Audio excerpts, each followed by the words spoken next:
The psychology of faith. The general conception of faith, the idea of faith held by most persons, is that it is an emotional state independent of, if not indeed actually contrary to reason. This idea arises by reason of the tendency to view faith only from one particular angle.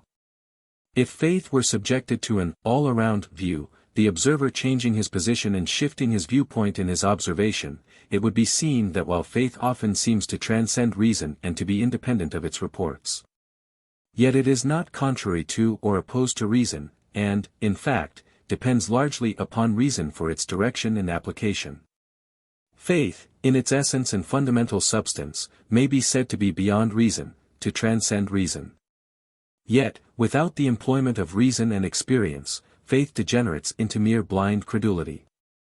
While not dependent upon reason for its basic foundation, and while not having reason as its fount and spring, yet faith must needs employ reason as its useful instrument of manifestation and expression, and must use the signposts of reason as guides pointing out the road over which it travels.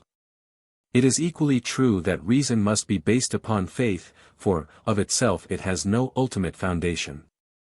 Reason and faith are not antagonistic, when they are rightly understood, rather are they brothers in arms, each helpful and useful to the other. The ideal is the well-balanced coordination and correlation of reason and faith. Intellect, of which reason is a manifestation and form of expression, is an instrument evolved by life, or spirit, call it what you will, for special purposes. In its own field it is supreme. But its own field is a limited one, though this fact is not generally recognized. There are other fields of mentation in the vast domain of life or spirit. When intellect is pushed beyond its limits it becomes dazed and confused, and seems to lose its normal powers. As Bergson has strikingly pointed out to us, there are things which reason, of itself, can never know, yet which, when discovered by intuition, require the use of reason to manifest efficiently. Likewise, though intuition knows these things by reason of its essential nature, very often the knowledge is not raised into consciousness until reason demands to be furnished with it.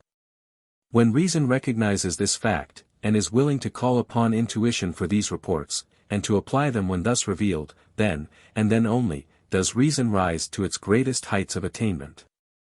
So, in the same way, only when intuition recognizes reason as its most effective instrument of manifestation does intuition proceed properly and efficiently along the road of practical accomplishment. The intellectual pride which seeks to banish intuition from the field of thought, and which strives to make reason the sole occupant of that realm, is as one-sided and as illogical as is that anti-intellectual tendency which would exalt intuition and faith to the position of absolute rulers of the domain of thought, denying to reason any right of entrance to it. These are twin errors, each one insisting upon gazing at but one particular side of the shield while refusing to walk around it so as to perceive its reverse side. The truth of the matter as indicated in the above statements is not generally recognized. There are many, of course, who see that faith is more or less inefficient unless reason is called in to aid and direct its expression and manifestation. The examples of the effect of blind credulity and unreasoning faith are numerous, and are readily recalled as illustrations of the need for reason in the manifestation of faith. The intellectualists seem to have the matter all their own way, at first sight, but a little closer examination will reveal the other side of the question, the twin truth.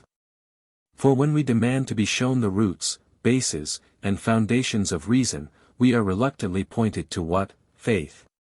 All deductive reasoning is based upon a premise or proposition. The major premise is the sacred truth upon which the deduction is made. There is always the tacit assumption that the truth of the major premise is axiomatic, i.e., self-evident and not requiring proof, argument, or demonstration. If this be admitted, the subsequent reasoning is mechanical, and almost mathematical in its certainty.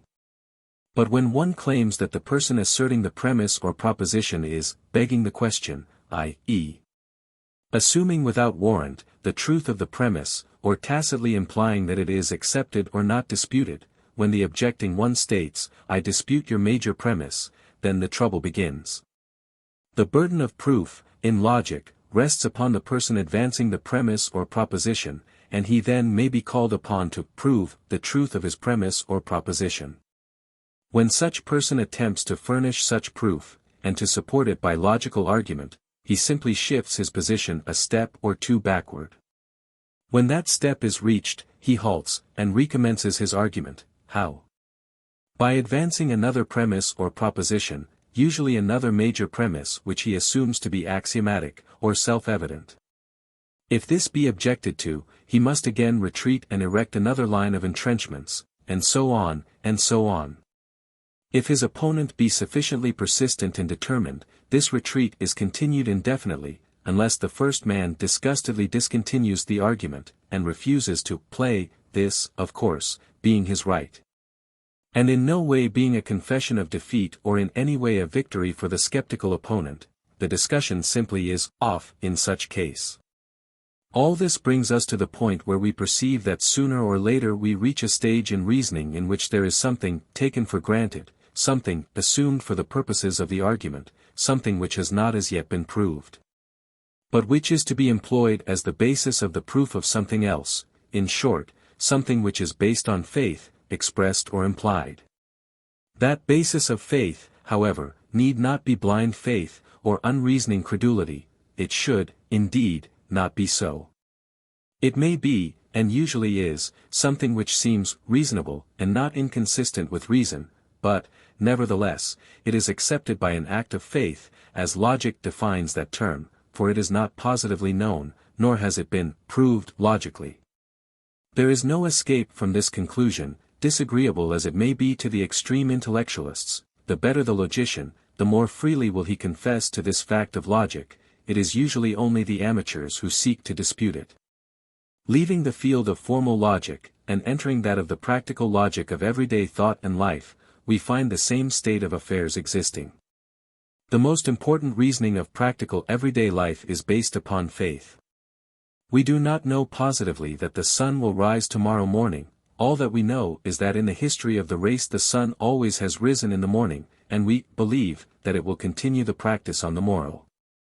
But we do not know absolutely that such will be the case. We cannot prove it absolutely by argument, even by mathematics, unless we admit the existence of universal law, or the law of causation, whereby the same causes, under the same conditions, will produce the same effects. You may object to all this as silly, but, instead, it is the strictest application of the rules and laws of logical thought. Of course, you say that we know that the sun will rise tomorrow morning, and may even tell to a second the time of its rising. Certainly we know this, but we know it only by an act of faith. That faith, moreover, is the belief that there exists universal law, that natural things act and move under law, that the same causes, under the same conditions, produce the same results. That law, and every other natural law, is to us merely an hypothesis, well established by experience, observation, and experiment. It is true, but still an hypothesis, a guess, an assumption based upon faith. The conviction of knowing is really intuitive, it is an act of faith. The faith, it is true, is directed by reason, but in its essence it still is faith. Science, that supposedly cold intellectual school of thought, has its foundations in faith, though it is usually thought to turn its back upon faith, and to stand upon the solid rock of reason and intellect. Its laws, at the last, are merely the way things work, which means the way that observed things have been found to work in the past, the habit of procedure observed by nature. The law of causation is a tremendous statement of faith. The laws of chemistry, the laws of physics, these are statements of faith. The molecules and atoms of matter have never been perceived by the senses, they are unknown so far as sense knowledge is concerned. Things act as if molecules and atoms exist, so we assume that they do exist, we take them on faith. The keenest minds in science admit this, they frankly state that, of the ultimate nature of things we know absolutely nothing. Science adopts hypotheses by acts of faith. When subsequent investigations shake the faith in them, they are discarded in favor of others likewise based on faith. Faith blended and harmonized with reason, but not blind faith or unreasoning credulity, is the faith of science. The combined hypotheses of science, raised to the dignity of principles and laws, in many cases, constitute the creed of science, i.e., that which begins with the statement, I believe in, etc. This creed, like all others, is a confession of faith, faith directed and regulated by reason. It is true, but still faith. Philosophy, like science, is based on faith, faith rationally interpreted, but still faith. Philosophy holds as axiomatic, self-evident, the contrary of which is unthinkable, the basic proposition that, from nothing, no thing can arise, flow or proceed, and its corollary, had there ever been a time in which nothing was, and no thing was in existence, then no thing would be in existence now. But it does not positively know that such is the fact, it cannot prove that something cannot arise from nothingness. All that it knows is that it cannot think such a thing to be possible, and that it has had no experience with anything of that sort. You may say that it knows this truth, intuitively, and so it does, as a fact, just as it knows many other things intuitively. But that which is the report of intuition is a report arising from fields of mentation outside those of reason, though the reports are not necessarily conflicting with or opposed to each other.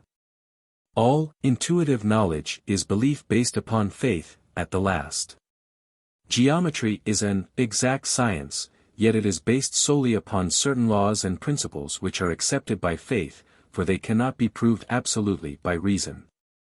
The laws of geometry are articles of the creed, of the confession of faith, of geometry. Geometry begins with a series of I believes. These are called axioms, self-evident facts requiring no proof, and assumed to be truth. Yet these are all I believes, not I knows, for they cannot be proved as universal truths. They act as if they were universal truths, everything tested by them indicate their correctness. Yet until each and everything in the universe is so tested, until infinite space is measured, there can be no positive proof that they are universal laws and truths. In fact, there are certain schools of transcendental geometry, which have found quite different, and often quite contradictory laws which act as if they were true. This does not mean that there is no truth in such laws and the conceptions based upon them. We would be insane to ignore them in our practical life. Moreover, this does not mean that men do not know these things to be true. They do know them to be true so far as they may be conceived, but that knowing is intuitive. Not purely intellectual. Intellect discovers them through its reasoning processes, and intuition reports the conviction of their truth. They represent acts of faith, faith rationally interpreted. This may be a hard saying to many of us, but it is one made by the keenest minds of the race. The most certain laws of physics, chemistry, and geometry are, in the end, based upon faith, rationally interpreted. Such faith is justifiable, that is freely admitted and approved of. But we insist that faith must be accorded its proper place in the consideration, and not merely bidden to stand in the anteroom of thought while intellect is made the honored guest, the lion, in the reception room. In the ordinary affairs of life and action you act according to faith. You do this so naturally and instinctively, so constantly and habitually, that you are not aware of it. You start on a railroad journey. You buy your ticket, having faith that the train will start from the station named on the timetable, and approximately on the time noted in it. You have faith that it will proceed to the destination promised. You do not know these things from actual experience, for you cannot so know what lies in the future. You take them for granted, you assume them to be true, you act upon faith. You take your seat. You do not know the engineer or the conductor, you have never seen them, nor do you even know their names. You do not know whether or not they are competent, reliable, or experienced. All that you know is that it is reasonable to suppose that the railroad company will select the right kind of men for the task. You act upon faith rationally interpreted.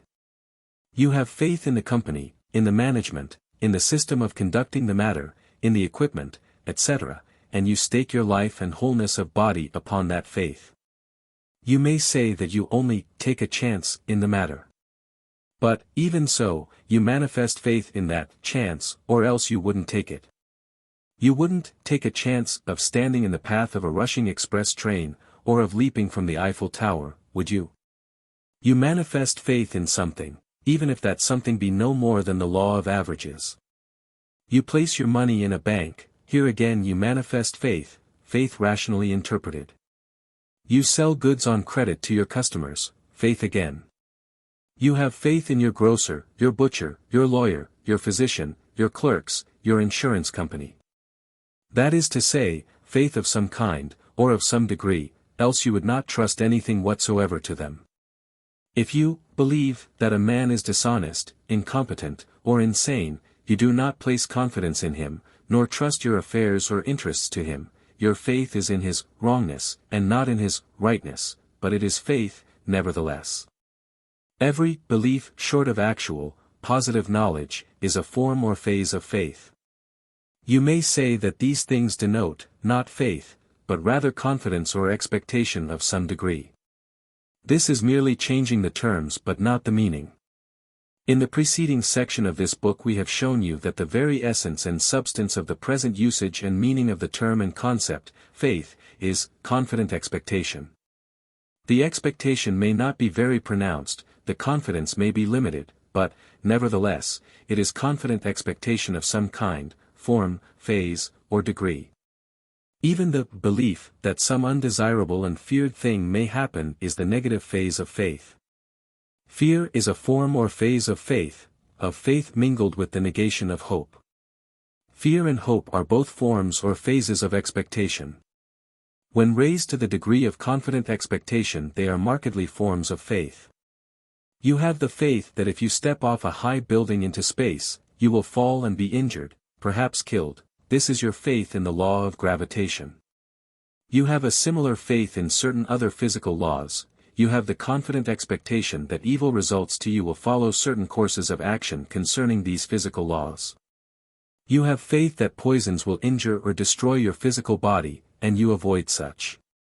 You may object that you know these things, not merely believe them. But you don't know anything directly and immediately until you experience it, and you cannot experience a future happening before its time. All that you can do concerning each and every future experience is to believe certain things concerning it, and that belief is nothing else but faith, interpreted more or less rationally and correctly. You do not know certainly and positively, by direct experience, or by pure reason, a single thing about the happenings of tomorrow, or of some day next week, or of the corresponding day of next year.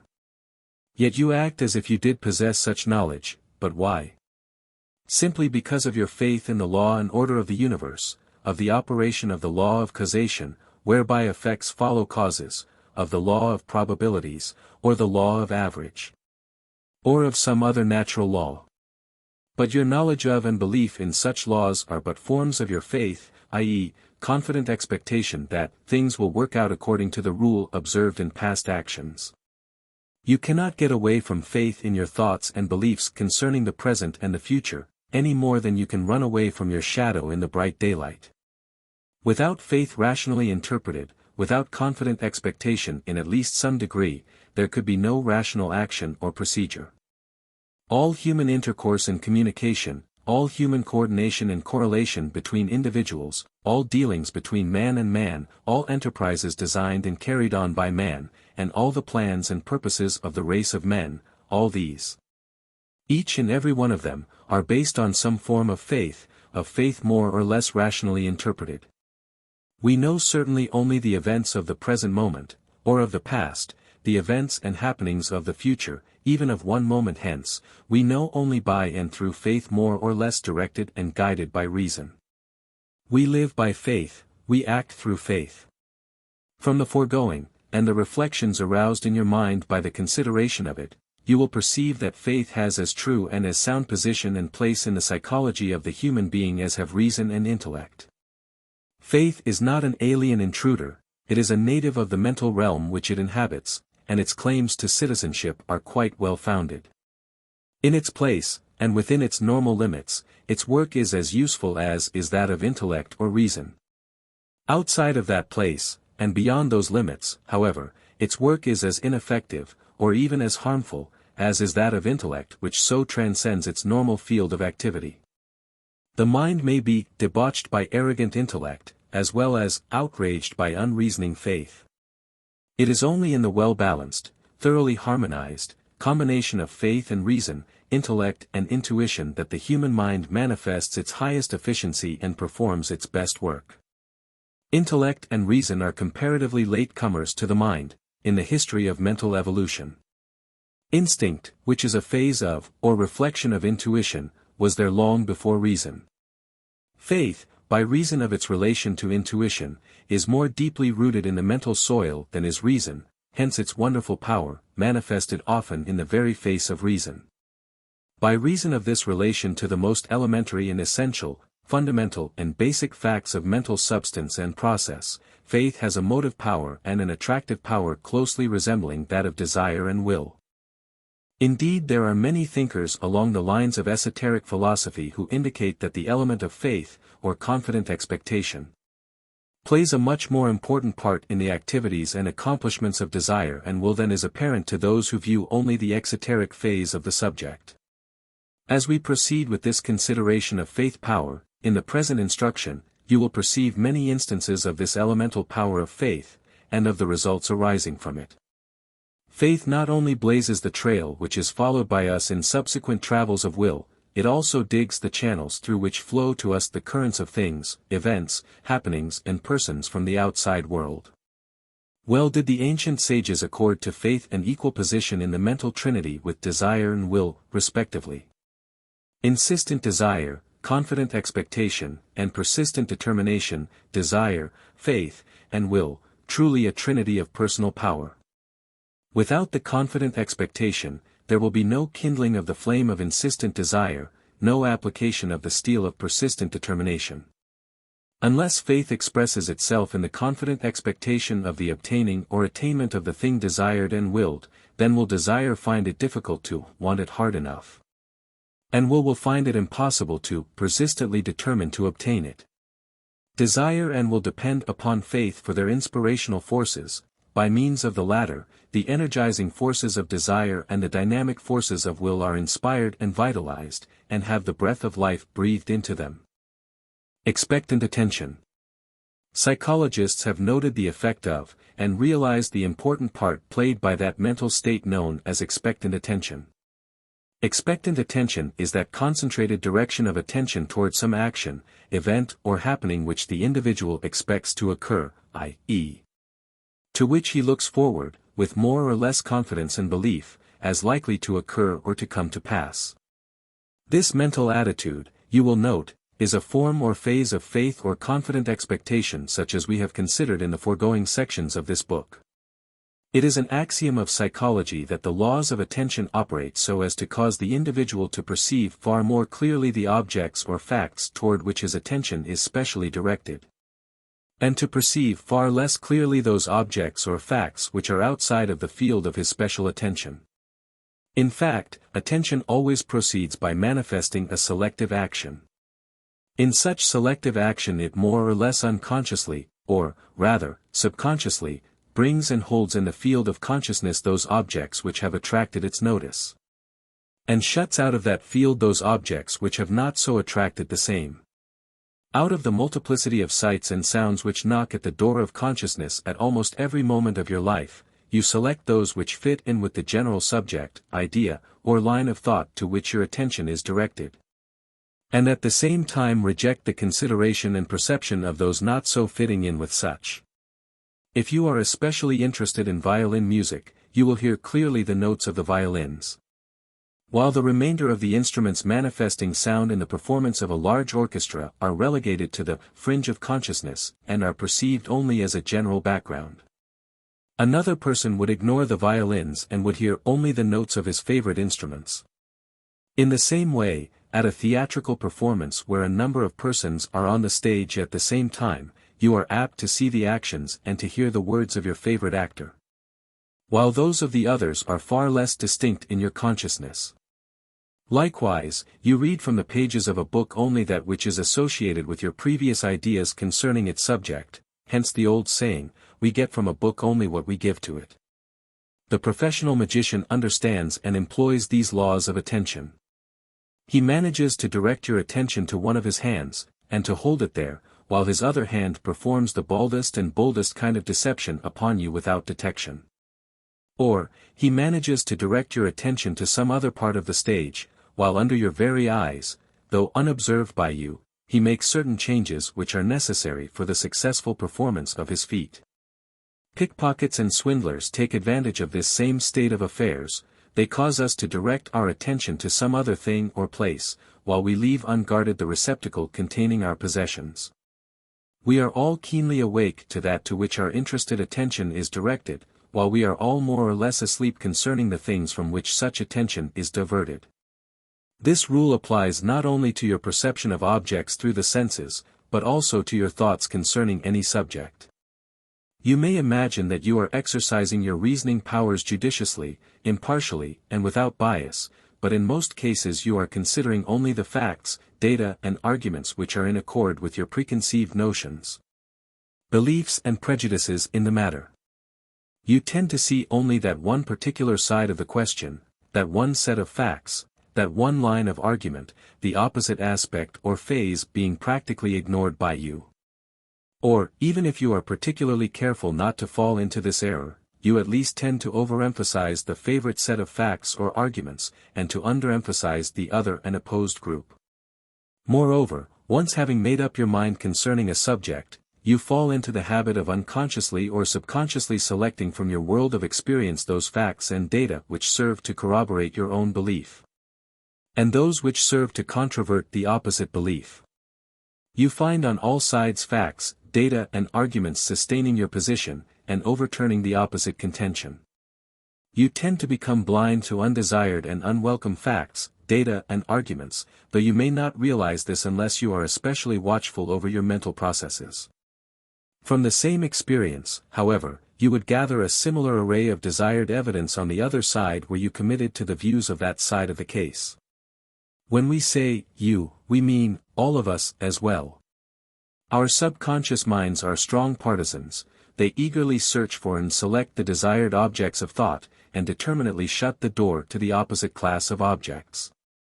The axiom of psychology, attention follows interest, is exemplified by common experience. We tend to perceive that in which we are especially interested, and to ignore that which is uninteresting. The man interested in trees perceives a world of facts while walking through a park, which facts are totally unperceived by the average man.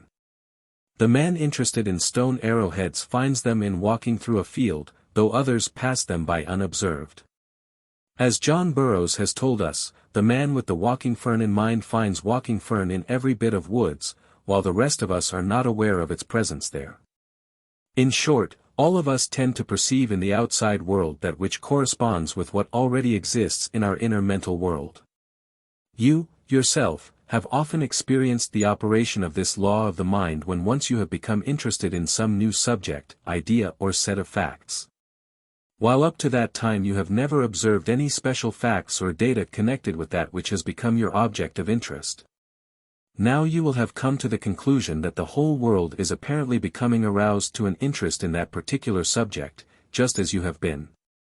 You will feel this to be so because now every newspaper, magazine, or book which you pick up seems to contain special references to that subject and items of interest concerning it.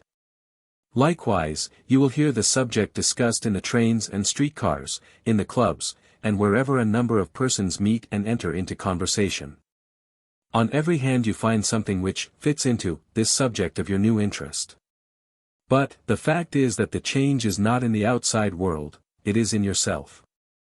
That which is within your mind is seeking for, and finding, that in the outside world which agrees and harmonizes with itself.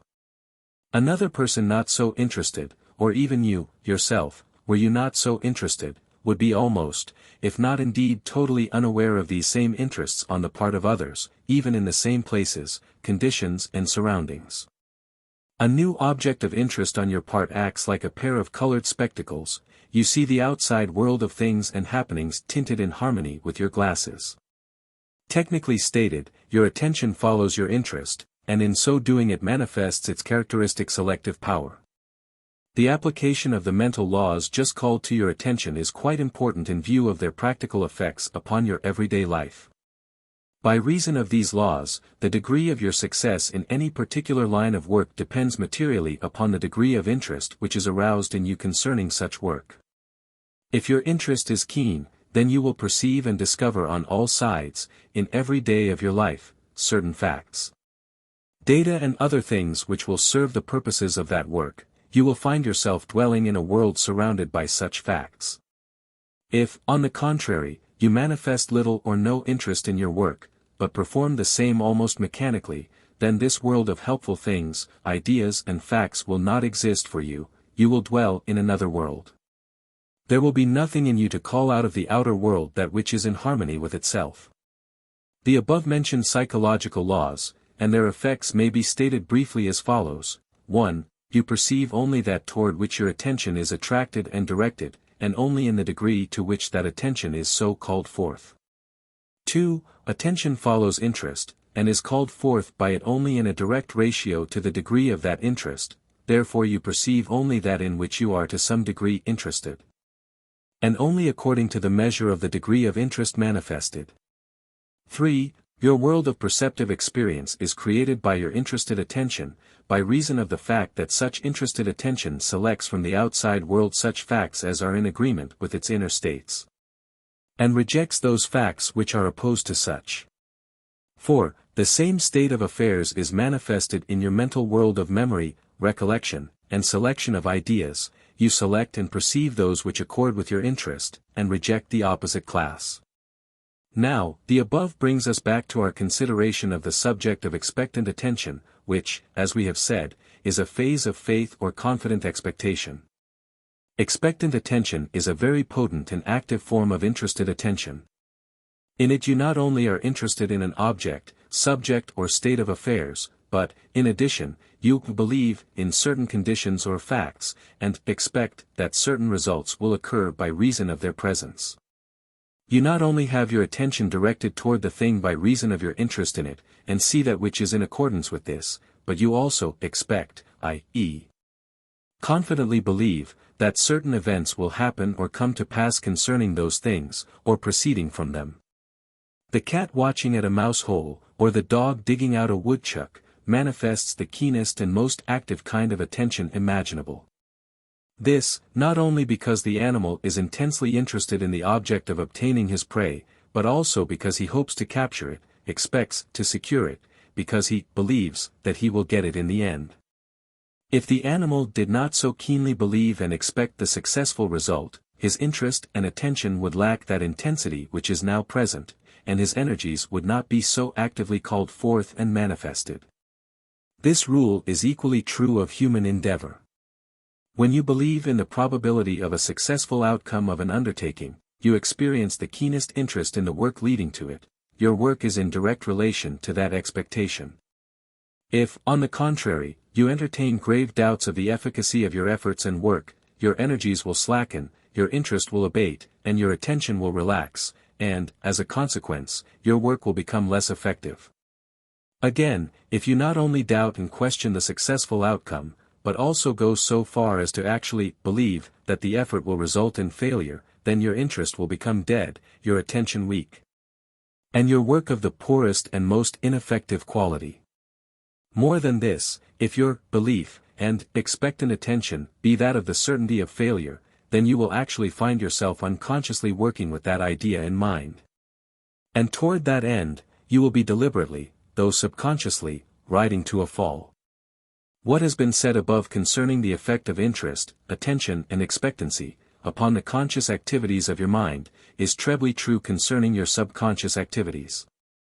The subconscious mind is peculiarly liable to be affected by beliefs of the kind noted, to suggestions, in accordance with these coming from your conscious mentality. It accepts as true your beliefs and convictions, your confident expectations, your earnest hopes concerning the probable result of courses of action or existing causes, and it proceeds to manifest its powers in the direction so pointed out to it.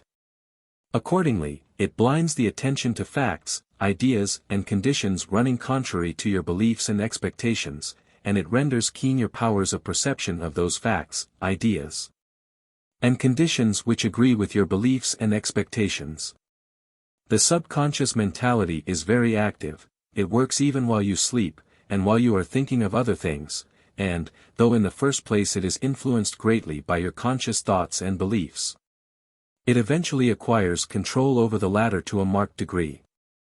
Inasmuch as over 75% of your mental operations are performed on the subconscious planes of mentation, you will see that this subconscious mentality is capable of influencing your mental attitude and your mental direction of effort, to a very considerable extent.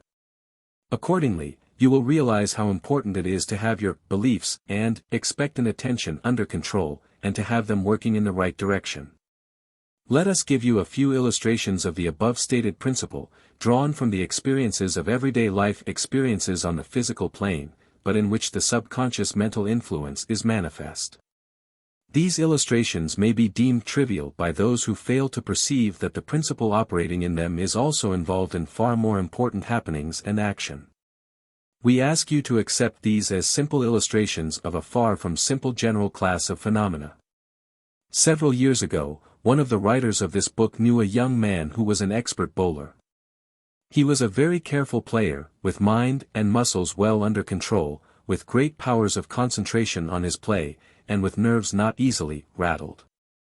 When questioned carefully by the writer concerning the mental operations leading to his careful play, he gave some very interesting and instructive answers. Among other things, he said that he attributed his successful play largely to his gradually acquired habit of arousing a mental state of certainty, assurance, and confident expectation that his aim would be perfect.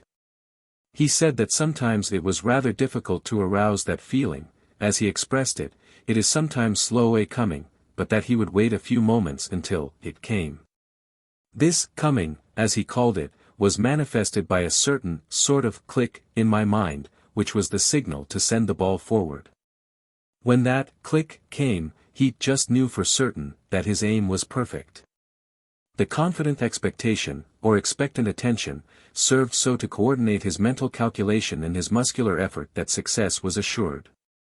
He told the writer that early in his bowling experience he was subject to being rattled by the remarks and chaffing of opposing players, and, so, often failed to make a strike which ordinarily was quite easy.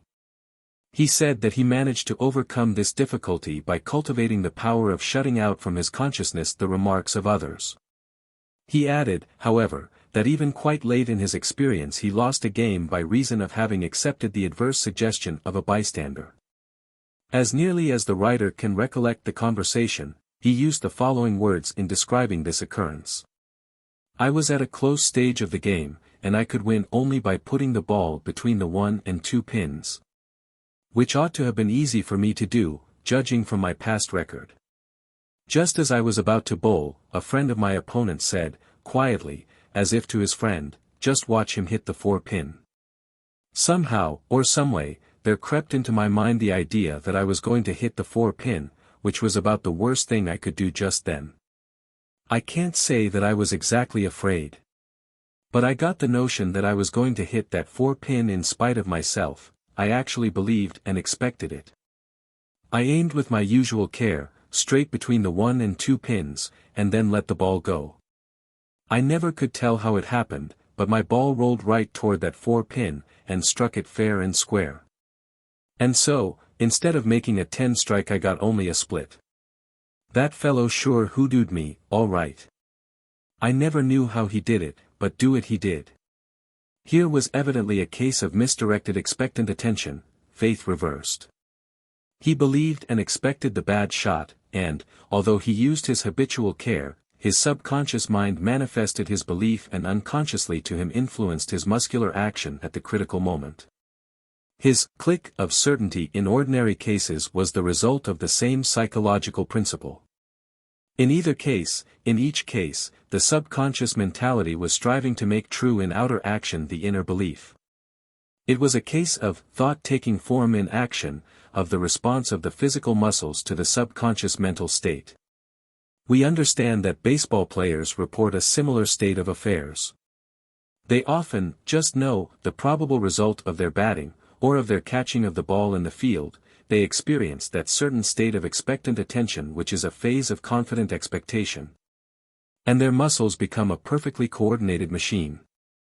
Again, when a player allows himself to be rattled by the shouts from the benches, when he allows the adverse suggestions to obtain lodgment in his subconscious mind, then the faith is reversed, and that which he fears comes upon him. In either case there is manifested in action the mental picture formed in the mind of the player. The ideal tends to become real, expectant attention creates the ideal, and the subconscious mentality performs the action. The writer was once told by an ex-manager of noted pugilists that a similar condition is found to exist among prize fighters. He said, "If a boy believes that he is going to be licked, then licked he is in advance of the match. If, on the contrary, he feels in his heart that he is the better man, then his chances of success are enormously increased." There's a whole lot of this mind stuff in ring fighting, believe me. The writer personally met with a similar case, occurring 20 years ago, in the days of bicycles and cable cars. He was riding on the grip car, on the front part of the bench of the open car then used. Hearing the grip man using strong language, he looked ahead, and there saw a young colored man riding a bicycle and trying to cross the street on an angle, just in front of the car. Ordinarily there would have been no difficulty in his making the crossing, there was plenty of room and plenty of time for it.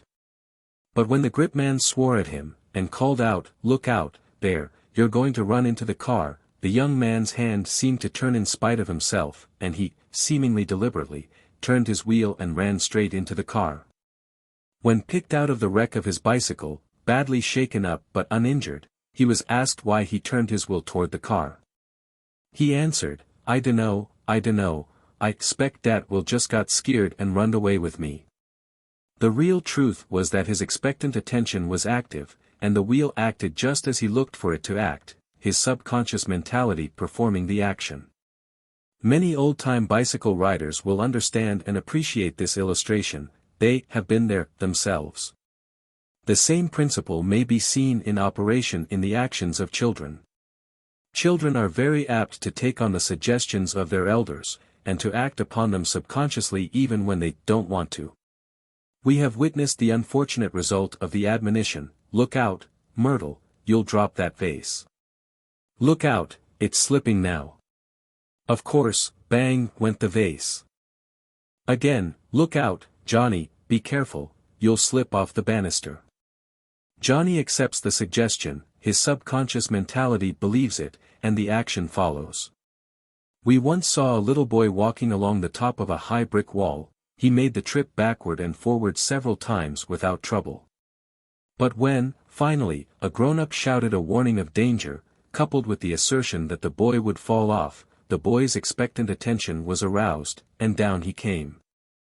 A leading tightrope performer has stated in a newspaper interview that if he entertains the thought that he will fall, he is almost certain to become wobbly, and then needs to exert considerable willpower to maintain his balance. The above recited illustrations of the effect of confident expectation, in its phase of expectant attention, in these little simple matters of everyday experience, are likewise illustrations of the operation of the same psychological principle, the principle of faith in its many forms, in many far more important, and far more complex, matters of life and action. As we proceed in our consideration of the subject in this instruction, you will perceive this same universal principle at work along many different lines, and in many different forms, phases and aspects of its power. For the present, we ask you merely to bear in mind this statement: the entire set of mental processes, conscious, subconscious, and unconscious, tend to proceed in the direction of expectant attention, or confident expectation, which is a phase of faith. The mind, consciously, subconsciously, or unconsciously, strives to build around itself a world corresponding to its beliefs, and to act along the lines of its beliefs, even when such a world or such actions are not desired. Hope and fear, when expressions of confident expectation, or expectant attention, are potent motive powers, particularly along subconscious lines of mentation. The secret of faith cures.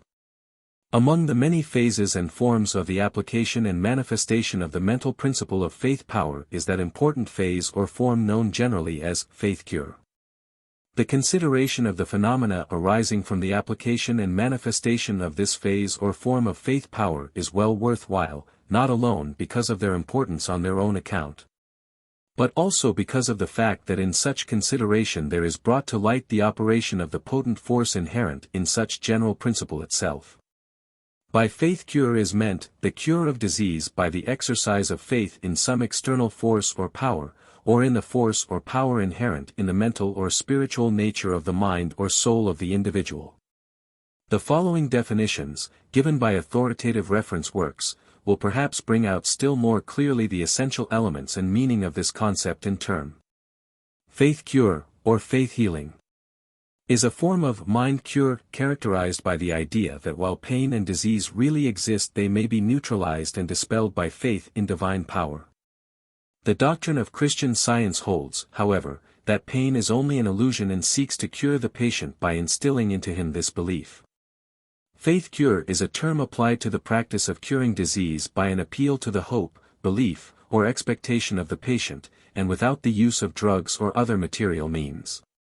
Formerly, faith cure was confined to methods requiring the exercise of religious faith, such as the prayer cure and divine healing, but has now come to be used in the broader sense, and includes the cures of mental science.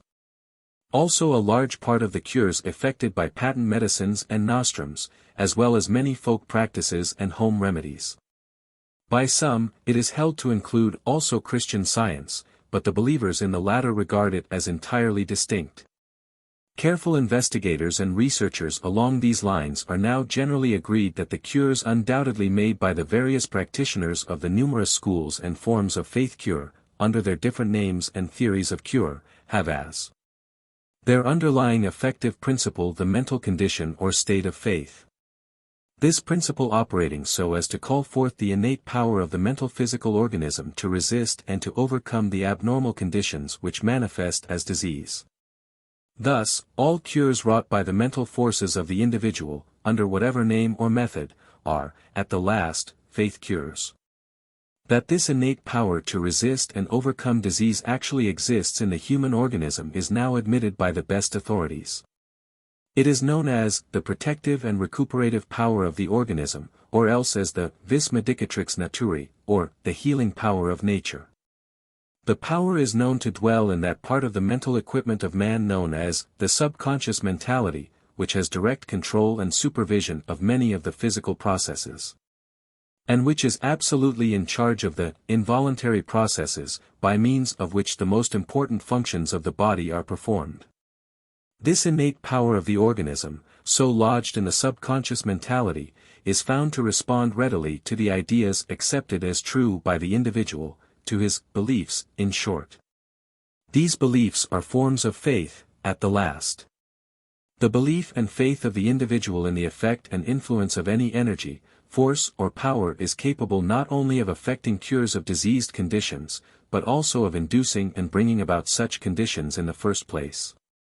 That belief, expectant attention, confident expectation, in short, faith, is capable of causing the manifestation of conditions of physical disease, is now too well established to admit of doubt. Advanced schools of therapeutics recognize this fact, and impart instruction based upon it. That the same kind of mental conditions act in the direction of curing disease is now practically admitted by the same schools. Science, after extended investigations of the subject, now holds that the truth, or lack of it, involved in the respective particular religious, metaphysical or philosophical theories advanced by the different faith cure schools, really have nothing whatsoever to do with the curative principle really employed, except that the plausibility of such theories may tend to arouse and maintain the belief and faith, the expectant attention and confident expectation, of the patient, thereby setting into operation the innate healing powers of the organism through the activities of the subconscious mentality. The fact that the various opposing schools, with their widely differing and often absolutely opposing sets of theories, are found to make cures in about the same proportion to the cases treated, is held to point conclusively to the existence of this common and universal element of faith as the real factor of the cures. It is admitted by practical psychologists that the expectant attention, the confident expectation, the faith, of the average person is more keenly aroused and more firmly held by the attractive religious or metaphysical explanations offered by many of these schools of faith cure than by the coldly scientific explanation furnished by scientific observers. Such attractive explanations and theories appeal more strongly to the imagination, and thus more easily set in force the activities of the subconscious mentality. But when science administers its masked suggestion in sufficiently attractive guises, it produces results equally efficient. The glowing verbal pictures painted by the quacks, the charlatans, and the patent cure promoters among the material remedy practitioners, as well as by the exploiters of nostrums and patent medicines, however, are quite attractive to the average imagination, and, as a consequence, many cures are made in this way. In all of such cases, be it noted, the theory and the method are merely incidental. The principle of faith cure is the active factor in the cure. It is not a matter so much of just what is believed in and is the object of faith, as it is of just how much it is believed in and becomes an object of faith. The theory and method, the instrument and vehicle, of the treatment is merely the capsule in which the active and potent force of faith is hidden. Faith cure, in its many forms, is as old as the race. It has been practiced from time immemorial. Formerly practiced by the medicine men of the tribes, through incantations, magic ceremonies, charms, etc. It gradually was taken over by the priesthood of the various early religions, and its instruments were prayers, sacred rites, sacred objects, etc. The history of mental medicine is filled with innumerable forms of the application of this potent force of faith and confident expectation, of expectant attention, as the scientific writers call it. The same principle operated through the instrumentality of various strange drugs and medicines in the history of material medicine, as reference to the medical textbooks show beyond a doubt. The Encyclopaedia Britannica, in its article on faith healing, says, in the Christian Church the tradition of faith healing dates from the earliest days of Christianity. Upon the miracles of the New Testament follow cases of healing, first by the apostles, then by their successors. But faith healing proper is gradually, from the 3rd century onwards, transformed into trust and relics, though faith cures occur sporadically at times. Catherine of Siena is said to have saved Father Matthew from dying of the plague, but in this case it is rather the healer who was strong in faith.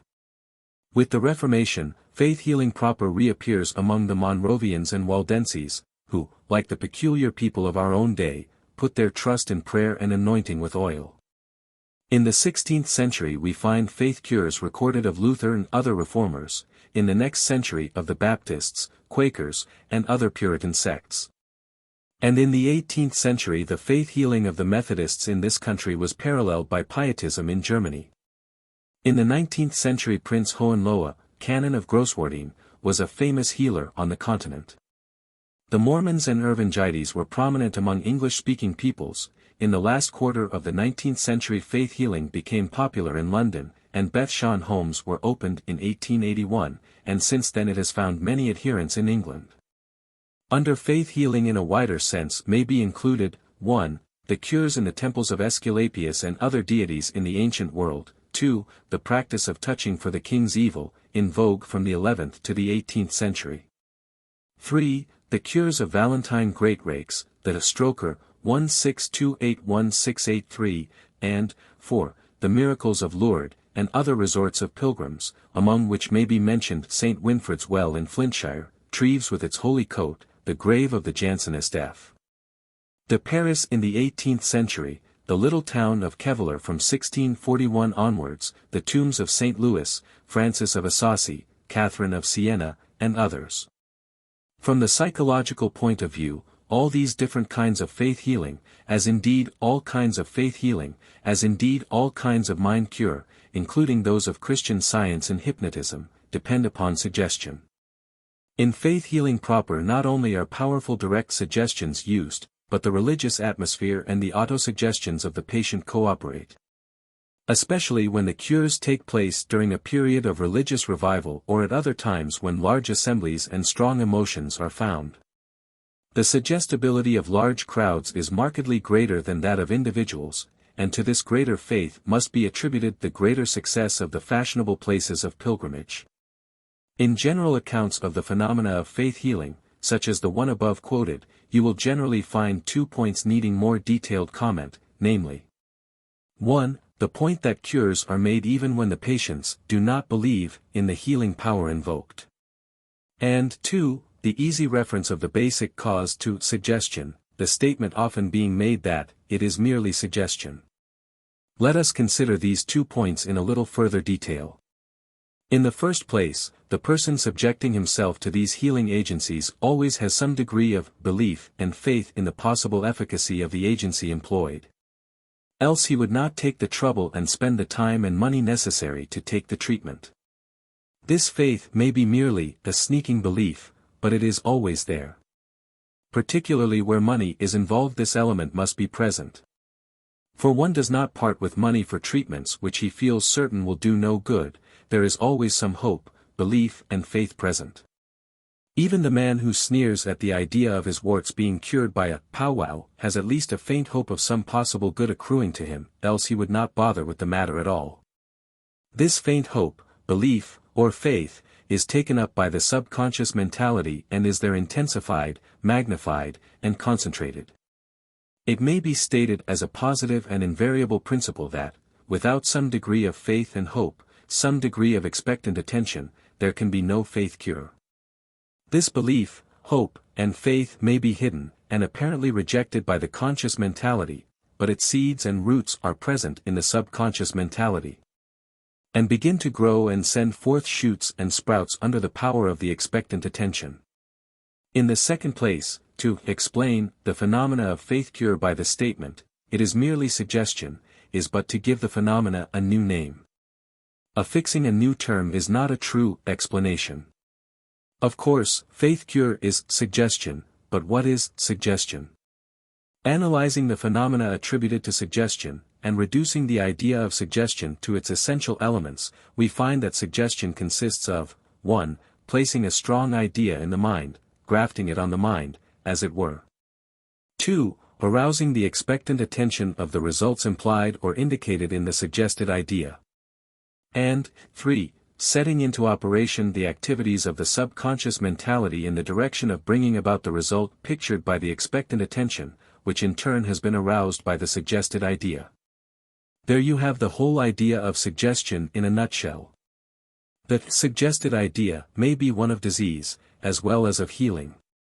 It may be deliberately or otherwise grafted on the mind by another person, or it may arise through the autosuggestion of the person himself.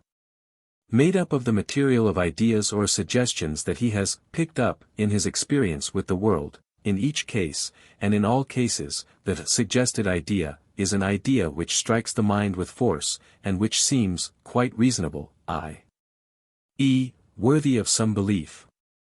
The expectant attention may be that of either fear or of hope, as we have explained to you before. Its characteristic element is holding in mind with the idea that it will come to pass, happen or occur, in some way. The action of the subconscious mentality we have previously described to you. Its action is that of accepting the suggested idea, manifesting the expectant attention even more powerfully and more consistently than does the conscious mentality, and setting about to make the idea come true, to realize the expectation. To make come about that which is ideated and expected. You will find these elements in all cases of suggestion, just as you will find it in all cases of faith cure. Suggestion is the underlying element in faith cure, to be sure. But suggestion itself is merely a name employed to describe the mental activities to which we have referred. To say that faith healing is merely suggestion, does not explain the matter, unless it is stated or admitted that suggestion is a means of arousing certain mental activities. Suggestion is an excellent term, when rightly understood. But it must not be employed as a fetish, or as an easy manner of dismissing certain important phenomena. Suggestion is made up of 1. Strong ideas or mental pictures, and 2. Expectant attention arising from confident expectation, and the latter is faith.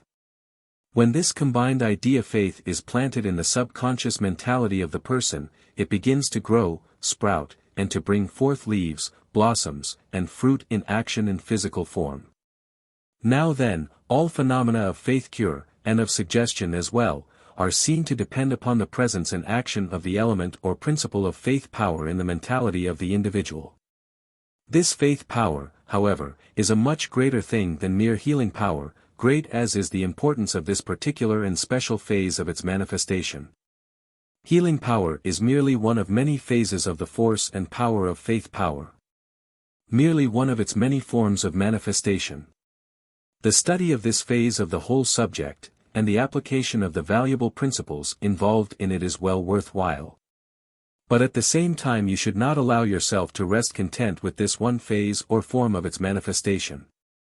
The whole is always greater than any one of its component parts.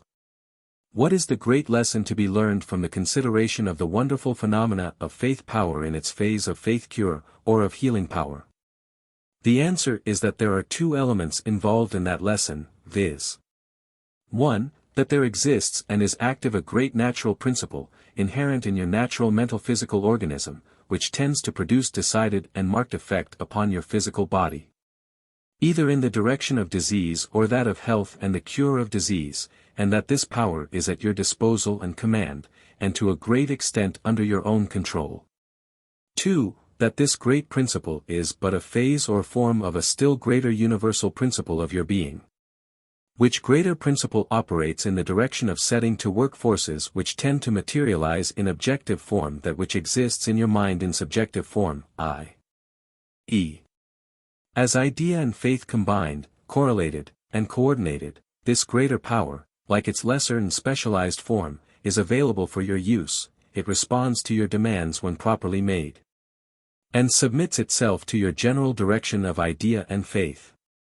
By an application of the first of the above stated elements of this greater principle of your being, and of nature as a whole, you may keep yourself in health, strength, and general desirable physical well-being. Or you may bring about by it a gradual return to health and physical well-being, if you have lost these. Again, if you allow this principle to be directed wrongly and abnormally, you may lose your physical well-being and health, and may start on the downward path of disease, the end of which is an untimely death. Your physical condition is very largely dependent upon the character and kind of the ideas and ideals which you permit to be planted in your mind, and by the degree of expectant attention, or faith, which you permit to vitalize these ideas and ideals. Briefly stated, the course to be followed by you in this matter is as follows. 1. Encourage ideas and ideals of health, strength, and vitality, the ideas of physical well-being, to take lodgment in your mind, there to send forth their roots, sprouts, blossoms, and fruit. Cultivate these ideas and ideals, and vitalize them with a goodly amount of expectant attention, confident expectation and faith along the lines of these conditions which you desire to be present in yourself. See yourself, in your mind's eye, as you wish to be, and, confidently expect, to have these conditions manifested in you by your subconscious mentality. 2. Never allow yourself to hold the ideas of diseased abnormal conditions, and, above all, never allow yourself to cultivate the mental habit of expecting such conditions to manifest in your body. Cultivate the attitude of faith and hope. And discard that of fear. 3. If your mind has been filled with these negative, harmful and destructive mental elements of idea and expectancy, and if your body has manifested disease in response to them, you should proceed to kill out these noxious mental weeds by a deliberate, determined, and confident cultivation of the right kind of ideas and ideals, and states of expectancy. It is an axiom of advanced psychology that the positives tend to inhibit and to destroy the negatives. The weeds in the mental garden may be killed out by the careful and determined cultivation of the positive plants of hope, faith, and confident expectation of the good and desirable. As to the application of that greater principle of faith power, of which faith cure and healing power is but one phase of manifestation, we say to you that we are now leading you, step by step, in the direction of a full understanding of the nature and power of that greater principle, and of its practical and efficient application. The consideration of its power in the phase of faith cure or healing power is important for you, because it causes your mind, conscious and subconscious, To awaken to a realization of the presence and power of this principle of faith power as a whole, and furnishes you with concrete examples of that presence power, and of its manifestation in the everyday, practical life of the individual. Faith power is present and active, it is potent and powerful, and it is friendly to you if you recognize and realize its existence. It is ready to serve you, and to serve you well, provided that you call upon it properly and furnish it with the proper channels through which to flow in its efforts to manifest itself. This is the great truth back of the special lesson of Faith Cure. Faith and the Subconscious. In the preceding section of this book we indicated to you the influence of faith or confident expectation upon those faculties of the mind, or those great fields or planes of mental activity, which are generally grouped under the classification of the subconscious. In that presentation, however, we considered only those subconscious mental activities which are concerned with the preservation or the restoration of physical well-being. Faith, however, influences and directs the subconscious mentality in many other ways than in that of faith cure or faith healing along the lines of mental therapeutics, as you will see as we proceed with this instruction. The subconscious, that great field or plane of mental activity, is the seat of far greater power, and the source of far deeper and broader streams of mental force, than the average person even begins to realize. In that field, or on that plane, are performed over 75% of man's mental activities. Our subconscious mentality has well been compared to the great mountain-like elevations of land under the surface of the ocean, abiding there in substantial form and serving as a support and base for that which appears above the surface, though invisible to the ordinary observer. The islands which appear above the surface representing the important, though comparatively limited area and extent of the conscious mentality. Others, with equal force, have compared the conscious mentality to the comparatively small area of a mighty iceberg floating through the seas of the Arctic region. The subconscious mentality being represented by the far greater substance and body of the iceberg which is submerged beneath the waters, and which is invisible. Again, the conscious mentality has been compared to the comparatively small section of the light spectrum which is visible to the human eye, which section includes the various light waves ranging from red to violet, the subconscious mentality being represented by that enormous field of the infrared rays on the one side, and the ultraviolet rays on the other. Our mental world is far more extensive than we usually conceive it to be. It has great comparatively unsound depths, and equally grand comparatively unsealed heights. The explored and charted areas of our conscious mentality are incidental and subordinate to those broad areas of which even the brightest minds of our race have merely explored the borderland. The expanded uncharted interior of the strange country still awaiting the exploring expeditions of the future. Our position in relation to this great terra incognita of the mind is similar to that of the ancient civilized world toward the earth as a whole. We are as yet awaiting the Columbus who will explore the western continent of the mind, and the Livingstones and Stanleys who will furnish us with maps of the mental darkest Africa. Yet, even the comparatively small explored areas of the subconscious have revealed to us a wonderful land, a land filled with the richest raw materials, precious metals, wonderful species of animal and plant life. And our daring investigators have discovered means of applying and using some of the faith and the subconscious wonderful things which have been discovered in even that borderland of the new mental world. The past 50 years have been very fruitful for the race in this direction.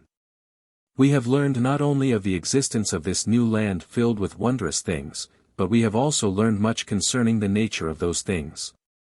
And, what is still better, we have learned much concerning the best methods of converting those things to our own uses. We have as yet much more to learn along these lines, but what has been already learned has revolutionized our conceptions of the mind, and has opened up to our conscious use great mental powers, the very existence of which were formerly unsuspected. We shall not enter here into a detailed consideration of the fields and planes of the subconscious realm of the mind, nor into a full description of what has been found to abide in those regions. We have considered these matters and subjects fully in that volume of this series which is entitled Subconscious Power, to which book we refer you if you are desirous of studying in further detail these subconscious faculties of the mind and the most efficient methods of applying and using them. In the present volume we are concerned almost entirely with the consideration of faith power in its effect upon the mind as a whole, the conscious planes as well as the subconscious. But inasmuch as faith power performs such a large part of its activities on the planes or in the fields of the subconscious, we find it necessary to make constant reference to the latter in our consideration of faith power. While it is true that desire is the motive power of all human action, conscious and subconscious, and that without desire, conscious or subconscious, there could and would be no such action. And while it is true that desire and will go out toward idea, and that without idea, conscious or subconscious, there would be no moving of the mind to action, still it is equally true that the measure of the degree and the direction of such activity is dependent very largely upon the degree of faith, confident expectation or expectant attention manifesting in the individual. This is true concerning the activities of the conscious mentality, it is doubly or trebly true of the activities of the subconscious mentality. In fact, the subconscious mentality has been discovered to be very set in its beliefs, and to hold steadfastly to them when once they have taken lodgment within it. So much so, in truth, that it will often balk and rebel when the conscious mentality strives to set it to work in opposition to its fixed beliefs and habits of action. It is often found to be necessary to re-educate the subconscious, when it has been filled with erroneous beliefs and ideas, before it can be set to work in a new direction, a direction opposed to its old beliefs and ideas. Certain fields, at least, of the subconscious mental activity, certain of the subconscious mental faculties, at least, remind the scientific observer very much of the mind of the child. That is to say, like the mind of the child it is quite open to original impressions, and quite disposed to exercise faith and belief concerning ideas presented to it, provided that these ideas do not conflict with those already accepted by it. But, also, like the mind of the child, it will hold fast to these ideas when they have been accepted as truth and forcibly impressed upon it, and will find it difficult to accept or act upon ideas opposed to them. Like the child mind, also, it readily forms habits of belief, thought, and action, and when these are once set, it requires much work to change them or to reverse their action. We have evidences of this fact in our everyday lives. You, yourself, can testify to its truth. Like nearly every other person, you have found yourself strongly influenced by silly, irrational, superstitious ideas, notions and habits of thought and action.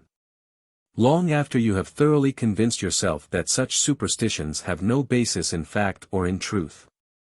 Your conscious mentality frees itself from the bonds of the superstition, but when you come to the test you find within yourself, deep down in your mental and emotional being, a distinct, definite and positive tendency to act according to the old belief or notion. You feel the pull of the subconscious upon your will, and it often requires the greatest exercise of willpower to overcome that subconscious influence. The subconscious mentality must be re-educated before it will cease to protest and pull against your conscious reasoning mind. You, in all probability, have still some pet superstitions, notions which your reason pronounces to be absolutely ridiculous in their untruth and lack of reality, which, when it comes to the pinch, cause you to feel quite uncomfortable if you attempt to act contrary to them. It has well been said that while we laugh at the pet superstitions of others, we hug close to those of our own which are equally ridiculous. We pride ourselves on our rational actions, and our intellectual habits of thought and belief, but when it comes to walking under a ladder, sitting at a table with 13 persons present, doing things on Friday, breaking a mirror, etc., etc., we show plainly the force of this old pull and influence of subconscious belief and faith. And, if we act contrary to these, in spite of ourselves we find expectant attention being directed toward the result feared by the subconscious elements of our mental being.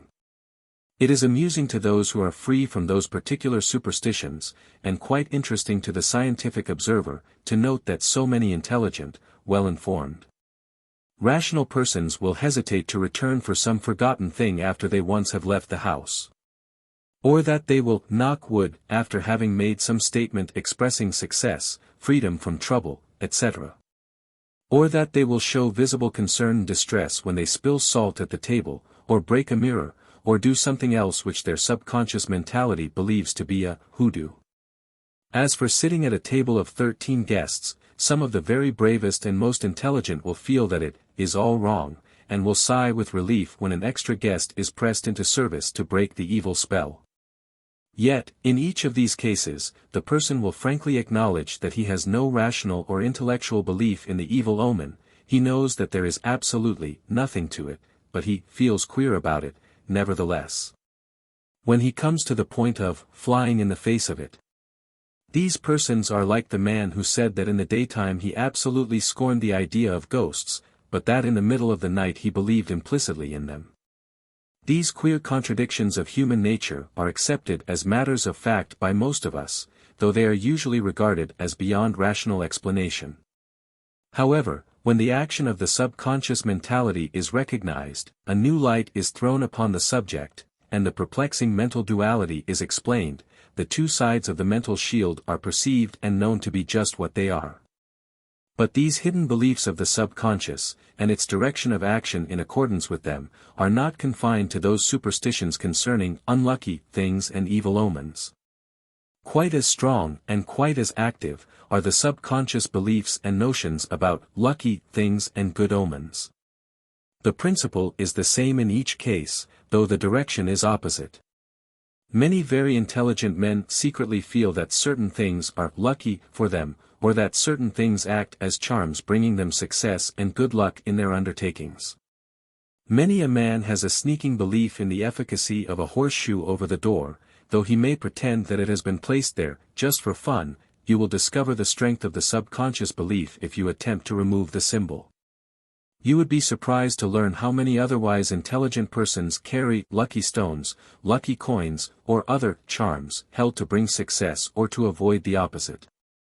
Not only this, but the subconscious entertains deep-rooted convictions and beliefs concerning the general success or non-success of the individual. The person who has constantly impressed upon his subconscious mentality that he is unlucky, and that fate is against me, has created a tremendous power within himself which acts as a brake or obstacle to his successful achievement. He has created an enemy within himself which serves to hold him back, and which fights against every inner effort in the direction of success. This hidden enemy hampers his full efforts and cripples his activities. On the contrary, the person who believes that luck is running my way, and that things are working in my favor, not only releases all of his latent energies but also actually stimulates his full powers, along subconscious lines as well as conscious. You have probably had the experience of feeling that things were going against you, and as a result your enthusiasm and interest then burned very low. Later you became convinced by some little circumstances that my luck has turned, and as a result your spirit manifested itself in keener desire and determined will. If you have not had this experience yourself, you have doubtless perceived it manifesting in other persons under your observation. Many men have become so convinced of their propitious destiny that they have overcome obstacles which would have blocked the progress of one holding the opposite conviction. In fact, most of the men who have used their failures as stepping stones to subsequent success have felt within themselves the conviction that they would triumph in the end, and that the disappointments and temporary failures were but incidents of the game. Men have believed in their stars, or in the presence and power of something outside of themselves which was operating in the direction of their ultimate triumph. This has given to them an indomitable will and an unconquerable spirit. Had these same men allowed the conviction of the operation of adverse and antagonistic influences to take possession of their souls, they would have gone down in the struggle, and would have stayed down. In either case, however, the real something, which they have believed to be an outside thing or entity, has been nothing more nor less than the influence and power of their own subconscious, in one case pulling with them, and in the other pulling against them. The man with his subconscious filled with belief and faith in his non-success, and in the inevitable failure of his efforts, the man whose confident expectation is that of non-success, failure and inability, and whose expectant attention is directed toward such an outcome and the incidents and circumstances leading up to it, is like a man in the water who is swimming against the stream. He is opposing the strong current, and his every effort is counteracted and overcome by the adverse forces of the stream. Likewise, the man whose subconscious is saturated with the conviction of ultimate victory and final success, whose confident expectation is directed toward that end, and whose expectant attention is ever on the lookout for things tending to realize his inner beliefs, is like the swimmer who is moving in the direction of the current. Such a man not only is not really opposed by the forces of the stream, but, instead, has these forces at work aiding him. The importance of having the faith, confident expectation and expectant attention of the subconscious directed toward your success, achievement and successful ultimate accomplishment, and the importance of not having these mighty forces operative against yourself, may be realized when you stop to consider that in the one case you have 3/4 of your mental equipment and power operating in your favor, and in the other case you have that 3/4 operating against you. And that 3/4, in either case, not only is working actively during your waking hours, but also works while you sleep. To lose the assistance of that 3/4 would be a serious matter, would it not? But far more serious is it to have that 3/4 actually working against you, having it on the side of the enemy. This is just what happens when the subconscious gets into action under the influence of wrongly directed faith, expectant attention, and confident expectation. The ideas, plans, inner suggestions, hints, hunches, and other strange mental states which are constantly rising from the depths of the subconscious to the surface of conscious thought are potent factors in the mental work, achievements and accomplishments of the individual. To the man of hopeful confident expectation these point out the road to increased efficiency and progress. To the man of fearful confident expectation they point out the dangers, obstacles, hindrances, defeating influences and the other things which paralyze man's will and cause his spirit to sink and his heart grow heavy with discouragement.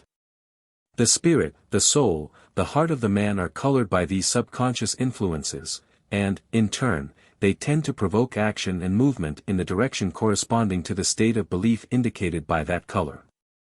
The inner state manifests in the outer action, the ideal tends to become real, the materialization proceeds in the shape and form of the visualization. Expectant attention plays an important part in this manifestation of the faith and confident expectation of the subconscious. We have pointed out to you that attention is attracted to, and drawn out by those objects and subjects which are the subject of its interest and belief, and that it ignores objects and subjects contrary to these. So true is this that if two men of equal mental powers and intellectual efficiency were subjected to precisely the same conditions and set of circumstances, were caused to undergo the same general experiences, in fact, each might obtain entirely opposite results were their respective subconscious mentalities filled with opposite conditions of faith and confident expectation. The expectant attention of each man would cause him to perceive things which were imperceptible to the other man of equal mental power and intelligence. One would see the thorns, the other the roses. One would see the whole, the other the body of the donut. One would see only the things making for failure, the other the things conducive to his success. Each would see that for which he was looking, and would be looking for that which his confident expectation believed would be found, and to which accordingly his expectant attention would be directed. This is why one man would be able to say, in the end, and lo, mine own hath come to me, and the other, that which I feared hath verily now come upon me. But this is not all. In other books of this series we have called your attention to the power of the mind to attract to itself the things of the outside world which are correlated to its thoughts. In the books, Personal Power, and Thought Power, respectively, we have gone into details concerning this subject which is merely referred to at this place. That such law of mental attraction exists is now admitted by many of the world's most careful thinkers. It is no longer held to be a vague and fanciful notion held by a few visionaries. Whatever may be the theory held to be underlying it, and there are many such, the presence and power of this law must be admitted by all unprejudiced persons. Its results and effects form evidence found at every turn, evidence which is valid and incontrovertible. This law of mental attraction, being mental in its essence and in its form of action, must operate on all planes of the mind, and, indeed, has been discovered so to act. The mind has many planes of activity, and as we have said, at least 3/4 of its operations are performed below or above the plane of ordinary consciousness. The subconscious plays a most important part in the operations of this mental law of attraction. The forces under this law are largely set in motion and activity by impulses coming from the region of the subconscious. This being the case, you may realize how important it is for you to so train, educate, re-educate and direct your subconscious mental faculties that they may be filled with the faith of hope. And not the faith of fear, that your confident expectation may be directed forward, and not backward, that your expectant attention may see the helpful things, and not those which hinder and pull back. Get busy with your subconscious. Train it, educate it, re-educate it, direct it, incline it, teach it, suggest to it, along the lines of the faith in success and power, and not those of the faith in failure and weakness. Set it to work swimming with that current. The subconscious is much given to faith, it lives on faith, it acts upon faith. Then see that you supply it with the right kind of faith, and avoid as a pestilence that faith which is based on fear and is grounded in failure and despair. Think carefully, and act. Faith and enthusiasm. Faith is the underlying principle of that remarkable quality of the human mind which is known as enthusiasm. It is its essence, it is its substance, it is its actuating principle. Without faith there can be no manifestation of enthusiasm. Without faith there can be no expression of the activities of enthusiasm. Without faith there can be no exhibition of the energies of enthusiasm.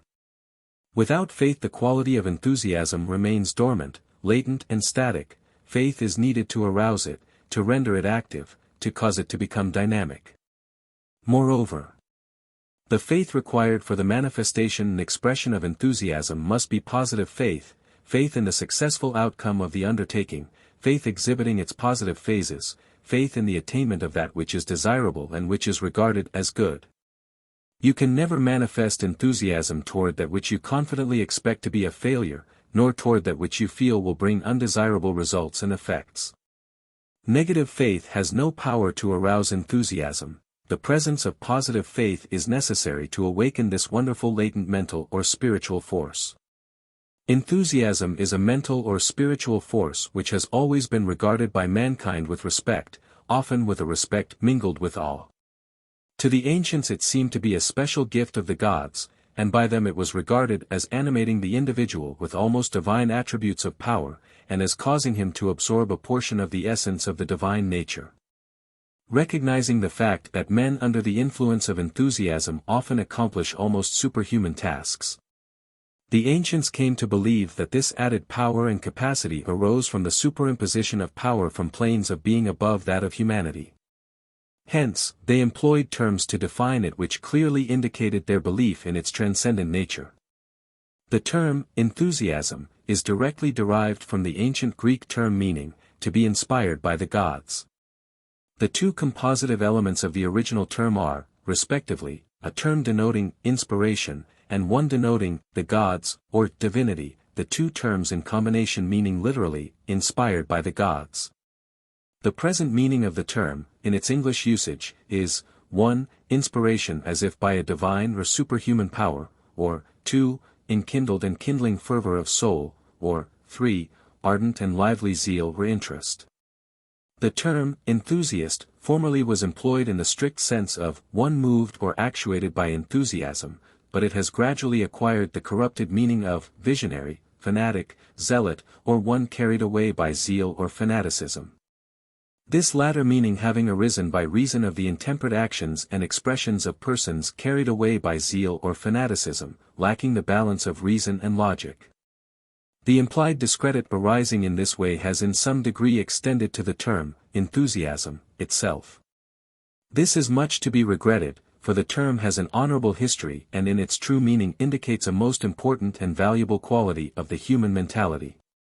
It should be needless for us to add here that in the present consideration of the subject we are employing the term enthusiasm only in its true sense and with its most approved meaning and implication.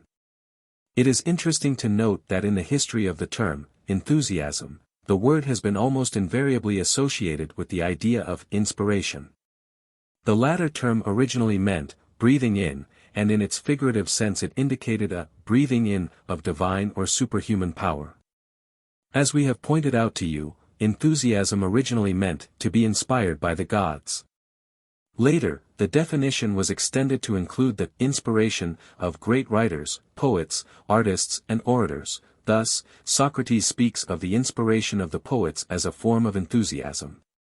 In its present usage the term, enthusiasm, has come to mean, a lively, ardent, wholehearted interest in or devotion to a cause, subject, or object, and the word, inspiration, is employed to indicate an elevating, quickening, enthusiastic interest, which stimulates and animates the intellect and the emotions of the individual. The two expressions, enthusiasm and inspiration, respectively, have traveled hand in hand through the centuries. Even today, in the more or less figurative and metaphorical employment of these words, we find that the quality of enthusiasm is held to manifest and express itself in that quickening stimulation of intellect and emotions, which denotes inspiration in such modern usage. Here the student of psychology finds another instance and illustration of the general rule according to which modern psychology employs the present knowledge of the subconscious to account for much that was formerly attributed to supernatural, or at least superhuman influences and power. Enthusiasm and inspiration, which the ancients believed to be the result of the breathing in of divine or supernatural essence, or the superimposition of supernatural or superhuman power, are now held to be the result of the aroused and quickened activities of the subconscious, of that wonderful region of the mentality of man from which emerges so much of the greatest importance to him. In the subconscious of man there abide many wonderful powers of mind and will. It would seem that man has merely scratched the surface of his mental capacity and power, and that great stores of power remain beneath that surface, as yet untouched, awaiting the tapping of the mental tools of the individual. At times, under great stress and under great necessity, the individual seems to contact these hidden storehouses of power, and, accordingly, he is able to perform work which ordinarily is far beyond his power of accomplishment. At such times we say of him that he is veritably inspired, and he seems, indeed, to have breathed in some strange potent influence which magnifies his powers and efficiency. But, the necessity over, the individual usually loses his new power, and sinks back to his ordinary condition. He has not as yet learned how to maintain or retain the contact once accomplished. William James, in his celebrated essay, The Powers of Man, called attention to this comparatively common occurrence, i.e., that of the sudden inrush of increased power in times of necessity. He compared it to the second wind, which comes to the person who has overexerted his ordinary physical powers.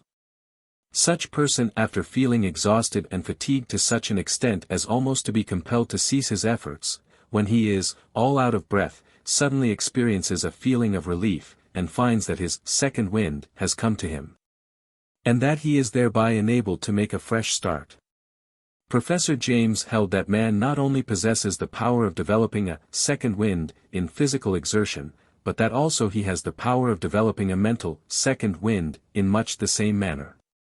He points out to his readers that often when a man is compelled to perform mental work under an increased strain by reason of unusual necessity, and when as the result of such effort, he finds himself on the verge of complete exhaustion, then, in many instances, he seems to tap a deeper stratum of mental energy, and lo, his mind takes on a new freshness and manifests renewed power.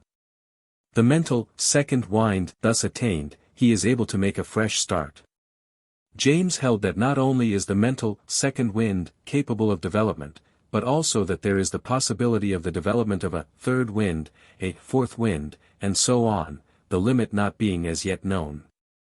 Others who have used the James theory of the mental second wind as a foundation for further speculation and experiment, have sought to locate the storehouse of this latent second wind of the mind. They have pointed out that it must be stored away somewhere, for it could not have proceeded from nothingness. These psychologists, and others, are practically in general agreement in the belief that this hidden storehouse is located in the great regions of the subconscious, and that its stores are possible of being drawn upon only when the subconscious is aroused, stimulated or quickened by great interest, when it is inspired by great feeling, in short, when it is filled with enthusiasm. The above stated conclusion agrees with our own general experience, with your own personal experience, in fact. You have found that when you become quite intensely interested in a subject, object, study, pursuit, or cause, so that your enthusiasm is thoroughly aroused, then there comes to you a highly increased and greatly intensified degree and amount of mental energy and power. At such times your mind seems to work with lightning-like rapidity, and with a wonderful sense of ease and efficiency. Your mental powers seem to be quadrupled, your mental machinery seems to have some miraculous oil poured into the proper place, thus removing all friction and allowing every part of the mechanism to move smoothly and easily and with wonderful speed. At such times you feel, indeed, actually, inspired. You feel that a new world of attainment would be open to you if you could but make this mental condition a permanent one. This increased sense of mental power, this increased ease of mental work, this increased capacity for accomplishment, all these are manifestations and expressions of that second wind, which is one of the qualities of the subconscious, and which is called forth whenever and wherever you can manage to arouse your subconscious faculties to a sufficient extent. You will find by exercising your powers of remembrance that in the cases mentioned you have been conscious of a greater or less amount of enthusiasm, i.e., of a lively quickening of interest in the matter before you and toward which you have directed your concentrated attention. This enthusiasm has so stimulated and vitalized your intellectual and emotional powers that your reserve force of mental energy has been drawn upon and you have become conscious of an inflow of efficiency and capacity in the performance of the task, duty or work before you. You may readily see how and why the ancients believed this to be the action of a supernatural or superhuman power which was breathed in by them and which was in effect inspiration. Looking around you in your world of practical everyday work and effort, you will see why businessmen and other men of affairs regard as an important factor of successful work that mental quality known as enthusiastic interest on the part of the persons performing that work. This enthusiastic interest in the work or task is found to call forth all the mental and physical powers of the worker. He not only puts into his task every ounce of his ordinary capacity, but he also draws upon that hidden reserve force of his subconscious mentality and adds that to his ordinary full energy. When he approaches the fatigue limit his enthusiastic interest carries him on, and before long he has caught his second wind and obtained his fresh start. Ask any successful sales manager for a list of the essential characteristics of the successful salesman, and on that list you will find this capacity for or habit of enthusiastic interest occupying a prominent place. This, not only because of its highly important effect upon the work of the salesman himself, but also because enthusiasm is contagious, and the lively, quickened interest of the salesman tends to communicate itself to the subconscious mentality of his customer. In the same way the enthusiasm of the public speaker, orator, advocate or statesman energizes and quickens his entire intellectual and emotional nature, thus causing him to do his best. Likewise communicating itself to his audience by means of mental contagion. The man with his soul afire tends to fire the souls and hearts of those around him. The spirit of the enthusiastic leader, foreman, or boss, is caught by those under him. Enthusiasm is clearly a manifestation of the emotional phase of man's mentality, and it appeals directly and immediately to the emotional nature of others. Likewise, it is clearly a product of the subconscious mentality, and accordingly it appeals directly and immediately to the subconscious mentality of others. Its effect is characteristically animating, energizing, inspiring, quickening. It not only stirs the feelings and sets fire to the spiritual nature, but it also stimulates and vivifies the intellectual faculties.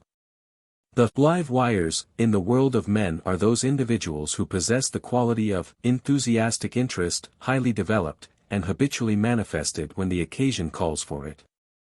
Overdone, it defeats its object, the golden mean must be observed, but lacking it the man is what is known in the idiom of practical men as a dead one. As we have previously pointed out to you, enthusiasm without faith is a mere term having no real substance or meaning. Or else it is a sham, a counterfeit, a bluff, or perhaps a hysterical imitation of the real mental quality. The man of true enthusiasm does not gush, nor is he a visionary or a fanatic, these are the signs of the abnormal development or manifestation of this valuable quality. The man of true enthusiasm is characterized by his abiding faith in his proposition or subject, by his lively interest in it, by his earnestness in presenting it and working toward its accomplishment, by his untiring, indefatigable efforts on its behalf. Faith, however, is the foundation upon which all the rest is built. Lacking faith, the structure of enthusiasm falls like a house of cards. The more faith a man has in that which he is doing, toward which he is working, or that which he is presenting to others, the greater will be the manifestation of his own powers and capacity, the more efficient will be his performance of the work, and the greater will be his ability to influence others and to cause them to see things in the light of his own earnest belief and interest. Faith arouses and sustains enthusiasm, lack of faith deadens and inhibits it, unfaith and positive disbelief kill it. It is clear that the first step toward the cultivation and development of enthusiasm is that of the creation of faith in the subject or object toward which you wish to manifest and express enthusiasm. If you have no faith in the subject or object of your activities, then you will never be able to manifest enthusiasm concerning that subject or object. And if you are unable to manifest at least a fair degree of such enthusiasm, then you will never be able to express your full energies or to manifest your full powers in those activities. Finally, if you are unable to express your energies to the full and to manifest your powers adequately in those activities, then you will never be able to attain the full measure of success in your work connected with that particular subject or object. If you cannot arouse faith and enthusiasm in your work, you would do well to change your work so as to have it cover that in which you can arouse faith and manifest enthusiasm. Faith, however, is not all that is involved in enthusiasm. Added to faith there must be a keen interest in the subject or object toward which you have directed your expectant attention. Interest adds zest to your activities, and renders pleasant the tasks which without it would be monotonous drudgery and slavish toil. Interest transforms toil and work into a labor of love. When you are deeply interested in a task, you like to perform the work connected with it.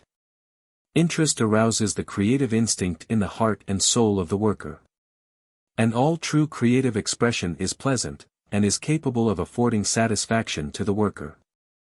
The best work is not that work performed merely by the hands, nor even that in which the head adds its work to that of the hands. It is only when the heart takes its place in the working partnership, and adds its power to that of head and hands, that the really creditable and worthy work of the individual is performed. Interest may be aroused and maintained by an intelligent observation of the subject or object of the work. Everything is capable of arousing interest if you will look deep enough and long enough for its interesting qualities and properties. The discovery of interesting facts or qualities in anything creates new interest, this new interest attracts still newer interest, and this still further interest, until finally you find yourself quite deeply engrossed by the subject or object. There is an emotional satisfaction in the discovery of new facts and qualities in anything under your observation, and there is a similar pleasure in discovering improved ways of performing a task. Interest developed to a sufficient extent leads directly toward enthusiasm. Interest, however, is quite difficult to arouse concerning anything in which you have no faith. Lack of faith is a negative mental quality, and it serves to deaden all the mental powers which are involved in the consideration of and thought concerning a subject or object. Still more harmful is a positive unfaith in a subject or object, a positive belief that the thing is not worthy, not good, not worthwhile, not honest, not destined to succeed, or, rather, destined not to succeed. Disbelief, or belief directed toward the undesirable qualities or prospects of a thing, quickly deaden all interest in that thing, and, interest absent, the thing becomes hateful, and all work connected with it grows loathsome. Faith being absent, interest dies, and, interest dying or dead, there can be no enthusiasm felt, expressed or manifested. Lack of faith, however, or even positive unfaith, often may be overcome by a careful and extended examination and consideration of the subject or object in question. Your lack of faith, or even your positive unfaith concerning that subject or object may arise from an imperfect knowledge concerning it. Before discarding a thing as incapable of arousing and maintaining faith in your mind concerning it, you should examine it from every angle and from every point of view, so as to be sure that you really understand it down to the ground floor. Do not allow your prejudices to exert an undue influence upon you. This is a most common mistake and fault. Get your facts right before you act. You may discover new facts which will change your whole mental attitude toward the thing in question. And you may thus find a firm foundation for a new faith in it. But, having observed every precaution, and having tested the thing from every angle and viewpoint, and having finally come to the positive and certain conclusion that there is not and can never be any faith in you concerning that thing, then there is but one course for you to pursue, and that course is to get away from that thing as soon as you can do so with due regard for your duties toward yourself and to others who may be interested with you in the thing. Time and labor bestowed upon a thing in which you have no faith, and toward which you feel sure that you can never entertain faith, is time and labor wasted.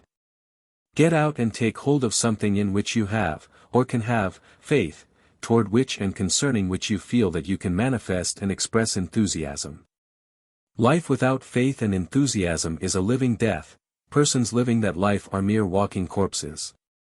If you would be a live wire, instead of a dead one, you must begin to arouse and develop enthusiasm in your heart and soul.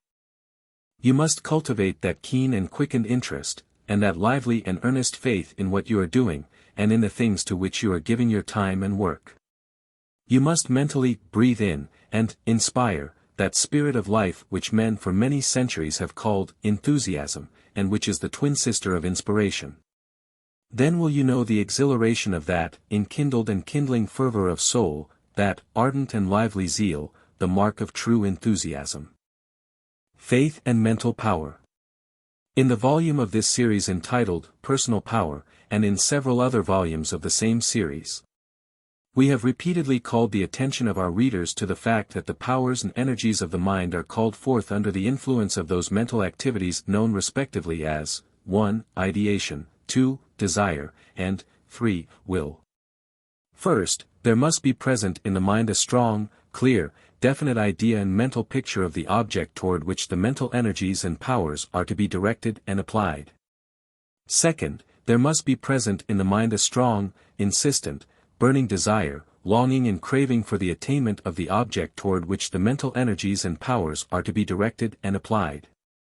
Third, there must be present in the mind a strong, determined, and persistent will that there shall be attained that object toward which the mental energies and powers are to be directed.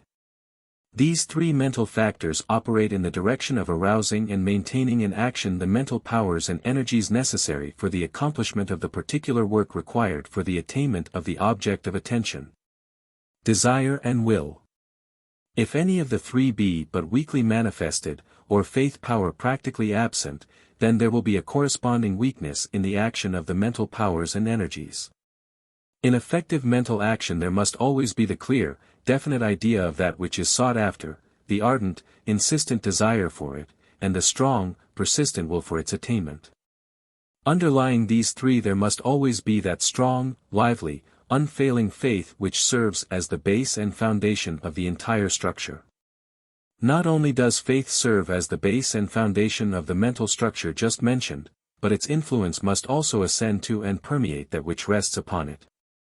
Faith not only supports and sustains, but it likewise correlates and coordinates the three mental factors, and also animates, energizes, stimulates and inspires them.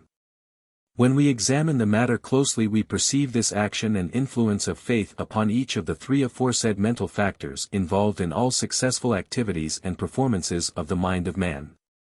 Without the presence and action of faith there is a weakening and deadening of ideation, of desire, and of will. Quickened faith increases the efficiency of each and every one of these three mental factors, in their individual or their coordinated existence.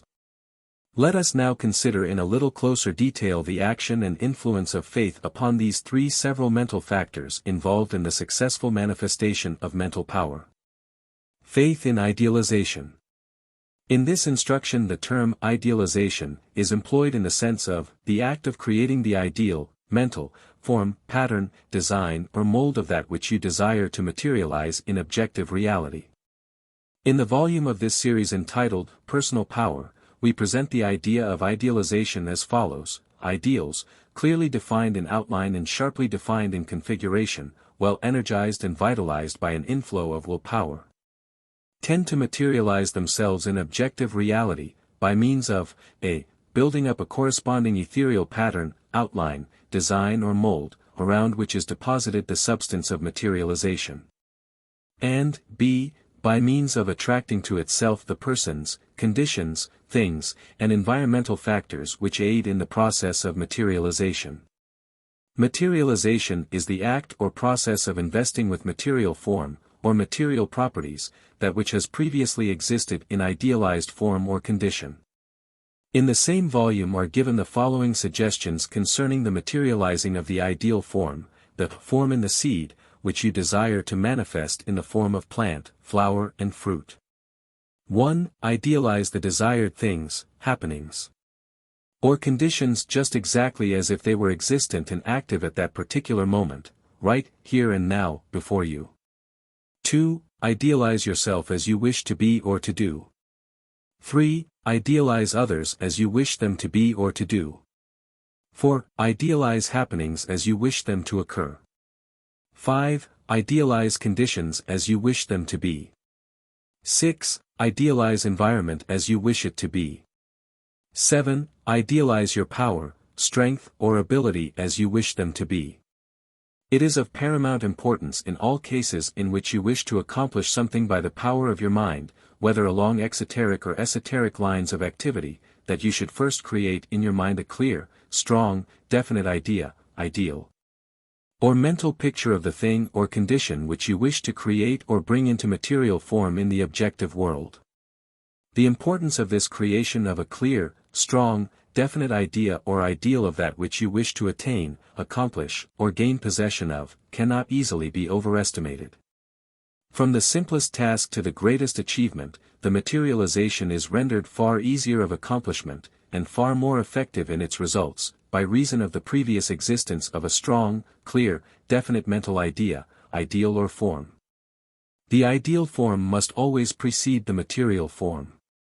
We shall not extend our consideration of idealization in this place, for it has been covered fully in other volumes of this series.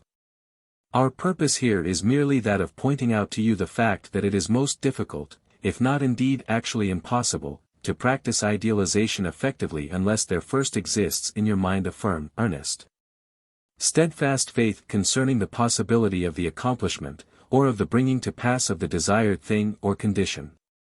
Faith so directed clears the path of the idealizing activities, it removes all obstacles and hindrances to their action, it enables the mind to form clearly the idea or mental image, and to endow the same with the appearance of reality.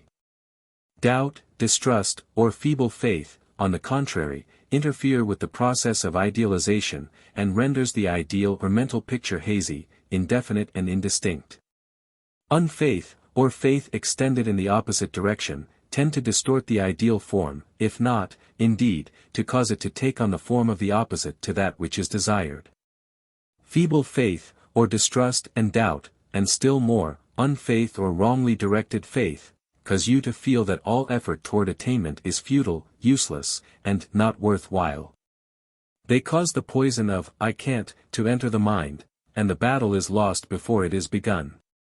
The creative imagination and the ideative faculties refuse to create strong, dear definite ideas or ideals of that which they feel can never be accomplished or gained. On the contrary, when you feel that there is a strong probability or chance of the successful accomplishment or attainment, when confident expectation manifests itself, when the "I can and I will" spirit asserts itself within you, then your mind eagerly performs the work of idealization. And your creative imagination vividly pictures the mental forms which you desire to manifest in material, objective form and effect. So, right here in the first stage of the manifestation of personal power, in the stage of idealization, you are confronted with the necessity of developing and maintaining faith and confident expectation, and with the necessity of inhibiting doubt, disbelief, distrust, unfaith or faith wrongly directed. Before you can materialize that which you wish, you must first know exactly what you wish, must know it in clear ideal form, the more definite and clearer the better. Faith aids in this idealization, while doubt, disbelief, distrust, unfaith or faith wrongly directed, will tend to paralyze your ideative powers by means of the insidious introduction of the feeling of, what's the use? It can't be done, I don't believe it, it is impossible, these, in themselves, being ideas, ideals or mental pictures opposed to the accomplishment or attainment of the desired thing, and which, like all other ideals will strive to become real. And to take on material, objective form. Here is the principle in concise form: faith encourages and promotes effective idealization, doubt, unfaith, distrust and disbelief, retard and render ineffective the process of idealization. Faith in desire. Desire is the second factor of mental power. You must not only know definitely exactly what you want, and manifest it by means of idealization, you must also want it hard enough, and manifest it in insistent desire. Desire is the flame and fire which create the steam of will. The will never goes out into effective action except when drawn forth by active and sufficiently strong desire. Desire furnishes the motive for will. Will never becomes active in absence of a motive. When we speak of a man having a strong will, we often mean really that he has strong desire strong enough to cause him to exert every ounce of power and energy in him toward the attainment or accomplishment of the object of desire. Desire exerts a tremendous influence upon all of the mental faculties, causing them to put forth their full energies and powers and to perform their work efficiently. It stimulates the intellect, inspires the emotions and quickens the imagination. Without the urge of desire there would be but little mental work performed. The keynote of desire is, I want, and to gratify and satisfy that want, the mind puts forth its best energies. Without desire, you would do but little thinking, for there would be no motive for such. Without desire you would perform no actions, for there would be no moving reason for such. Desire is ever the mover to action mental as well as physical. Moreover, the degree and the intensity of your work, mental or physical, is determined by the degree of desire manifested in you concerning the object or end of such work. The more you want a thing, the harder will you work for it, and the easier will such work seem to you to be. The task performed under the influence and incentive of strong desire will seem much easier than would the same task performed without such influence and incentive, and infinitely easier than would the same task appear if its end and object were contrary to your desire. No argument is needed to establish these facts, they are matters of common knowledge, and are proved by the experience of everyday life. In the volume of this series entitled Desire Power, we have given our readers the following general rule concerning the effects of desire upon actions and performance of work, and consequently upon the attainment and accomplishment of one's ideals. The degree of force, energy, will, determination, persistence and continuous application manifested by an individual in his aspirations, ambitions, aims, performances, actions and work, is determined primarily by the degree of his desire for the attainment of these objects, his degree of want and want concerning that object. So true is this principle that some who have studied its effects have announced the aphorism, you can have or be anything you want, if you only want it hard enough. We shall not go into a detailed consideration of the effect and force of desire at this place, we have considered it in other volumes of this series. Our purpose here is merely that of calling to your attention the important fact that without faith it is practically impossible for you to manifest strong, ardent, insistent desire. If you are filled with doubt, distrust, unfaith or disbelief in a thing, or concerning the successful accomplishment or attainment of anything, you will not be able to arouse the proper degree of desire for that thing or for its accomplishment and attainment. Lack of faith, or, still more, positive disbelief, tends to paralyze the desire power, it acts as a brake or as a damper upon its power. Faith, on the contrary, frees the brakes of desire, or turns on the full draft of its fire. Desire, in order to be efficient, must be insistent, urgent, imperative, refusing to be denied. It must be that eager longing, craving, seeking, striving which will not rest content unless satisfied or gratified. It must be, as we have repeatedly stated in the various volumes of this series, the same kind of craving and fierce demand that is capable of arousing a want or want equal to that of the drowning man's desire for air. The desert-lost man's desire for water, the starving man's desire for food, the mother animal's desire for the welfare of her offspring, and the wild creature's desire for its mate. Such a degree and intensity of desire is practically impossible without the existence of a strong, earnest faith, and a high degree of confident expectation. Here is the principle in concise form: faith encourages and sustains, promotes and maintains desire in its highest degree of efficiency. Doubt, disbelief, distrust and unfaith retard and restrict, inhibit and paralyze this efficient manifestation of desire. Faith in will action. Will action is the third factor of mental power.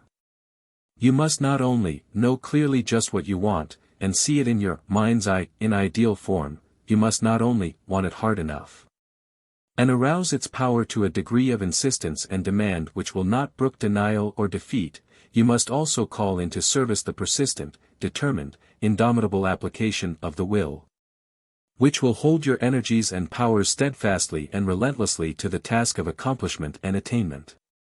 You must will to will, and must make your will itself in the act of willing. Will is perhaps the most mysterious of all of the mental powers. It seems to dwell on a mental plane alone by itself. It lies nearer and closer to the I am I or ego than does any other phase of mentality. It is the principal instrument of the I am I, the instrument which the latter employs directly and immediately. Its spirit is persistent determination, its essence is action. Whenever you act, then do you employ your will. Willpower is the dynamic phase or aspect of mental power. All other mental force is more or less static. It is only when the will becomes involved in the process that mental power manifests its dynamic phase or aspect. Wise men have held that all power is will power at the last, and that all activities are forms or phases of will action at the last. In the cosmos, as well as in the individual, will power is the essential and basic phase of power.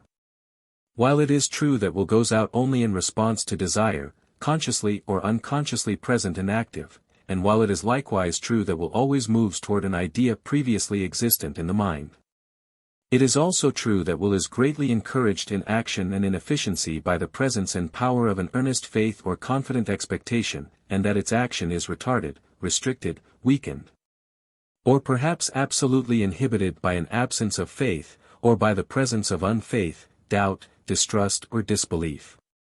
You may satisfy yourself concerning the influence of faith upon the will by means of the consideration of a few simple hypothetical cases.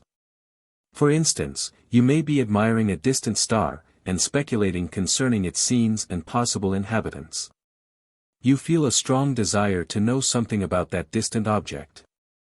You feel that you would like to travel through space until you reach its scenes, or that you would like to reach out and draw it toward you that you might inspect it. Yet you make no move toward flying through space. Nor do you extend your hand, like the infant reaching for the moon, and attempt to grasp it. Why not?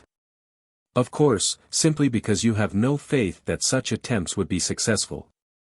You manifest positive doubt, distrust and disbelief concerning the idea, and your will is not called into action concerning it. Upon the same principle, though the case is not such an extreme one, your will does not move into action concerning many other familiar objects, being inhibited by your positive disbelief concerning the possibilities of its accomplishment. Again, if you have only a faint degree of confident expectation of the possible or probable outcome of an undertaking, then your will moves but feebly toward action concerning that undertaking. If you feel that the chances are all against me, or that I haven't a chance in the world of doing this, then your will is practically paralyzed so far as is concerned any action directed toward the accomplishment of that thing. In the degree that you doubt or disbelieve in the efficacy of an action, so will be the degree of the weakening, restriction or inhibition of your will action concerning that thing. The converse of the above proposition is likewise true. In the degree that you have faith in an undertaking or course of action, and in the degree of your confident expectation of the successful result of action in that direction, so will be the degree of the ease, efficiency and force of your will action in that direction. The greater your faith and your confident expectation, the greater will be the ease and efficiency of your manifestation of will action concerning the object of your faith and expectant attention. Here is the principle in concise form: faith encourages and stimulates will action and persistent determination; doubt, distrust, disbelief and unfaith restrain, restrict, retard and inhibit will action and persistent determination.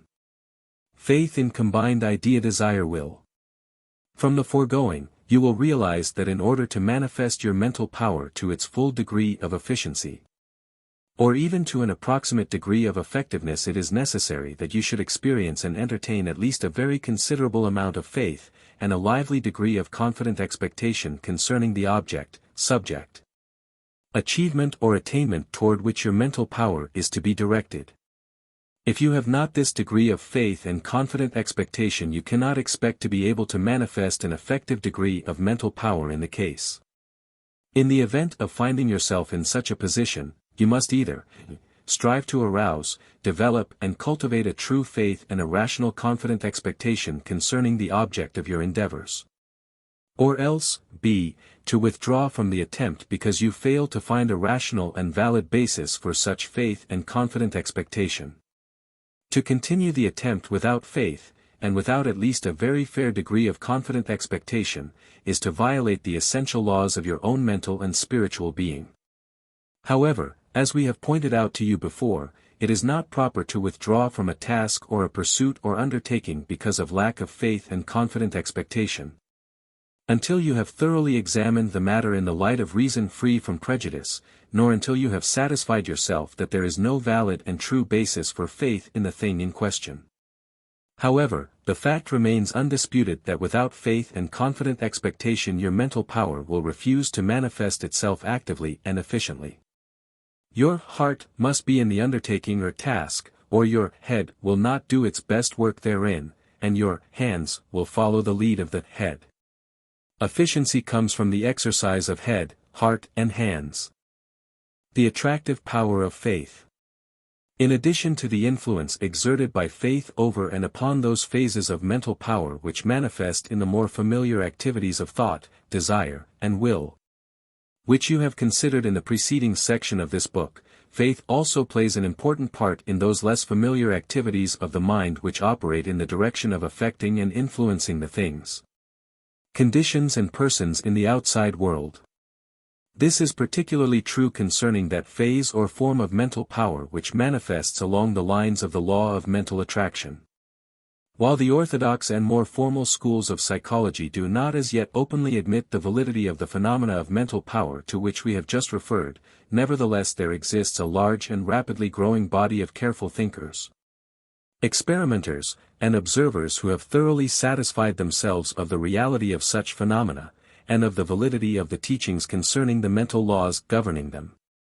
That thought travels in subtle waves, currents, and streams of vibratory energy which extend far from the brain of the persons originating them, that these vibratory thought waves or thought currents affect and influence other persons and things. That thought is contagious and awakens corresponding mental vibrations in others at a distance. All this has now come to be accepted as truth by millions of persons all over the world, and though not as yet formally accepted and taught by the orthodox, conservative schools of psychology, the general hypothesis is accepted as true by great numbers of very careful thinkers, and the body of experimental and practical proof supporting it is increasing rapidly in size and importance. One of the most interesting, and at the same time most important and practical phases of this general class of mental phenomena is that which is known as mental attraction, or thought attraction, the attractive power of thought manifesting along the lines of the law of mental attraction. It is with this particular phase that we are specially concerned in this consideration, rather than that of thought power in general. We have considered the general subject of thought power, thought vibration, etc. in that volume of this series entitled Thought Power. In the present volume we are concerned with thought power only so far as it is associated with faith power, and the attractive power of thought is closely linked with that of faith power, as you will see as we proceed with the present consideration of the subject. The attractive power of thought, manifesting along the lines of the law of mental attraction may be stated as follows: 1. Thought, in the form of subtle vibratory force, travels in constantly widening circles from the center represented by the brain of the individual. 2. These thought waves coming in contact with the minds of other persons tend to set up corresponding vibrations there, manifesting what has been called the contagion of thought. 3. These thought vibrations of the individual manifest that general law of thought by reason of which thought continually strives, a. to manifest itself in action, and b. to materialize in objective form that which exists within itself in ideal form. 4. These thought vibrations operating as above stated, tend to attract and draw to the individual the objects and conditions of the outside world which are correlated to the thought of the individual, or else to attract and draw the individual to such correlated objects or conditions. The attractive power of thought, sometimes called the drawing power of the mind, operates along the lines of what is known as the law of mental attraction, as we have said. This law of mental attraction operates along certain general lines of manifestation, though exhibiting numerous special phases or forms of such manifestation. Its general principle of operation is well expressed by the term correlation.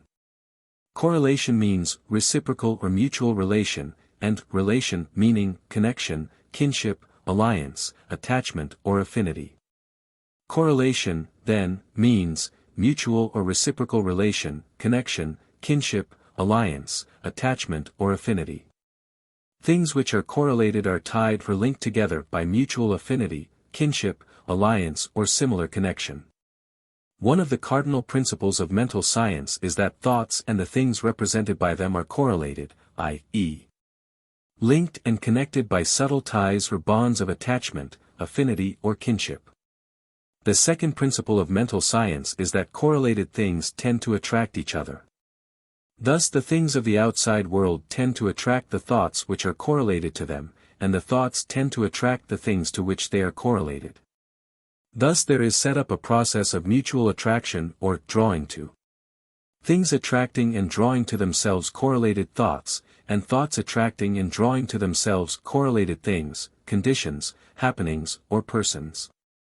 The same mental law also operates so as to draw to the individual the thought currents of others which are correlated to his own by reason of similar rate of vibrations, or of common nature of the thought. Thought attraction has been compared with the action of the magnet, and, indeed, the mind is a powerful magnet attracting and drawing to itself those things which are in harmonious vibration with it. It has also been compared to the action of gravitation, and the analogy is quite striking. The law of mental attraction might well be called the law of mental gravitation. Gravitation is that attraction or force by which all bodies or particles in the universe tend toward each other. Not only does the earth attract the tiny particle of matter, but the latter also attracts the earth. Not only does the sun attract the earth, but the latter also attracts the sun. Not only does the earth attract the moon, but the latter also attracts the earth, as is evidenced by its pulling force upon the earth's tides. There is the mutual and reciprocal pull of gravitation in force between all material things. The law of mental attraction, or mental gravitation, acts along lines very similar to those of the action of physical gravitation. There is present and active the mutual and reciprocal pull between thoughts and things, and between thoughts and thoughts. Thoughts, however, are things at the last analysis. This principle extends even to so-called inanimate objects. This mystery is explainable under the now well-established law that there is mind in everything, even in the apparently inanimate objects of the universe. Even in the atoms and particles of which material substances are composed. We shall not argue this last point here, it has been considered in detail in other volumes of this series, we are stating here merely the general fact. Just as birds of a feather flock together, so do the thought waves and thought currents of different individuals draw together, and also are attracted to the different individuals manifesting the same general character of thoughts. There are affinities in the world of thought vibrations, just as there are affinities between chemical substances and between individual living creatures.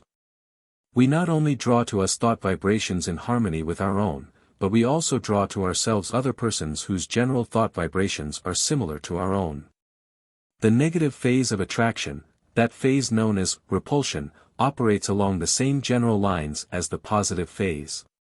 The following lines, quoted from that volume of the present series, entitled Thought Power, will give you in short form a general idea of the more complex operations of the law of mental attraction.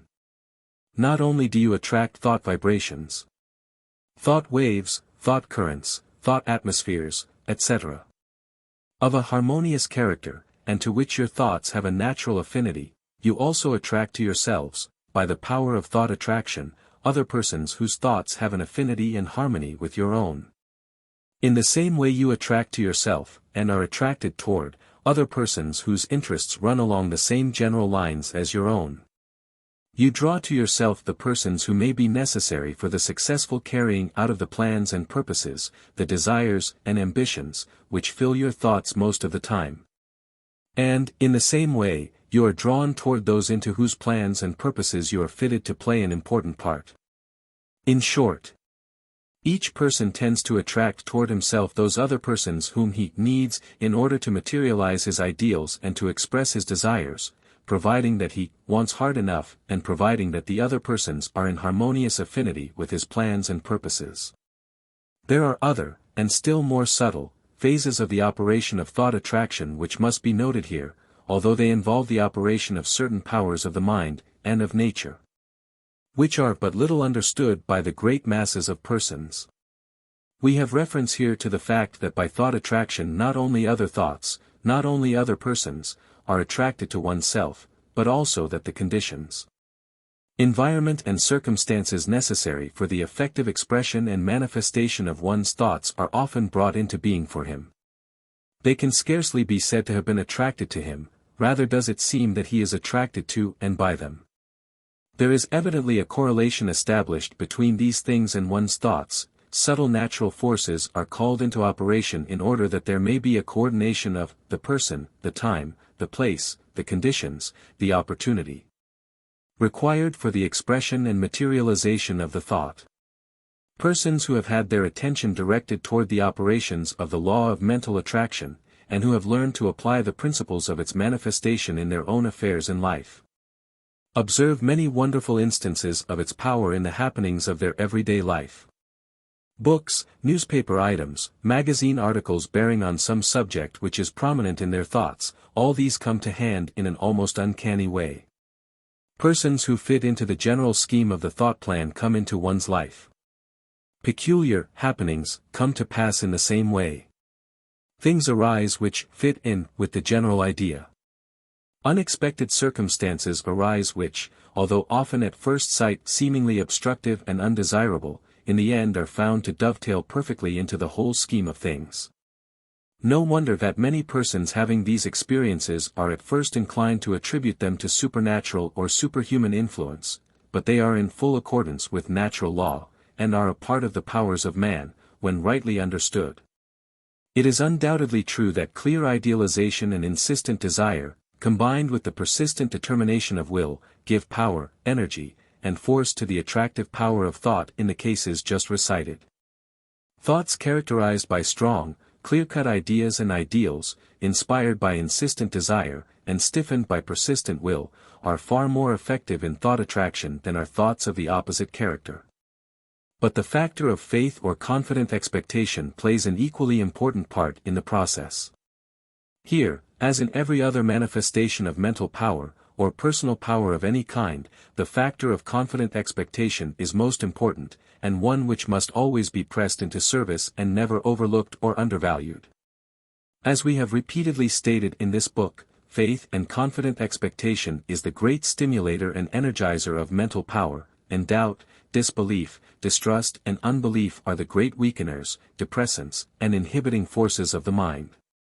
The attractive power of thought is highly increased by the presence of a lively faith and spirited confident expectation. It is greatly decreased, weakened, hampered and often almost entirely inhibited by the presence of marked doubt, disbelief, distrust and unbelief.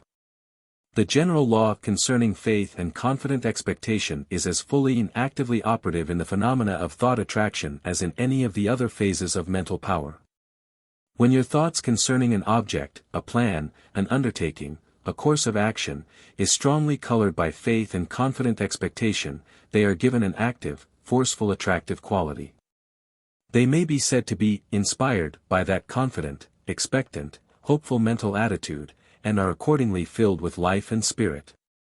On the contrary, when your thoughts of this nature are colored with doubt, distrust, disbelief and unfaith, they lack life and spirit, and are weak and ineffective. When that unfaith is of such a pronounced character as to be actually a faith in the futility of the plan, and a confident expectation of its ultimate failure, then the thoughts, strong enough to produce effects and results, tend to attract the opposite of that desired, in short, to attract the undesirable results instead of the desirable effects. You may understand this better by realizing that the effect of transmitted thought vibrations is almost precisely similar to the effect of one's mental attitude manifested in a personal interview. You need no argument, no illustrations, to convince you of the different effect produced upon you, and in you, on the one hand, by the confident, hopeful, expectant, optimistic mental attitude of the person seeking to interest you in a plan or an undertaking, and on the other hand, by that of the person with a similar purpose whose mind is filled with doubt, distrust, unfaith and disbelief in the thing which he is presenting to your attention and which he is advocating. In such instances, you fairly catch the mental vibrations of either of these classes of persons, and you are distinctly aware of the mental reaction which they induce in you. The first class produces an effect which may be called inspiring. The second class, an effect which may be called dispiriting.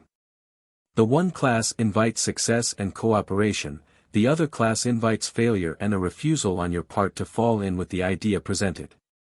In either case the effect produced upon you is correlated with the character of the thoughts prominent in the mind of the other person. Some persons, in such an interview, are so filled with faith, hope, confidence and belief in their plans and propositions, and in the successful outcome of the interview, that it requires an effort on your part to refuse this to them. Others, under similar conditions, manifest merely a lukewarm and colorless mental attitude, they seem to lack conviction concerning the merits of their proposition, and to entertain grave doubts of their ability to attract and hold your attention and interest, let alone to arouse your desire and to obtain a judgment in their favor. It is quite easy to say no to such persons, for you are convinced that they feel, in their hearts, that such is just what I expected. Others have such a degree of doubt, unfaith, disbelief and lack of confidence in the proposition, and in the outcome of the interview, that it amounts to faith and confident expectation of being turned down cold at once. Their mental ears are pricked ready to catch your emphatic no. Here you find refusal to be the line of the least resistance. You know this from actual experience. Well, then, this same principle operates in the case of thought attraction by means of the transmitted thought vibrations of the individual. There are present in such case the conditions which attract and those which repel. The thought vibrations of the individual are really that individual himself, so far as is concerned the particular degree of thought attraction. They produce the same effect at long range that are produced at short range in the personal interview. The principle is the same in either case. Your mental attitude and the character of your thoughts determine the effect to be produced in the long-distance mental calls, just as truly as in the short-distance ones. The same causes are present and active, and, of course, the same effects and results follow. Wherever mental power is present and active, it acts according to the same principles, irrespective of the distance from the person exercising it. Space does not change its character or its laws of operation. This being understood, you will see that it is not sufficient for you to arouse your faith and confident expectation concerning an undertaking, project, plan, idea, object or subject merely when you are actually in the presence of persons who are considered likely to serve your purposes in the matter. You must also create and maintain a habitual mental attitude of faith, belief and confident expectation in the things in which you are interested, and in which you hope to interest others. You must not allow doubt, distrust, disbelief and unfaith to overcome you during the hours in which you are away from the other persons in the case. And, above all, you must never allow yourself to fall into the slough of despond, into the mire of positive doubt, distrust and disbelief concerning your projects, lest you start into operation, in the wrong direction. The power of faith and confident expectation. Your mental atmosphere is not confined to your immediate position in space. It extends in all directions, and is filled with vibrations, waves, currents, whirlpools and swirlpools of thought power, and these influence and produce effects upon other persons whose thoughts are turned upon similar objects. Or upon yourself and your undertakings. Remember, always, that thought is contagious, at long range as well as at short range, over long distances as well as in your immediate vicinity. If you have a lively faith in your undertakings, and a firmly established confident expectation of their success, then others in the general line of interest will tend to catch this mental attitude. Just as true is it that if you entertain marked doubt toward your proposition or undertaking, if you are filled with distrust, disbelief and unfaith regarding it, then such other persons will tend to catch these mental vibrations. And will act accordingly. First, be sure that the undertaking is a proper subject or object of faith and confident expectation, and then deliberately and determinately cultivate, develop and maintain such mental attitude concerning it, until it becomes set and habitual. If you cannot do this, you will do well to drop your connection with the thing, and to turn your attention to something toward which, and concerning which, you truly feel faith and confident expectation, and are able to manifest the proper mental attitude toward it. The more complex phases and forms of the manifestation of thought attraction, namely, those phases and forms which are concerned with the attraction of circumstances, happenings, conditions and environments. While more difficult to explain satisfactorily in simple terms, nevertheless are governed by the same general underlying principles of the law of mental attraction. The mental forces are set into activity by desire, they move out toward the object of clear and strong idealization, they are held firmly to the task by will. And, last but not least, they are largely dependent upon faith and confident expectation for their color and effectiveness. Your conditions and environment, the circumstances and happenings which come to you, are very largely the result of the operation of the law of mental attraction, and they are accordingly, to a great extent, manifestations in objective, material form of your mental ideas, ideals and pictures. The force and nature of such manifestation depending largely upon the degree of faith and confident expectation possessed and expressed by you in your thought upon these subjects and events, or upon the degree of doubt, disbelief, distrust and unfaith, those negative phases of faith which serve to slow down the action of faith power, or perhaps even to reverse its machinery. You create environment, conditions, circumstances, events, assistance, means to ends, by mental power operating along the lines of the law of mental attraction. Mental attraction, like all forms or phases of mental power, is the transformation of the subjective ideal into objective reality.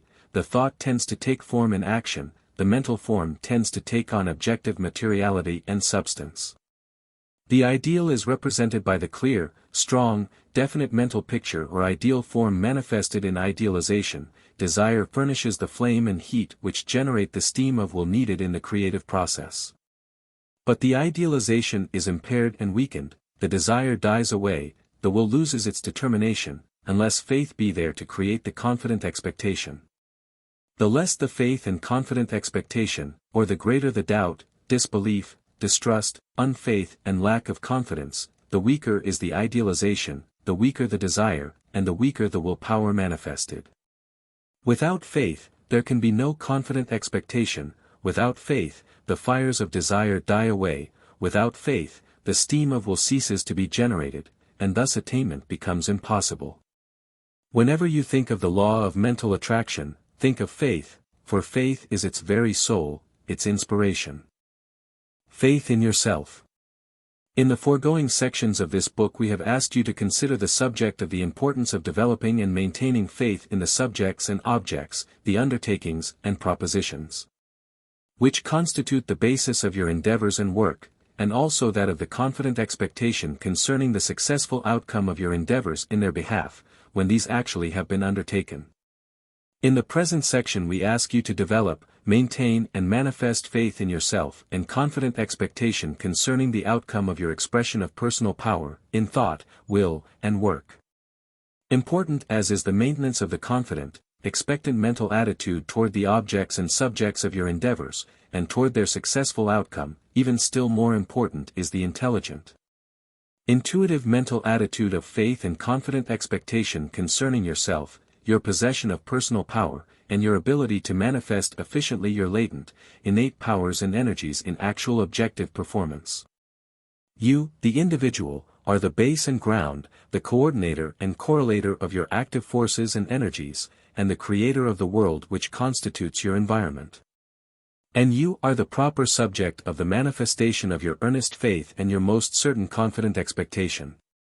Among the many characteristics and qualities which make for success of the individual there is none more fundamental, essential and basic than that of self-confidence and self-reliance, both of these terms being but expressions of the idea of faith in oneself. The man who has faith in himself not only brings under his control and direction those wonderful powers of his subconscious mentality, and the full power of his conscious mental faculties and instruments, but also tends to inspire a similar feeling in the minds and hearts of those other individuals with whom he comes in contact in the course of his pursuit of the objects of his endeavors. An intuitive perception and realization of one's own powers, and energies, capacity and efficiency, possibilities and capabilities, is an essential attribute of the individual who is destined to success. A study of the world of men will disclose the fact that those men who eventually succeed, who arrive, ultimately, who do things, are marked by this deep intuitive faith in themselves, and by their confident expectation of ultimate success. These men rise superior to the incidents of temporary defeat, they use these failures as stepping stones to ultimate victory. They are living expressions of Henley's Invictus, they, indeed, are the masters of their fate, the captains of their souls. Such men are never really defeated. Like rubber balls, they have that bounce which causes them to rise triumphantly after each fall. The harder they are thrown down, the higher do they rise on the rebound. Such men are always possible, nay, probable and certain, victors, so long as they maintain this intuitive faith in self, or self-confidence. It is only when this is lost that they are really defeated or destroyed. The failures in life are discovered usually to be either, 1. Those who have never manifested this faith in self, or self-confidence, or else, 2. Those who have permitted themselves to lose the same under the bludgeonings of chance. Those who have never felt the thrill of faith in self, or of self-confidence, are soon labeled by their fellows as lacking the elements of successful achievement. The world soon gets their numbers, and places them where they belong.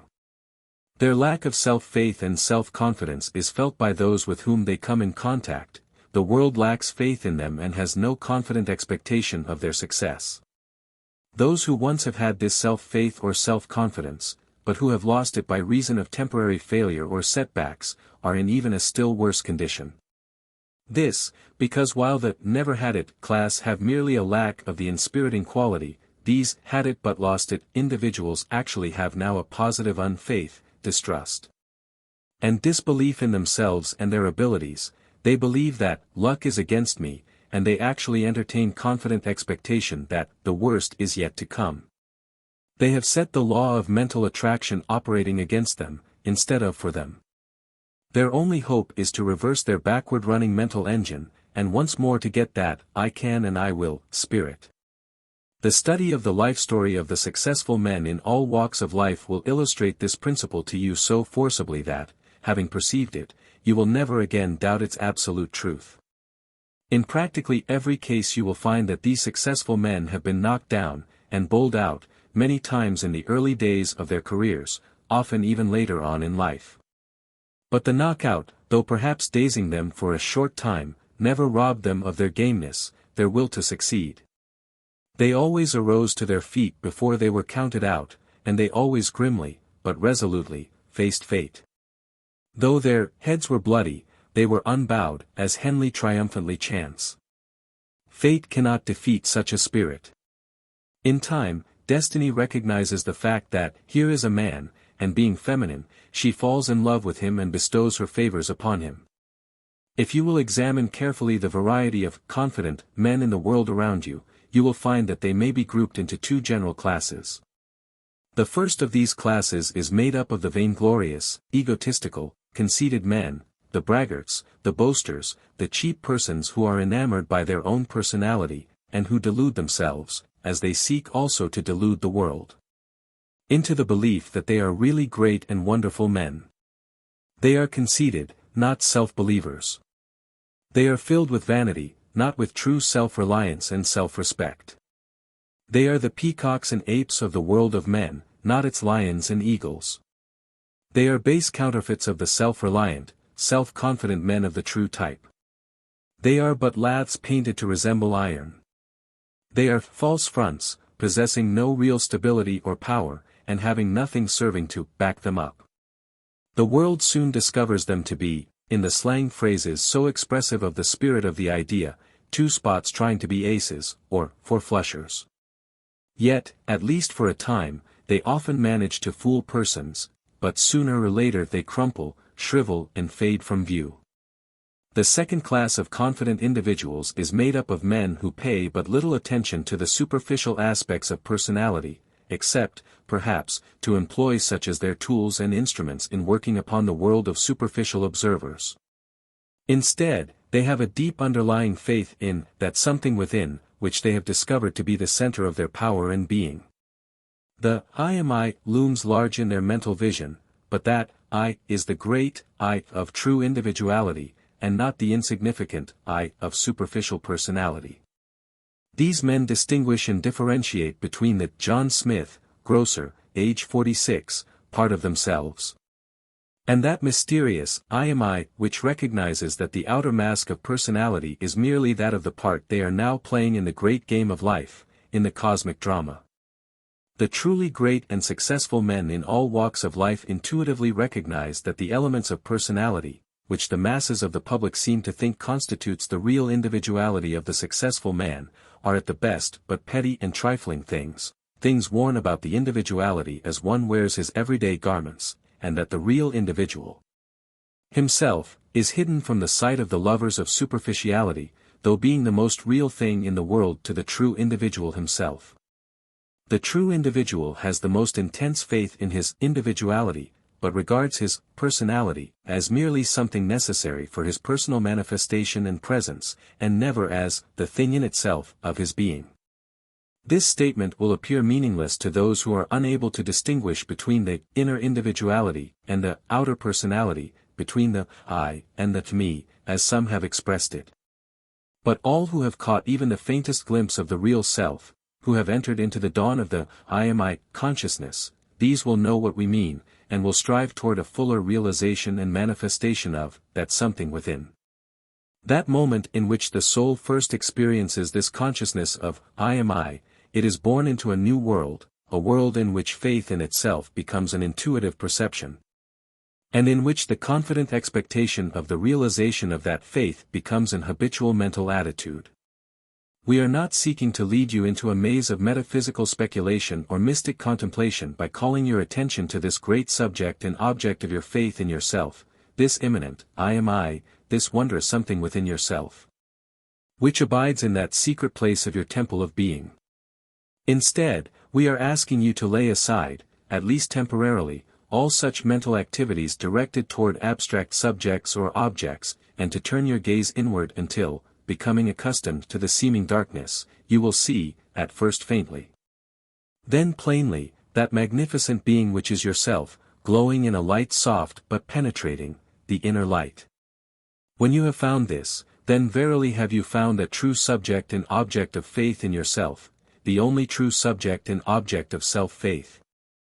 The subject and object of which all the subjects and objects of mere temporal ephemeral personality are but pitiful imitations or base counterfeits. When you have found this real self, that something within, this I am I, then have you found that inner and real self which has constituted the subject and object of that faith and confident expectation which have inspired, animated, enthused, and sustained the thousands of men who have reached the heights of attainment by the path of definite ideals, insistent desire, confident expectation, persistent determination, and balanced compensation. It is this intuitive perception and consciousness of the real self which has caused men to live out the ideal of Invictus, in the spirit of that glorious poem of Henley. Nothing but this inner realization would have been sufficient to fill the soul of man with this indomitable spirit and unconquerable will. No mere vanity of personal being, no mere belief therein, would have been sufficient. There is needed the certain, positive faith based upon the underlying individuality, upon the real self, upon the I am I. To enable man to utter that tremendous statement, I am the master of my fate. I am the captain of my soul. In the spirit of this realization in consciousness of your real self, of your I am I, read once more that inspired poem of Henley to which we have so repeatedly alluded in our preceding consideration of this subject of faith in yourself. It will serve as a refreshing and stimulating bath in the fountain of inspiration for you. It is, indeed, inspiration, and you feel it to be such. It is the voice of its authors, I am I, calling to the I am I, within yourself, the roar of the lion of individuality within him which awakens corresponding vibrations in that lion within yourself. Faith in Yourself Invictus. By W. E. Henley. Out of the night that covers me, black as the pit from pole to pole, I thank whatever gods there be for my unconquerable soul. In the fell clutch of circumstance, I have not winced or cried aloud. Under the bludgeonings of chance, my head is bloody but unbowed. Beyond this veil of doubt and fear looms but the terror of the shade. And, yet, the passing of the years finds, and shall find me, unafraid. It matters not how strait the gate, how charged with punishments the scroll. I am the master of my fate, I am the captain of my soul. It was in this spirit of the consciousness of the real self, and of this conviction of its innate power and its destiny to eventually triumph, that the ancient Stoic philosophers bade their followers to center their consciousness upon the indwelling spirit rather than upon the physical garment called the body, or even upon those instruments of the self called the mind. They were wont to remind their followers that, a man may not always master the details of his external circumstances, but he can be master of himself, and, accordingly, the master of his fate. It was in this spirit that the ancient Hindu sages bade their students to dwell in the consciousness of the real self, for that cannot be wounded by the sword, nor killed by the spear. Neither can it be burned by fire, drowned by water, crushed by earth, or blown out by the air. The wise teachers of the race have for centuries taught that this faith in the real self, in the I am I, will enable the individual to convert into the instruments of his success even those circumstances which apparently are destined to defeat his purposes, and to transmute into beneficent agencies even those inimical forces which beset him on all sides. They have discovered, and passed on to their followers, the knowledge, that such a faith is a spiritual power, a living force, which when trusted and rightly employed will annihilate the opposition of outward circumstances, or else convert them into workers for good. They have noted how the casualties of life seem to bow to a spirit that will not bow to them, and will yield to subserve a design which they may, in their first apparent tendency, threaten to frustrate. They have discovered that, when such a spirit is recognized, it is curious to see how the space clears around a man and leaves him room and freedom. They have seen, and told us, that there is no chance, no destiny, no fate, that can circumvent, or hinder, or control the firm resolve of a determined soul, and that there can be no determined soul in the absence of faith in the real and indwelling self. We are here not preaching to you the doctrine of the cultivation of a bumptious, conceited, forward, pushing, cocksureness, based upon vain conceit and cheap assurance of personal merit and capacity. There is no mental attitude further removed from the true conviction of individual innate power and capacity than is that pitiful imitation of it which is far too common. The blustering, noisy, boasting, egotism which seeks to exalt the personal self and to glorify its achievements or possible attainments, is the very antithesis of that quiet, calm, restrained sense of innate power and capacity which is experienced and manifested by the individual who has found within himself that center of personal power which is his real self, his I am I. Egotism, that cheap self-praise, self-exaltation, and vain conceit, is but the tawdry and pinchbeck imitation of that true egoism which is based upon the certainty of the power and possibilities of the individual ego, or the I am I. The former marks the person whose overweening vanity causes him to exalt and glorify his mean personal attainments and his pitifully weak personal powers.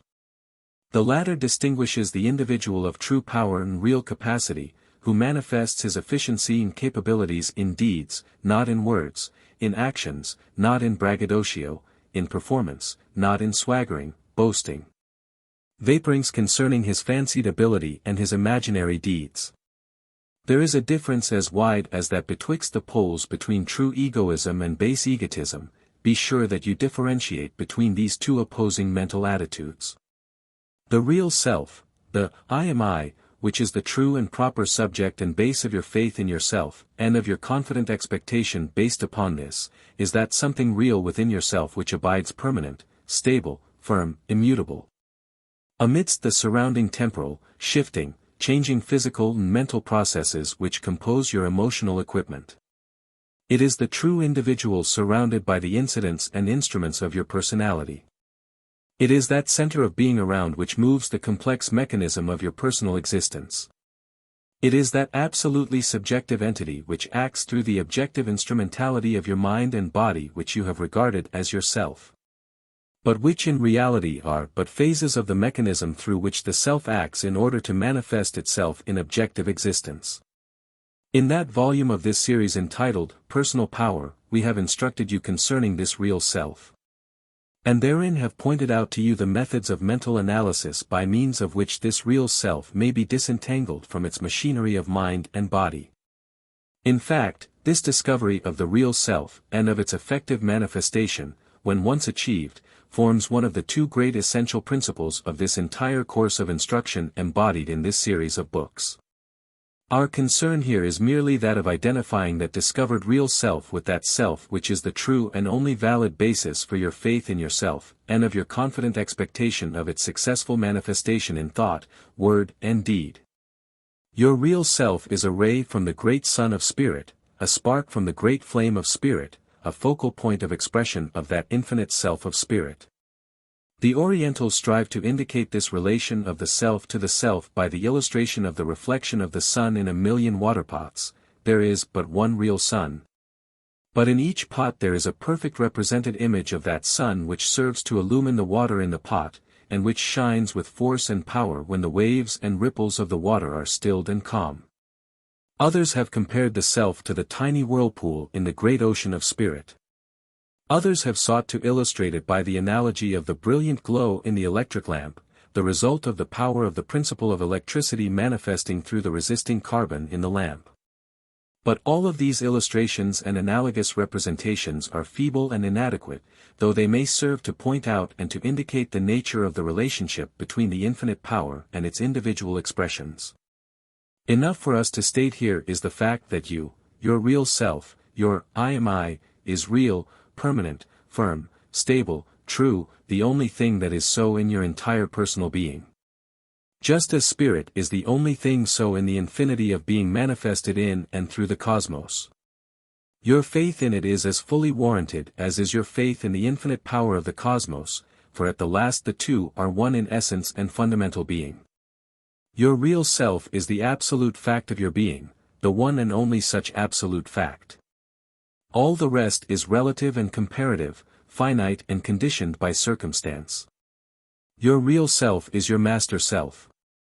It is the king on the throne of your personal being. When you realize this, then you will assert your kingship and your mastery over all of your mental powers, conscious, subconscious and unconscious, and of your physical powers as well. Surely such an entity is worthy of your faith, and of your confident expectation of the manifestation of its powers.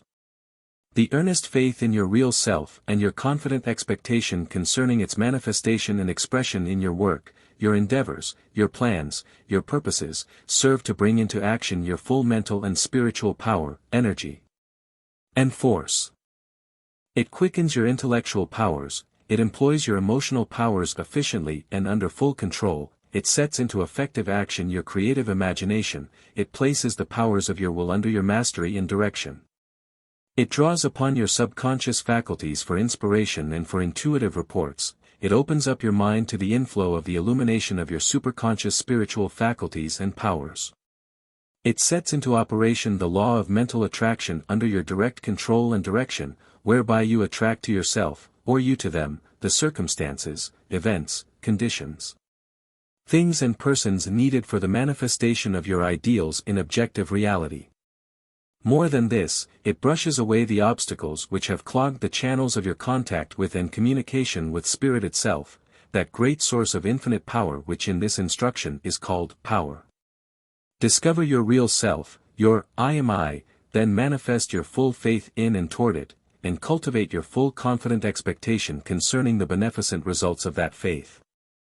Faith in the infinite. Faith in the successful outcome of your efforts, your undertakings, your expression of your innate powers, leads inevitably to your faith in yourself, your faith in your real self and in its powers and capacities for the efficient performance of the work which constitutes your field of outward expression. In truth, faith in your real self, in your I am I, inevitably leads you to that highest and most magnificent manifestation of faith and confident expectation. Namely, faith in and the confident expectation of the manifestation of the beneficence and kindly power of that infinite presence power from which all things proceed, and in which all things live and move and have their being. That there exists an infinite and eternal presence power, an infinite and absolute principle of life, mind, will, which is the source, fount and origin of all manifested living existence. Which is the creative agency by means of which all creation exists and is performed, which is the combining, correlating and coordinating power evident in all the processes of the cosmos, such as the inevitable, invariable and infallible report of human reason exercised to the full limits of its powers along the lines of philosophical thought, and such is also the report of human faith extended to its full capacity. Reason finds this report inevitably present as the base and ground of its most profound thought, intuition corroborates and verifies such conclusion. The opposite of this ultimate report of combined reason and intuition is unthinkable. To deny it is equivalent to the denial of the very base and ground of rational thought itself.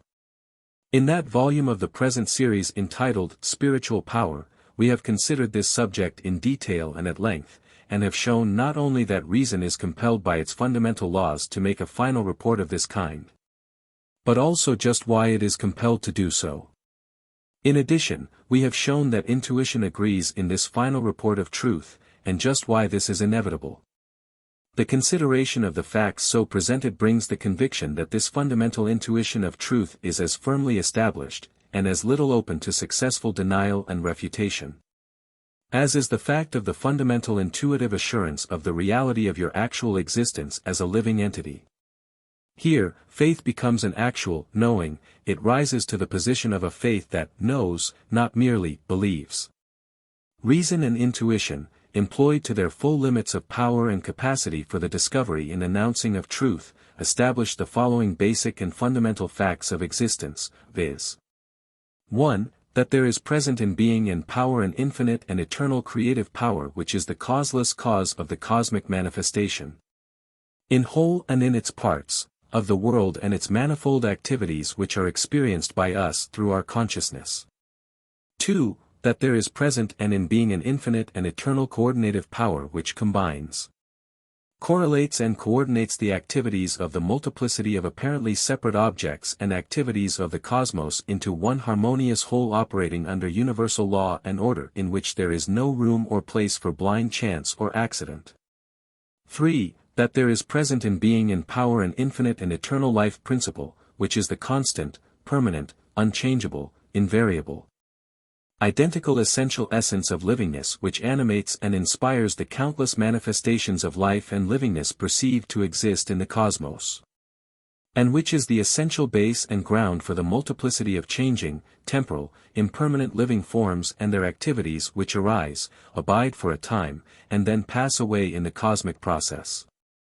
4. That the infinite and eternal creative power, the infinite and eternal coordinative power, the infinite and eternal life principle, are, at the last, but one in essence, substance and reality. They are but aspects under which we become aware of the absolute presence power which is the source and origin, the base and ground, the creator and the author.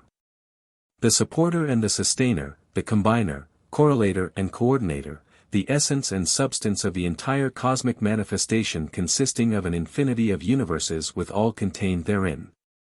This one absolute presence power is absolute unity, absolute presence, absolute power. It is the ultimate reality, the final and basic fact, the absolute truth of existence. There is and can be nothing known to us except this ultimate reality and its cosmic manifestations. 5. This ultimate reality, this infinite and eternal presence power, is discovered to be immaterial and not material. It is perceived to be pure spirit in its ultimate essence, in its real nature, character and being. Its fundamental laws are spiritual laws, this being true even of the physical laws and principles operative in the world of materiality which is its cosmic manifestation. The world of manifestation, in its essence, is contained in the being of this infinite and eternal presence power. And this infinite and eternal presence power is immanent and present in each and every part and portion, object or activity, of that world of manifestation. There is nowhere outside of the infinite presence power, for in its presence and in its power this ultimate reality abides in everything, everywhere, and in all time. All is in the all, and the all is in all things. 7. You, your real self, your I am I, are a center of power, a focal point of expression and manifestation, in and of that infinite and eternal spiritual power. In the degree that you realize this, so will be the degree of your possible manifestation of personal power.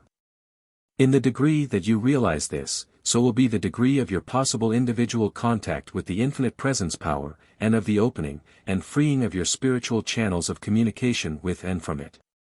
You may become in tune with the infinite, in unison with infinity, in this way. In this way, you may contact the infinite in consciousness. In the degree that you recognize and realize your actual essential identity with the infinite and eternal presence power, so will be the degree of your possible manifestation. Expression and actualization of that ultimate reality which is the source, origin and fount of infinite power, and which is the infinite self of which your I am I is the focal point or center of expression and manifestation. In the volume of this series entitled Spiritual Power, to which we have referred, we have transmitted to you the following message of truth as announced in principle by the great illumined spiritual teachers of the race, of all ages, all peoples, all lands, all creeds, which our students are requested to commit to memory and to make the essential and basic fact of their mental and spiritual lives. Hearken to this message of truth as announced by such high authorities, the message of truth. You, yourself, in your essential and real being, nature, and entity, are spirit, and naught but spirit, in and of spirit, spiritual and not material. Materiality is your instrument of expression, the stuff created for your use and service in your expression of life, consciousness and will. It is your servant, not your master. You condition, limit and form it, not at you, when you recognize and realize your real nature, and awaken to a perception of its real relation to you and you to it. The report of spirit, received by its accredited individual centers of expression, and by them transmitted to you is this. In the degree that you perceive, recognize, and realize your essential identity with me, the supreme presence power, the ultimate reality, in that degree will you be able to manifest my spiritual power. I am over and above you, under and beneath you, I surround you on all sides. I am also within you, and you are in me, from me you proceed, and in me you live and move and have your being.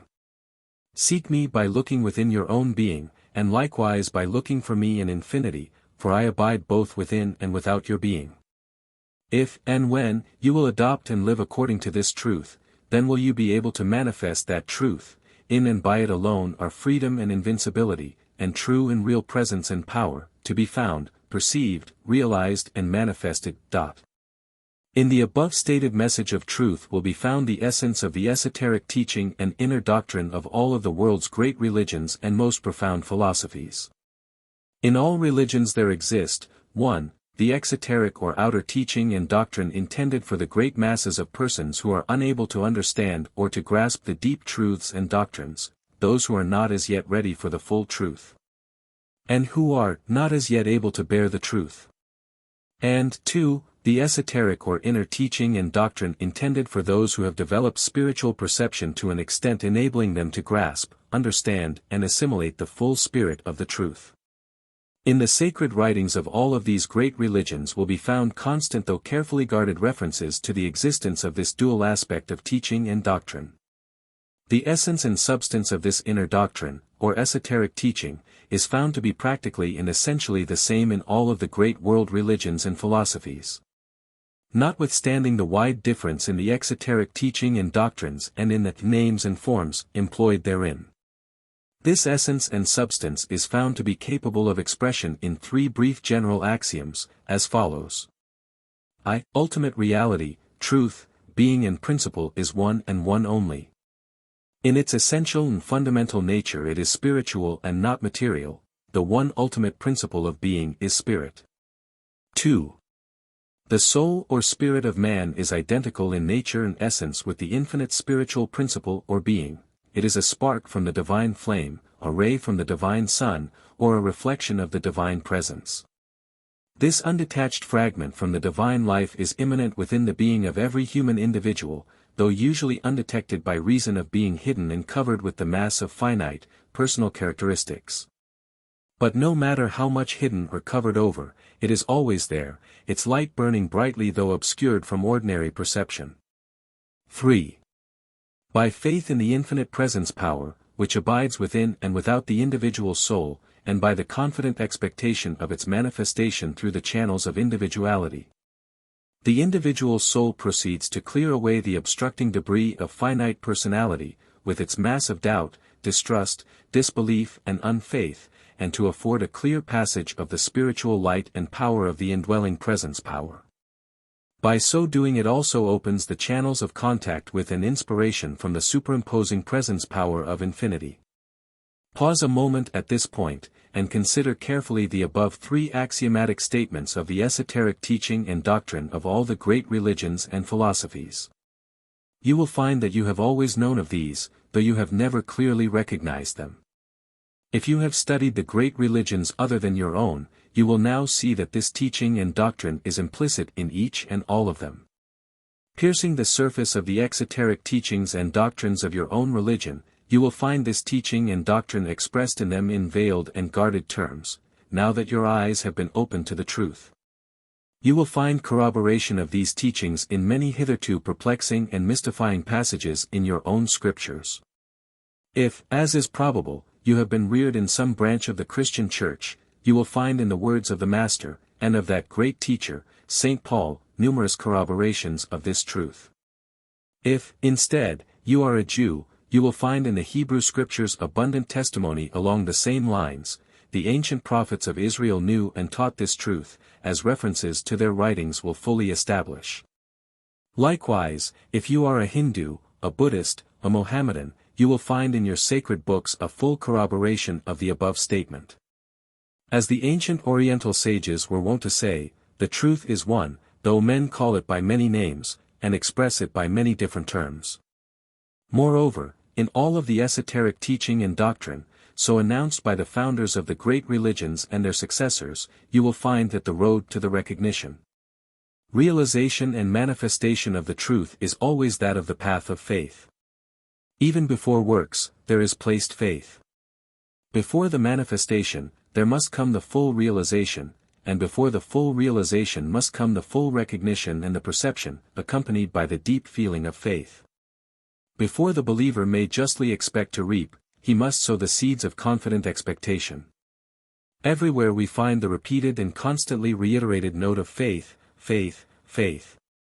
We are constantly admonished to have faith, coupled with the promise that if faith be had and maintained, all the rest shall be added unto you.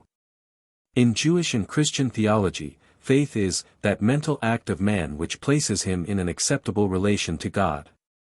In Mohammedanism, faith in Allah is a prerequisite to knowledge of the divine, and the bestowal of divine aid. In Hinduism, faith in Brahman is the master key. In Buddhism, faith in the law which makes for good is an absolute necessity to the seeker after nirvana. Everywhere, faith is held to be the first, an absolutely necessary step toward attainment. If this be true concerning the exoteric teaching and doctrine, it is thrice true of the esoteric presentation of the truth, for in the latter it takes on a mystic and occult significance. As an ancient mystic once said, there is a white magic in faith which transcends all other forms or powers of magic. In the exoteric teachings and doctrine, faith is advocated and demanded because of its claimed power to place man in close relationship with the Supreme Being, and to render possible a spiritual rapport or sympathetic accord with divine power. It is there held that the Supreme Being demands faith as a prerequisite of the bestowal of favors and gifts. In the esoteric teaching and doctrine, however, while faith is still more earnestly insisted upon as a prerequisite of attainment, there is not this rather naive and primitive explanation. Instead, faith is explained as that act by means of which the individual soul enters into a fuller recognition and realization of its essential identity with, and contact with the divine principle, and thus is enabled to unfold and to manifest those divine powers which are inherent and latent within its nature. Faith, in the exoteric sense, is a rapport, i.e., sympathetic accord relationship. In the esoteric, it is rather a rapprochement, or act of reapproach or coming together again after a separation, or act or fact of again coming or being drawn near or together. Even those not accepting the doctrine of the essential identity of the individual soul with the universal soul, and who occupy the agnostic position regarding this question, must be forced to admit as logically sound the argument that if the individual soul is potentially divine, then the act of earnest, positive faith in its potentially divine nature and possibilities must serve to unfold into manifestation such powers. The esoteric doctrine, however, does not rest merely upon this undoubtedly logically sound premise or proposition. It bases its chief claim upon the fact that the soul which proceeds, as if this were so, soon begins to manifest its powers to such an extent that further doubt is impossible. Thus the proof or the esoteric teaching and doctrine is, at the last, a matter of actual personal experience. Cries the mystic, taste, only taste, taste, and you will know the virtue of the wine. Faith in the infinite, then, consists primarily of the firm, earnest, positive belief in the three axiomatic statements heretofore presented to you, or their equivalents which are found in the esoteric teachings of any and all of the various great religions or philosophies of the world. If this faith be had and maintained, then it inevitably follows that faith in the beneficent good nature of the cosmic activities will arise. If the ultimate spiritual principle is embodied in the individual soul, then it must be inclined to be good to that soul. Ultimate reality must be good to itself, and if it recognizes the individual soul as a divine fragment of itself, then it must be good to that part of itself. The esoteric teaching and doctrine, however, hold that this recognition of common identity of the universal soul and the individual soul is more or less a mutual process. They hold that the individual soul striving to enter into this consciousness of identity with the divine, seeking its greater self, sets into operation certain powers of the universal soul which cause the latter to seek rapprochement, or reapproach or coming together, of the two apparently separated portions of the divine essence, i.e., the macrocosm and the microcosm. This being granted, it is easily seen that the act or mental attitude of faith in the infinite, and in one's essential relation to it, or essential identity with it, must operate in the direction of the rapprochement, or coming together again, of the universal principle and its particular manifestation. Like the waterspout appearing on the high seas, the water from the ocean swirls around and rises to meet and to be united with the descending whirling mass of heavy vapor from the clouds. Royce says, "We long for the Absolute only in so far as in us the Absolute also longs, and seeks, through our very temporal striving, the peace that is nowhere in time, but only, and yet absolutely, in eternity." Evelyn Underwood says, "All mystical thinkers agree in thinking that there is a mutual attraction between the spark of the soul, the free divine germ in man, and the fount from which it came forth. The homeward journey of man's spirit, then, is due to the push of a divine life within answering to the pull of a divine life without. It is a going of like to like, the fulfillment of a cosmic necessity. Resajak says, according to mysticism, the soul is led to the frontiers of the absolute and is even given an impulsion to enter, but this is not enough. This movement of pure freedom cannot succeed unless there is an equivalent movement within the absolute itself. Francis Thompson, in his mystic poem entitled The Hound of Heaven, describes with a tremendous power, and often with an almost terrible intensity, the hunt of reality for the unwilling individual self. He pictures reality as engaged in a remorseless, tireless quest, a seeking, following, tracking down of the unwilling individual soul. He pictures the separated spirit as a strange, piteous, futile thing that flees from the pursuing reality down the nights and down the days. The individual spirit, not knowing its relation to and identity with the pursuing absolute, rushes in a panic of terror away from its own good. But, as Emerson says, you cannot escape your own good, and, so the fleeing soul is captured at last. By faith in the infinite, however, the individual soul overcomes its terror of the infinite, and, recognizing it as its supreme good, it turns and moves toward it. Such is the mystic conception of the effect and action of faith in the infinite. Even those philosophers who view the cosmos as an infinite process, operated by an infinite spiritual law rather than by the will of a divine being, even they, unreservedly and fully, likewise teach and preach the paramount value of faith in the infinite. Heraclitus, the ancient Greek philosopher who taught the doctrine of the eternal becoming, the Stoics with their doctrine of cosmic law and order, and the ancient Buddhists with their doctrine of the law of eternal change. All these taught as the highest wisdom the unquestioning faith in the law. Everything, they said, is under law, and proceeds according to order. Wisdom consists in having absolute faith in that law, and in falling in with its action, movement and processes. Faith in and obedience to the law is the highest religion, said these thinkers. And they held that only through such could the individual reach the mount of attainment.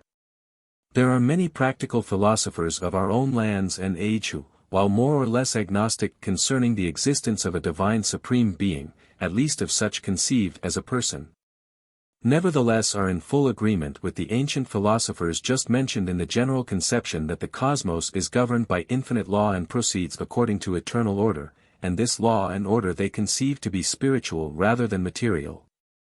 Like Heraclitus, the Stoics, and the original Buddhists, the modern philosophers conceive it to be the highest wisdom on the part of man, as well as his manifest duty toward himself and the universe as well, to arouse and to manifest a firm, absolute, certain and unquestioning faith in the existence and operation of the infinite law and the eternal order, and in the belief that it operates in the direction of ultimate good.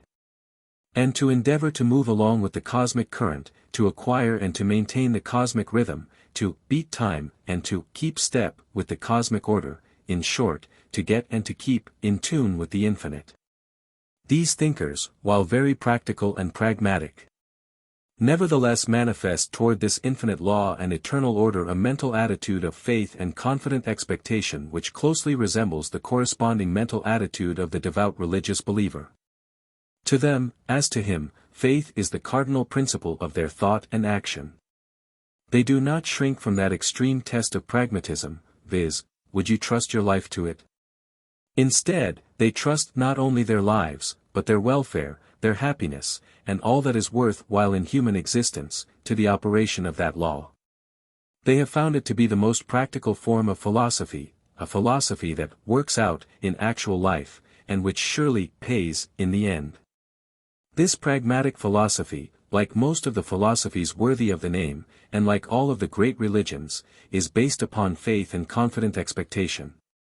Like all other forms of earnest thought and belief, it has its roots in intuition, and intuition breathes the very spirit of faith. It is not our purpose, nor our duty, to direct you concerning your form of religious belief, or regarding your school of philosophy. These are matters entirely for the exercise of your own reason with the cooperation of your intuition.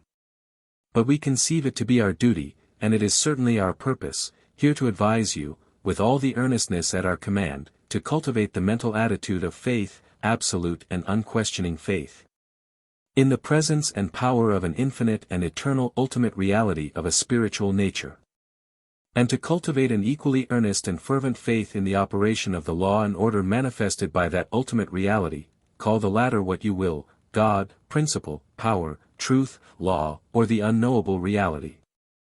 Following this, and dependent upon it, should be the confident expectation that this infinite law and eternal order will tend to operate in the direction of your ultimate good. In the measure in which you have faith in it and confident expectation concerning its ultimate beneficent results. Even if you cannot perceive the merit of the philosophical reasoning which leads to this conclusion, even if you are devoid of the religious conviction which brings the similar report, you are justified in accepting such a conception as warranted by the rule of pragmatism which is expressed in the axiom, that which works may be accepted as practical truth. Lack of faith in the infinite law and eternal order weakens you, and renders you less efficient, therefore such is a negative quality. Actual distrust, disbelief, unfaith and doubt are worse than mere negative qualities, they are positive and active in the wrong direction, and tend to reverse the movement, action and direction of the cosmic forces, producing that shadow of good which is called evil. Before beginning, and without an end. As space eternal and as surety sure. Is fixed a power divine which moves to good. Only its laws endure. It mocketh and unmaketh, mending all. What it hath wrought is better than hath been. Slow grows the splendid pattern that it plans. Its wistful hands between. It will not be condemned by any one. Who thwarts it loses, and who serves it gains. The hidden good it pays with peace and bliss. The hidden ill with pains. Such is the law which moves to righteousness. Which none at last can turn aside or stay. The heart of it is love, and end of it is peace and consummation sweet. Obey. Ho! Ye who suffer, I know ye suffer from yourselves. Naught else compels. Within yourself deliverance must be sought. Each man his prison makes. Laugh and be glad, for there is liberty. Prentice Mulford, that eccentric genius who was really one of the great pioneers of the practical phase of the modern new metaphysical movement, although he is seldom given the credit to which he is really entitled in this particular field, once expressed very forcibly the spirit of the true teaching concerning faith in the infinite, in the following remarkable passage culled from one of his early books.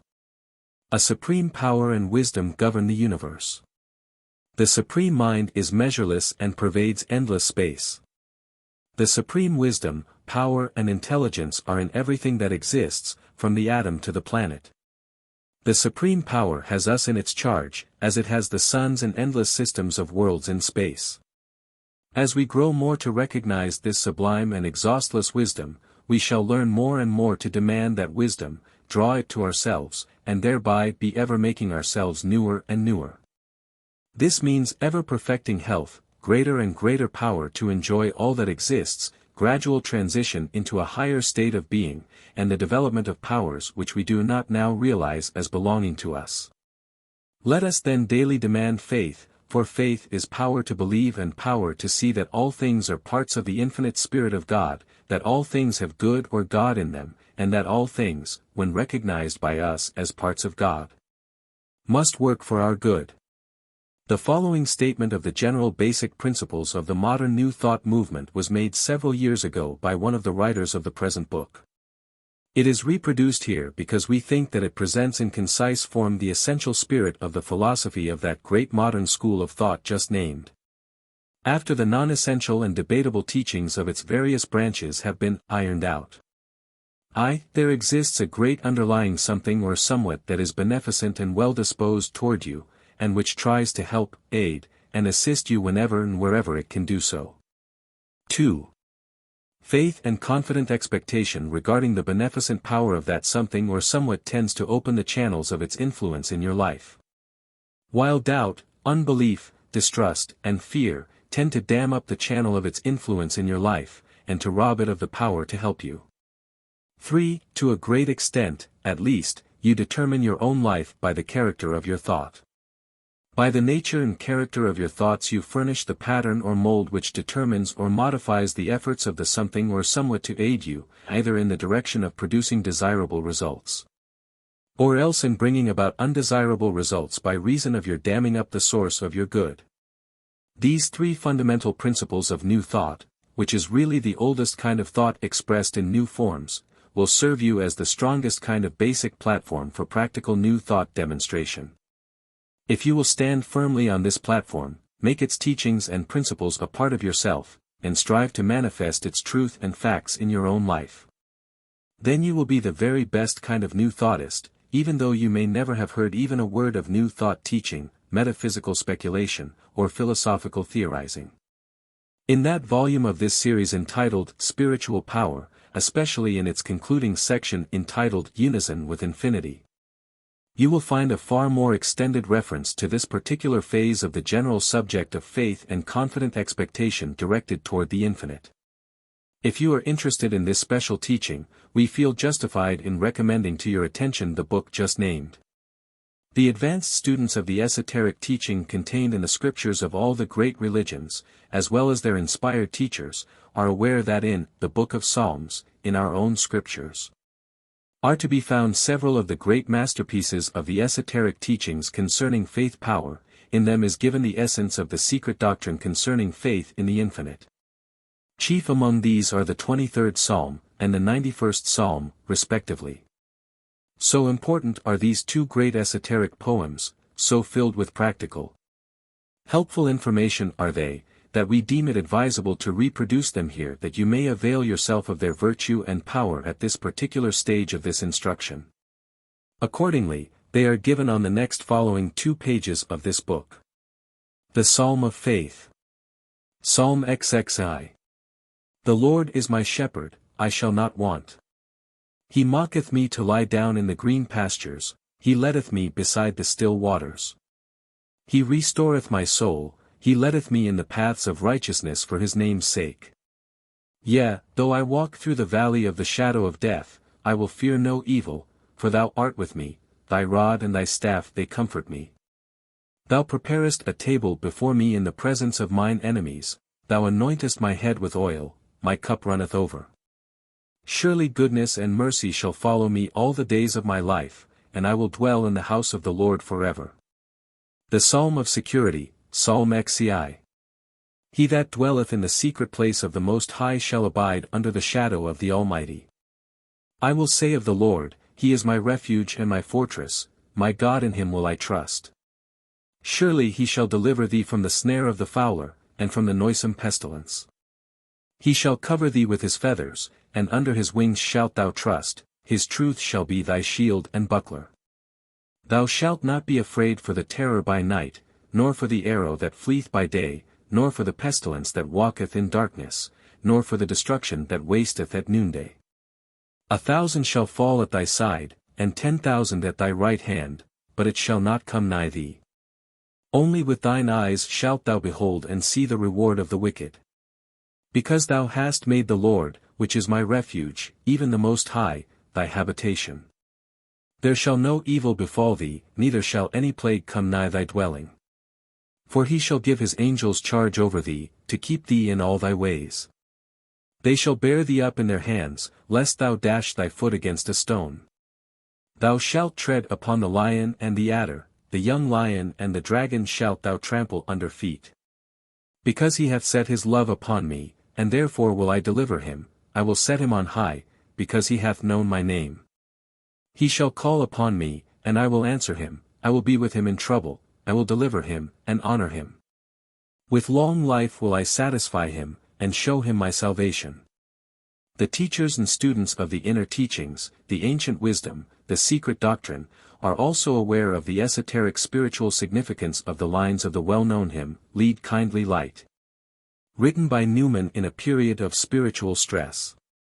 Few who read or sing this hymn realize its esoteric spirit and meaning, none but those who know, perceive and recognize that which dwells under the surface of those wonderful words and lines.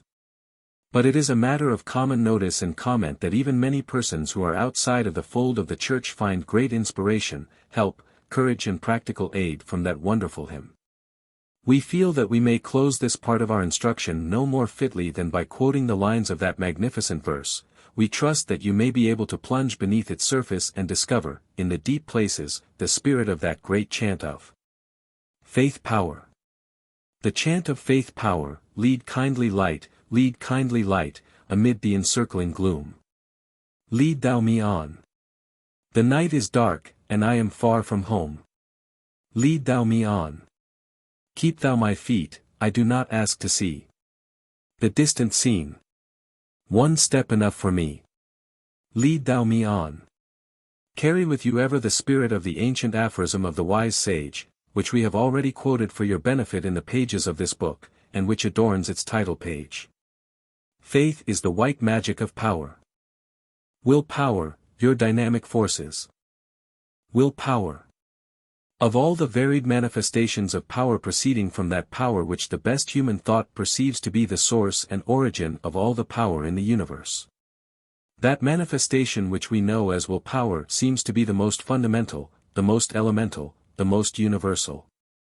It is seen by philosophers to constitute the very kernel or heart of all phases and forms of personal power.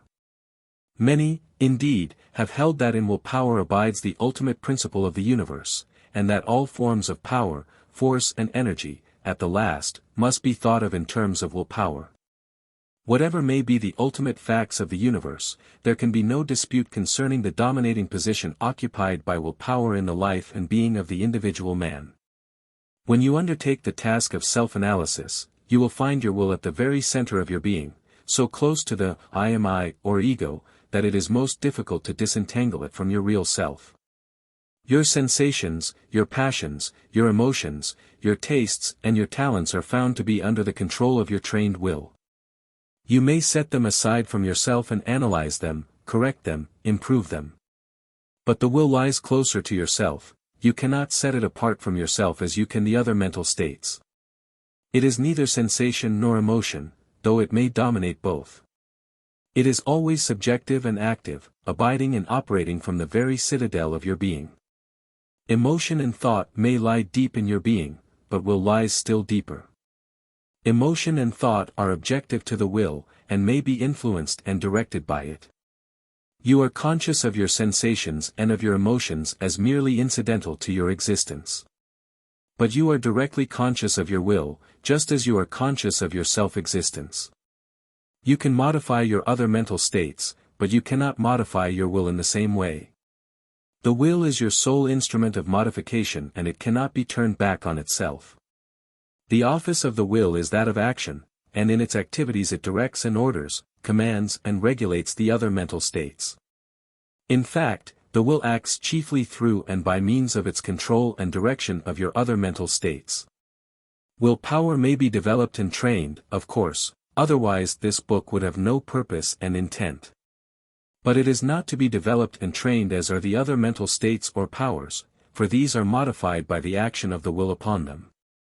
Unlike theirs, its development consists rather of the unfolding into fuller expression of a fundamental power which already exists, the transformation of latent and static will into active and dynamic will. This form of development is defined as the act of freeing from that which envelopes. Its training, likewise, is different. Instead of its being trained by a higher mental faculty or power, the will itself proceeds to improve, deepen, widen and strengthen the channels through which its currents flow. We, therefore, employ the term, the development and training of the will, only in this sense. Will culture really is the process of providing the will with the appropriate mental instruments for its fuller expression and manifestation, and of encouraging it to employ them. The will always is there, abiding in full power. It is your part to supply it with the proper incentives to action, and to furnish it with the channels of habit and use through which it may flow freely. Strange to say, you must employ the powers of will itself in order to provide these requisites for its own fuller expression. At the last, the will itself must will to provide itself with the instruments of willing. The will must will to will. And to will into being the instruments of its future willing. But the will always is content to do these things when properly aroused. We need not labor to convince you that it is desirable for you to possess developed and trained will power. You know from your own experience and observation that to have a strong will is to be a strong individual, one who is regarded with respect. You know also that to have a weak will is to be a weak individual, one to be pitied, if not indeed to be scorned.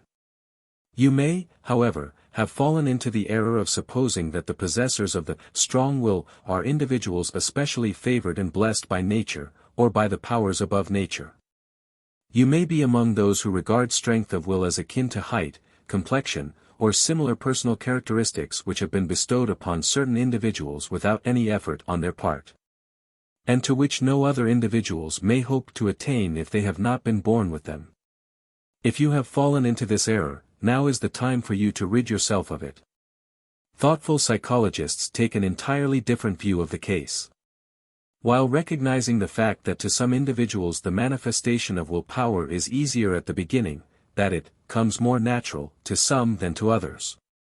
Those who have made a careful study of this subject know that it is equally true that each and every individual has within himself a bountiful supply of latent willpower which he may develop and train to a marvelous degree if he will employ the proper scientific methods.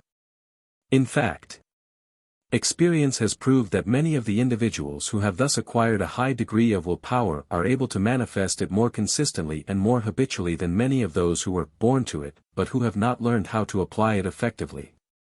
It is true that in order to develop and train your willpower you will need to arouse and apply a certain degree of will itself. You will also find that your willpower once set into operation in this direction will rise to the occasion, and that your supply of such power will prove to be equal to your demands upon it. One may start with even a far less degree of willpower than that possessed by the average man, and then proceed step by step in an ever-increasing ratio of attainment and development until the heights are reached. Accompanying the very application of willpower to the task of developing itself by special training, there is a correlated arousing of its latent energies. The employment of willpower in this effort tends to strengthen and energize its power of manifestation in other directions.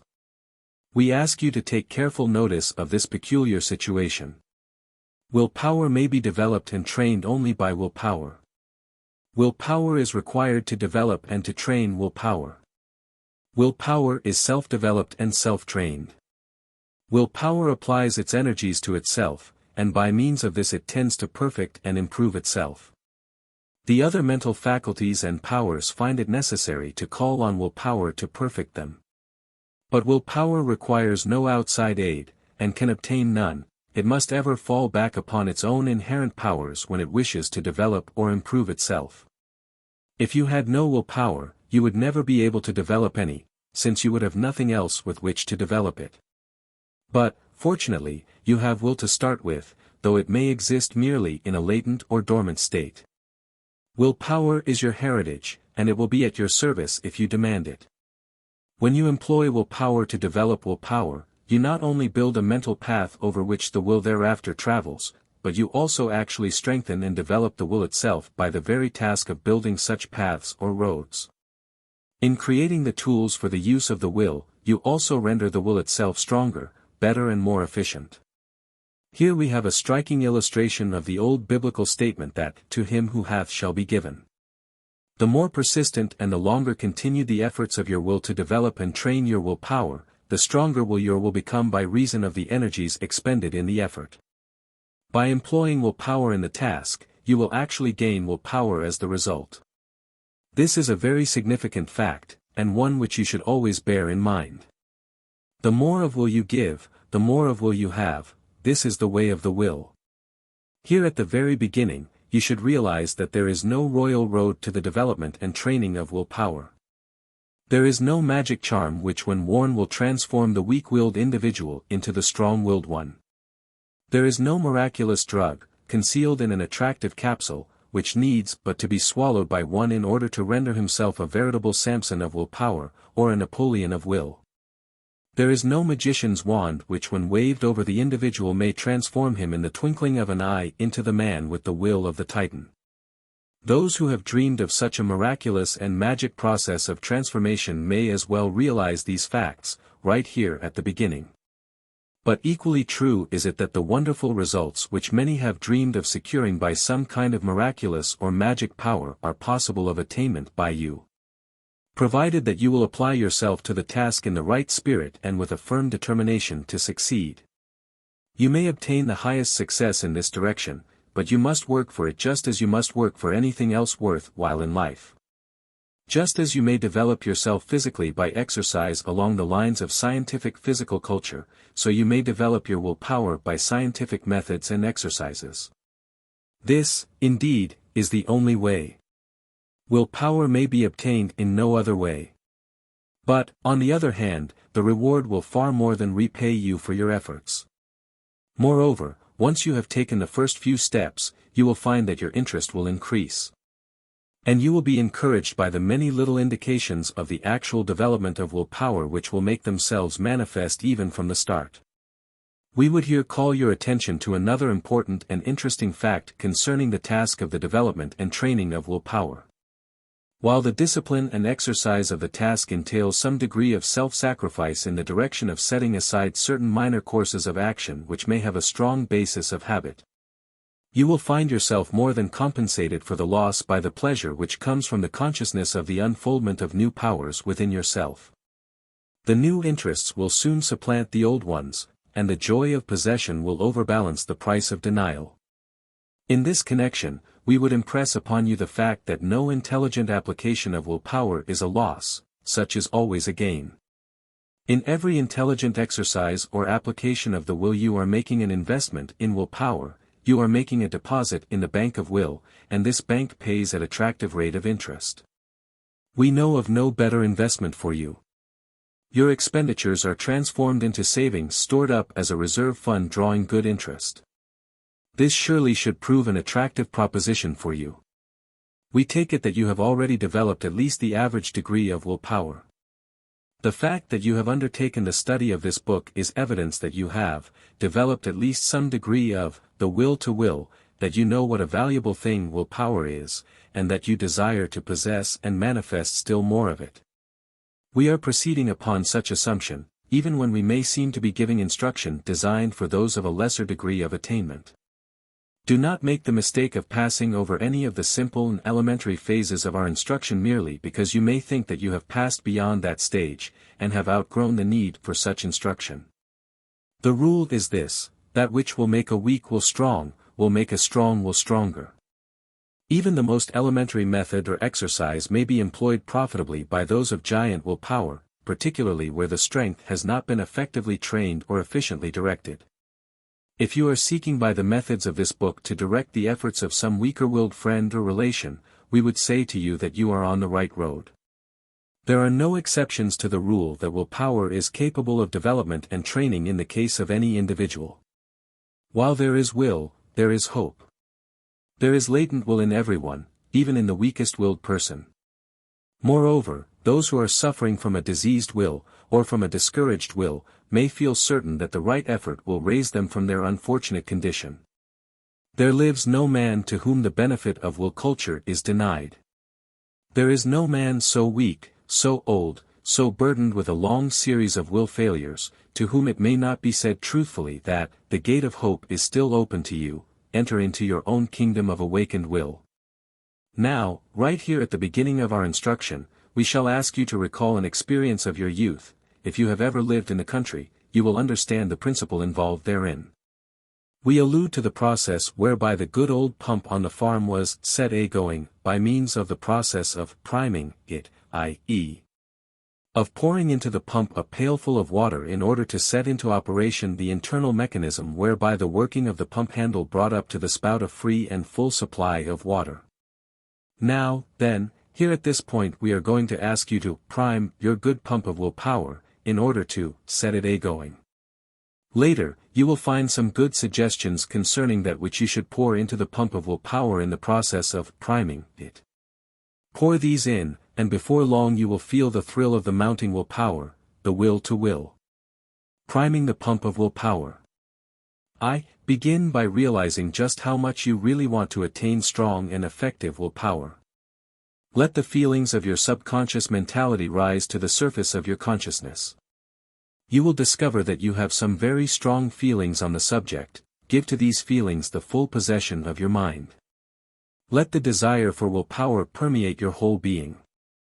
Do not rest satisfied until you want willpower as the drowning man wants air, as the starving man wants food, as the thirsting man wants water, as the wild creature wants its mate, as the mother creature wants its young.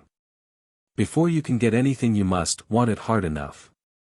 2. Picture yourself in imagination as already possessed of strong willpower. See yourself, in mental pictures, as manifesting the actions of the man of giant will.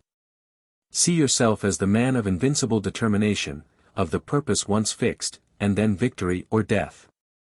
See yourself as the man possessed of that strong and indefatigable will which treads down difficulties and dangers as the boy treads down the frozen snow in winter. See yourself as possessed of that settled purpose which demands fulfillment, and which will not be denied. See yourself as possessed of that passionate and unwearied will which performs that which seems impossible to the eyes of the cold and feeble. See yourself as the man who will not yield to the casualties of life, but who forces them to yield to him, and who compels circumstances to serve his purposes and designs, though they had at first seemed determined to frustrate them. See yourself as possessed of that spirit of will, that firm, decisive spirit, which clears a space around you, and leaves you room and freedom for action. Memorize and ponder over the following lines from Ella Wheeler Wilcox. There is no chance, no destiny, no fate can circumvent, or hinder, or control the firm resolve of a determined soul. Gifts count for nothing, will alone is great. All things give way before it soon or late. What obstacles can stay the mighty force of the sea-seeking river in its course, or cause the ascending orb of day to wait? Each well-born soul must win what it deserves. Let the fools prate of luck. The fortunate is he whose earnest purpose never swerves, whose slightest action, or inaction, serves the one great aim. Why, even death itself stands still and waits an hour sometimes for such a will. 3. Next, carefully consider the question of whether or not you are ready and willing to pay the price of effort, exercise and training necessary for the attainment of strong willpower. Proceed honestly in this matter, do not try to deceive yourself. Weigh carefully the advantages which will accrue to you as the result of your attainment of the qualities and powers seen in the mental picture which you have just considered. Against these balance the degree of work, time, attention, and the general mental discipline which you must perform as the price of your attainment. Balance the goods against the price, and decide whether or not you will get full value for your money. You must settle this question once and for all, right here at the beginning. You must not carry it over into the later stages of this instruction, there to plague and torment you. If you find that you are not willing to pay the price, all well and good, in such case close this book and dismiss the subject from your mind, leave it for some more courageous and determined soul. But if, as we anticipate, you decide that the game is worth the candle, and the goods are cheap at the price, then close the contract with yourself, and proceed as follows. Having fully made up your mind, you should proceed to enter into the task of will development with full determination and resolute purpose. You must manifest not a mere passive or lukewarm resolve, but a real, red-blooded, virile resolution, which your manhood compels you to fulfill. You must will to will in this matter. You must throw the whole force of your being into the task of this purposeful determination. You must be prepared to act now in the manner in which you pictured yourself acting a few moments ago. You must burn your bridges behind you, and must enter upon the road from which there is no retreat. Take as your battle cry, I can, I will, I dare, I do. Carry its inspiration with you. In your hours of struggle, effort, and battle against the forces of lethargy, apathy, inertia, and the tendency to side-track the decision, sound this note insistently and persistently. In your hours of discouragement, in which the tempter whispers in your ear, what's the use, set the vibrations of the battle cry into motion. And, finally, in your hours of triumph, in which you enjoy your achievement with that keen pleasure that comes only to him who has overcome obstacles by sheer persistence, determination and will, let this be your vibrant note of victory. Sound this note over and over again, until its vibrations energize every atom and cell of your being. Let its rhythm awaken the thrill of willpower within you, until the "I can, I will, I dare, I do" sounds from the very center of your being. Sound it over and over again, until you are fully conscious that its vibrations have begun, and that the whole mighty structure of your being is quivering and thrilling, throbbing and beating. With the rhythmic vibration of the energy of your persistent determination, the spirit of your awakened will to will. This, then, is the water of suggestive idea and mental imagery, of definite course and determined purpose, which you are pouring into your pump of will so as to prime it and to set it a-going, and, set it a-going, it surely will. The nature of will. Psychology finds itself confronted by a paradox when it undertakes the consideration of the will. While it is able to indicate clearly the several stages of the activity of will, and also to point out positively the methods whereby the will may be developed and trained. Yet when it seeks to indicate the essential nature of will, it finds itself baffled at every turn and, in the end, is compelled to content itself with explaining the will by a recital of its activities. The will is elusive. When we think that we have pinned it down for an examination of its essential nature, we find that we have merely laid hold of one of its manifold phases of activity. The will in itself remains free from our confining instruments, defying us to fasten it down even by a satisfactory definition. Compared with the knowledge we have of the fundamental nature of the emotions, the reason, the memory, and the imagination, our knowledge of the essential nature of will is very unsatisfactory.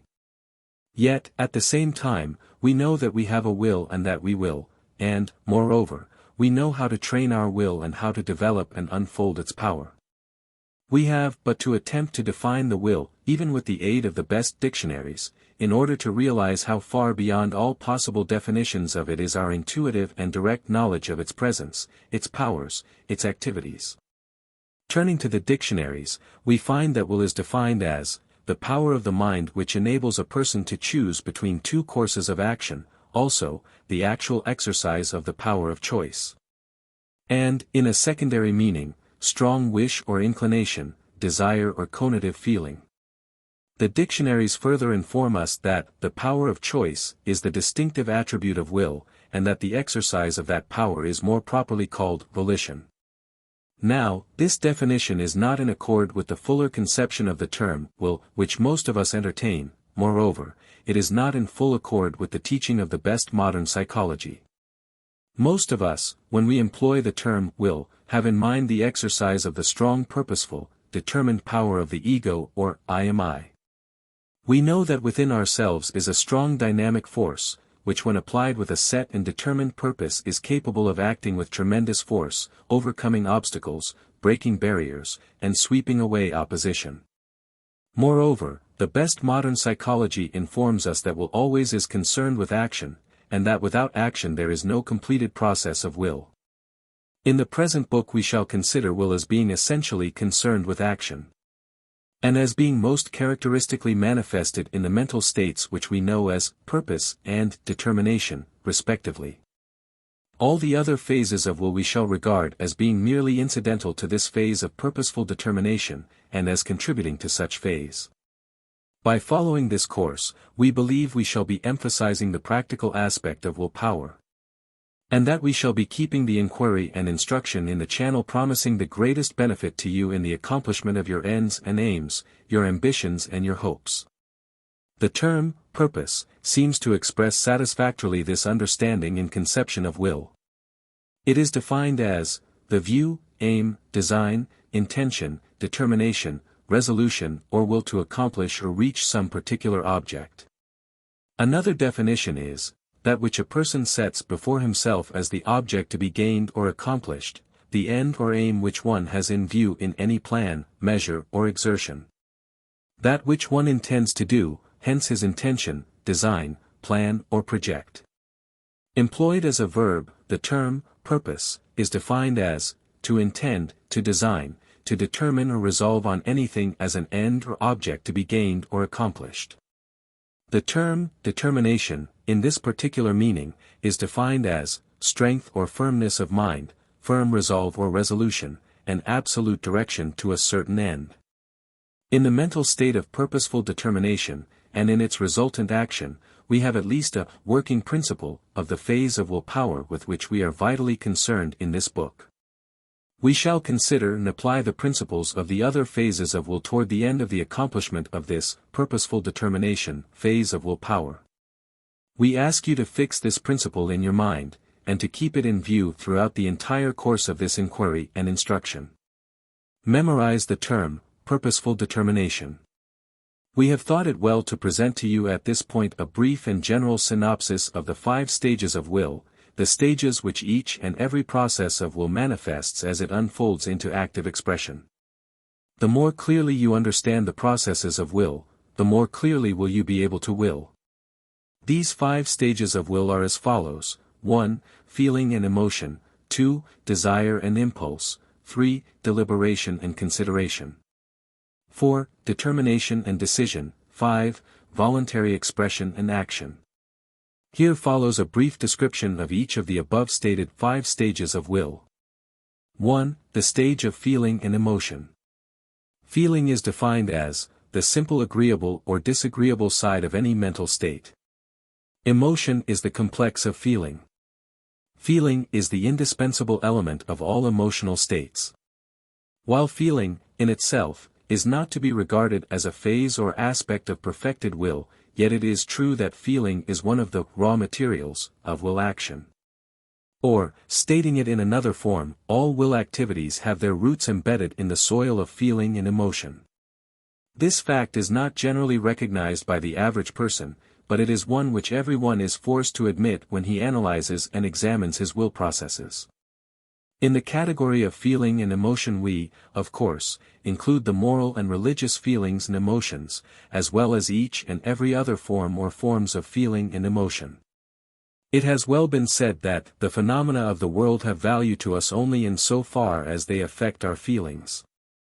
The importance of this is recognized when we realize that all will activities proceed from desire, and that desire is but the active aspect or phase of feeling.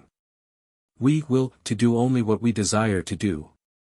And we desire to do only what our feelings report as comfortable, satisfying and contenting, rather than the opposite. If an object or subject fails to arouse interest and agreeable feelings, if it thus possesses no interest or attraction for us, then we experience no desire or impulse to have or to do anything concerning the attainment of that object or subject. If we have no aversion or repulsion, also phases of feeling, concerning a subject or object, then we experience no desire or impulse to avoid or escape, or to get rid of or away from, that subject or object. Without agreeable or disagreeable feelings or interest concerning any particular thing, we have no desire or impulse to act in any way concerning or relating to that thing, it has no will value for us in such case.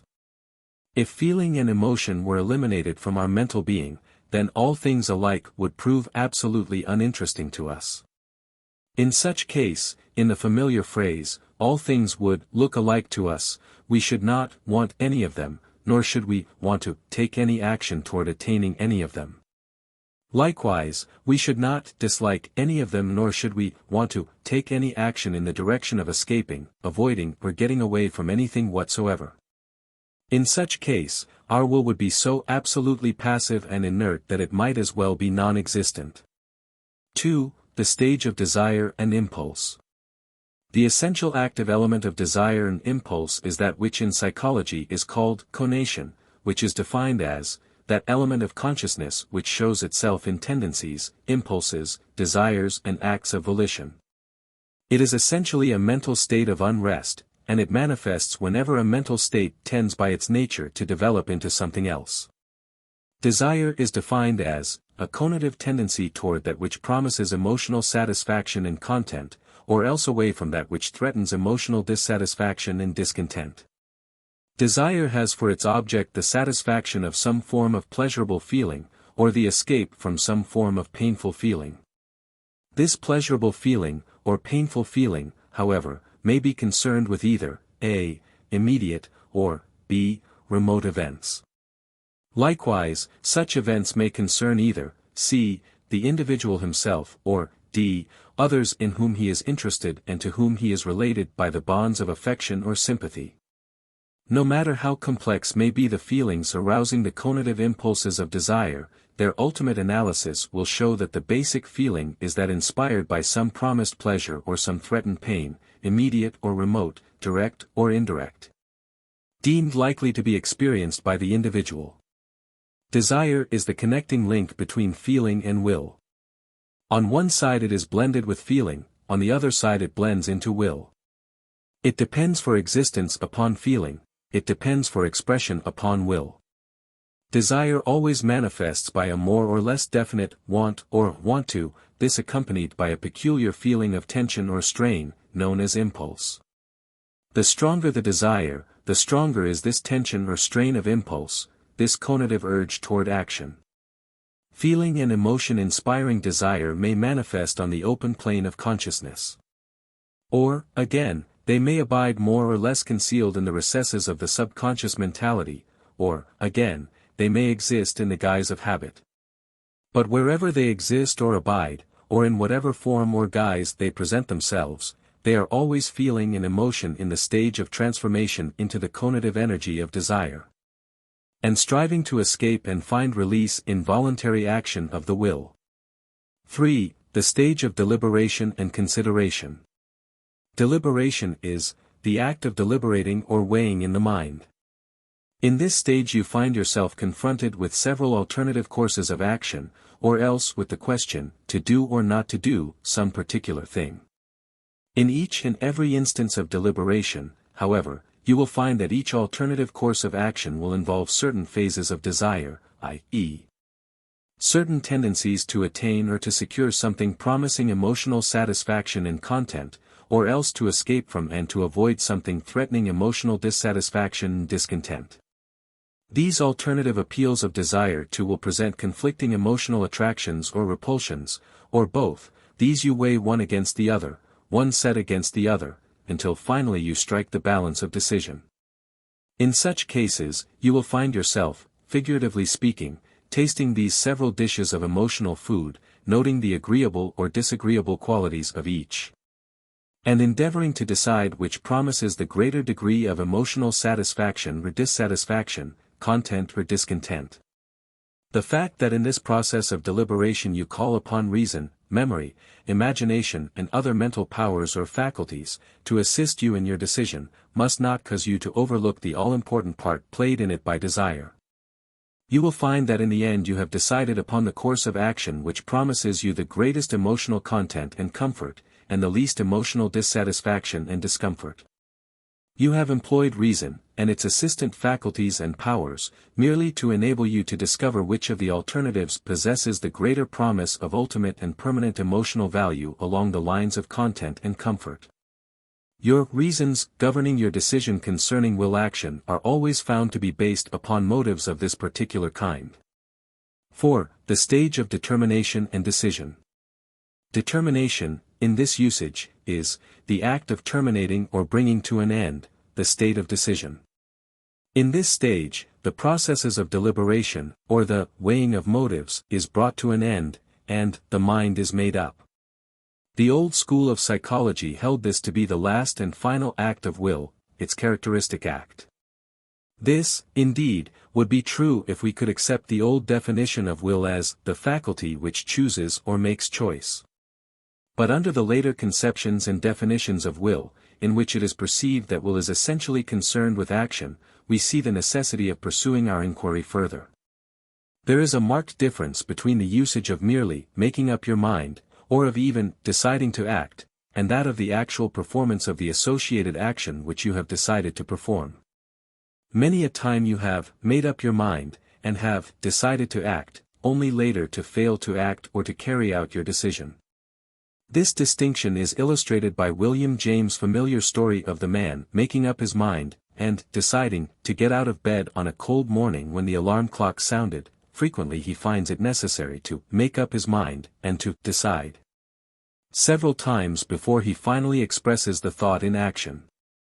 In this inquiry and instruction, accordingly, we have taken cognizance of that further phase of determination which is defined as strength and firmness of mind, firm resolve or resolution, absolute direction to a certain end.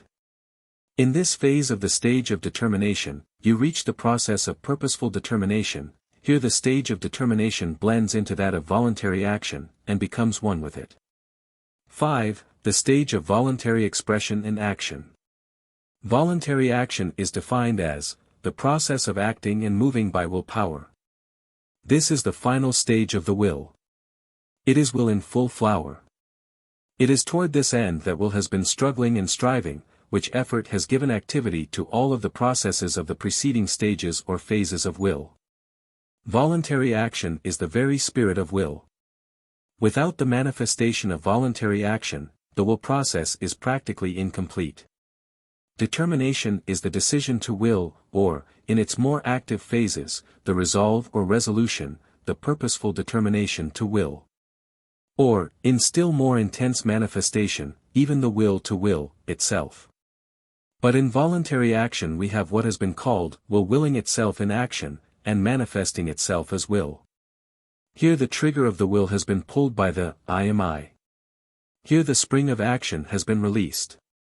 Here the will drives itself into action, sets itself to work.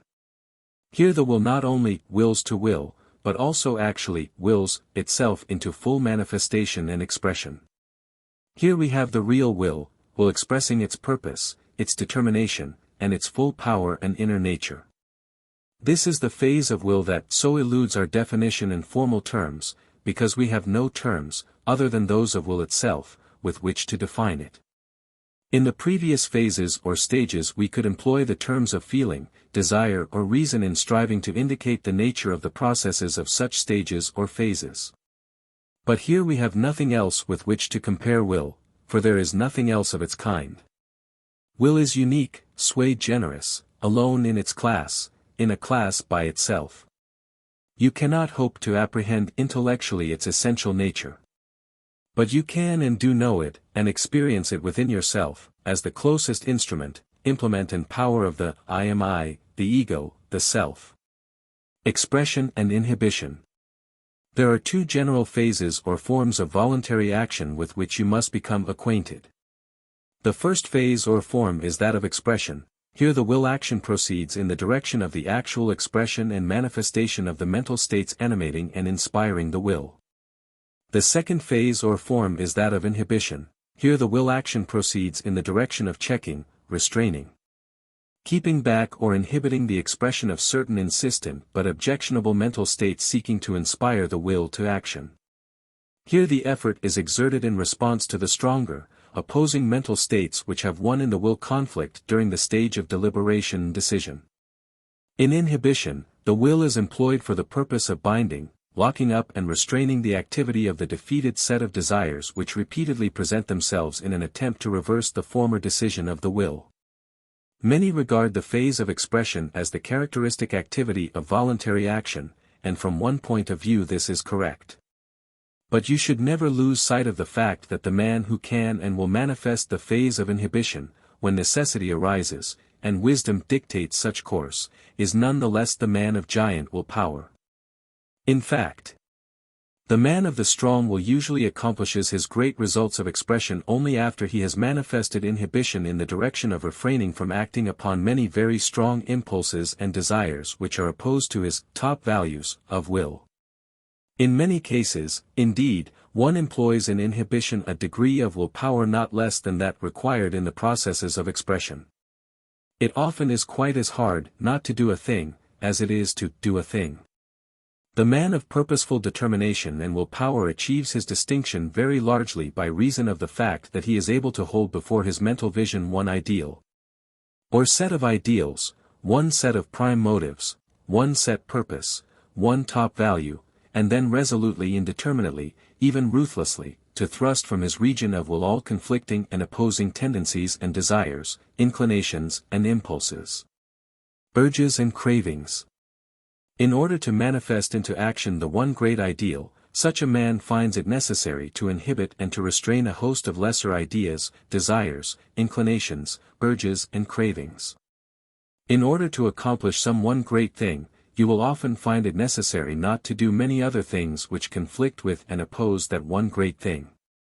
In the exercises which form a part of this instruction, you will be asked to manifest this phase of inhibition by willpower. By doing so, you will make progress in the attainment of the giant will. This not necessarily because of any special demerit or evil in the inhibited desires and actions, but simply and solely because by reason of such deliberate and determined action of the will you may develop will muscle, and may learn how to hold fast the fiery steeds of desire which are pulling your chariot of will.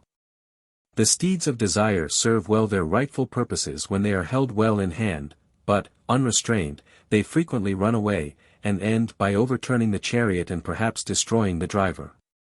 Their training consists of alternative stimulation and inhibition, deliberately and determinately devised and executed. The purpose of the training is that, through actual practice and exercise, the fiber of your will shall be made strong and firm, tough and tenacious. By training your desire nature to submit to the control of the will intelligently applied. And by training your will to control intelligently your desire nature, you not only develop the art of efficient voluntary action, but also train the desire nature to exert to the full its wonderful powers, or else to withhold its forces when the object of the purposeful determination is best served by such restraint. Expression and inhibition are the two great levers of your machinery of will. Acquire the art of employing each efficiently and effectively, under the guidance and direction of your reason, and in the service of your prime motives, your top values, your great ideals. Conative Will. In your task of developing and training your willpower you must carefully acquaint yourself with each and every one of the several stages or phases of will, to the end that you may master each particular phase in turn. In order to acquire complete control over your processes of willing, you must master each of the phases of the general activity involved in them. You must attack the subject in detail, conquering each of the phases or divisions in turn. When you have made this conquest of the several divisions or phases, you will find that you have made a conquest of the whole. If you have failed heretofore to attain the conquest of willpower, you will probably find that your failure has resulted from the fact that you have made the mistake of attempting a frontal attack upon the opposing army, directing your attack upon its strongest point where it is able to bring to bear upon you the maximum of its defensive strength. Such attempts usually result in defeat. The true general attacks the flanks of the enemy, cutting off his bases of supply, and then defeating him in detail. This method of attack is the plan which in this book we shall advise you to follow. We will teach you how to gain control of the bases of supplies, and then how to attack one flank after another until you have gained the control and mastery of the entire organized forces of willpower. Having accomplished this, you may then press these captured forces into your own service, causing them to fight for you instead of against you. You should begin your attack upon that wing of the army of will which may be called the general phase of conative will. In this category we include the feeling and desire phases of will which have been indicated in the preceding section of this book. Conation is defined as that element of our mental states which shows itself in tendencies, impulses, desires and acts of volition. Conation essentially is unrest. It exists when and so far as an existing mental state tends by its nature to develop into something else. Conation manifests itself in an attempt, an endeavor, a striving to attain something of which the idea or mental image exists in consciousness or subconsciousness. A typical instance is that effort of the memory to recall a name which has escaped recollection for the moment. It is, on the mental plane, akin to that which on the physical plane is manifested as muscular strain arising from contraction of the muscles, plus a feeling of pleasantness or unpleasantness, as the case may be. A leading reference work says, conation is common to desire, yearning, longing, craving, wishing and willing, indeed to all states of consciousness which have an inherent tendency to pass beyond themselves. In desire, consciousness endeavors to pass from the want of an object to the possession thereof. Or, if an unpleasantly toned idea enters consciousness, say the idea of an embarrassing situation, a conation arises, and consciousness makes a forcible effort to eject the unpleasant idea. Conation is that mental state in which the feeling element of desire tends to transform itself into the element of will, where it transforms the I want or I want to into I do.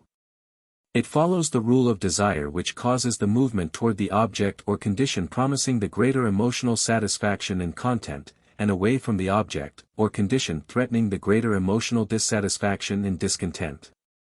Will arises from affection, affection arises from emotion and feeling. Affection says, I like, desire says, I want, or I want to, and will says, I do. In order to understand conative will, you must first understand and control the feelings, emotions, and affections from which conative will springs. Very few persons realize that feeling, emotion, affection and desire are really phases of will. Psychology, however, informs us that the conative will is the supply department of the army of willpower. That it is the branch of the willpower organization which supplies the active branches of the service with the material with which they work, and without which they cannot manifest activity.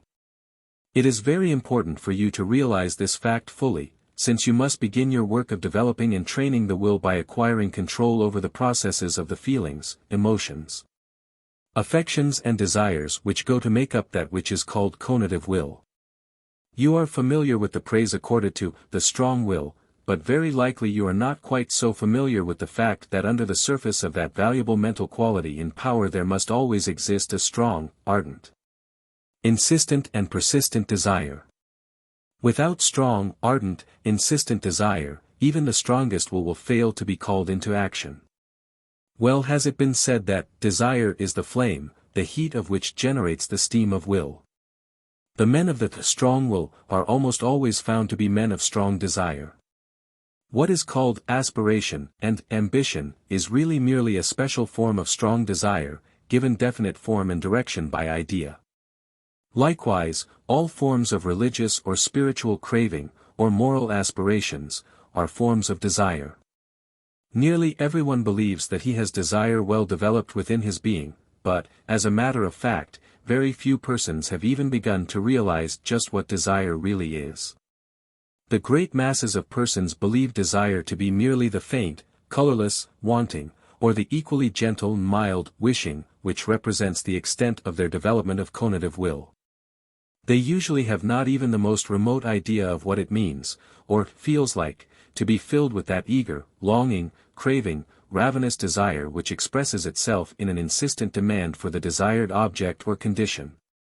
And not in a mere wishing for it, or perhaps even longing for it. Such persons have no conception or experience of what it is to want a thing as fiercely, insistently, persistently, ardently, overwhelmingly, and vitally as the drowning man wants a breath of air. As the shipwrecked or desert-lost man wants a drink of water, as the famished man wants food, as the fierce, wild creature wants its mate, as the mother wants the welfare of her young. Until they know by actual experience what it feels like to want in this way, they do not know what desire really is. You will note that we repeatedly employ the above illustration of insistent desire in this instruction. We do so purposely, that its repetition will stamp it indelibly upon your mind. But those individuals of the race who have accomplished great things, those great masters of circumstance, those great directors of fate, along all lines of human life and endeavor, men like Caesar, Napoleon, and other men like them in less prominent places in life, these men know full well what it means to experience this fierce, elemental thirst of desire. And their strong will power has been aroused into action, and maintained in persistent and determined action, by the elemental force thus set into manifestation and expression. Such men and women act upon the principle that, you may have anything you want, provided that you want it hard enough, and they begin by wanting it hard enough. The failure of many persons is originally caused by their lack of the power to want things hard enough. When you learn to want a thing hard enough, you will have taken the second great step on the path of attainment, which is mounted by the energy of willpower.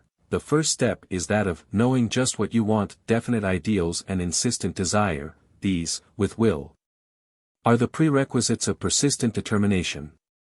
Desire supplies the motives for all action of the will. Without these motives the will would not proceed to action at all, in any direction whatsoever. If you had no desire concerning a particular thing, then you would not manifest will activity toward or away from that particular thing. In such case, you would remain perfectly neutral and passive in your attitude toward that thing. This holds good concerning your mental attitude and action toward or away from anything, or everything. The general rule concerning the effect and influence of desire upon will activity is as follows: you always act in the direction which at that particular moment of consciousness seems to promise the greatest degree of emotional satisfaction and content, or which threatens the least degree of emotional dissatisfaction or discontent, the promise or threat being either direct or indirect, immediate or remote in time and place. This rule holds good even when you act to relinquish an immediate or present good in favor of a future or remote good, also when you relinquish a present good because of the fear of some unpleasant remote or future consequence of the action. In all cases you will find that your actions are based upon the rule that one always seeks that which will bring him pleasure, or get rid of pain, immediate or remote, for oneself or for others to whom he is bound by ties of sympathy or affection. This pleasure or pain may be on the planes of physical, mental, moral, or spiritual emotional feeling, respectively. The principle applies to all planes of emotional activity and manifestation. The technical rule of psychology concerning will action is as follows: the will proceeds to action along the lines of the strongest motives present and active, in thought and in feeling, at the moment of the action. In considering this rule, you must always remember that the motive always is to be found in feeling, emotion, or affection, raised to the conative plane of desire, this being more or less influenced and directed by reason. Reason, intellect, memory and imagination, however, serve merely as the directors and aids to the desire element of will in such cases. At the last, they are seen but to serve to point out the road over which the strongest desires may travel most efficiently and successfully, and whereby undesirable consequences may be avoided. They indicate merely the how and the direction whereby the desire may be most effectively and fully satisfied. The realization of this absolute but comparatively little known rule concerning will action brings us to some startling logical conclusions when we seek to reason out the matter to its end. We then see that our highest and most unselfish, as well as our lowest and most selfish actions are performed under this same rule. You must not for a moment fall into the error of identifying desire with merely the unworthy examples of that mental state. On the contrary, the very highest aims, aspirations, ambitions and striving toward high ideals are likewise in the category of desire. Anything that we wish to do, want to do, or strive to do, high or low, egoistic or altruistic, moral or immoral, social or unsocial, commendable or reprehensible, material or spiritual, all these are forms of desire based upon feeling, emotion, affection. The highest morality is that based upon the strong feeling, emotion, affection and desire to live a moral life, which satisfies and contents the spirit. Rather than upon fear, or the mere wish to be well regarded by other persons and to meet with popular approval.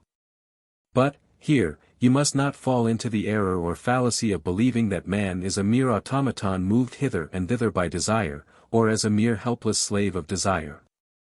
While it is true that you act by and through your will, and that desire is the motive of will activity, it likewise is true that by the introduction of ideas and ideals even desire is given form and direction, strength and power toward a definite end. By means of the scientific introduction of ideas and ideals you may give to any form, phase, aspect or mode of desire and feeling a degree of strength and power which it did not possess previously. In such cases your will wills that desire shall be in accordance with will, it wills that it shall be supplied with the right kind of desire power which is required in order to call into activity the needed degree of will power. The untrained will is like a stream flowing through a channel dug for it by others.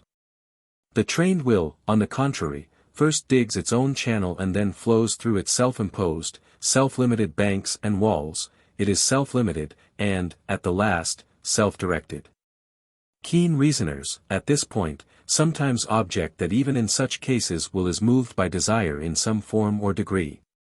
Such reasoners hold that all that the will accomplishes in such cases is to master one set of feelings and desires in favor of a higher and more dominant set. This is close reasoning. It is logically correct and has never been successfully controverted. But, even so, the principle of the control of desire by the will remains undisturbed, so far as is concerned its pragmatic and practical application. While you may never expect to escape the influence of desire, even in your highest will activities, yet you may stand upon the high position of the dominant will, and from that position may control, stimulate, weaken, encourage or depress the power of the lower forms of desire and feeling. In fact, when you reach the heights of willpower, you will find that the element of desire seems almost to blend into the essential element of will itself, almost to become identical with it.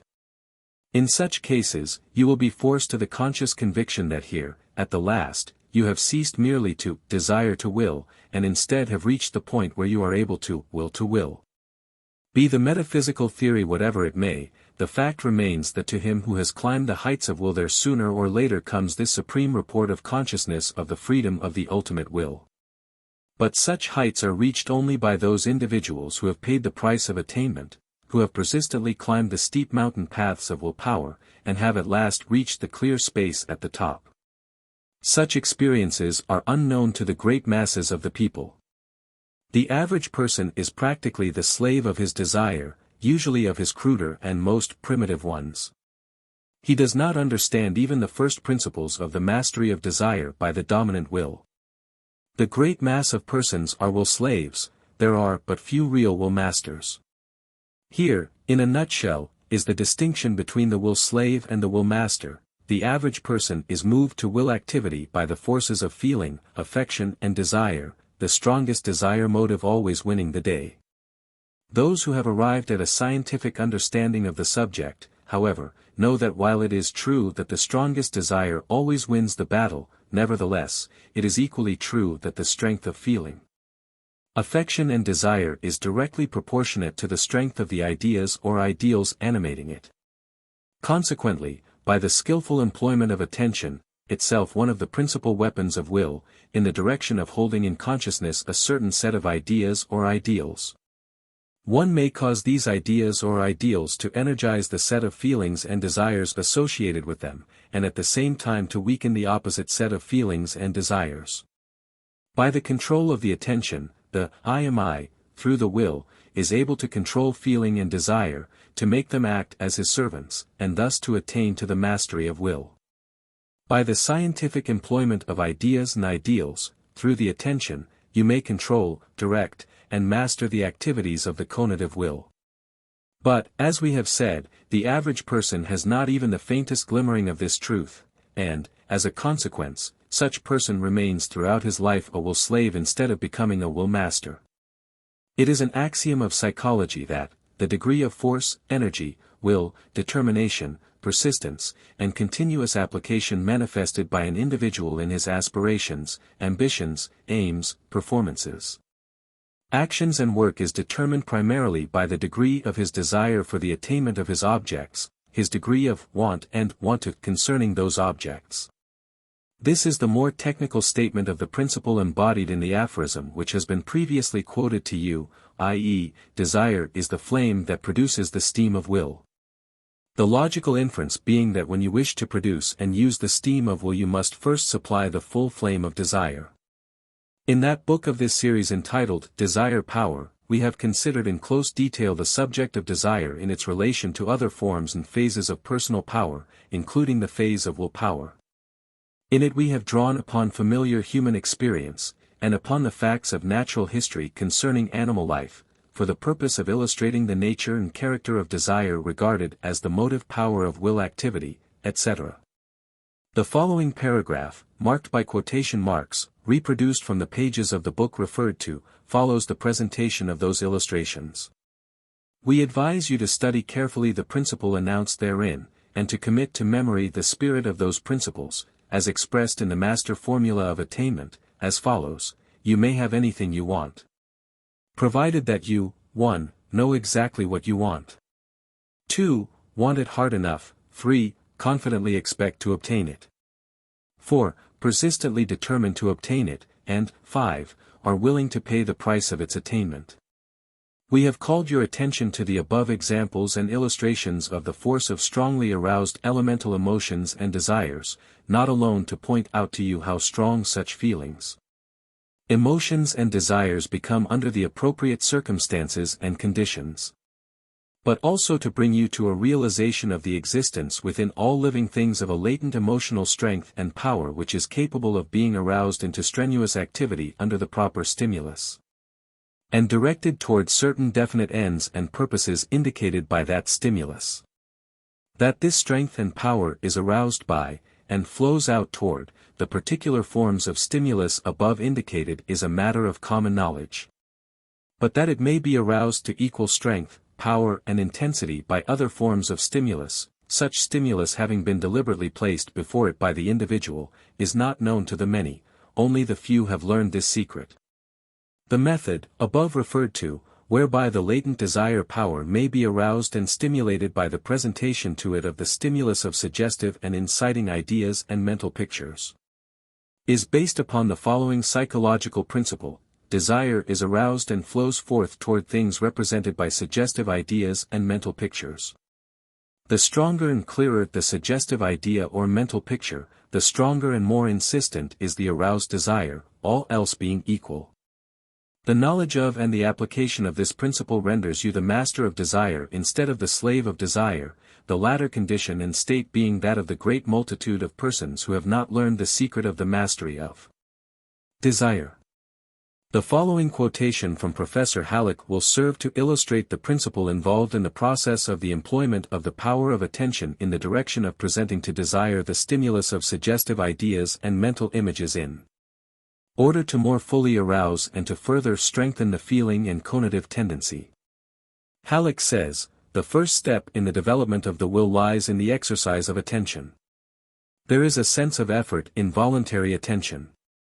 Ideas grow in distinctness and in motor power as we attend to them. If we take two ideas of the same intensity and center the attention upon one, we shall notice how much it grows in power. Take the sensations from two aches in the body and fix attention upon those of one of them. That idea will grow in motor power until we may act in a direction supposed to relieve that special pain, while the other is comparatively neglected. If we, at the start, want several things in about an equal degree, whether a bicycle, a typewriter, or a cyclopedia, we shall end by wanting that the most on which our attention has been most strongly centered. The bicycle idea may thus gain more motor power than either of the two other, or, if we keep thinking how useful a cyclopedia would be, action may tend in that direction. We may state as a law the fact that the will determines which motive shall become the strongest, by determining which ideas shall occupy the field of consciousness. Every idea which becomes an object of desire is a motive. It is true that the will tends to go out in the direction of the greatest motive, that is, toward the object which seems most desirable, but the will, through voluntary attention, puts energy into a motive idea and thus makes it strong. It is impossible to center the attention long upon an idea, without developing positive or negative interest, attraction or repulsion. Thus does the will develop motives. We have seen that emotion and desire arise in the presence of ideas, and that the will has influence in detaining or banishing a given idea. If one idea is kept before the mind, a desire and strong motive may gather around that idea. If another idea is called in, the power of the first will decline. The more Macbeth and his wife held before themselves the idea of the fame and power which the throne would confer upon them, the stronger became the desire to kill the king, until it finally grew too strong to be mastered. They were, however, responsible for nursing the desire. Had they resolutely thought of something else, the desire would have been weakened. The suggestive ideas and mental pictures, which we have urged you to employ in order to arouse and heighten the vigor and power of desire, are as follows: suggestive ideas and mental pictures serving to awaken deeper and stronger feeling and emotion concerning the object of your desire, and tending toward awakening a stronger degree of affection for that object, which, as a consequence, heightens the flame of desire and thus produces a greater pressure of the steam of will. These suggestive ideas and mental pictures should tempt the appetite of the desire by presenting to it pictures and suggestions of the satisfaction and content, pleasure and joy, which will follow the achievements or attainment of the objects of the desire. This principle is elaborated in that book of this series, entitled Desire Power, in which are also given suggestions and methods designed to aid the working out of the principle. Deliberative Will. You are now asked to consider that phase of will power known as the stage of deliberative will. Deliberation is defined as the act of deliberating or weighing in the mind. In the stage of deliberation you weigh with more or less care the general or special alternative courses of action presenting themselves to the will. Each of the alternative courses possesses certain points of attraction, and also certain points of repulsion. The attractive points arise from the promise of emotional satisfaction and content. The points of repulsion arise from the threat of emotional dissatisfaction and discontent. These opposing points are to be balanced one against the other, to the end that the stage of determination and the resulting stage of voluntary action may be reached, and the processes of will thereby completed. You probably have been accustomed to regard the process of deliberation as one concerned solely with intellectual activity. You probably have imagined that when you deliberate concerning alternative courses of action you approach the matter in the spirit of cold reasoning, and that your decision is made wholly from the standpoint of logical judgment. But, as a matter of fact, the part played by your intellect and reason in the deliberation concerning actions, and in the judgments resulting from this, usually is merely the part of the searcher after facts relating to, 1. The direction and means whereby the greatest emotional satisfaction and content may be secured. And 2. The probable results of the action along the lines of either of the two alternative courses, the said results always being measured by their probable effect upon your state of emotional satisfaction and content. In short, your reason is employed to search the records of experience in order to discover and uncover the associations and relations of each of the two alternative courses of action, to the end that you may have the fullest possible information concerning the probable ultimate emotional value of each action. And also to discover and recommend to the will the most effective methods whereby you may apply either of the alternative courses of action if such be accepted. It is true that in the case of persons of trained intellectual powers, of wide experience, well-stocked memory, and active constructive imagination, the intellectual faculties play a far more important part in the processes of deliberation and decision than in the cases in which these processes are performed by persons lacking those mental qualifications and this extended experience. Reason performs valuable services in the direction of holding up to the will the probable results of given alternative courses of action, that the will may more clearly determine the actual emotional value of those courses. It also renders valuable service to the will in the matter of discovering, uncovering, inventing and creating methods whereby the good of the will may best be realized and expressed. In this, and in similar ways, it provides the will with positive and negative motives for choice and action, and thus throws additional weight into the alternative courses upon which deliberation is being had.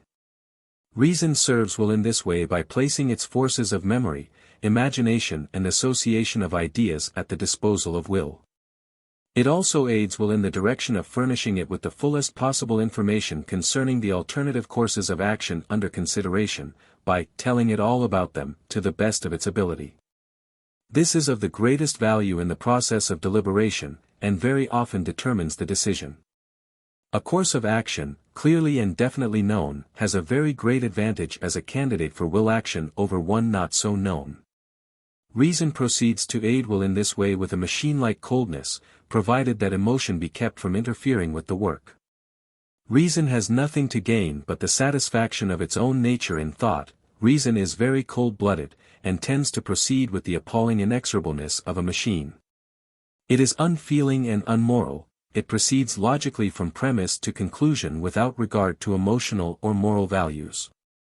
But, at the last, reason acting as an aid to will always is found to be operating merely in the direction of discovering facts concerning the probable emotional value of courses of action under consideration, or else to be planning and deciding upon the most effective methods of expressing and manifesting those desires, or ideas and ideals connected with desires, which have been accepted by the will as containing the promise of emotional value. In short, reason in such cases is concerned merely with the task of uncovering, or in directing the effective expression of, certain courses of action possessing emotional value. This emotional value is always determined by the greater degree of promised emotional satisfaction and content, or the least degree of threatened emotional dissatisfaction and discontent. You should note here, however, the following distinction: the emotional element is directly involved only in deliberation and decision concerning the advisability of performing certain actions or courses of action. It is involved in this way in all questions of to do or not to do, and to all questions of which of these two courses of action shall I choose. It is not involved in this way in cases of purely intellectual effort, or processes of logical reasoning, as, for instance, in the working out of problems of formal logic or mathematics. Neither is it directly involved in cases in which reason is called upon to decide and determine which of certain ideas, plans, methods or courses of procedure will best serve to accomplish certain definite ends and aims. In cases of the latter class, the deliberation and decision concerning the advisability of undertaking certain tasks, or courses of action, have been previously performed along the lines of comparative emotional value. And all that now remains to be deliberated and decided is, how best to carry out and execute the designs already adopted, and in what way may best be accomplished the ends already accepted as being emotionally advantageous. The rule, however, applies invariably to all cases in which you experience the conflicting pulls or pushes of, I want to do this, in one way, while in another way I do not want to do it. Or in cases in which you say to yourself, this seems to be what I want, or to lead to what I want, but I fear that it may bring about complications or related results which I do not want. Or where you say to yourself, I want to do this, and I want to do that, but I do not know which I want to do more than the other. In such cases the conflict really is a desire conflict, or an emotional conflict, and not a direct intellectual conflict at all. You may feel inclined to resent this statement, and probably may even indignantly deny its truth. Many persons feel this way when first this fact is presented to them. For most of us like to think that we decide every question of conduct and action from the standpoint of pure logic and cold reason, but we do not do so at all in cases such as we have just mentioned. If you cannot see the truth of this statement, and are inclined to dispute it, you would do well to submit it to the following test of your own reason and experience, and settle it at once and for all. For unless it is settled in your mind you may not be able to enter fully into the spirit of certain points of our instruction which are based upon this particular psychological principle. Here is the test of reason and experience: apply it to yourself, honestly and in the scientific spirit, and answer it in the same way. Ask yourself the following questions: what are the true reasons governing my decisions concerning alternative courses of action and conduct, or of refraining from any certain action or course of conduct, in which the element of feeling, emotion, affection or desire is involved? Do I, or do I not, consider and decide the question of, shall I, or shall I not, or, which shall I do or choose? From the standpoint and with the motive of securing the greatest emotional satisfaction and content, or the least emotional dissatisfaction and discontent, the greatest pleasure or the least pain. In answering these questions, you should bear in mind that the pleasure and pain may be immediate and remote, and may be concerned directly with your own personal experience or that of others in whom you are interested or to whom you are connected by the bonds of sympathy or affection. All of these forms of emotional satisfaction and content, or emotional dissatisfaction and discontent, come under the general rule. A careful self-analysis, and a frank, honest report based thereupon, is certain to bring to you the conviction that your deliberations and decisions in cases of this kind, concerning your actions or courses of conduct, invariably are conducted and made upon this basis of the greatest emotional value. The reasons for your actions and courses of conduct are never divorced from your feelings, affections and desires. In fact, in the absence of feeling, affection and desire there could not and would not be any reasons at all for your actions or courses of conduct. The only reason, the only cause and because of your actions, or of your choice of actions, or of your acting at all, is the reason, the cause, and the because arising from the promise of emotional satisfaction and content, or the threat of the opposite results, the probable emotional value, in short, passed upon to some extent by reason. Sometimes it is difficult to trace back the path to the determining feeling, affection or desire of an action or course of conduct, so remote or so complex such may be at times. But the influence of the feeling, the affection or the desire is always there, animating and inspiring the action or course of conduct, for otherwise, there would and could be no reason, cause, or because, at all for your conduct or action. And, consequently, no answer to the question, why, asked concerning such action or conduct. In this connection you should remember that we include habit, resulting from antecedent actions based upon emotional content, among the emotional motives. You know that it is more comfortable to act according to habit than contrary thereto, and comfortable implies feeling and desire. Before conative will is transformed into active will there must occur a greater or less degree of mental activity in the stage of deliberation. Conative will becomes transformed into active will only in response to some idea or object calling it forth into expression and manifestation.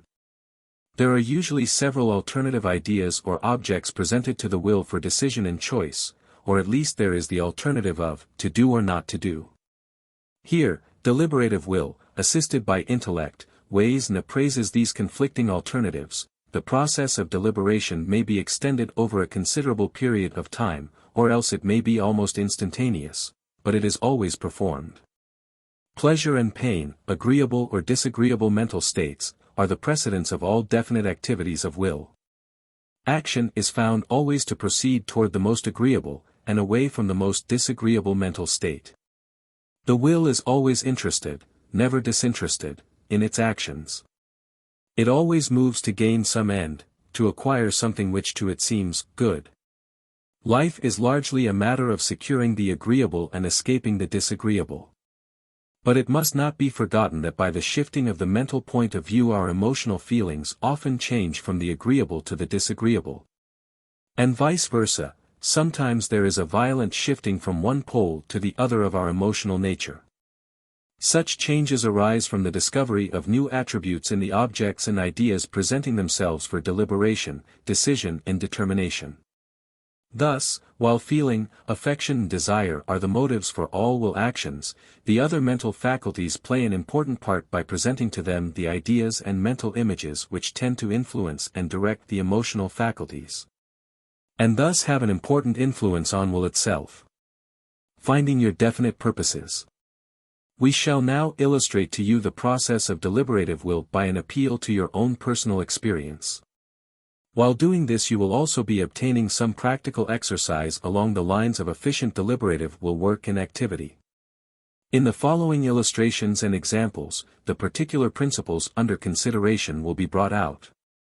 And at the same time you will take several important steps in the direction of actual practice and training of your willpower. Instead of illustrating the principles in question by introducing abstract and impersonal examples or instances, we shall employ illustrations and examples from your own personal experiences. So that in examining these illustrative examples you will at the same time be actually exercising the mental faculties which furnish them. Begin by asking yourself the following question: for what purpose do I wish to develop and train my willpower, and to manifest it in action? In what direction do I wish to apply and employ it when I have acquired it? What is the chief end which I seek to accomplish and to attain through the possession and manifestation of developed and trained willpower? Upon your answers to these questions must depend the character of the special instruction and information to be obtained by you from the study of this book. Think well over these questions, ponder them carefully and answer them fully, frankly and honestly to yourself. You will do well to commit your answers to writing for future reference. To think with pencil and paper is a very helpful method and one advised in this course of instruction. The following suggestions and advice should materially aid you in this task of discovering and uncovering your definite purposes toward the attainment and achievement of which you seek to develop and train your willpower. If you are like most persons who undertake this task of determination of their definite purposes, which they seek to attain and achieve by means of their willpower, you will find yourself perplexed to furnish the correct answers to the questions just propounded to you, and which you are expected to answer as fully as possible. You, like many others, probably have not as yet found yourself in this important matter. That is to say, you have not as yet discovered and uncovered your definite purposes in life. If this be so, then this instruction has reached you at the right time, because, until you discover and uncover your definite purposes, you cannot expect to employ efficiently even that degree of willpower which you have already developed.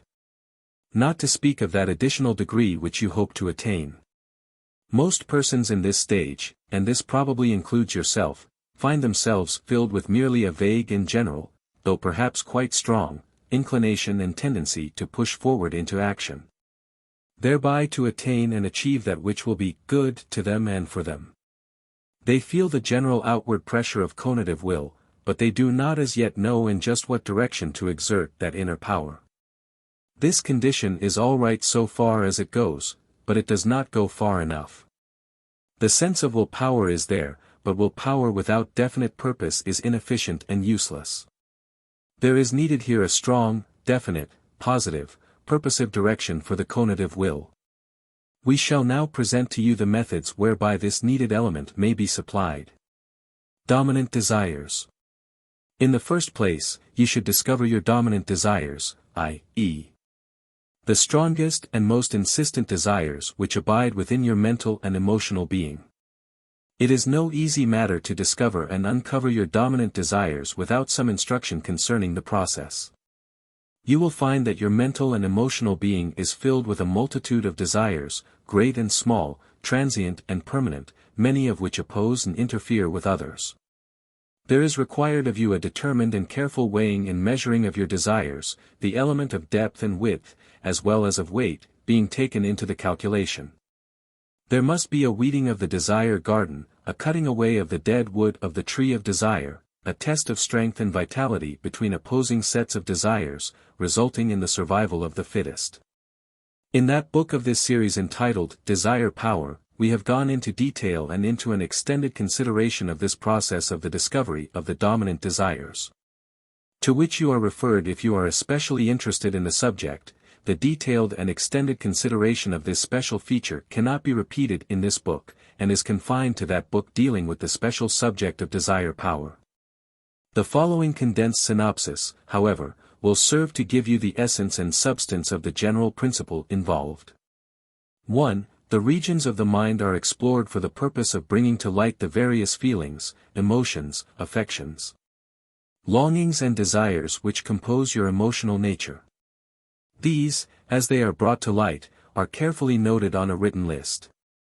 2. Then begins the process of elimination as follows: a. The weaker and less insistent desires, and those plainly of a transient, passing nature, are struck from the list, leaving there only the stronger and more permanent ones.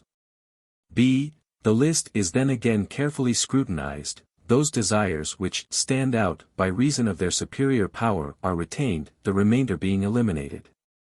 c. The process is continued along these lines of critical selection, until further elimination is deemed inadvisable for fear of cutting away live wood. 3. Then the surviving desires are arranged into classes, and these classes are subjected to competition with each other, the stronger and more permanent being retained, while the weaker and less permanent are discarded. 4. Then the surviving sets of desires are compared carefully for the purpose of discovering antagonism and opposition, i.e., the qualities of contradiction which render coordination and harmonious cooperation impossible, and which tend to pull the will in two opposite directions and thus to bring it to a standstill or dead center. 5. The opposing and contradictory sets of qualities must be pitted in competition against each other, for one or the other must be discarded from the field of the will. Each must be viewed from every possible mental and emotional angle, and subjected to the most rigid tests. The final result will reveal the stronger of each opposing and contradictory sets of qualities, those which have won in the struggle for existence, and which represent the survival of the fittest. The survivors in this process of selection and elimination will represent the strongest and most deeply rooted desires of the individual, and will constitute his dominant desires. These dominant desires represent his strongest and most enduring affections, based upon his most vigorous, hardy, and sturdy feelings, and rising to the stage of conative will in the form of insistent desire. They represent that which one wants hard enough, wants so insistently as to render him willing to pay the price of its attainment. Energizing ideas. But desire is not the only element involved in deliberative will. In fact, it may be said that every great department of mental activity is involved therein. The presence of ideas and ideals is necessary in the process of deliberation. Action is influenced by representative ideas of objects and things of the outside world. Each clear and strong idea opens a path to possible action, and, therefore, constitutes an element of the deliberative process. Memory and imagination are also called into play with great effect in the processes of deliberative will. Professor Halleck says, "The greater variety of ideas a man has, the more numerous are the courses of action open to him." If an intelligent physician has an idea of 25 different methods of treating rheumatism, he may vary his treatment accordingly, and may succeed where a less skilled doctor would fail. If a businessman has a dozen ideas to fit a given emergency, he may act in any one of these directions. If he has but one idea, he can act but in one direction. Idea must proceed to open a path for intelligent action. Before Columbus sailed, he had an idea of land beyond the seas. Even a plumber must have an idea of how to make a short cut for his pipe, before he can do it. The same well-known teacher said, "Deliberation is a process of both intellect and will. Of intellect to represent ideas and compare them, and of will to hold the ideas before the attention or to dismiss them and make room for others." In the deliberative process, the whole man makes himself felt, all his past experiences count. In impulsive action, the momentary state triumphs. Let us take a rational human action and see how much deliberation may be involved in it. I wish to leave the city during the heated term.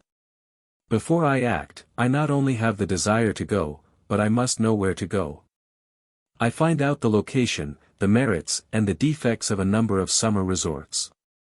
Then I proceed to deliberate. A has surf bathing. B is on a mountain and has fine tonic air. C is nearby and some of my friends are going there, but the mosquitoes are annoying and will not allow one to take a walk with any comfort. D has fine air and no mosquitoes, but the place is too fashionable and too much given to dress. E suits for all reasons, save that it is too expensive. F would answer, but it is too far off. I then take into my deliberations the possibility of staying all summer in the city. 3 hot days come. The nights are so warm that one cannot sleep. I then continue my deliberations about the summer resorts. Will is necessarily present in its most important aspect in every act of deliberation. I balance one idea against another. By willpower I turn my attention undivided upon one idea, then I dismiss it, and turn my attention to another. I consider the surf bathing of A, the mountain air of B, the annoyance at C, the fashion at D, the expense at E, the distance to F. The intellectual faculties are called into play in the processes of deliberative will in the way pictured in the above illustration concerning the matter of choice of summer resorts. It produces from the region of imagination and memory many facts bearing upon each of the alternative courses of action. It brings up the associated and related facts which add to or detract from the merits of the alternative. It also serves to expose the false nature of some of the alternative courses of action, and to add to the validity of others. It acts in the direction of choosing and adapting means to given ends, and it establishes the logical relation of cause and effect between different things. Before one can know what he wants, he must understand the true nature of the alternative wants. He must know the relations and consequences, the associations and the results of particular courses of action. The person who wishes to know intelligently just what he wants, and just what course of general action will bring to him the greatest ultimate content and satisfaction, must employ his reasoning faculties in addition to exploring his emotional nature. He must use head as well as heart. He must learn how to observe and examine things, how to obtain correct perceptions, how to form logical judgments, how to use his powers of imagination and memory in the task. As Halleck has said, in the deliberative process, the whole man makes himself felt. The subject of deliberative will blends into and harmonizes with that of determinative will in many particulars. Determination is the final step or stage of deliberation, and, at the same time, the first step or stage of voluntary action. With this fact in mind, let us now proceed to the consideration of determinative will, to which subject the following section of this book is devoted. Determinative will. The stage of determination is the fourth stage of the will process. Determination is defined as follows: 1. The act of terminating or bringing to an end, the state of decision, also, 2. Strength and firmness of mind. Firm resolve or resolution, absolute direction to a certain end. The first definition indicates the termination or ending of the process of deliberation, the decision resulting from the process of deliberation. The second definition indicates the beginning of a new process, i.e., the process of impulsion toward voluntary action, and the direction of that impulse. In the following consideration of determinative will you will see that both of these stages are manifested by will passing through the stage of determination. You must remember, here, that in studying this subject you are employing a method which may be stated as finding your definite purposes, and which is represented by the effort to answer the following questions which you have propounded to yourself. For what purpose do I wish to develop and train my willpower, and to manifest it in action? In what direction do I wish to apply and employ it when I have acquired it? What is the chief end which I seek to accomplish and to attain through the possession of developed and trained willpower? You have subjected these questions to the test of the deliberative will, and are now presenting them to the determinative will for decision, and for subsequent positive action upon that decision. The process of deliberation cannot be arrived at the present time in absence of sufficient evidence to warrant an intelligent conclusion. Professor Halleck illustrates the act of decision following his deliberation concerning the summer resort, previously quoted, as follows: with reference to the summer resort, deliberation does not end the voluntary process. The act of will is yet incomplete. Something more is necessary than, 1. A desire to go, and, 2. Deliberation about a large number of resorts. My next voluntary step is to choose among the many resorts concerning which I have been deliberating, and to decide to go to one. G satisfies my reason, for the place has sailing and fishing, good walks, few mosquitoes and moderate charges.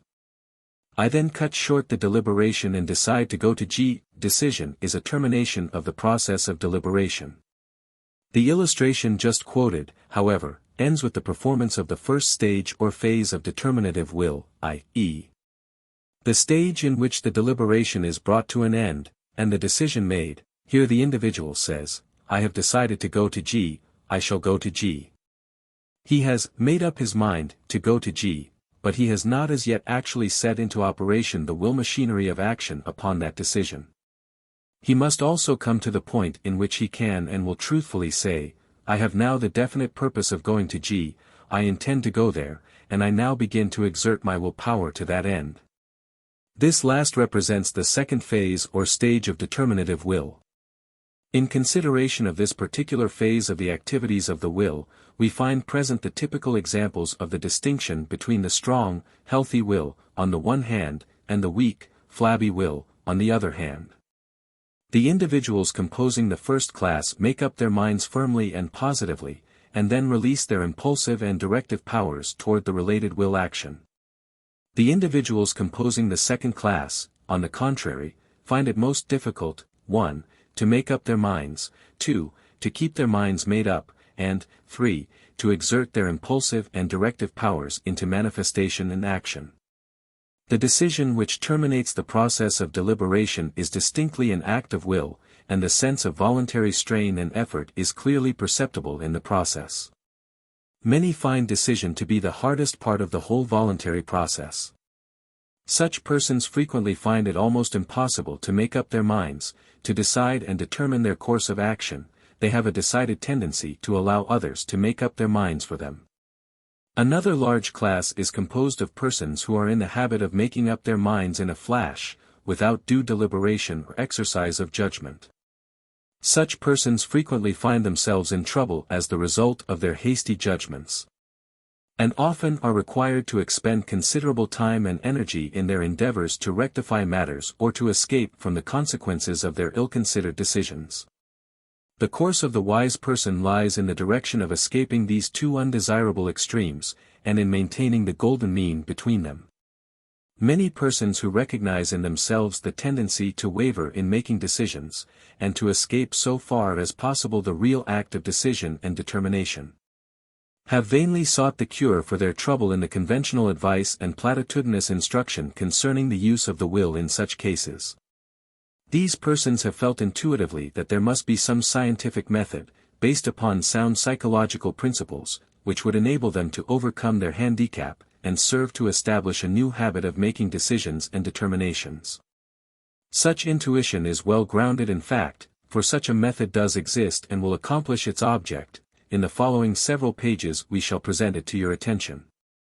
In most cases in which it is found difficult to arrive at a decision following the process of deliberation, the trouble will be discovered to lie in the fact that the emotional intellectual value of the conflicting alternatives are too nearly alike to admit of an easy decision. When the full emotional intellectual value of the alternatives is clearly perceived, then the decision is easy in most cases, for the weight is clearly on one side. In most cases the choice is made almost automatically. It is axiomatic that the choice between the alternatives is quick and easy in the direct degree that their respective values are clearly and definitely known. In some cases, however, even the process of careful deliberation fails to reveal a preponderance of weight on either side. And the discovery of new attributes has served merely to raise both of the alternative courses to a higher plane of interest, without bestowing upon either a greater proportionate weight. In such cases, the person is like the donkey who starved to death because he was unable to decide between two equally attractive haystacks. It is clear that, if determination is to be reached in such cases, some new element must be introduced. The element of fixed standard. This new element to be introduced into the task of determination is known as the element of fixed standard, to which we shall now direct your attention. We ask you to consider carefully the following method designed to apply the principle of this added element, for it contains the secret of the correction of many weaknesses of the will, and the key to the cultivation of prompt, positive and certain decision and determination. The fundamental and essential principle of the fixed standard is expressed as follows: you must establish in your mind a clearly defined, certain and positive fixed standard of will values, based upon an accepted general idea of your summum bonum, or chief good, with relative degrees of goodness or badness on the scale of will values, said relative degrees being determined by the respective nearness or remoteness to the summum bonum or chief good. This summum bonum, or chief good, which constitutes your fixed standard, must be decided upon by yourself. No one else can do the work for you. It must represent your sovereign ideal, your highest conception of general conduct and action, by means of which all special conduct or action is to be measured, weighed or gauged. The term standard is defined as that which is established by authority as a rule for the measure of quantity, quality, extent or value, that which is established as a rule or model, a criterion, a test. In the present case, your fixed standard is the accepted test, rule or measure of will value. Your fixed standard may be modeled upon the character of some great man whom you wish to adopt as a model, or, perhaps upon a composite character made up of the approved and esteemed characteristics of a number of such individuals. Or, again, it may be the idea of some accepted adage, aphorism or rule of conduct, which seems to embody your ideal of behavior and action. As, for instance, the touchstone of positivity frequently referred to in our instruction, which is expressed in the test question, will this make me stronger, better and more efficient? Or, again, it may be some accepted statement of the general principle of ethical conduct and action, as, for instance, the celebrated categorical imperative of Kant, viz. Act only on that maxim whereby thou canst at the same time will that it should become a universal law, or in simpler form. Act always so that you might wish your action and conduct to become the standard of the action of and conduct of all persons. Other aphorisms of this kind are, respectively, the Golden Rule, do unto others as you would have others do unto you, or the axiom of Grotius, wrong no man, and render unto every man his due. Or, again, you may adopt as your standard the maxim, my every action must contribute to my ultimate success. Or the rule that your every action must be in the direction of the betterment of the world, or along the lines of some particular ethical, moral, or religious teachings. We have mentioned the above examples and illustrations merely to indicate to you the general principle involved. And not that you must adopt any one of them, you may have some fixed standard of your own which will far better suit your particular purposes. Our purpose here is merely to have you adopt some fixed standard, not any particular one. The touchstone of positivity, so frequently mentioned in this instruction, however, may be adopted by you as a sound, practical basis of conduct and action, for, rightly interpreted and understood, it represents a very high ideal of practical philosophy. Its test question, will this make me stronger, better and more efficient? Is based upon the threefold ideal of strength, virtue and efficiency, surely not an unworthy ideal, and not contrary to the categorical imperative or to the golden rule, for it could not be objected to as a rule of universal conduct and action, or of justice to others. We offer it as a suggestion, but you are free to reject it in favor of a rule of your own, without impairing in any way whatever the application of the principle or the method now to be explained to you. The adoption of your fixed standard will give you something with which to measure, weigh, or value any and all alternatives of action which are perplexing your determinative will. From it you will build a scale or table of will values, a clearly defined and certain scale with which to measure, weigh, and value the alternative courses of action which are constantly presenting themselves for the decision of determinative will. This scale or table of will values must be established as far as possible before the time of actual choice or decision. It must cover so far as is possible every probable demand upon you for decision, particularly the general principle of choice involved in any special subject likely to come prominently before you. In other words, you must proceed to conduct your deliberation long before the time in which your course of action is likely to arrive, so that when the hour of trial comes you will have your basis of decision and determination already firmly and positively made, and thus be able to announce it without delay, yet backed by the weight of your previous careful consideration. In this way, you really map out or chart in advance the course over which your will shall proceed on its future journeys, and thus escape the danger of the rocks and reefs which wreck the craft of the mariner lacking such chart. In your table of will values you must have numerous degrees or grades of values. At the head of your list must appear your top values, certain principles of action of surpassing value to you, and which must always be dominant. These top values must represent conduct and action operating to secure results and consequences strongly in line with your fixed standard. Thus, if you have adopted the touchstone of positivity, your top values will represent actions and conduct which clearly and positively tend to make you stronger, better, and more efficient. Your top values, whatever they may represent, must never be sacrificed, no matter what may be the temptation. Any course of action which contradicts or negates your top values must be rejected at once. Your top values must have an almost religious significance. You must be so inspired by them that a suggestion of their violation will cause you to become horrified and indignant. These top values must be regarded as something sacred and to be treated with reverence. At the other extreme of the scale there must be bottom values, i.e., certain courses of action which must be viewed with loathing and disgust, and which, under no circumstances whatsoever must be followed by you. You must firmly establish these bottom values, and must keep away from the courses of action and conduct represented by them. There must be no flirting with them, no compromise with them. They must be regarded always as essentially evil and opposed to your real well-being and to your permanent happiness, satisfaction and content. These bottom values must be to you what the devil was to the old-time Orthodox Church people. There must be no compromise with Satan. You must always assume the attitude of, "Get thee behind me, Satan." To these bottom values, in case your fixed standard is the touchstone of positivity, then your bottom values will represent those courses of action and conduct which unquestionably will tend to make you weaker, worse, and less efficient. Between these ever-to-be-sought, top values, and the ever-to-be-avoided, bottom values, there will be a wide range of middle values or neutral values. Arranged in their respective places according to their respective degrees of likeness and unlikeness, nearness, and remoteness, to the values situated at the two respective poles of the scale. Your judgment will dictate the proper place on the scale for each and every kind of value, and you will find it a very interesting task to place and arrange these possible courses of conduct and action upon your scale. You will do well to use pencil and paper here, and actually to construct a black and white scale or diagram of this kind.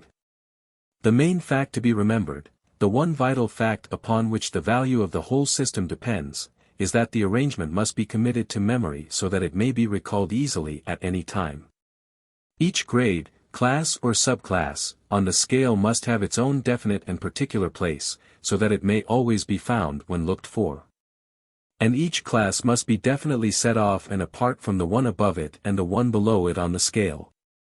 The more definite and positive your classification, the greater the degree of effective availability has your scale. The ideal scale is that one by which you may immediately determine which of any two alternative courses of action possesses the greater will value for you.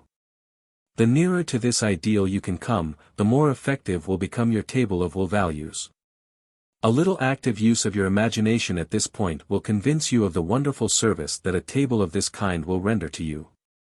Think of being able to have a table of will values as all-inclusive and as infallible as is the multiplication table.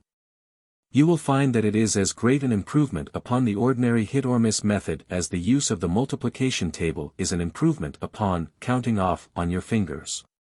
If you have gone properly about the work of building your table of will values, you will find that in the end your top values will represent a. Your strongest feelings, emotions, affections and desires. b. Subjected to the careful scrutiny, analysis, synthesis and final judgment of your reasoning faculties, and c. Tested by your highest ethical or moral principles and standards. In establishing your table of will values, your physical, mental, moral and spiritual natures have participated. It represents the essence of your whole nature and character. When you find yourself confronted with two or more perplexing alternatives calling for decision and determination, you have but to apply to each of the alternative courses the following test questions. What place on my table of will values has this proposed course? How closely does it resemble, harmonize with and conform to my top values? How far is it away from my bottom values? The answer will give the proper value to you of each of the two alternatives, immediately and directly. Your decision and determination will speedily follow.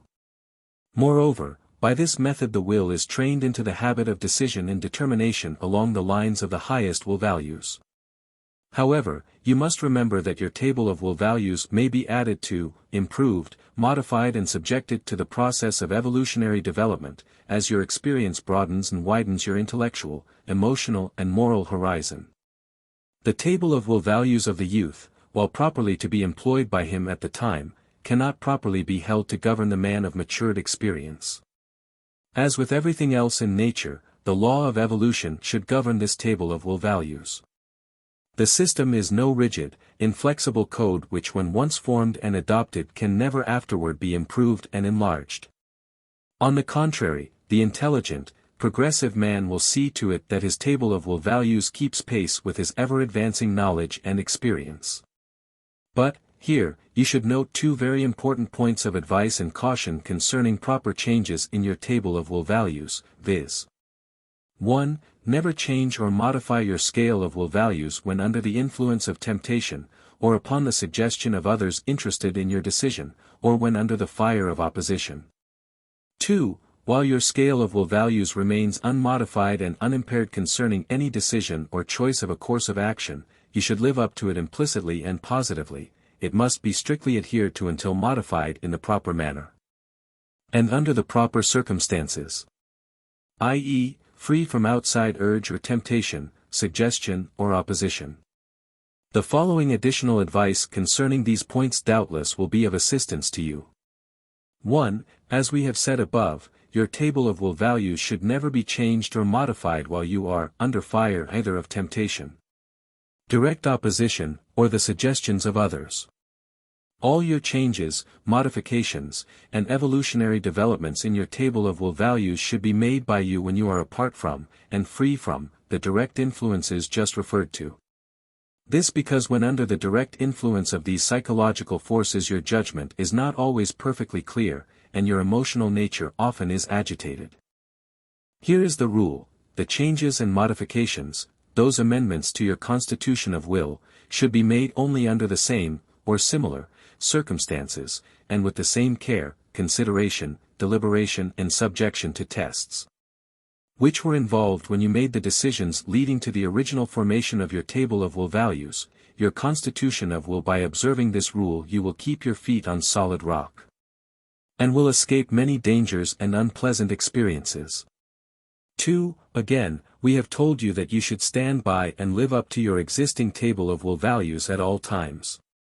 So long as your scale remains unmodified and unimpaired concerning any particular course of action, you should regard it as absolutely binding upon your will and judgment at that time. Any other course would lead you into that state of instability and uncertainty, of indecision and lack of determination, which is the mark of the weak and flabby will. Your table of will values represents the best that is in you, the best in the whole of your nature, at any given time, and, consequently, in the long run it will be found to be by far the safest and the sanest guide to your actions and decisions. It represents you, yourself, in your state of calm and careful knowledge and decision, as contrasted with you, yourself, under the disturbing influences which shake your judgment and disturb the waters of your emotions. It represents the judgment of Philip sober, as contrasted with that of Philip drunk. Note this distinction, however: though the stubborn, bigoted man stands by his table of will values, he does not let the law of evolution play upon the same. He admits no new ideas, no new viewpoints, no new facts arising from changed circumstances. The man of true firmness and stability of will, however, while likewise standing firmly by his table of will values, nevertheless always is willing and anxious to keep up with the times, in his table of values. And he is always working to improve its quality under the proper conditions. While both men stand by their table of will values as they exist at the time on all occasions, there is a difference as wide as the distance between the poles manifested in their respective methods. In one case the code is petrified and rigid, while in the other it is flexible, alive, and subject to improvement under the proper conditions. The man who really is firm is fixed in purpose, but he is willing to change his position when his purpose is thereby served. The stubborn man, however, is fixed only in position. He sticks to his position even if his purpose is imperiled and destroyed thereby. Note the distinction.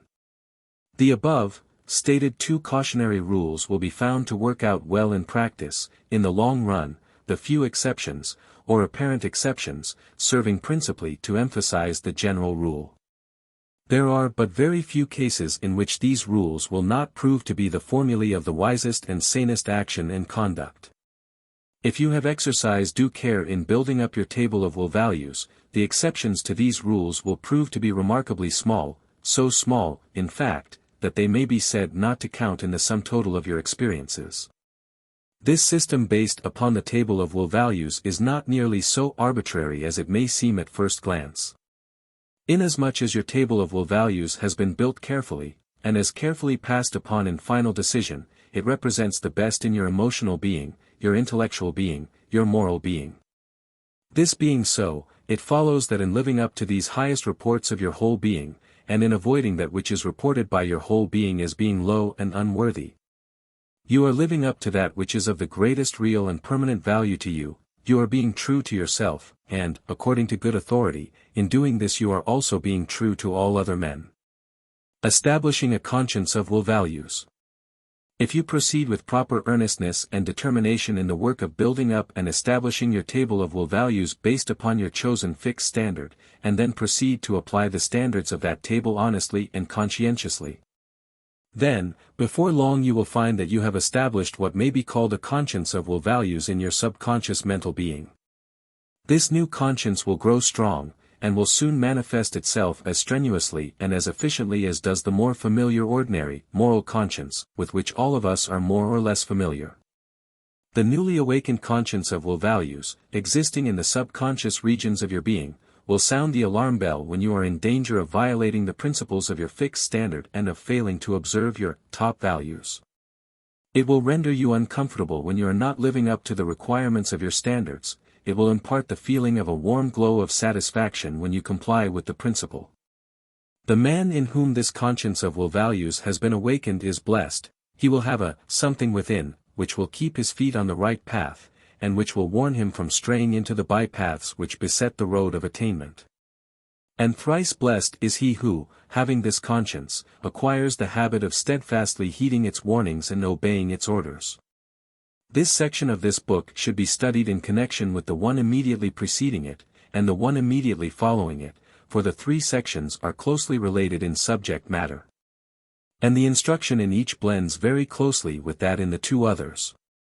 In the present section we have considered merely the first phase of the determinative will, i.e., the phase of decision or making up your mind, the consideration of the second phase, i.e., the phase of firm resolve or resolution, or absolute direction to a certain end, will be carried over to the section immediately following the present one, i.e., the section dealing with voluntary action. The reason for such division of the subject, and such blending of the two phases of will action, will become more apparent to you as we proceed. Active will. The stage of action is the fifth stage of the will process. Here will manifests in voluntary action, i.e., the process of acting and moving by willpower. This is the final stage of the will process, the stage to which all the preceding stages have been but as preliminaries. In voluntary action the will manifests its unique character and nature. Toward the end of voluntary action all the energies of the will have been directed. Willpower essentially is concerned with action. All human actions are caused by will. Whenever emotion rises to motivity in action, that motivity and action is will action.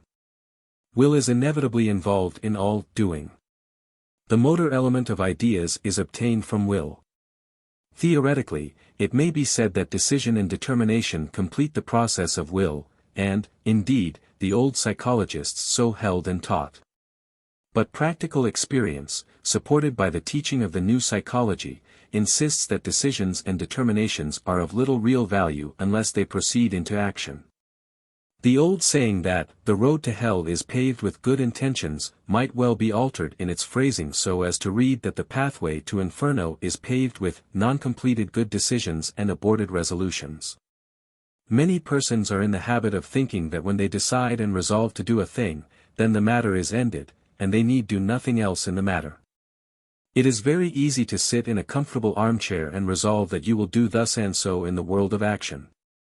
But it is quite difficult to perform even 1/10 of the deeds which you may thus resolve and decide to do, though many persons do not seem to perceive the distinction and difference between the two processes. As William James has told us, you lie abed on a cold morning, and firmly resolve to get up and begin the work of the day. You decide that this is the only rational course to pursue, and you make up your mind to follow it, but often you do not even stir a muscle toward that action. In such cases it is only when the idea of getting up becomes disturbingly insistent, when your mental alarm clock rings most annoyingly and persistently, that you spring out of bed with a final protesting growl and grumble.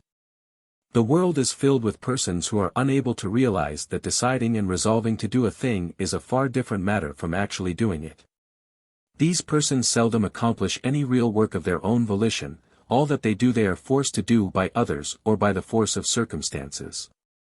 They are always deciding to do things, resolving to do things, but they never actually do things. Their will processes are seldom completed. The men and women who do the work of the world, who achieve success, who accomplish their ends and aims, are those who, having grimly resolved and determined to do a certain thing, then complete the will process by moving into action in the direction of doing the thing in question.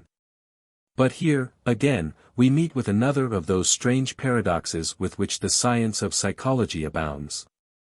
We have just seen that if you expect to accomplish anything in the world you must pass beyond the stage of mere decision, resolution, and determination, you must rise to the plane of voluntary action. But, on the other hand, we must now inform you that if you expect your voluntary action to amount to anything, to be efficient, to accomplish its purpose, you must carry into your voluntary action a highly developed form of determination. In fact, when closely analyzed, voluntary action is seen to be purposeful determination manifesting its dynamic aspect. The subjective phase of determination is the static aspect of will, objective voluntary action is the dynamic aspect of will. The two are but twin aspects of the same thing, at the last. This fact being perceived, it follows that your effective voluntary action always must be preceded by, and accompanied by, strong, positive purposeful determination. Let us here repeat the definition of this term. The term purpose means the view, aim, design, intention, determination, resolution or will to accomplish or reach some particular object. That which a person sets before himself as the object to be gained or accomplished, the end or aim which one has in view in any plan, measure or exertion, that which one intends to do, hence, his intention, design, plan or project. The term determination, in this particular usage, is defined as strength or firmness of mind, firm resolve or resolution, an absolute direction to a certain end. From the foregoing definitions you will have no difficulty in forming a dear and positive concept of purposeful determination. But for the purpose of illustration we ask you to consider, ponder over, and memorize the following quotations from eminent writers. Each of these has been selected for a special purpose, and to awaken and bring out a certain phase of your willpower. They will help you to fill in the details of your mental picture or general idea of purposeful determination, that essential spirit of will.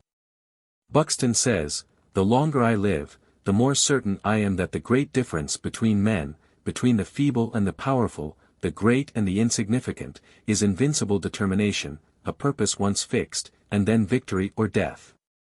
That quality will do anything that can be done in this world, and no talents, no circumstances, no opportunities, will make a two-legged creature a man without it." Mitchell says, "Resolve is what makes a man manifest. Not a puny resolve, not errant purpose, but that strong and indefatigable will which treads down difficulties and danger as a boy treads down the heaving frost lands of winter. Which kindles his eye and brain with a pulse beat toward the unattainable. Will makes men giants." Disraeli says, "I have brought myself by long meditation to the conviction that a human being with a settled purpose must accomplish it, and that nothing can resist a will which will stake even existence itself upon its fulfillment."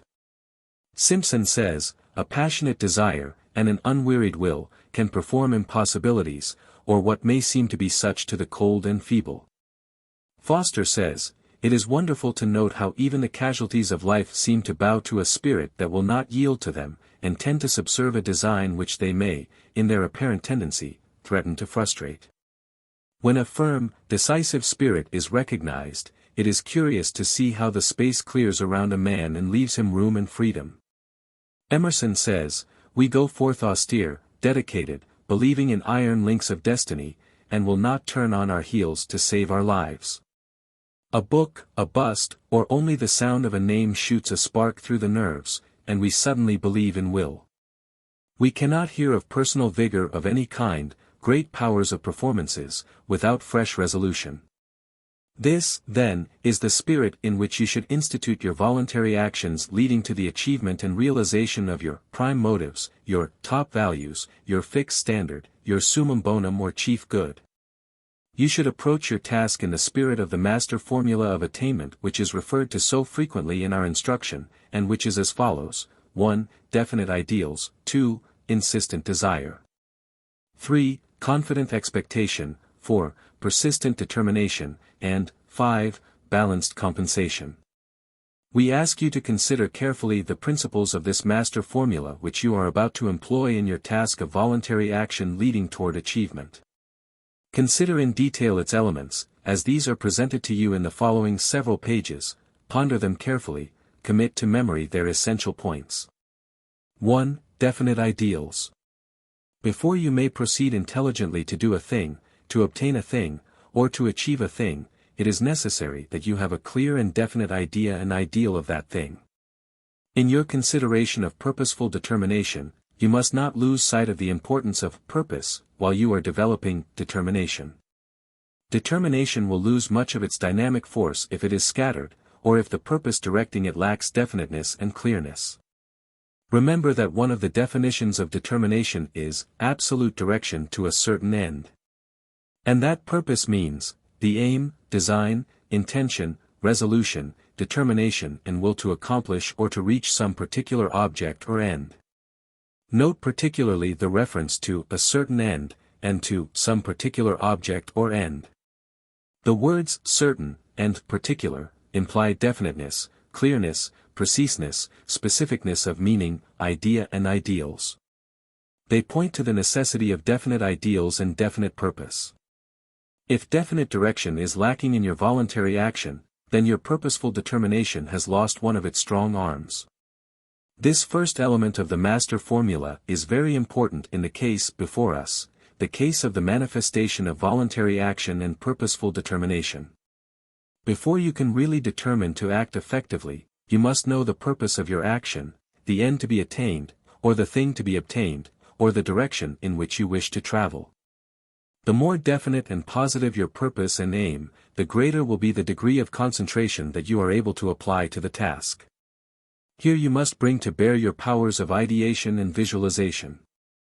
You must learn to map out the land over which you are to travel, to chart the seas over which you wish to sail. You must exercise your constructive ability in designing, planning, mapping out and making a working diagram of that which you wish to accomplish. You know the general direction, by reason of your knowledge of your prime motives, top values, and fixed standard, but probably you have failed to draw your plan in further detail, and to fill in all of the minor points. You must correct and overcome this deficiency, if it exists in your case. You may find it impossible to draw your plans in very close detail, however. In such case do the best you can. Draw the general outline as clearly as possible, and then fill in the details from time to time as soon as they take form in your constructive imagination. Do the best you can in the creation of a definite purpose. A little practice will enlarge your capacity for work of this kind. You would not expect a builder to erect a house for you unless he were supplied with a working plan by the architect.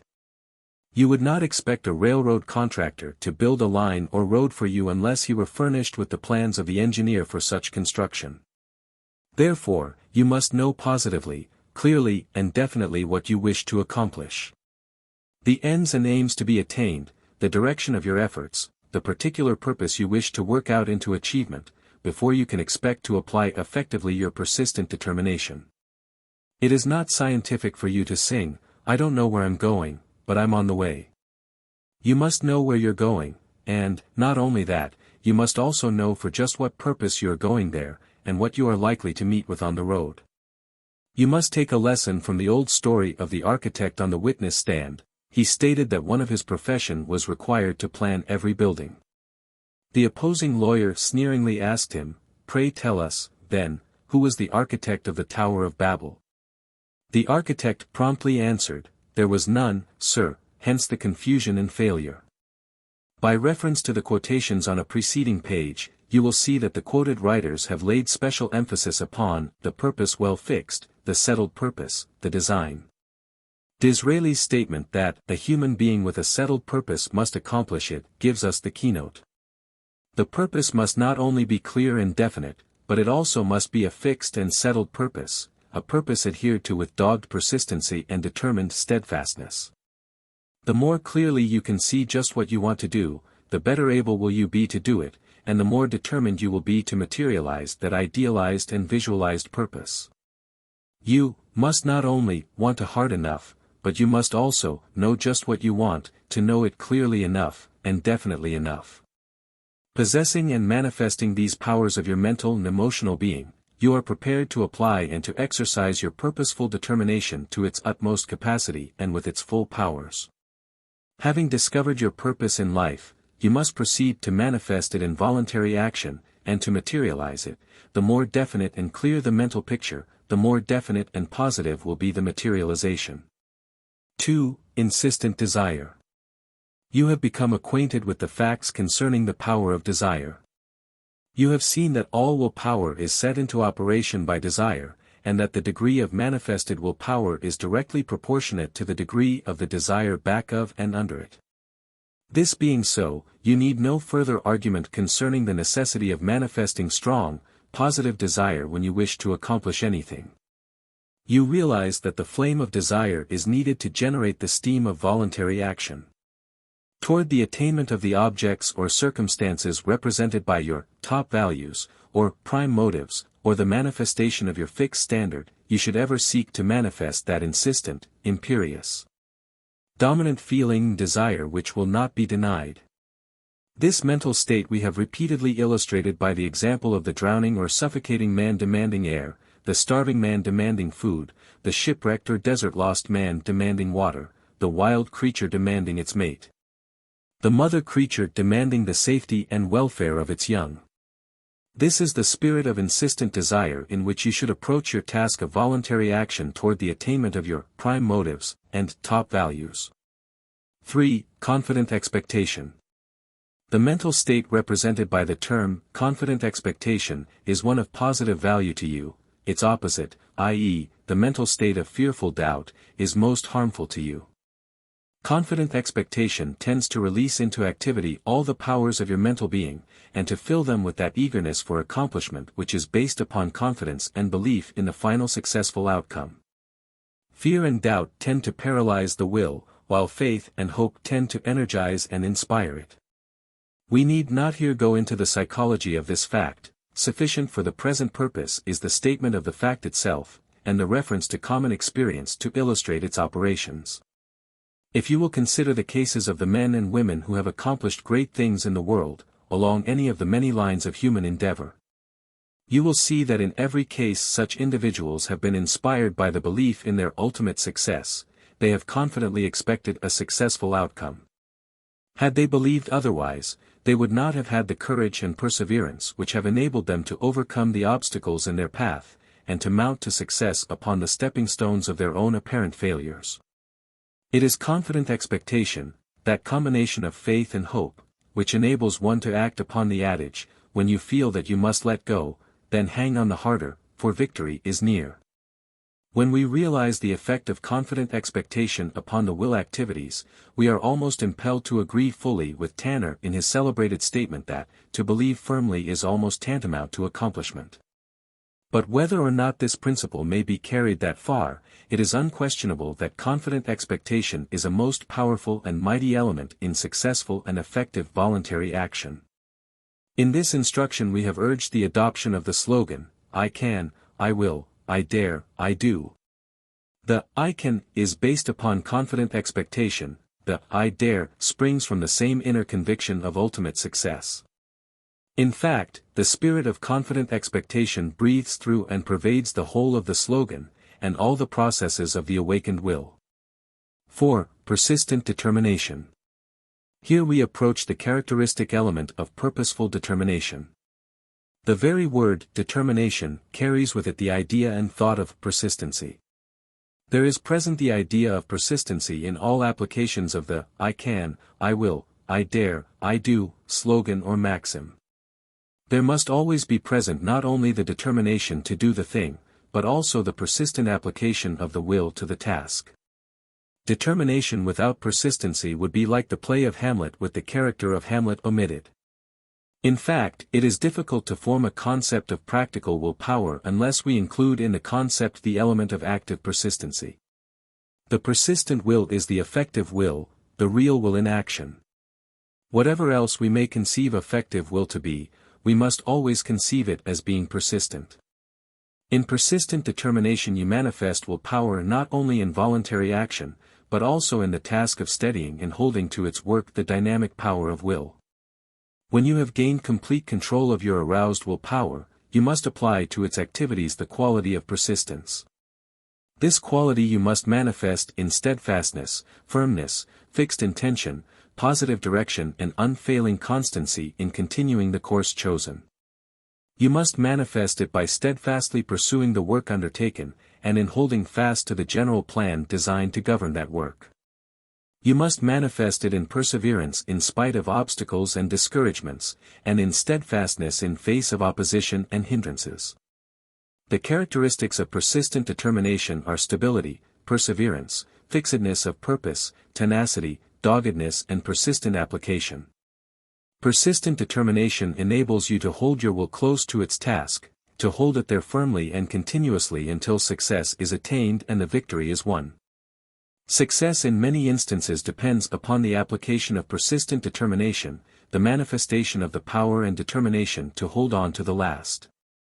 Many a man possessing the other qualities of willpower has fought a brave fight, but just before the tide turned in his favor he has relinquished his efforts, and has dropped out of the fight, defeated, not by circumstances, but by his own lack of persistent determination. By studying the lives of the great inventors, Morse and Edison, for instance, you will see the utmost importance of this faculty of holding on and this spirit of never say die.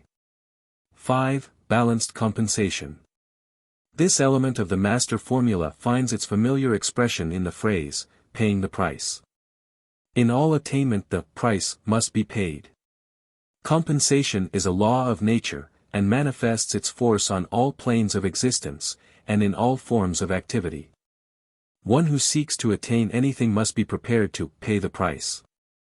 The price may consist of work performed, of perseverance, persistent application, industry and diligence, or service rendered to others with whom one has business or similar relations, of ability and willingness to give, value received, for what he obtains for himself, of the sacrifice and renunciation of ideas, ideals, feelings, desires, aims and ambitions, which are opposed to the subject or object represented by the prime motives and top values. One must be willing to sacrifice the lesser values for the greater ones. All men who achieve and attain anything worthwhile have paid the price in all of the various forms just mentioned. Compensation is a necessity of attainment. There is always a balance struck between what one gets and what he gives or gives up. He who seeks to escape paying the price is defying a great law of nature and of life. It is as if in the cosmos there were maintained a great ledger, in which there is both a credit and a debit column on each page.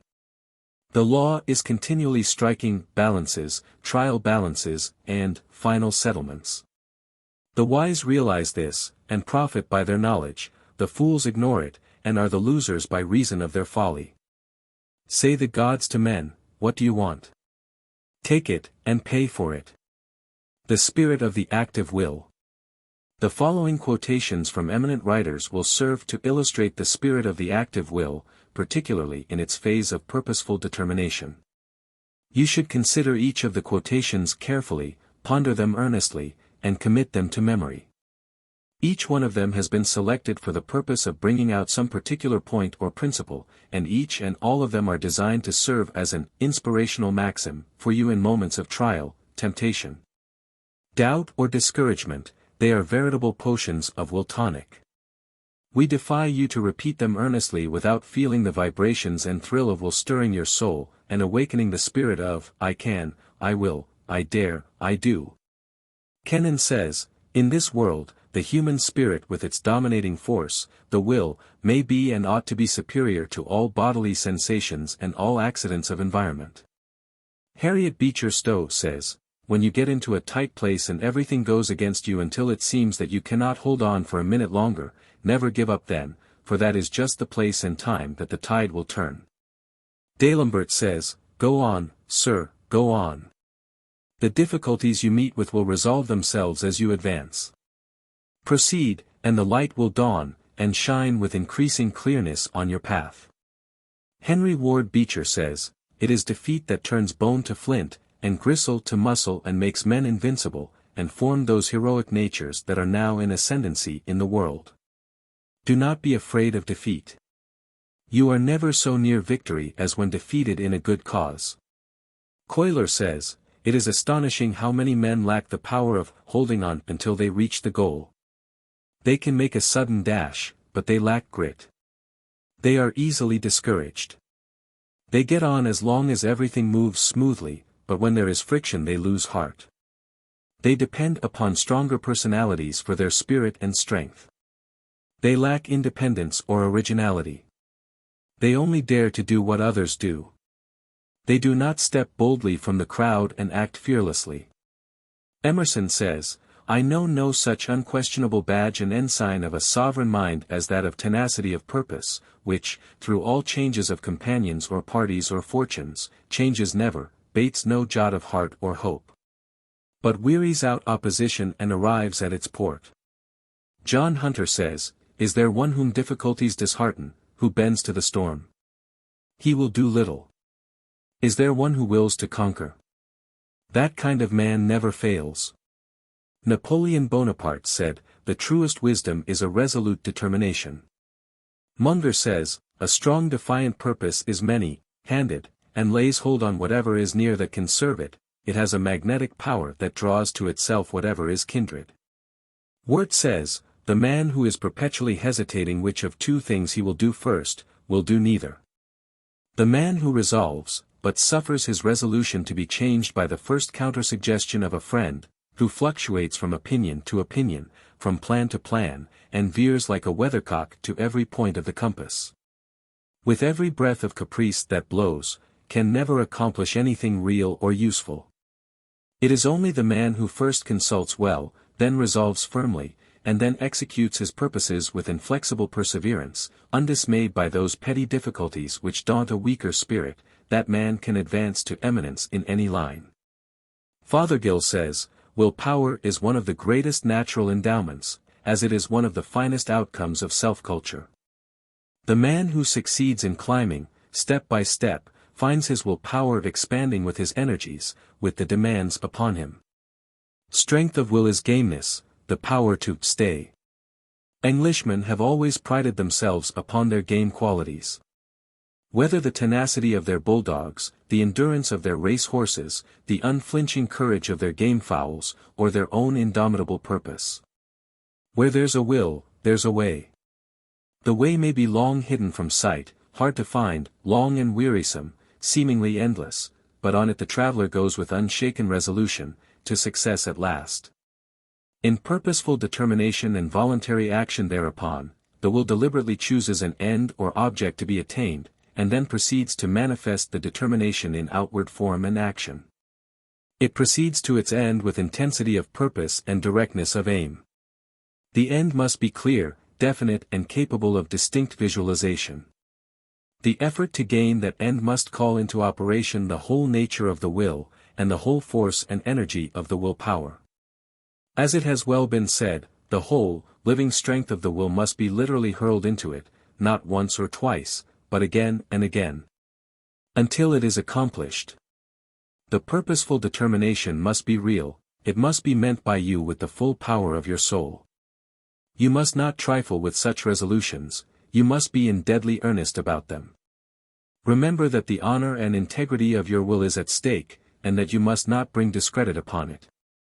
To break such a resolution is to bring shame upon yourself and to your will. You will do well to remember and to follow the advice given by a religious writer upon the subject, who bids his pupils to proceed to will by first making the following statement. Yes. Before God, I mean that. I mean it as intensely and really as I can ever mean anything. I will keep that resolution. I know that I can and will keep it, because I mean it. Further, I will take every precaution to keep it alive and vigorous within me by remaking it again and again. This is the essence and spirit of purposeful determination. Strive ever to attain, sustain, and manifest it. This is the flash of the will that can. Will training. It is not enough that you should develop strong will power, important though such development may be. It is not enough that the driver should secure the services of a strong pair of horses to pull his chariot, he must also be able to guide and control, direct and master them. So, though you may be possessed of the strongest will, you will be unable to direct efficiently its energies and powers unless by careful, scientific training and discipline you have mastered its mechanism. To train your will you must teach it and cultivate it, you must educate it, exercise it, discipline it, so as to impart to it the habit and tendency to move along the lines which your reason indicates to be the most advantageous and efficient. All scientific training of the will begins with instruction concerning the formation of advantageous habits, the building of clean and clear paths over which the will may travel in action toward achievement. By establishing the proper habits of will action, you will render your will far more efficient, and at the same time will accomplish the maximum of desirable results with the minimum expenditure of energy. Here we meet with another of those interesting paradoxes which, as we have said, abound in the realm of psychology. The paradox is, a. While the will moves most easily and with the least friction over the paths of habit, yet, b. Habit itself is originally formed by the exercise of the will. The will lends itself most readily to habit, and prefers to travel over the lines of least resistance, in habit motivity. Yet, when set to the task, the will builds the lines and paths of advantageous and desirable habits over which it will travel in the future. It acts as does the strong and powerful stream of water which first cuts for itself a deep channel in the earth, and afterwards travels through that channel as if bound and restricted by it. Both the stream and the will are bound and restricted by their self-built channels, but each creates for itself its future restricting and directing walls. Habit has its correspondence in material objects. In fact, all things seem to come under the rule of habit in some form. A piece of paper, or a pattern of cloth, will tend to fold more easily along the lines of the crease made by the first folding. The more often the fold is made, the easier becomes each subsequent folding along the same lines. Water finds it easier to travel over the path traversed by the preceding streams of water. The raindrop on the window pane follows the same law. Any voluntary action performed several times in the same general way tends to develop into a motion habit. And, indeed, after a time the motion becomes almost instinctive, and is performed by the subconscious mentality to which it has been passed on for attention and direction. Each and every time you dress yourself, or put on your shoes, you perform a number of habitual actions of which you are scarcely conscious. This is also true of your actions of walking, using your knife and fork, and other familiar performances which have become habitual to you. The value of habit in the training and education of the will is very great. Not only does habit, 1. Simplify the process of any given form of action, and, 2. Lessen the degree of voluntary attention required for the performance of any given action. But it also, 3. Gives greatly increased weight and power to the emotional impulse toward any given action, thus increasing its emotional value and thereby enabling it to resist more effectively the demands and urging of an opposing set of emotional impulses and desires. When you have made a habit of efficient and advantageous will action, you will have progressed far on the road to the attainment of strong and efficient will power. Rules for establishing habits of will. The following rules will be found most useful and effective in your task of establishing the proper habits of will.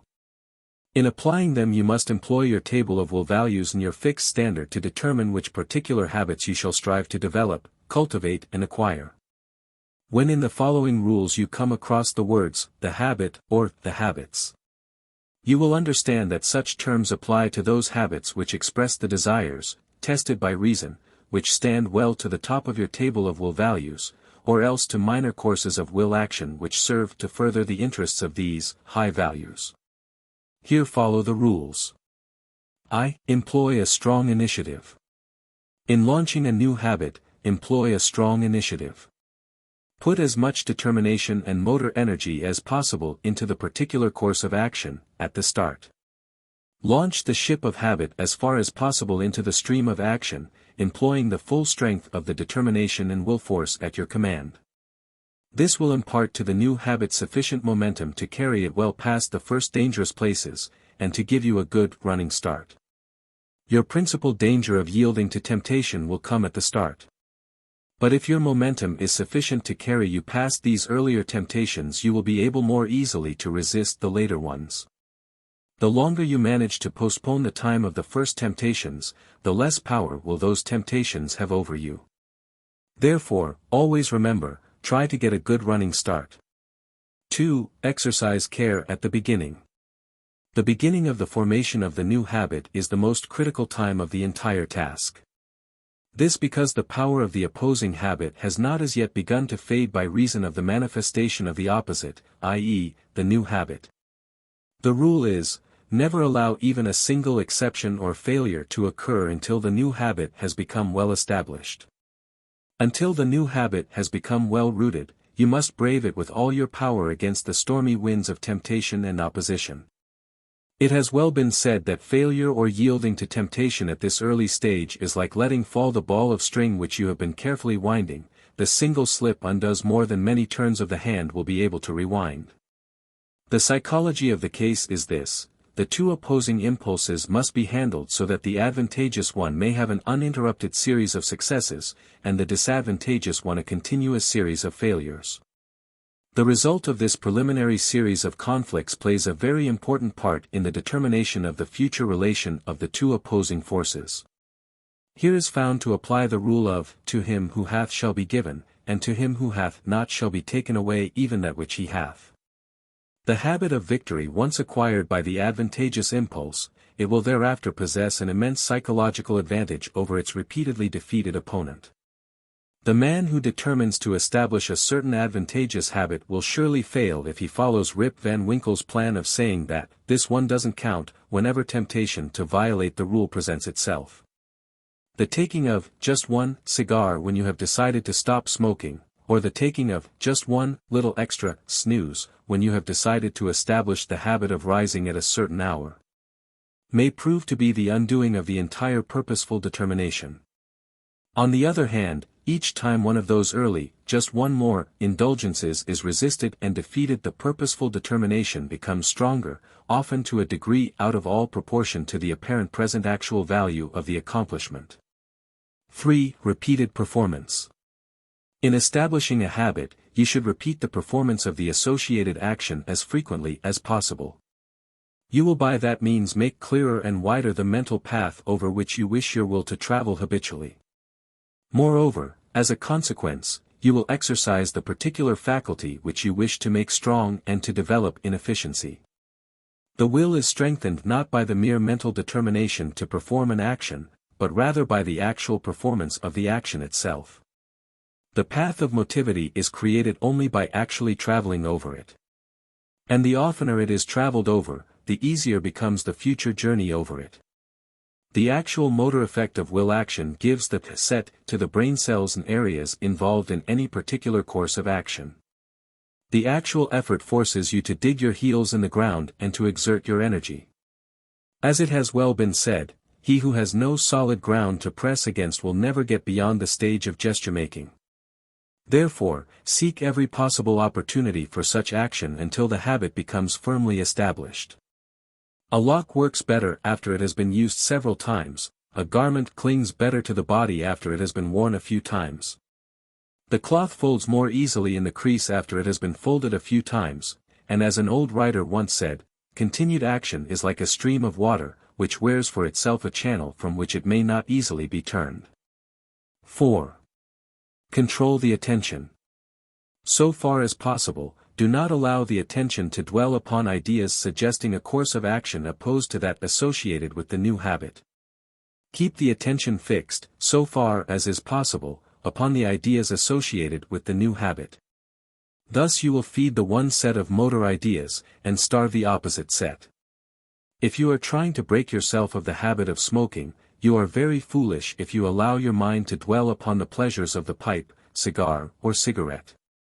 Instead, let it hold the suggestive ideas and mental pictures of the advantages to be gained by refraining from smoking, and, above all, hold firmly before the mind the idea that you are demonstrating that you have a will strong enough to enable you to break an undesirable habit.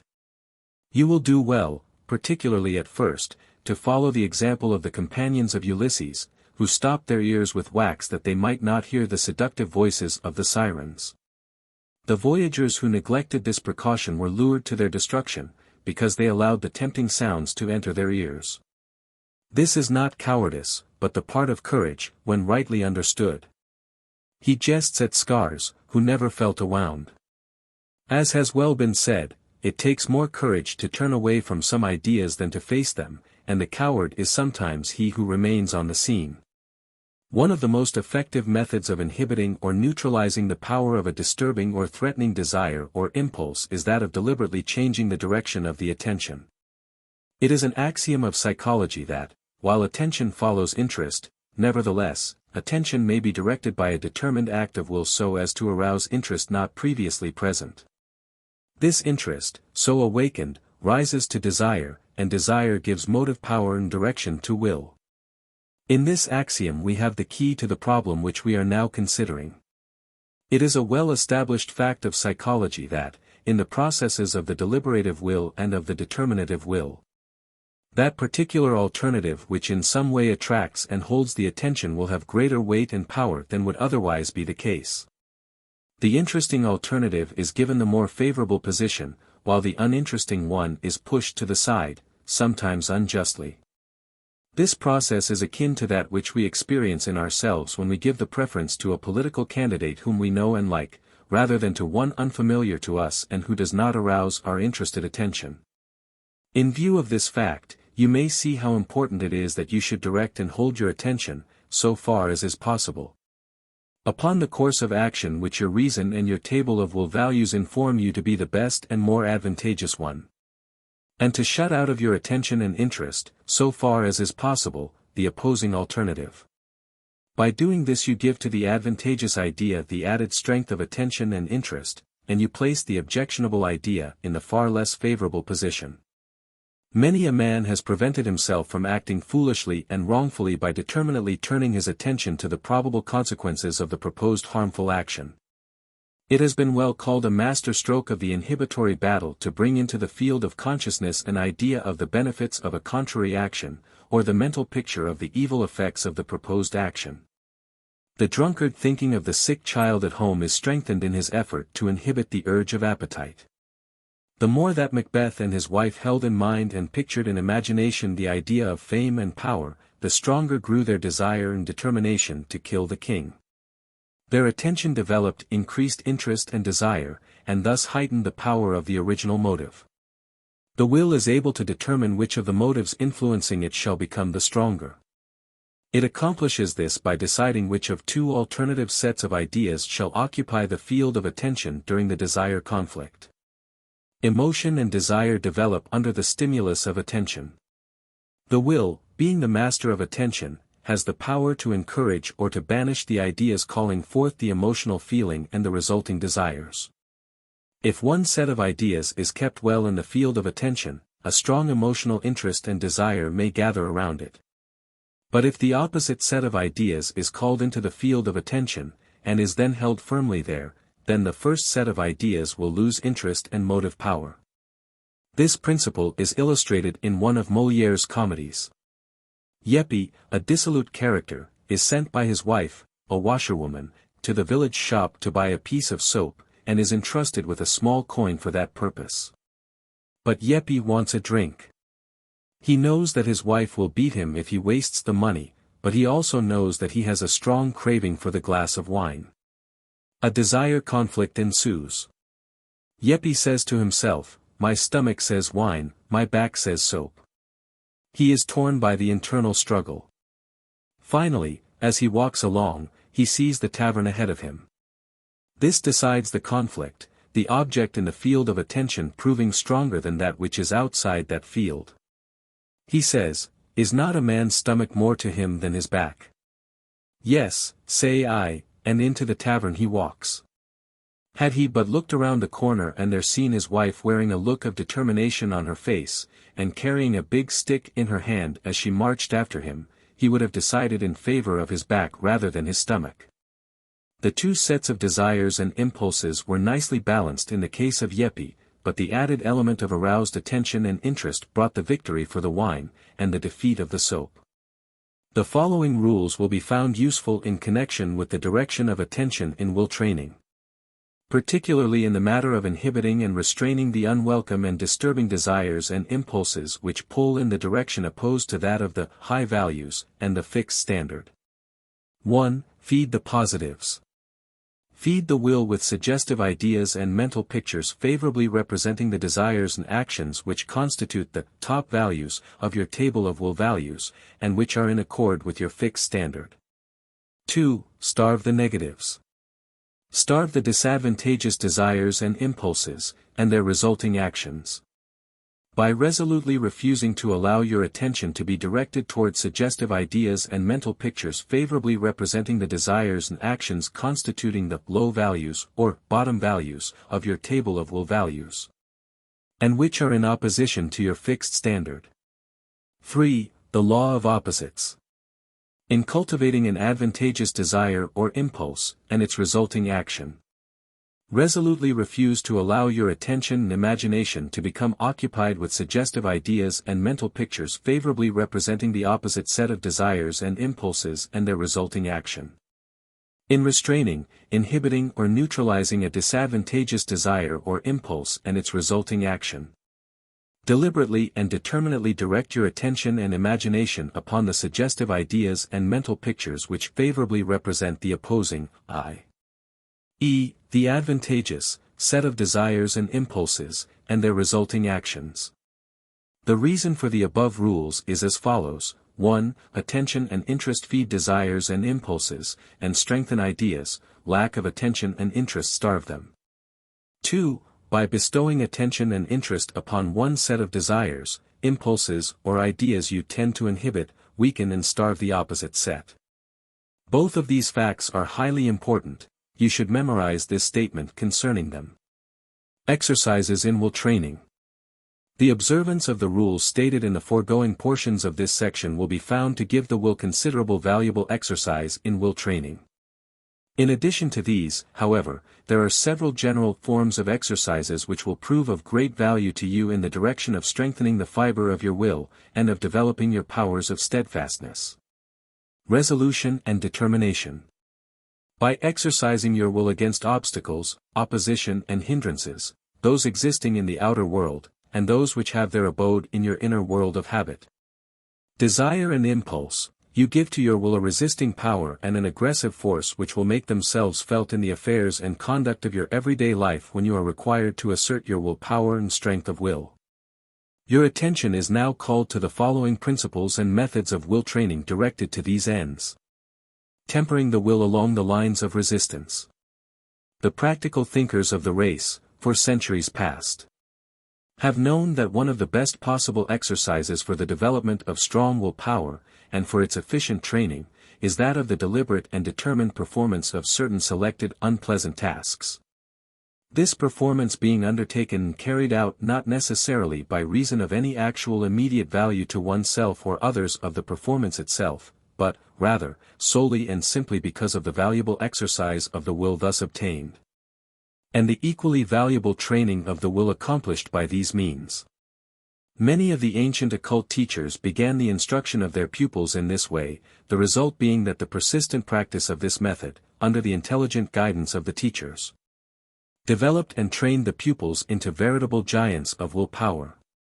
The world-renowned Jesuit order has for hundreds of years employed similar methods for the purpose of strengthening the wills of their chosen students and neophytes. As a result, the Jesuits are renowned for the powers of determination, persistency and endurance manifested by their members. Many of the best modern psychologists have revived this old teaching and its methods, and references to the principle may be found in many of the textbooks of the modern masters of this branch of science. For instance, the following statement of William James, one of the best practical philosophers and psychologists of modern times: keep the faculty alive by a little gratuitous exercise every day. That is, be systematically ascetic or heroic in little unnecessary points. Do every day something for no other reason than that you would rather not do it, so that when the hour of dire need draws nigh, it may find you not unnerved and untrained to stand the test. The man who has daily inured himself to habits of concentrated attention, energetic volition, and self-denial in unnecessary things, will stand like a tower when everything rocks around him, and when his softer fellow mortals are winnowed like chaff in the blast. See how closely the above resembles in practice the discipline of the ancient magi, or occultists. Says Evelyn Underhill, the first lesson of the would-be magus is self-mastery. In its essence, magical initiation is a traditional form of mental discipline, strengthening and focusing the will. There is nothing supernatural about it. Like the more arduous, more disinterested self-training of the mystic, it is character building with an object, conducted upon a heroic scale. Says Eliphaz Levi, by means of persevering and gradual athletics the powers of the body may be developed to an amazing extent. It is the same with the powers of the soul. Would you govern yourself and others? Learn how to will. How may one learn to will? This is the first secret of magical initiation. And it was to make the foundations of this secret thoroughly understood that the antique keepers of the mysteries surrounded the approach to the sanctuary with so many terrors and illusions.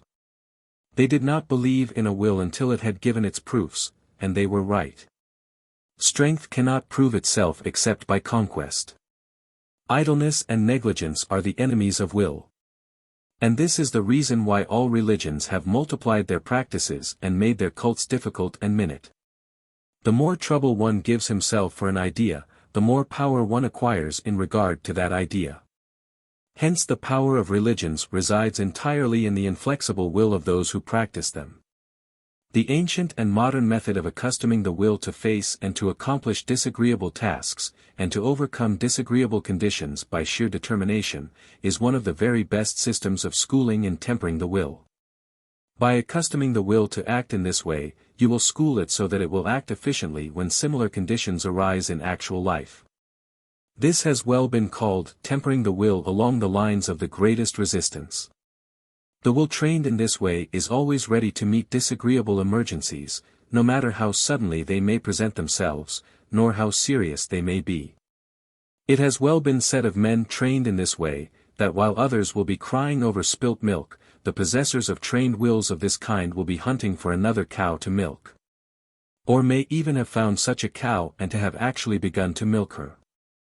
On the other hand, the person who carefully and habitually endeavors to escape unpleasant tasks, disagreeable facts, and uncomfortable circumstances, lacks such preparatory training of his will. When he is actually confronted with disagreeable circumstances or apparently disastrous conditions, his will be unequal to the task of overcoming them.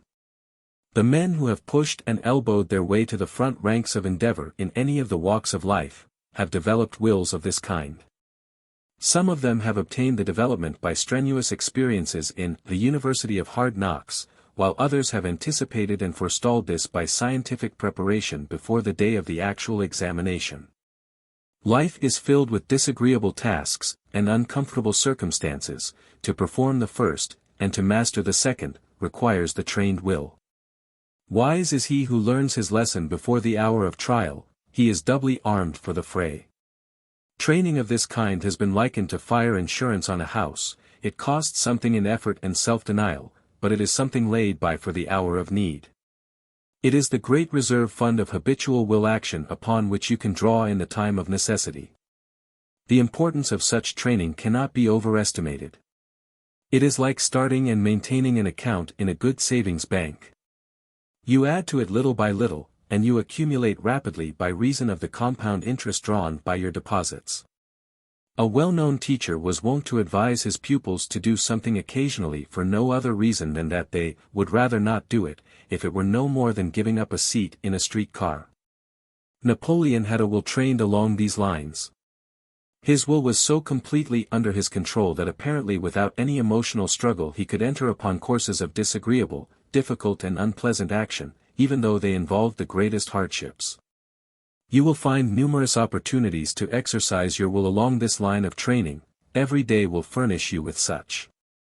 Do something which you particularly dislike to do it not because there is any special merit in the doing, but solely and simply because of the training it will give your will. It is related of a certain man that he was discovered one day carefully studying John Stuart Mill's great work on political economy, a subject which he loathed, and for which he lost no opportunity to express his aversion. When asked why he was doing this, he replied, "I am training my will, I am doing this because I dislike it intensely." The great men of history have trained their will along this line of the greatest resistance. While the average men have been content to exercise their will only along the lines of the least resistance. The former have so trained themselves that when they are required to perform some disagreeable action they do so with as much ease and force as if the action were most agreeable to them. The latter find it almost impossible to perform disagreeable actions except by whipping and spurring themselves to the task, and even then they perform the action only half-heartedly and with but little force or effectiveness. You are positively advised to master this feature of your will training. The day will come when you will thank us from the bottom of your heart for this advice, provided you have followed it. Tempering the will by self-denial. Akin to the preceding exercise is that which consists of the occasional practice of self-denial, i.e., the deliberate denial to yourself of your favorite pleasure. This denial is not to be made because of any direct merit in the sacrifice, or in the act, but merely because of the exercise of the will which is required for the denial, and because of the additional strength acquired by its performance. Many of the penances and other acts of self-denial imposed by the governing authorities of the great religions of the world tend to develop will power in the individual practicing them. This fact is acknowledged by the best authorities, but it is not generally realized by the masses of people practicing the acts in question. The great religious teachers know that the person who has trained his will along the lines of occasional self-denial will find it easier to resist real temptation when it comes to him. Psychology recognizes a practical value in self-denial and penance, aside from their purely religious elements. The general principles which govern the exercises designed to temper the will by the performance of disagreeable and unpleasant tasks, which we have just considered, apply also to the present case of tempering the will by self-denial. The performance of disagreeable tasks, and the act of refraining from agreeable expressions and manifestations, are alike displeasing to the untrained will. Therefore, the same principle is involved in both, and the will is thereby trained along the same general lines, though the approach is made from opposite directions.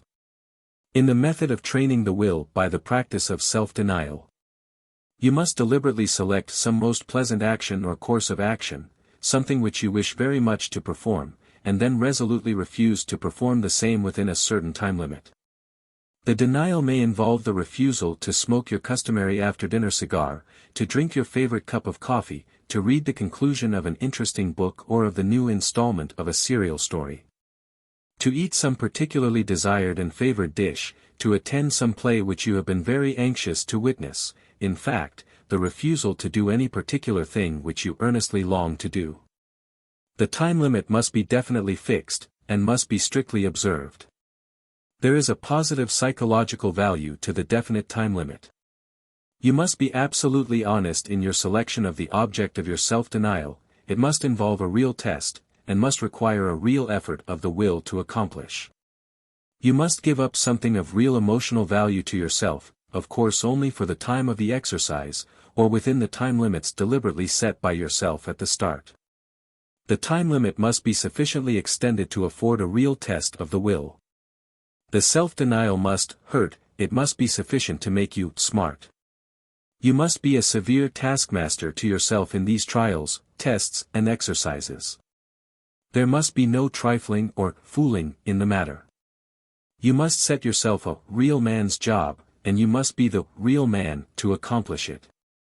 Note, in each of the two classes of exercises just considered, you will act wisely not to select tasks of such a nature or character that their successful performance will bring you that comfortable feeling of religious or ethical merit, or of duty well performed.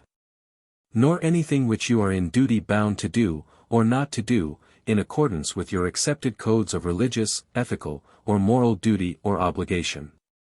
This caution is necessary because, otherwise, you would have the positive value of duty, or religious or moral obligations, to add weight to your resolute determination and its manifestation. In these exercises you should endeavor to select tasks in which the only motive is the will, to pit the will against the push or pull of feelings, impulses and desires. And you should deny to yourself the aid of the added weight of duty, or obligations such as have been mentioned. The only reason for the performance of these exercises is that of arousing the will, willing for the sake of willing, while willing merely to prove that it is will. Reversing habits. A third method, involving the same general principles, is that either, 1. Of doing something which it is your regular habit and custom not to do, or, 2. Of not doing something which it is your regular habit and custom to do. In either of these phases of this exercise, you should select as the task to be performed some action for which you have no special like or dislike apart from the habit, something neither especially agreeable nor yet especially disagreeable, but which you usually do, or not do, solely by reason of an established habit. Some little regular habit of dressing, of proceeding to your business by a certain route, of lunching at a certain place or in a certain part of the room, or something of that kind, such are the tasks to be selected. This may seem like silly trifling when you first think of it, but wait until you actually try it. You have a surprise awaiting you. Set a time limit here, as in the other cases. As a few examples, we might suggest the following: after ascertaining which particular shoe, or stocking, you put on first in dressing, deliberately reverse the order for the period of 1 week. Or, follow the same procedure in the matter of placing your right or your left arm, as the case may be, first in your coat when you put it on, change the order of the arm placing for the period of 1 week. Or, again, change the choice of your morning or afternoon newspaper for 1 day, occasionally. Or, pursue a different route from that usually followed by you in traveling from one place to another daily, or oftener. This is effective only when you have already established the habit of making the daily trip along a certain regular route. If you will exercise your ingenuity, you will discover many little tasks of this kind to be performed. And, in so doing, you will not only train your will along particularly trying lines, but will also learn a valuable lesson concerning the power of habit in the little courses of action in everyday life. Performing uninteresting tasks. Another method, and one greatly favored in some quarters, is that of deliberately performing some monotonous, purposeless, and uninteresting task, just for the sake of willing to will. For instance, 1. Sitting on a chair for 5 minutes, with the arms crossed, and the feet pressed together at the sides of the shoe soles. 2. Walking to and fro in your room for 5 minutes, touching a number of articles in regular order as you pass them. 3. Counting and recounting a number of small articles, for 5 minutes. 4. Changing your chair at every count of 25, for 5 minutes. 5. Reading backward and forward a certain paragraph of a book, this one for instance, for 5 minutes. 6. Replacing in a box, very slowly and deliberately, 100 matches, buttons or small pieces of paper. 7. Putting on and taking off a pair of gloves, slowly and deliberately, for 5 minutes. The above examples will give you a general idea of the character of this class of exercises, but actual practice of them will be required to show you the amount of persistent resolution and determination required to perform them properly. Tempering the will by asserting it. Another valuable form of will training, but one which must be employed judiciously, is that in which the will is tempered by actual assertion of its power. By assertion, we do not mean to affirm, to aver, to state positively, which is one usage of the term. Instead, we mean that usage which indicates to maintain or defend by words or measures, to vindicate. In tempering the will by assertion, you proceed to assert your will in little things, so as to have your own way about such things irrespective of the actual benefit to be gained direct and immediate. The sole object is to habituate the will to having its way, and thereby to give it confidence in itself and to build up in it the habit of success. You will find that you have been in the habit of giving way to others in the little things concerning action and the doing of things, solely because it has been too much trouble to make an effort of will in the opposite direction. In such cases, when the other person happens to be possessed of a more persistent will to do the little things in his own way, you have found it easier to let him proceed in that way, this notwithstanding that you assert your will readily enough in the greater issues of life. There is a possible danger in allowing the will to acquire too readily the habit of deferring to the will of others by reason of this repeated and customary lack of assertion in the little things. A little vigorous exercise along these lines, once in a while, will act like a tonic to the will, and will keep it in good condition. In exercise of this kind, you should employ your will to assert itself not because of any particular or direct benefit to be derived by securing the thing or action insisted upon, but solely as an exercise of the will itself, and in the direction of establishing the habit of victory for it. In fact, in such exercises you should select something in which nothing of real value is involved, something of no consequence. The exercise should proceed absolutely along the lines of the will to will, and not along those of the pursuit and attainment of something desired for itself. It should be like a physical exercise pursued solely for the purpose of developing and strengthening the muscles, and not for that of performing useful work or attaining some actual desired object. Here, a word of caution is needed. Do not make the mistake of asserting your will wantonly, or for the purpose of overriding and humiliating others needlessly. Again, do not so use it as to create for yourself the reputation of being stubborn or unreasonable, or for having your own way regardless of the rights of others. Avoid all exercises which will attract attention to yourself or to your motives in the matter. You will find enough opportunities to exercise in this way without this drawback. Finally, do not insist upon having your way in the little things when by so doing you jeopardize having your way in the greater things in view. And, equally, do not insist upon having your way if your own way is the wrong way, and the other way is the right one. Mix common sense and fair play in this exercise of the will. The exercise will be all the better by reason of this. But, with the above cautions in mind, get into the habit of having your own way in the little, unimportant things, at least once in a while, just to get the habit well established and to keep the machinery of will well oiled and running smoothly. Do not let your will get rusty, or gummed up, by reason of disuse and lack of exercise. Bracing the will with affirmations. You will find it beneficial to follow the method of bracing the will with affirmations of its own powers and possibilities. Affirmations and statements of this kind act as a veritable will tonic and invigorator. Along these lines you may use with effect the poem by Ella Wheeler Wilcox, quoted in Section 1 of this book. Also the quotations given in Section 6 of this book, in which are expressed the thoughts of some of the great minds of the race concerning will power and its possibilities. All of these quotations have been selected with some particular important point in view.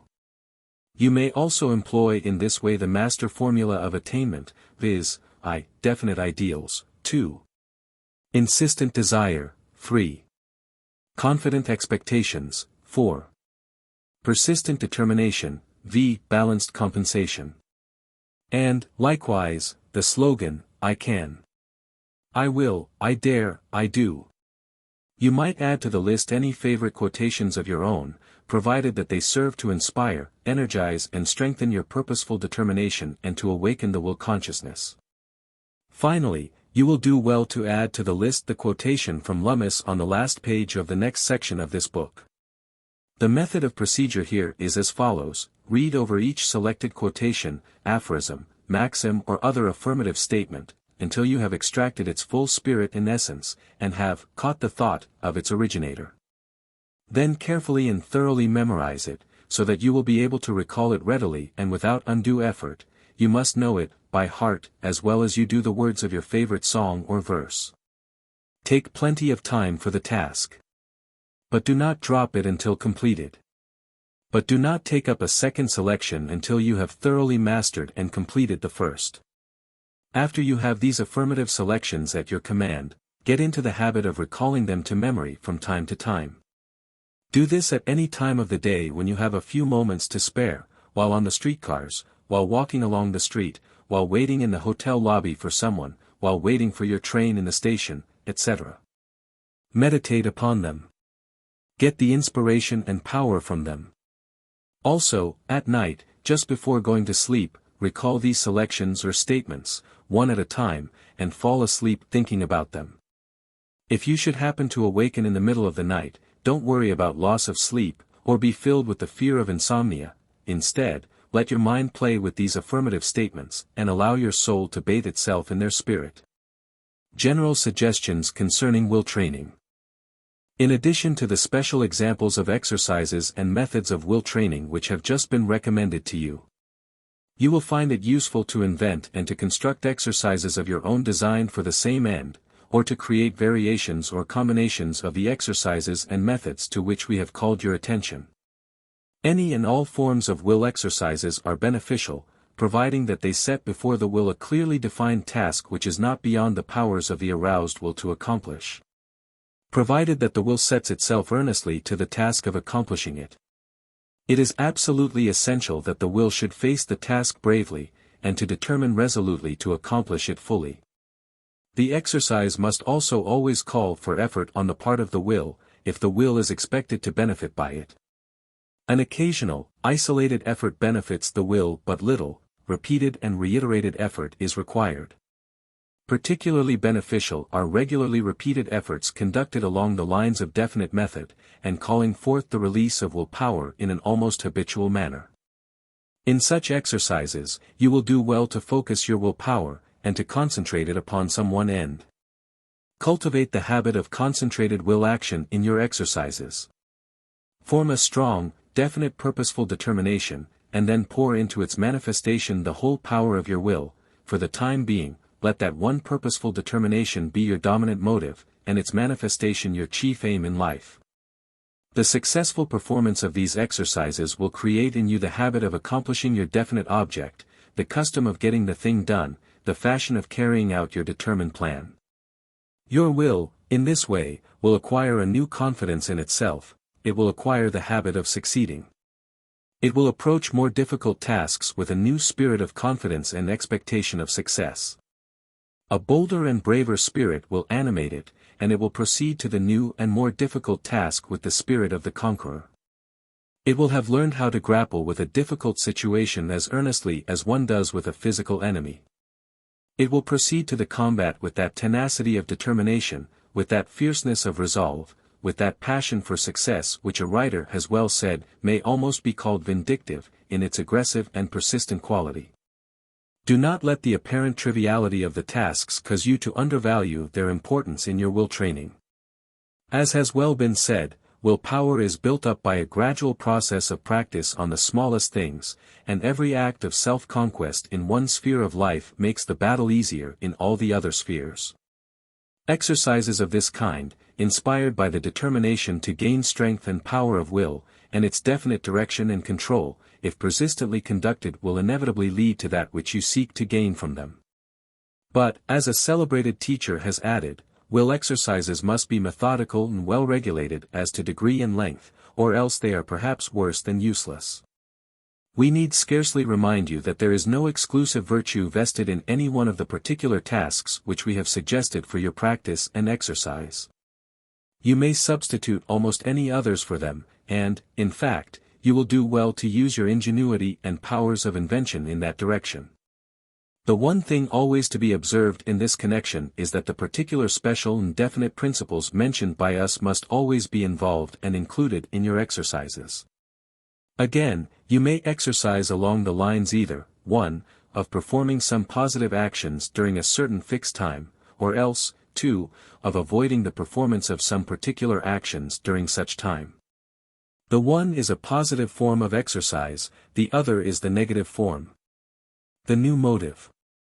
When you have learned to perform the will training exercises, of the kind outlined in this section of this book, you will have made an interesting discovery concerning your feelings, impulses, desires and will action. Heretofore, you have performed your will actions solely by reason of the push or pull of some strong feeling or desire, and you have seen that all will action is caused, directly or indirectly, by feeling and desire.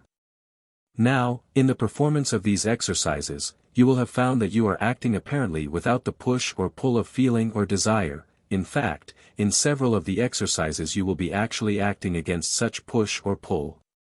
Then, you may well ask, what is the motive of my action? What is its motive cause? Here, at this point, you make the discovery in question. You will find that you have aroused within yourself the will feeling, the will desire, the will impulse, those strange emotional states which are satisfied and contented solely by the exercise of the will for the mere sake of willing, without regard to the intrinsic value of the act.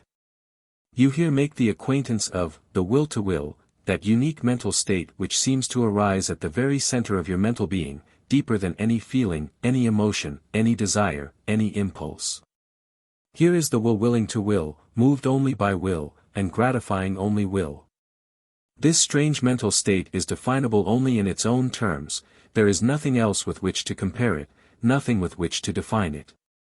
It must be experienced in order to be understood, but once experienced, it will never be forgotten by you. If you are interested in this newly discovered mental state which, at least we trust, you have already found manifesting in yourself, we strongly advise you to consider carefully the next following section of this book. In it you will find your new feeling and consciousness indicated in further detail. If you have not already made this interesting and important discovery in yourself, you may now be on the verge of it. If so, the reading of the following section entitled, Will Consciousness, may perhaps hasten the hour of your deliverance, and make easier your new birth into dynamic will power. The man or woman who experiences will consciousness is reborn in will, this time into the world of the will to will, in which the mastery of will is the normal condition and the habitual state. Will consciousness. That there is a state of consciousness which may be called the will consciousness, a state in which the will becomes conscious of its own existence, its powers, its possibilities, is a fact thoroughly attested by the actual experience of many individuals. Yet to those who have not as yet entered into this conscious experience there is no way of proving the validity of such experience, and, indeed, no words adequate to express or define it fitly. The experience of will consciousness is akin to that experience of full self-consciousness which comes to many persons at some time in life, but which remains but a name to others. Or, again, it is akin to that dawn of the aesthetic sense which often suddenly bursts into consciousness in favored individuals, enabling them to experience beauty as with a new sense, and which when once experienced, can never be entirely forgotten or lost. But, on the other hand, will consciousness is different from those two somewhat analogous experiences. Those particular experiences are characterized respectively, by a sense of individual existence and real being, in the first case, and by a sense of added perception, in the second case. Will consciousness, however, is characterized by the recognition of self-power, realization of self-action, and manifestation of freedom of expression, accompanied by the thrill of the feeling of self-mastery, by the inner certainty of mastery over outer things, which arises from the consciousness of the possession of these self-powers. In the full state of will consciousness, the awareness of power, freedom and ability to act, is accompanied by a peculiar feeling which is most difficult to describe, but which is quite apparent to those who have experienced it in even a faint degree. Some psychologists have called it will feeling, for want of a better name. This will feeling is experienced in every true will action, but reaches the stage of emotion only when the will wills to will for the sake of willing. Particularly when in doing so it sets aside the strenuous push or pull of ordinary feeling and desire. In such cases, it is as if the will has ascended to a higher plane of consciousness, leaving behind it on the lower planes the feelings and desires. This will feeling will be experienced most keenly by you when you proceed to manifest your will power in the face of obstacles and hindrances.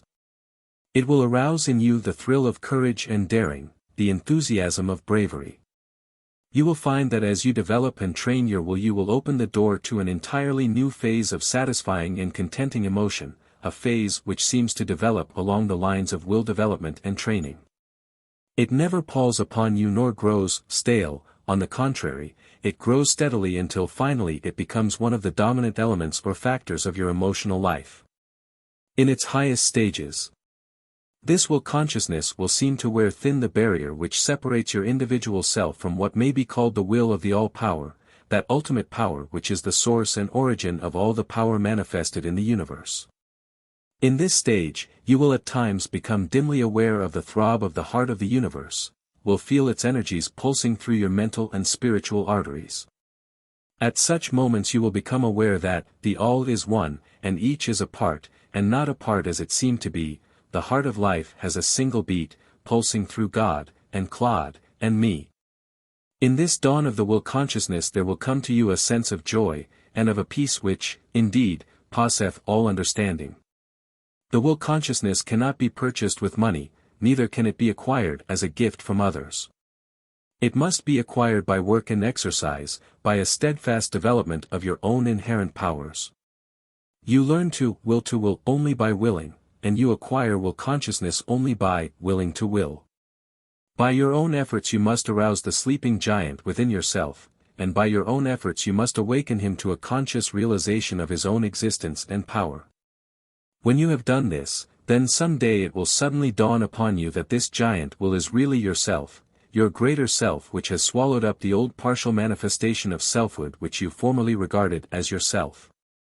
From the very dawn of will consciousness, you will become aware that you are a master, and no longer a slave.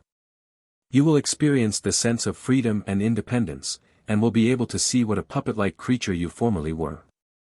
Having escaped from the control of the lesser desires and impulses, by having entered into the spirit of the greater, you will find that these lesser desires and impulses now will rally around your standard, will give you allegiance, will swear fealty to you.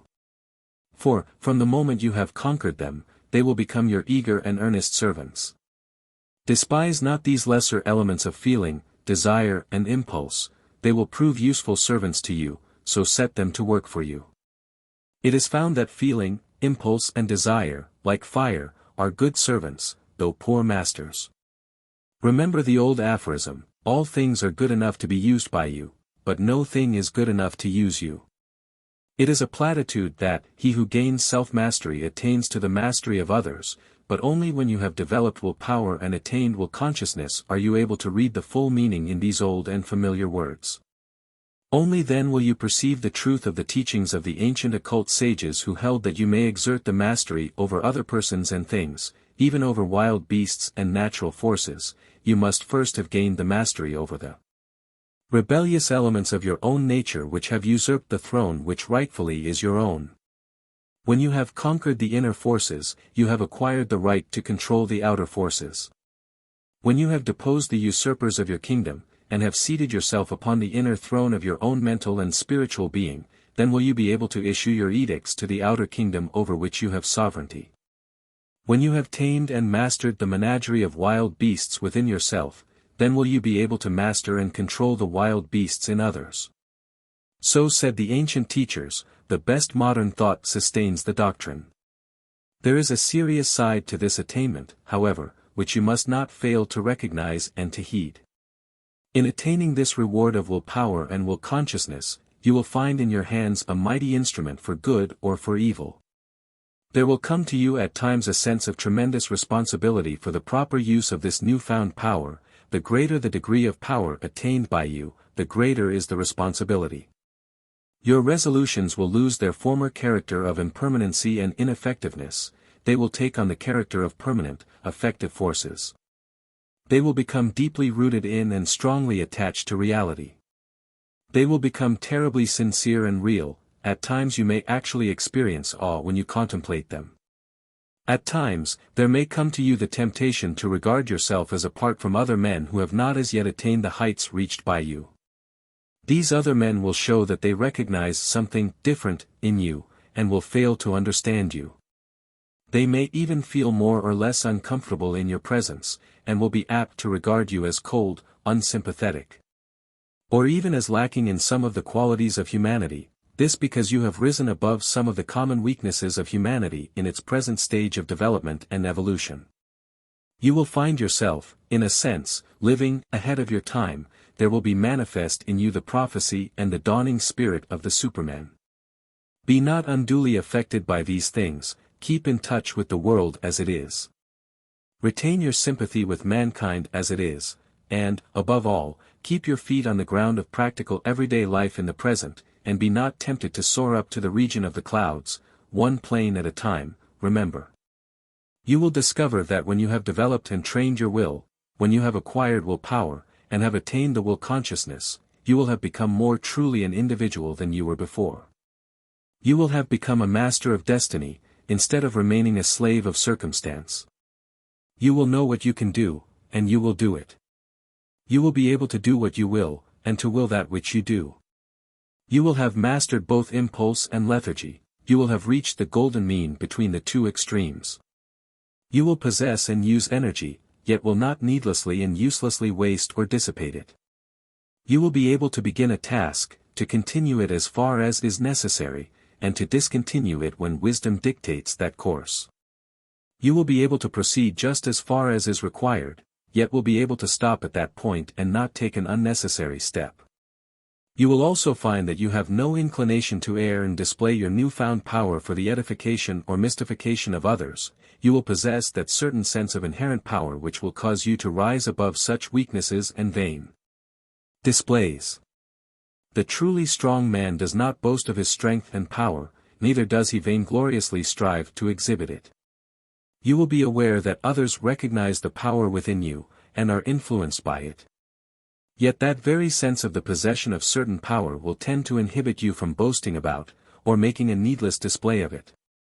You will realize that willpower does not manifest itself in gritting the teeth, clenching the fists, nor protruding the chest like a pouter pigeon, or heaving the bosom like the moving picture heroine registering emotion.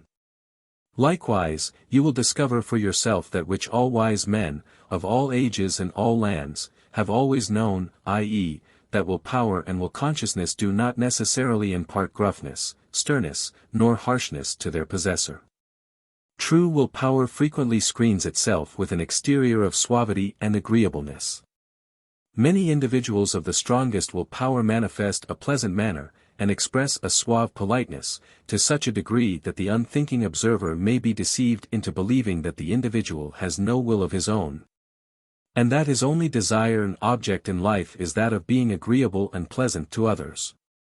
But when the opportunity and need present themselves, these individuals manifest fully and unmistakably the latent strength within themselves.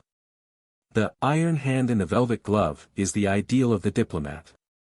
And men like Talleyrand possessed this quality in a remarkable degree, as history records. The blusterers and braggarts usually are found to possess no real power. Finally, you will discover that the figurative expression in which the strong will is called the iron will is imperfect.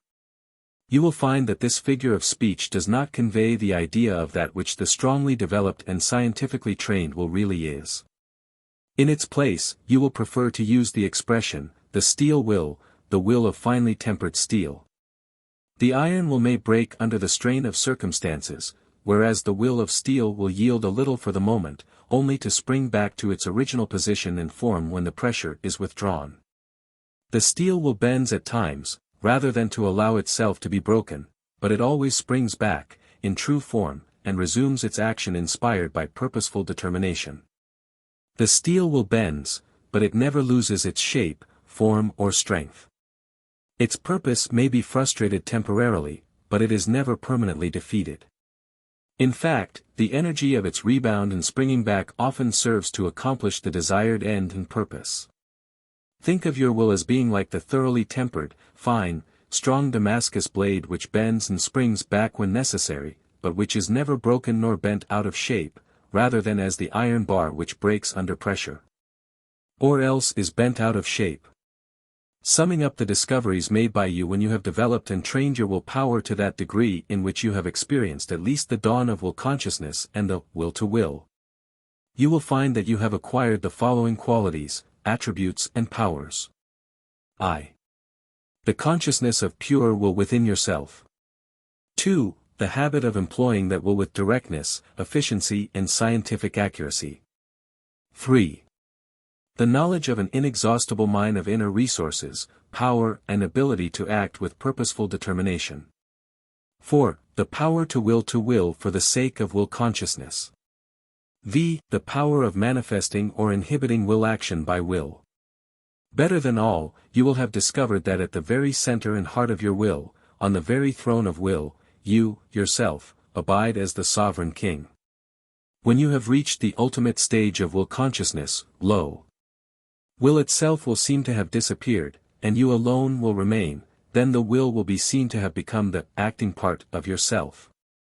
Well says Emerson, there can be no driving force, except through the conversion of the man into his will, making him the will, and the will him. We know of no better words to pass on to you as the keynote of what we have sought to teach you in this section than the statement of Charles F. Lummis, who summed up in the following words the result of his own experience of a life of conflict in which he emerged a victor over strong odds. The great lesson all this has taught me is that man was meant to be, and ought to be, stronger and more than anything that can happen to him. Circumstances, fate, luck, are all outside, and if he cannot change them, he can always beat them. If it had not worked its way into my broken brain that Captain I held the fort. That the only key was my own will, and that unless I willfully surrendered nothing could take the citadel, I should have been dead long ago. I am all right. I am bigger than anything that can happen to me. All these things are outside my door, and I've got the key. Will atmosphere. The individual in whom the will consciousness has been unfolded and manifested, he who has learned how to will, is usually found to have unconsciously developed that peculiar aura, field of emanation. Or whatever else it may be called, which is known to close students of the subject as the will atmosphere. The will atmosphere is like the field of induction of the strong magnet, the forces of which influence the particles of iron or steel within its limits. The will atmosphere of the will-conscious individual exerts a subtle but most powerful influence over those with whom he comes in contact. In some strange way the other persons coming within the field of induction of such an individual instinctively recognize the power latent within his region of will, and they consciously or unconsciously adapt themselves to it. We wish here to illustrate this principle of will atmosphere by citing several celebrated cases in which the force in question has been manifested in a striking manner. For some of these illustrations we are indebted to Dr. J. Milner Fothergill, who, a number of years ago, gathered together many instances and examples of will power and included them in a work upon the subject which we believe to be now out of print. First of all, we shall ask you to consider that striking illustration given by Oliver Wendell Holmes, which Fothergill prefaces with the following comment. The steady conflict of the I is familiar to many of us. The boy looks at his mother to see if she is in earnest in her threat, when older he likewise looks at his schoolmaster to read his purpose. Two men or women look at each other steadily, no word is said. The conflict is soon over, and one walks ahead of the other ever after. The instance related by Holmes is stated by him as follows: the Kohinoor's face turned so white with rage that his blue-black mustache and beard looked fearful seen against it. He grinned with wrath, and caught at a tumbler, as if he would have thrown its contents at the speaker. The young Marylander fixed his clear steady eye upon him, and laid his hand on his arm, carelessly almost, but the jewel felt it was held so that he could not move it. It was no use. The youth was his master in muscle, and in that deadly Indian hug in which men wrestle with their eyes, over in 5 seconds, but breaks one of their two backs, and is good for 80 years and 10. One trial enough, it settles the whole matter, just as when two feathered songsters of the barnyard, game and dunghill, come together. After a jump or two at each other, and a few sharp kicks, there is an end of it. And it is, après vous, monsieur, with the beaten party in all the social relations for all the rest of his days. Fothergill relates with relish the celebrated instance of the meeting of Hugo, Bishop of Lincoln, and Richard Coeur de Lion, in the church of Roche-d'Andely. In this case, Richard, being involved in war with Normandy, demanded more supplies of his barons. The Bishop of Lincoln refused to supply any men, holding that the See of Lincoln was bound to military service only when the war was waged within the 4 seas of Britain. Richard, a man of very strong will, was incensed by the refusal of the bishop, and summoned the latter to Normandy. When the bishop reached Normandy, he found that the king was furiously enraged with him. Mutual friends advised him to send a conciliatory message to the king before venturing to enter his presence. But the bishop declined the advice, and preferred to trust to his own sense of awakened will consciousness. The king was sitting at mass when the prelate walked up to him and, despite the monarch's frown, said, "Kiss me, my lord king." The king turned away his face. Hugo shook him, and repeated his request. "Thou hast not deserved it," growled the king fiercely. "I have," returned the undaunted prelate, shaking the king by the shoulder even still harder. The king yielded, the kiss was given, and the bishop passed calmly on to take part in the service. Fothergill adds, mere indifference to death could never have produced such a result. There was something more. As well as being utterly fearless, Bishop Hugo possessed a will power of most unusual character, of which several instances are on record. Not only did he face the king and justify his refusal to supply men in the council chamber afterwards. He went further, and rebuked the king for infidelity to his queen. The lion was tamed for the moment. The king acknowledged nothing, but restrained his passion, observing afterwards, "If all bishops were like my Lord of Lincoln, not a prince among us could lift his head against them." Such is the story as told by Froude. Yet Richard was the last man to permit a liberty to be taken with him, as his whole history showed. This, however, was not the only instance in the career of Hugo in which he showed that his will power was capable of dominating that of his king. An earlier king, Henry Plantagenet, who, indeed, had made Hugo the Bishop of Lincoln in the first place, went down in defeat before the bishop's will power, as truly as did his successor. King Henry preferred a request for a favor to be bestowed by the bishop upon a certain courtier. His request was bluntly refused. Hugo had already braved the wrath of the king, and the monarch was very angry at him. Henry was with his suite in Woodstock Park, and sat down on the ground pretending to be mending his leather glove when the bishop approached him. The king took no notice of his spiritual peer. After a brief pause, Hugo, pushing aside an earl, sat down by the king's side. Watching the royal proceedings, he remarked, "Your Majesty reminds me of your cousins at Falaise." Falaise was a place famous for its leather works, and it was there that Duke Robert met Arlada, the tanner's daughter, the mother of William the Conqueror, King Henry's ancestor. The reference to his humble ancestry was too much for the king, who was badly worsted in the discussion which followed. Fothergill says, "A similar character is presented to us in General Gordon. It was not his absolute indifference about his life which gained him his ascendancy.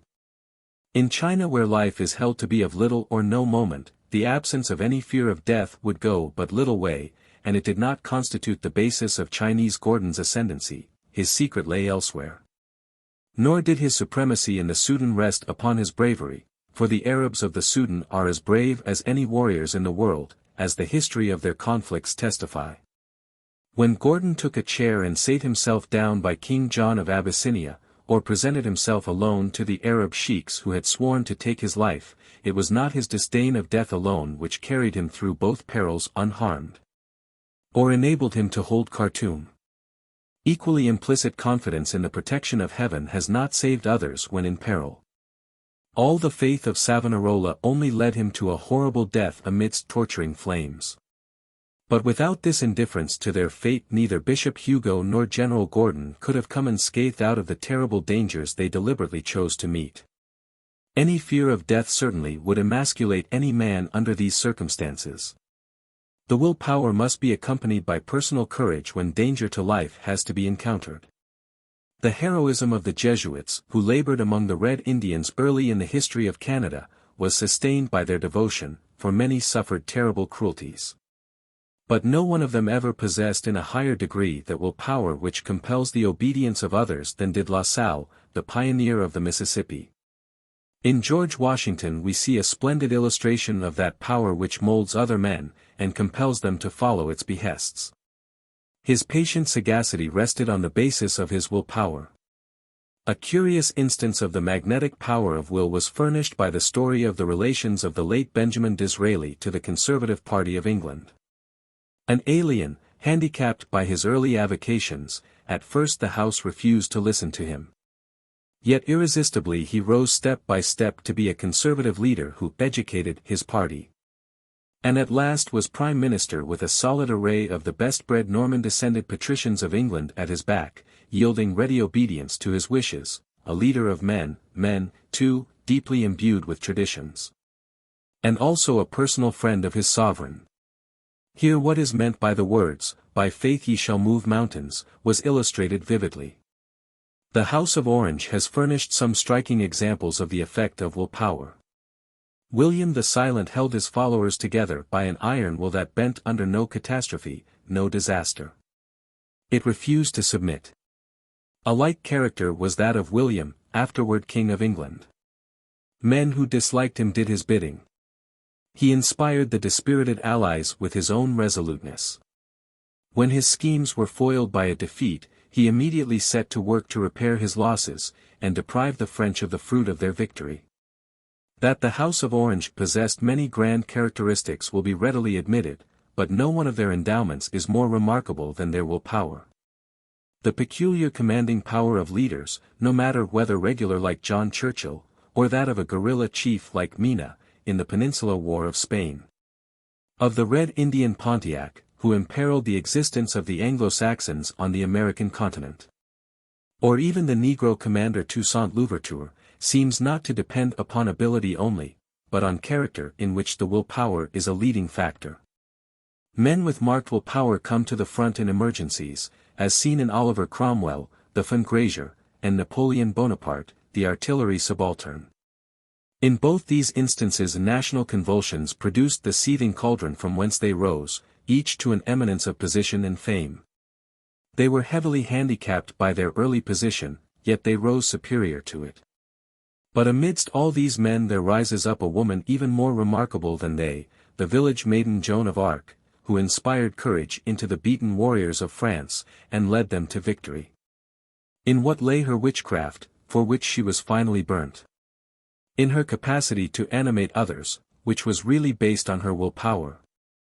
The case of Disraeli, mentioned above by Fothergill, is a typical instance of the possession of that something, combined will power and will atmosphere, which distinguishes individuals in whom the will consciousness has been awakened and developed. When he first arose to speak in the House of Commons, he was jeered and derided, the House would have none of him. Upon this occasion he hurled at his opponents that remarkable prophecy, I have begun several times many things, and I have often succeeded at last, and though I may sit down now, the time will come when you will hear me. And that time did come, and before long, too. Fothergill says of this, the time came, sure enough, when the House not only listened to him, but even acknowledged his mastery over it. Disraeli had learned, what many another man learns, that because he failed at first it does not follow that ultimate success is unattainable. The baffled speaker eventually came to hold the House spellbound with his barbed shafts of rhetoric. He soon attacked fiercely Sir Robert Peel, who was an excellent speaker, and the pungency of his remarks taught the House to dread him, the one at whom they once had scoffed. It must have needed great resolution to face the House of Commons again after that first terrible rebuff, but after the attempt had once been made, the rest was comparatively easy. Disraeli's subsequent career furnishes one of the most striking examples of the power of the individual to overcome apparently insurmountable obstacles by sheer force of will power. Step by step he advanced in face of opposition sufficient to have dismayed any ordinary man. At last, he, Disraeli the Jew, became Prime Minister of England and the actual ruler of the destinies of a great part of the world. This man has thrilled the souls of several later generations of courageous and ambitious men, not only by the force of his example, but also by those remarkable words of his which we have already quoted in this book. But which we wish here to impress still more forcibly upon your memory. I have brought myself by long meditation to the conviction that a human being with a settled purpose must accomplish it. And that nothing can resist a will which will stake even existence itself upon its fulfillment. Not only the history of warfare, and that of statesmanship, are filled with recitals of instances in which will power, will consciousness, will atmosphere have won the day. The history of business likewise is rich in instances and examples of this kind. A study of the life histories of the great captains of industry, of the men who have arrived in the various fields of business life, will convince any unprejudiced reader that there exists a something which exerts its forces and energies in favor of the individual possessing it.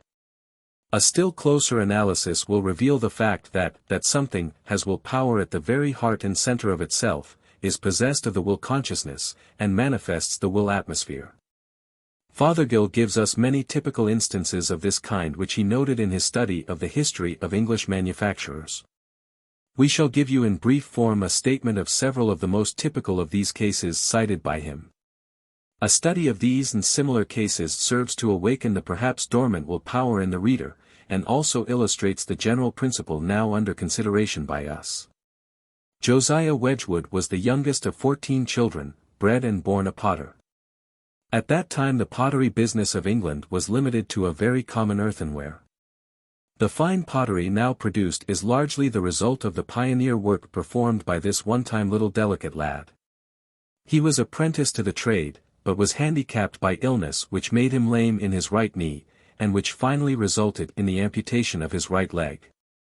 Crippled as he was, he worked away. Gladstone afterward said of him that his physical disability sent his mind inwards, and drove him to meditate upon the laws and secrets of his art. By adding silica to the day, he succeeded in making a white ware instead of the dirty-colored products hitherto made. Then he began to experiment along the lines of perfecting his glazes. Then he had to erect his furnaces. Then came the art taste. He paid large sums for old examples of art ware, and copied these accurately. Then he rediscovered the lost art of painting on biscuit ware practiced by the old Etruscans, and then employed Flaxman as his artist. He worked for the throne and became the royal potter.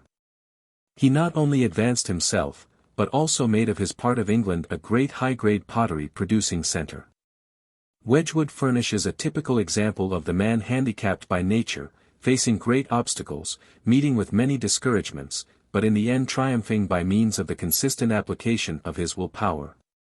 In him the will consciousness had been awakened, he had the will atmosphere highly developed, according to the testimony of those of his own times. The story of Lister and silk waste also furnishes an illustration of the general principle under consideration. Lister's attention was directed to what was known as silk waste, i.e.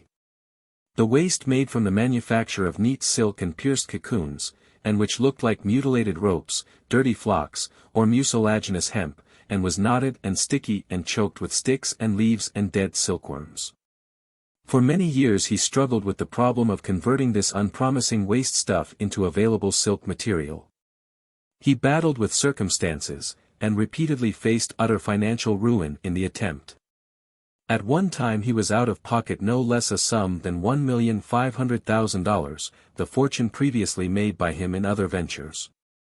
His indomitable will, his unflagging energy, his persistent endeavors, alone carried him through and converted defeat into victory.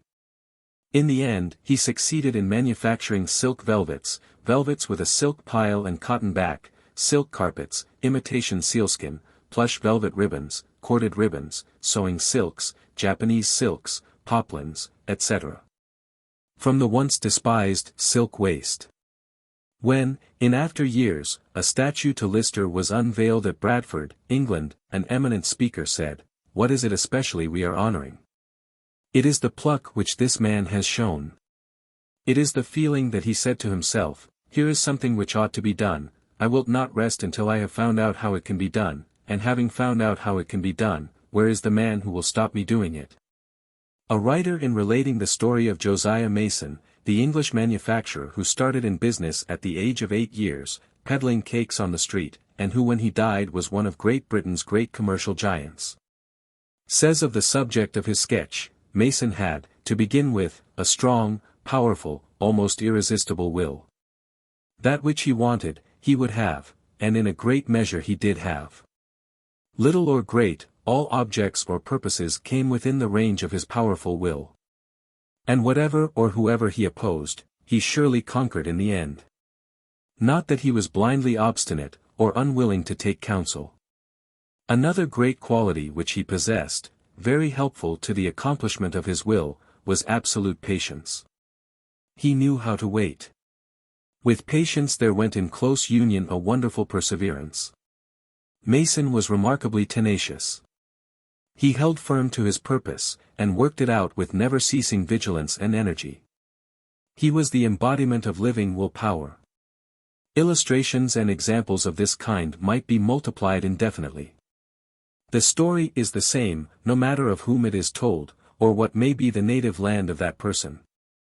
It becomes certain to the student of the subject that some great, general, universal principle is back of and under these manifold instances.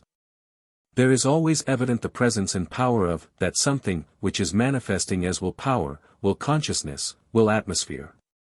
The matter is raised out of the category of mere coincidence by the overwhelming number of the cases in which the principle is found operating. It is seen to be the result of an invariable process of cause and effect, of the law of causation operating on the plane of mentality. We believe that the principles and methods which we have set forth in the pages of the present book will serve to point out to the earnest, persistent, courageous individual the road which must be traveled by him in his journey toward attainment by willpower.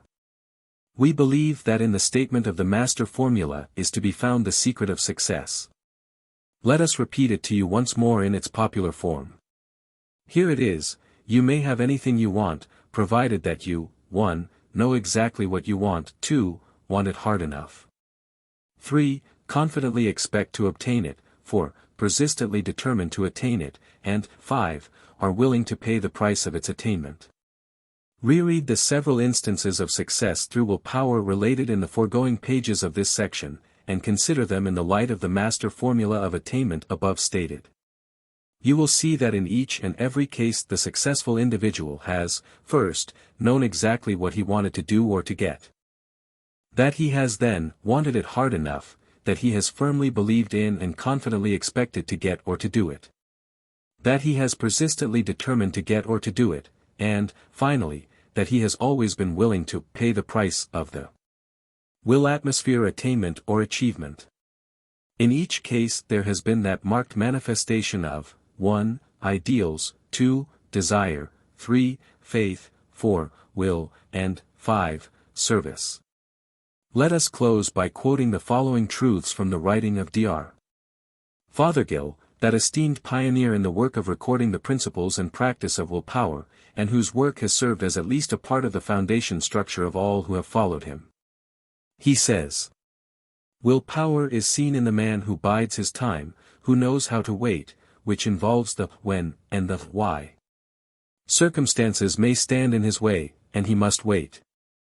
But the will is neither bent, broken, nor warped by that fact, and is all along as assertive as ever, even when apparently in abeyance. Yet willpower is not mere perseverance, it is something more. It is an entity in itself. Subconscious power, your secret forces. Your secret forces. In this book you are asked to consider some wonderful phases of your personal power, that personal power which is the expression and manifestation through you of that great principle of all power from which all phases and forms of power proceed, and in which all such are contained. This principle is known in this instruction as power.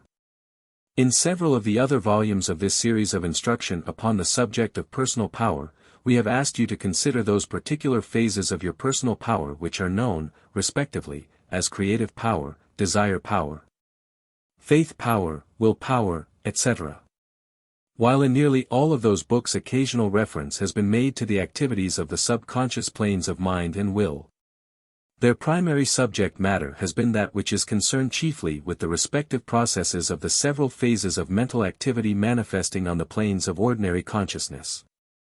In the present book, on the contrary, you are asked to consider those comparatively little-known activities of the mind and will which lie outside of and beyond the field of ordinary consciousness, but which exert a tremendous influence over the activities of that region, and which to a great extent supply that realm with the material of ideas, mental images, and emotional states.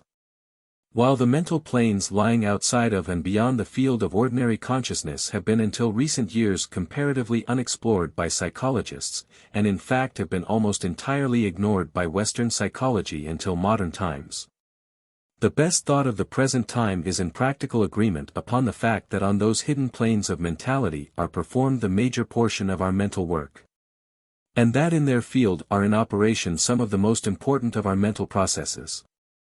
The exploration of these obscure regions of the mind has been one of the most fascinating tasks of modern psychology, and the minds have yielded rich material in abundance.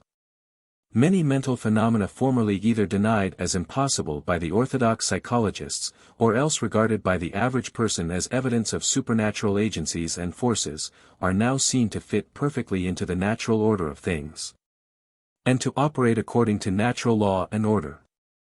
Not only have such investigations resulted in a greater increase of the scientific knowledge concerning the inner workings of the mind, but they have also served to place in the hands of the more advanced psychologists the material which they have turned to practical and efficient use by means of scientific methods of application.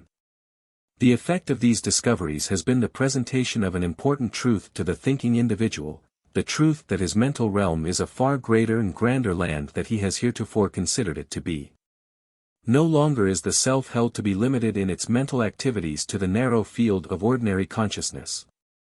Your mental kingdom has suddenly expanded until it now constitutes a great empire, with borders flung wide and far beyond the boundaries of the little kingdom which you have been considering as the entire area of the field of the forces, powers and activities of the self.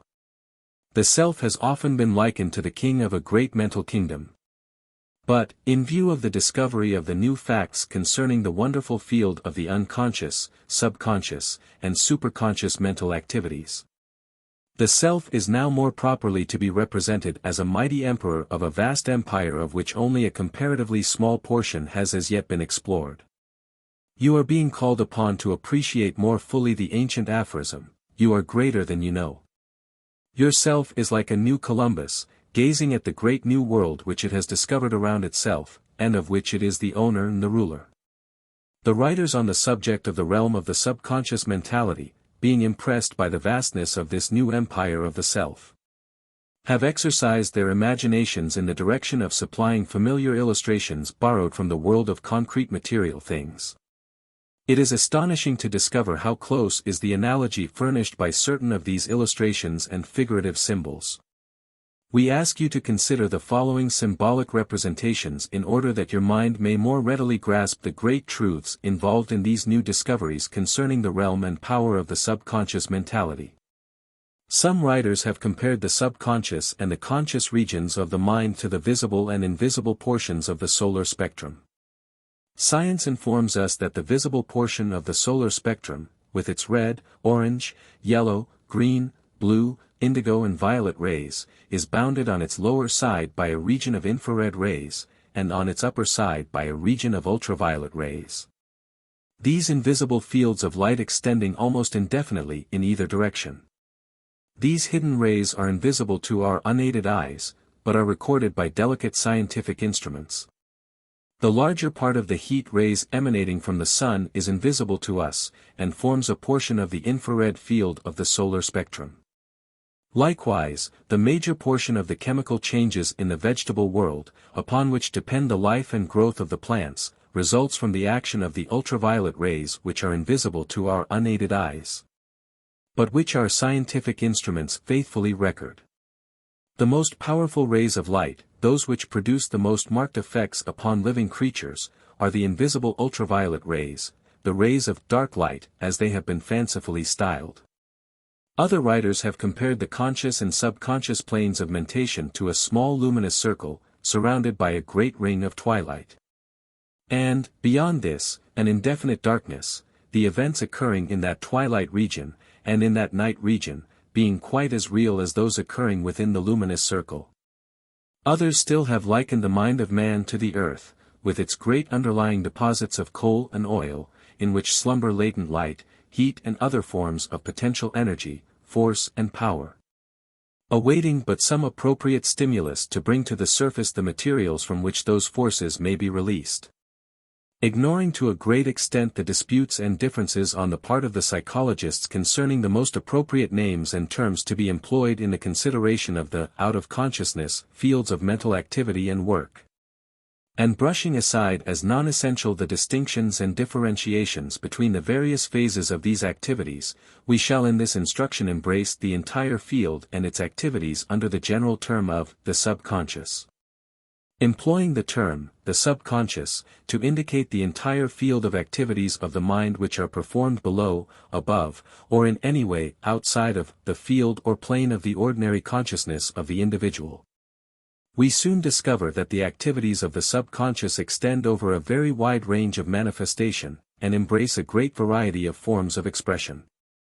In the first place, the subconscious presides over the activities of your physical organism. It is the animating spirit of your physical processes.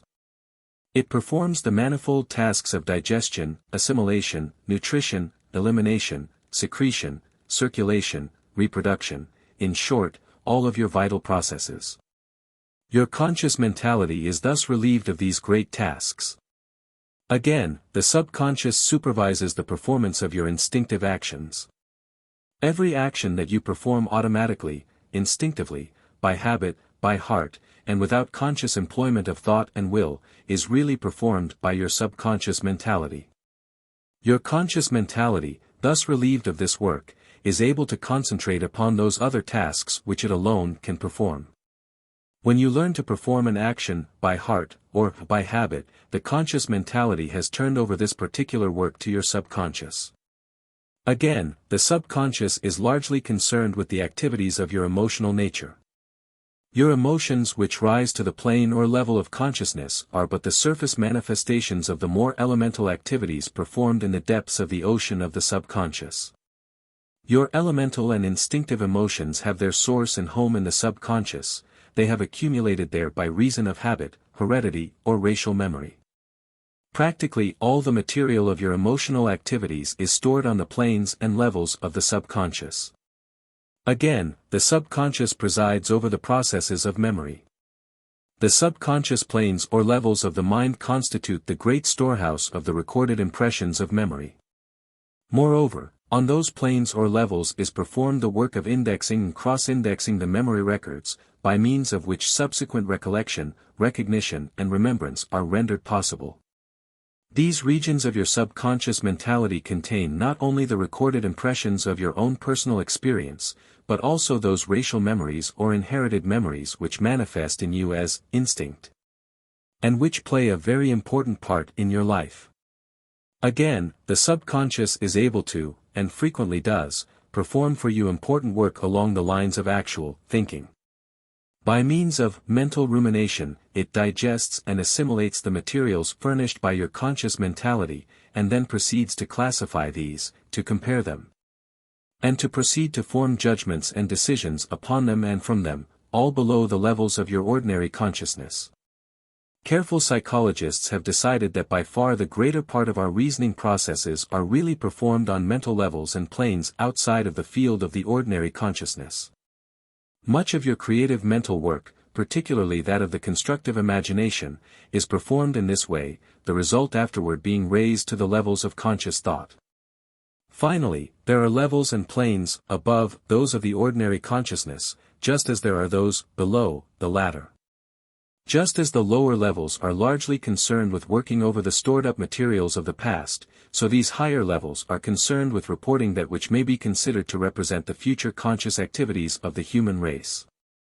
These higher regions of the subconscious may be said to contain the seed or embryo of the higher faculties and powers which will unfold fully in the future stages of the mental evolution of the race.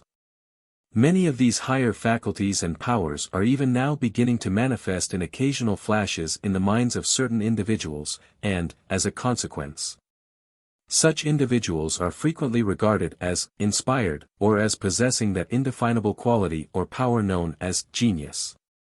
On these higher planes of the subconscious abide certain marvelous powers of the self, which powers manifest and express themselves in that which we call genius, inspiration, illumination, the exceptional mental achievements of certain intellects which stamp them as above the average. On these high planes abide and are manifested those wonderful mental activities which we attempt to explain under the term intuition. These activities, however, are not contrary to reason, though they may seem to transcend it at times. It is better to consider them as the manifestation of a higher reason. The investigation and exploration of these higher realms of the subconscious form one of the most interesting and fascinating tasks of modern psychology. Even now, the reports of the investigators and explorers are of surpassing interest, those which confidently may be looked for in the future bid fair to constitute a marvelous contribution to the pages of the history of modern scientific research.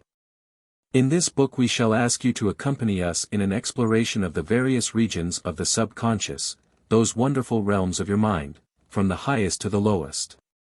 In this new land there are valuable deposits of material useful to you and to all mankind.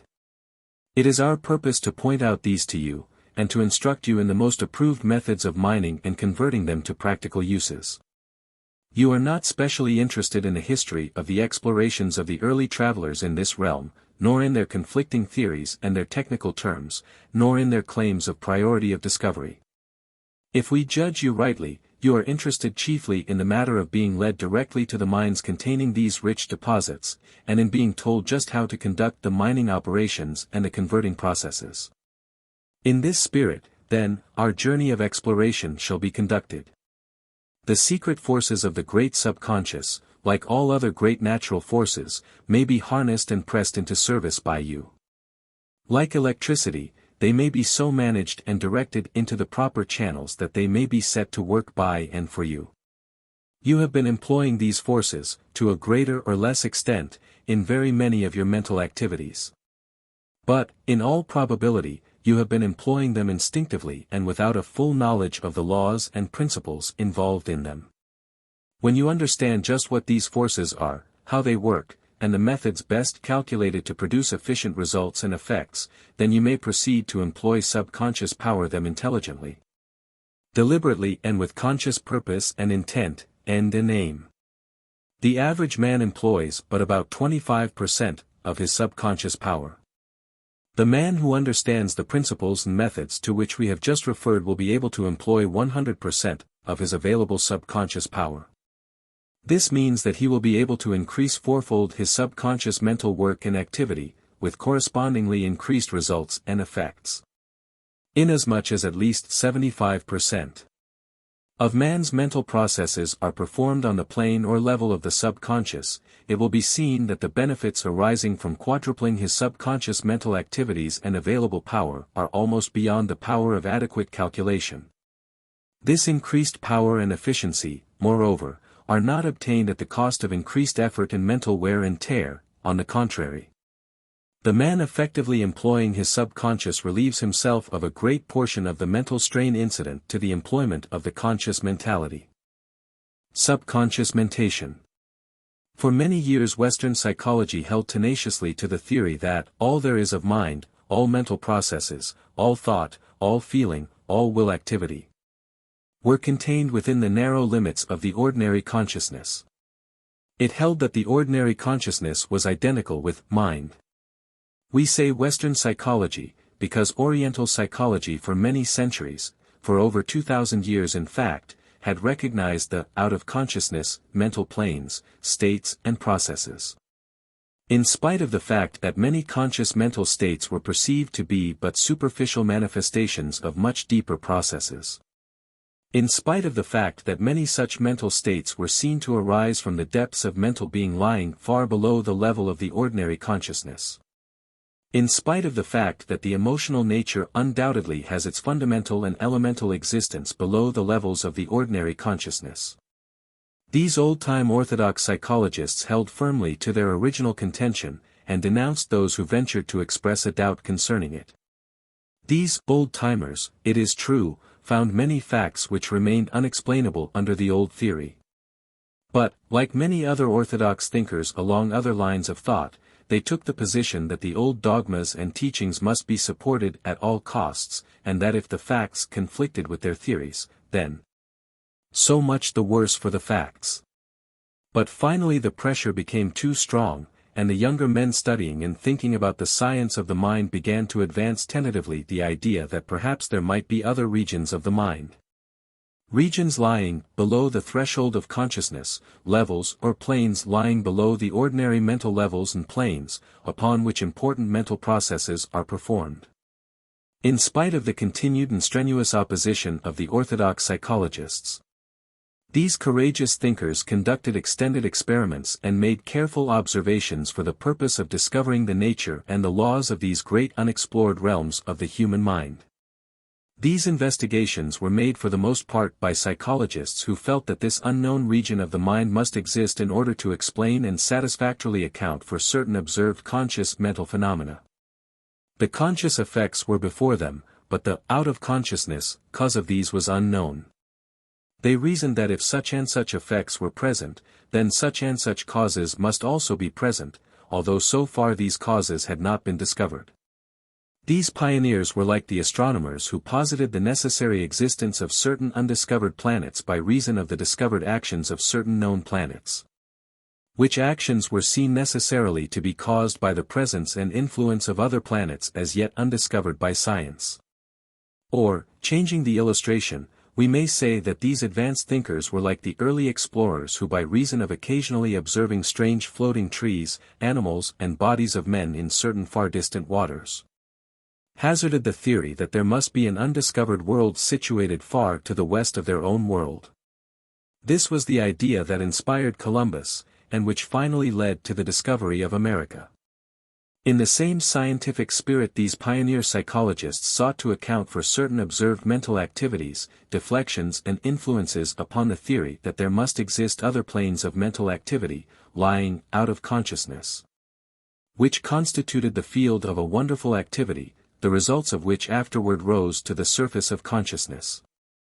Leibniz, the great German philosopher, was one of the first of the leading Western psychologists to advance the theory that the mind is not limited to the narrow field of the ordinary consciousness, and that there are changes occurring, energies always at work, and modifications constantly taking place in the mind, of which the ordinary consciousness is not aware.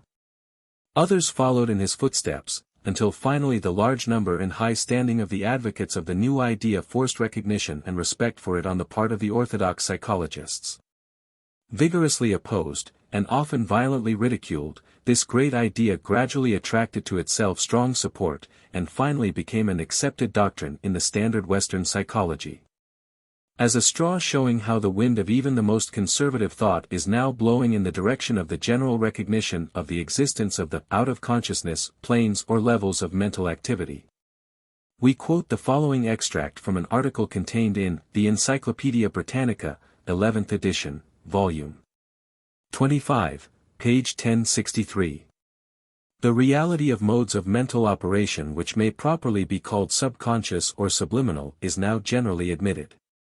During the last quarter of the 19th and the opening years of the 20th century, there has been accumulated a mass of observations which suffices, in the opinion of many of those best qualified to judge, to establish the reality of processes which express themselves in purposeful actions and which bear all the marks from which we are accustomed to infer conscious cognition and volition, but of which nevertheless the subject of normal personality has no knowledge or awareness other than such as may be shared by any second person observing his actions. Perhaps the greatest cause of the objection of the old-time psychologists to the idea of the subconscious, and one of the greatest stumbling blocks in the way of the understanding of the subject by the average modern layman, is that of the seemingly contradictory notion of mental activities performed without consciousness. It is indeed hard to conceive of thinking without consciousness. But subconscious or even unconscious thinking is not really thinking without consciousness, it is rather thinking on planes of consciousness other than that of the ordinary consciousness. The term unconscious, so frequently applied to the activities of the subconscious, is particularly unfortunate. It serves to bewilder the student, and to arouse uncalled for opposition in the minds of those unfamiliar with the real facts of the case. Subconsciousness is not unconsciousness, it is rather other consciousness. This is a most important distinction. We trust that you will fix it in your mind, and observe it in your thought upon the subject. The Freudian school has given great prominence to the term, the unconscious, which was originally employed by von Hartmann, in its consideration of certain important phases of the activities of the subconscious. This fact has served to add to the difficulties attached to the subject of the out-of-consciousness mental processes. But the Freudians do not intend to convey the idea that the unconscious is unknowing. On the contrary, they hold that it knows much and knows well. Dr. Wilfrid Ley, one of the clearest exponents of the teachings of Freud, says on this point, the unconscious is not to be regarded as the unknowing part of the mind, but only as the unknown part. From one point of view, there is no such thing as the unknowing part of the mind, because the mind is essentially that part of the personality that is knowing. Knowing with greater or less intensity, and knowing now one and now another object, but always knowing something, from the first day of its life until the last. But the unconscious may be described as the generally unknown realms of the ego, into the seemingly bottomless abyss of which the sensations and perceptions of the individual are constantly sinking, and from which, no matter how hard we try, we cannot, without the help which analytic psychology offers us, recover anything except a very limited amount of visual, verbal or other memories. A little further on in this section of the book we shall show just why the subconscious is the generally unknown realms of the ego. Modern psychology is able to furnish the explanation, one that is quite satisfactory when rightly understood. But before proceeding to such explanation we wish to clear away another quite frequent cause of misconception, misinterpretation and misunderstanding of the character of the real nature of the subconscious. Namely the erroneous dual mind theory which to some extent has become attached to it by reason of the hasty generalizations of some of the earlier writers upon the subject. One of the great fallacies arising from the hasty generalization of some of the early investigators, teachers and writers upon the subject of the subconscious, and one which has been quite difficult to explain away to the popular mind, is that which is generally known as the two-mind theory or the dual-mind hypothesis. Arising from this is that associated fallacy consisting of identifying one of the hypothetical two minds with the soul, instead of regarding both of these two respective fields of mentation as particular divisions, regions, levels, or planes of mental activity, all of which are instruments of the manifestation and expression of the ego, self, or I of the individual.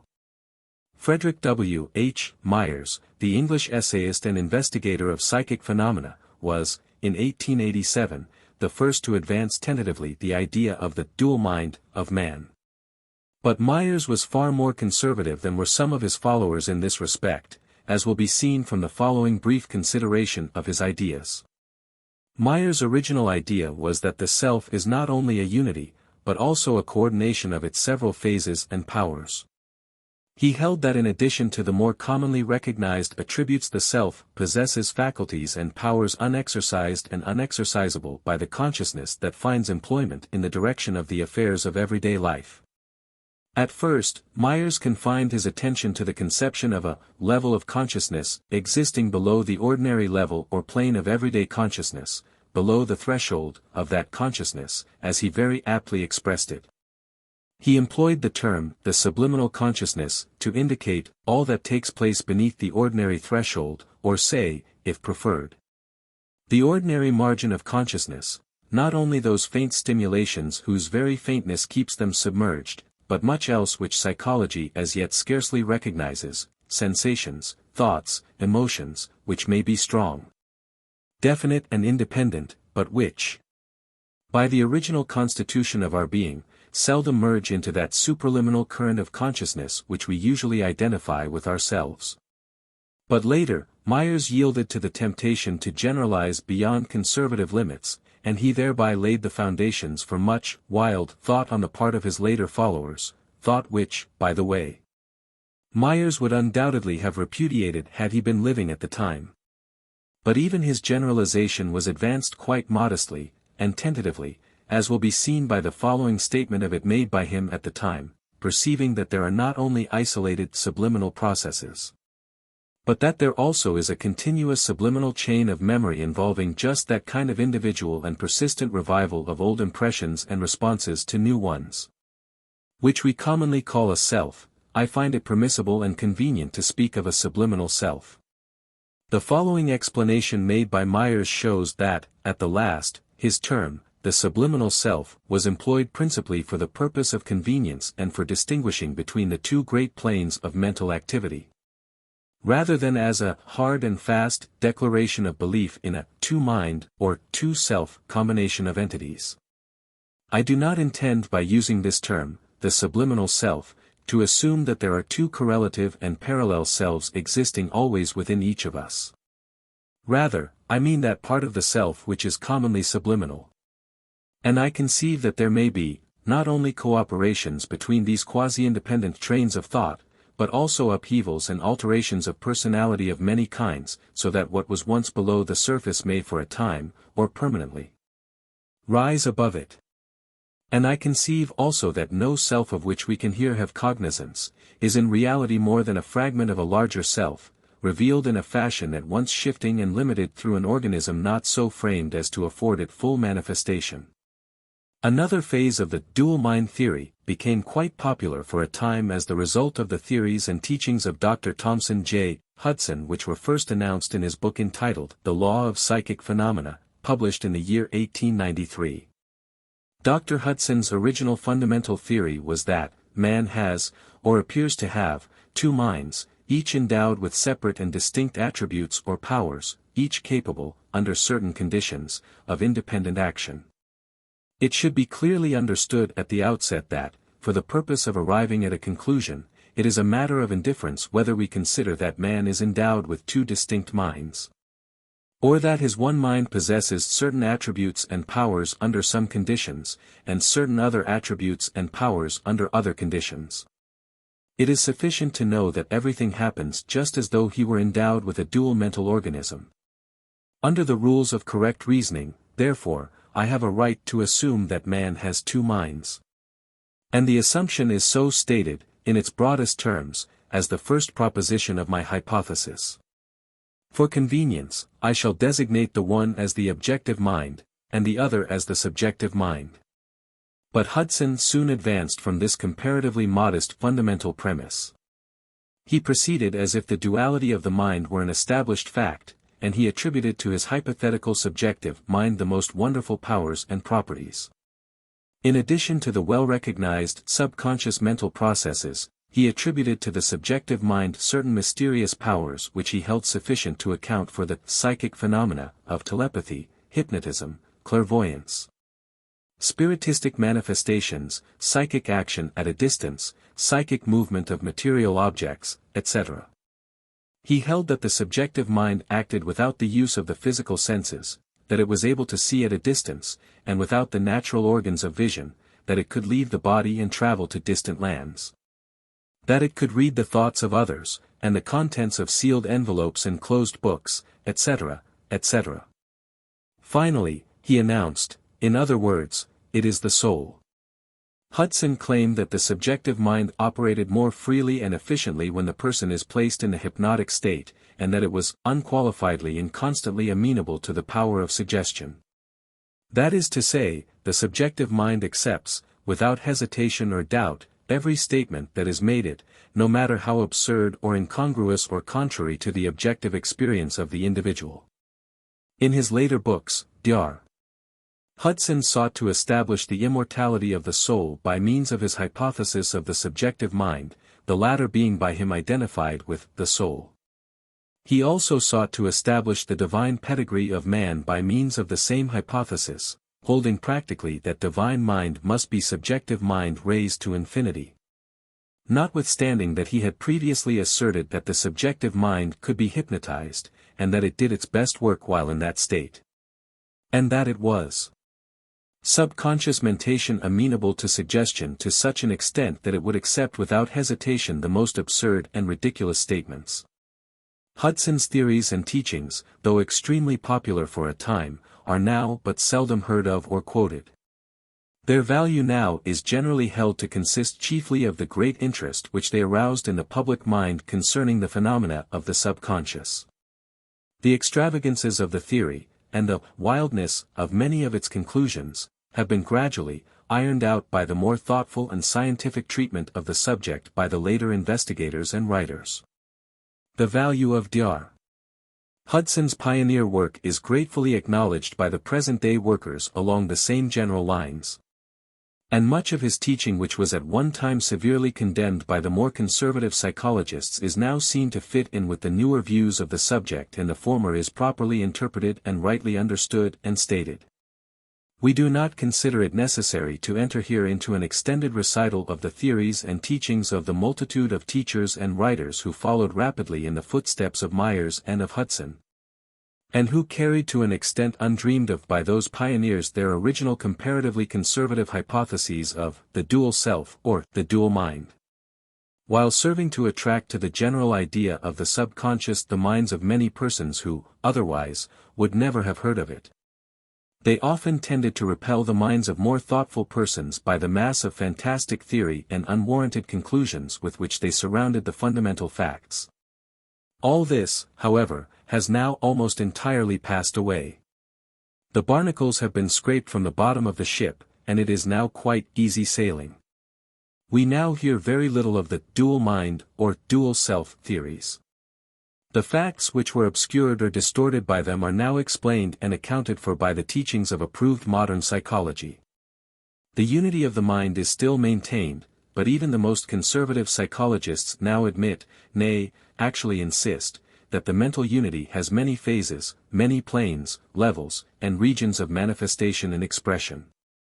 Science now says, in effect, if we are called upon to postulate a separate self or mind to account for and explain each and every phase or aspect of mental activity, we shall have not 2, but 3, 4, 5, 7, 10, 20. Or 100 different selves, minds, or entities, on our list. The sane and logical conclusion is that the mind is unitary, one, having many phases, forms, modes or aspects of manifestation and expression, and many levels or planes, regions or realms, of activity and process.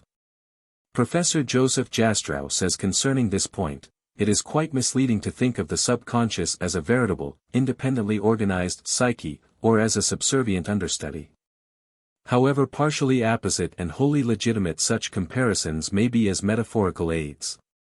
The conscious and the subconscious, if we may clothe these aspects of our mental life in substantive form, are but two souls with but a single thought, for the simple reason that they are but one soul. And the unity of their heartbeat is inherent in the organism that gives them life. It is only because the silent partner in our mental administration is only the sole head thereof in another guise, with another occupation, that his dominant habits, interests, endowments, experiences, pervade their common business. It is again because the one contributes to the joint undertaking, so largely unheard and unseen, that those who have intercourse with this concern, as indeed the director thereof himself, have little occasion to come in contact with influence and data that do not appear on the books. Now, let us return to that point of our consideration of the subconscious wherein we proceed to investigate the subject of just why the contents of that great portion of the mind is unknown to the individual. You will remember that we have told you that modern psychology is able to furnish this explanation, and that we promised you that we would furnish you with it.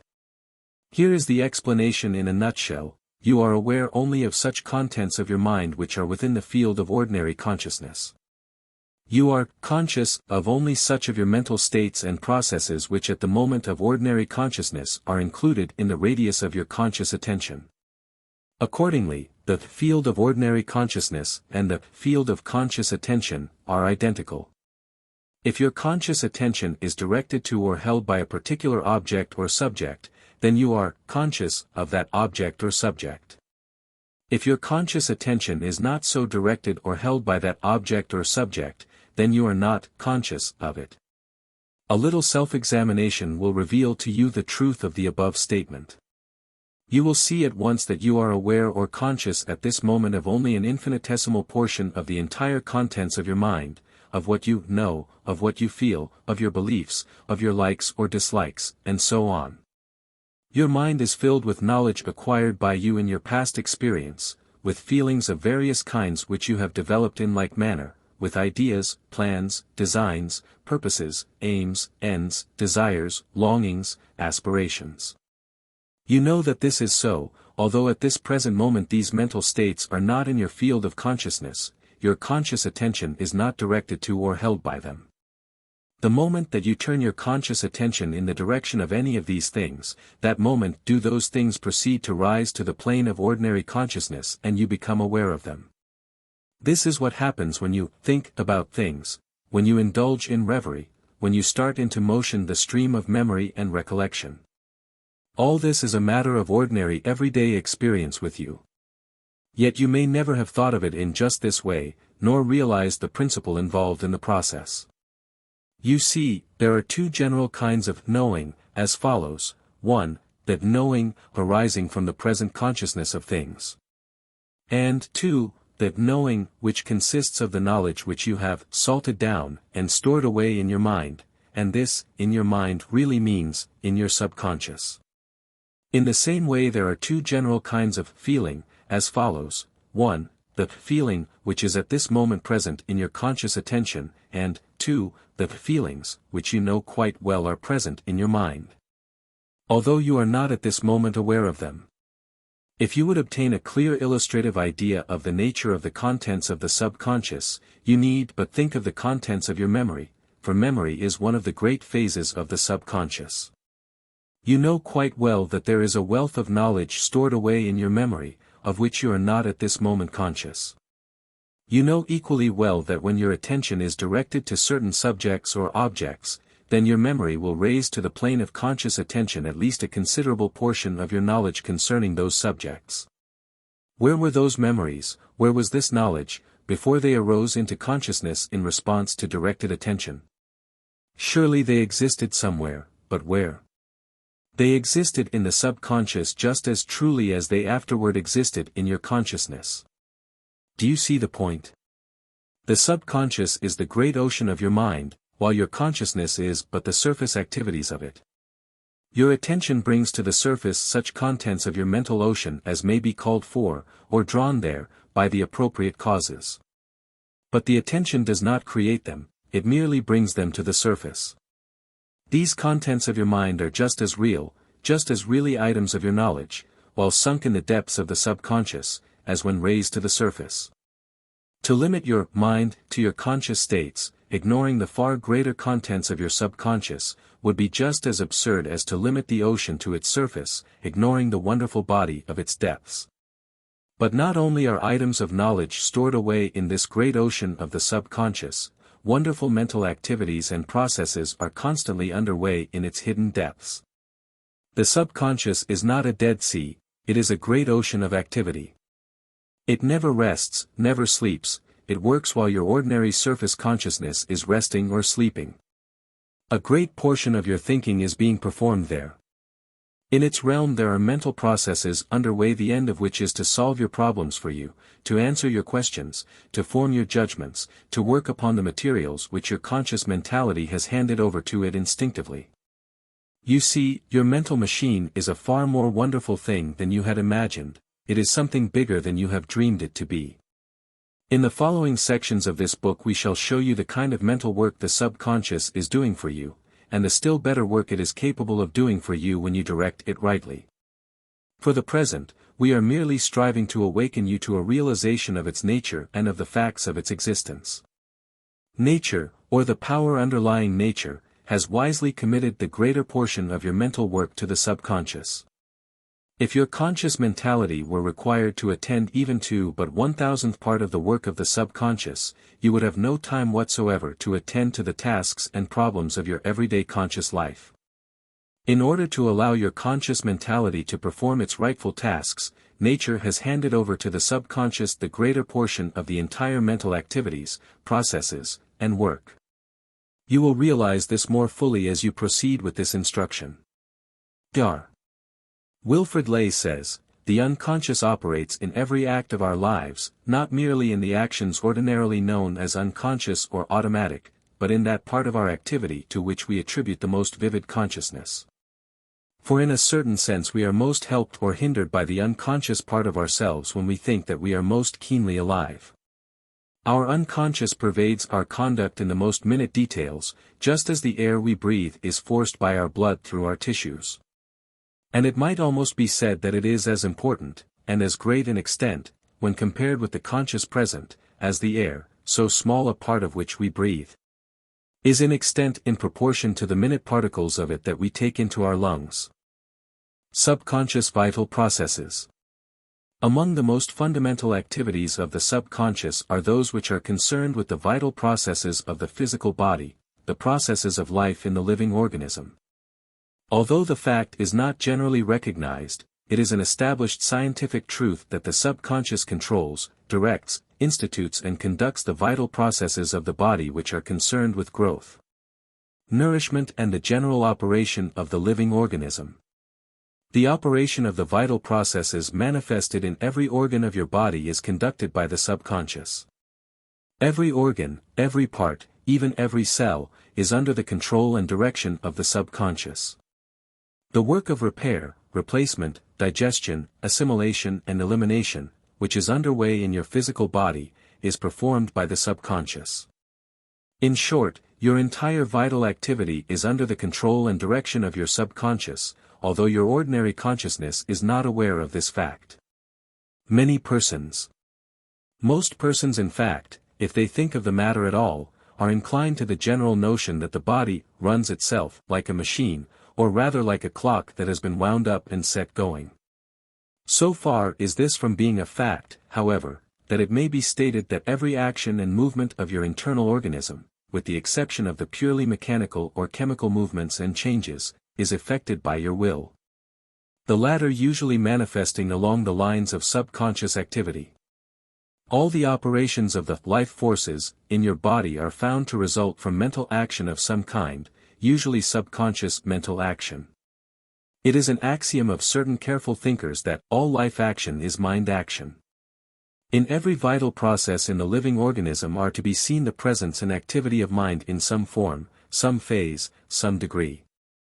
As Carpenter says, the convertibility of physical forces and the correlation of these with the vital forces, and the intricacy of that nexus between mental and bodily activity which cannot be analyzed.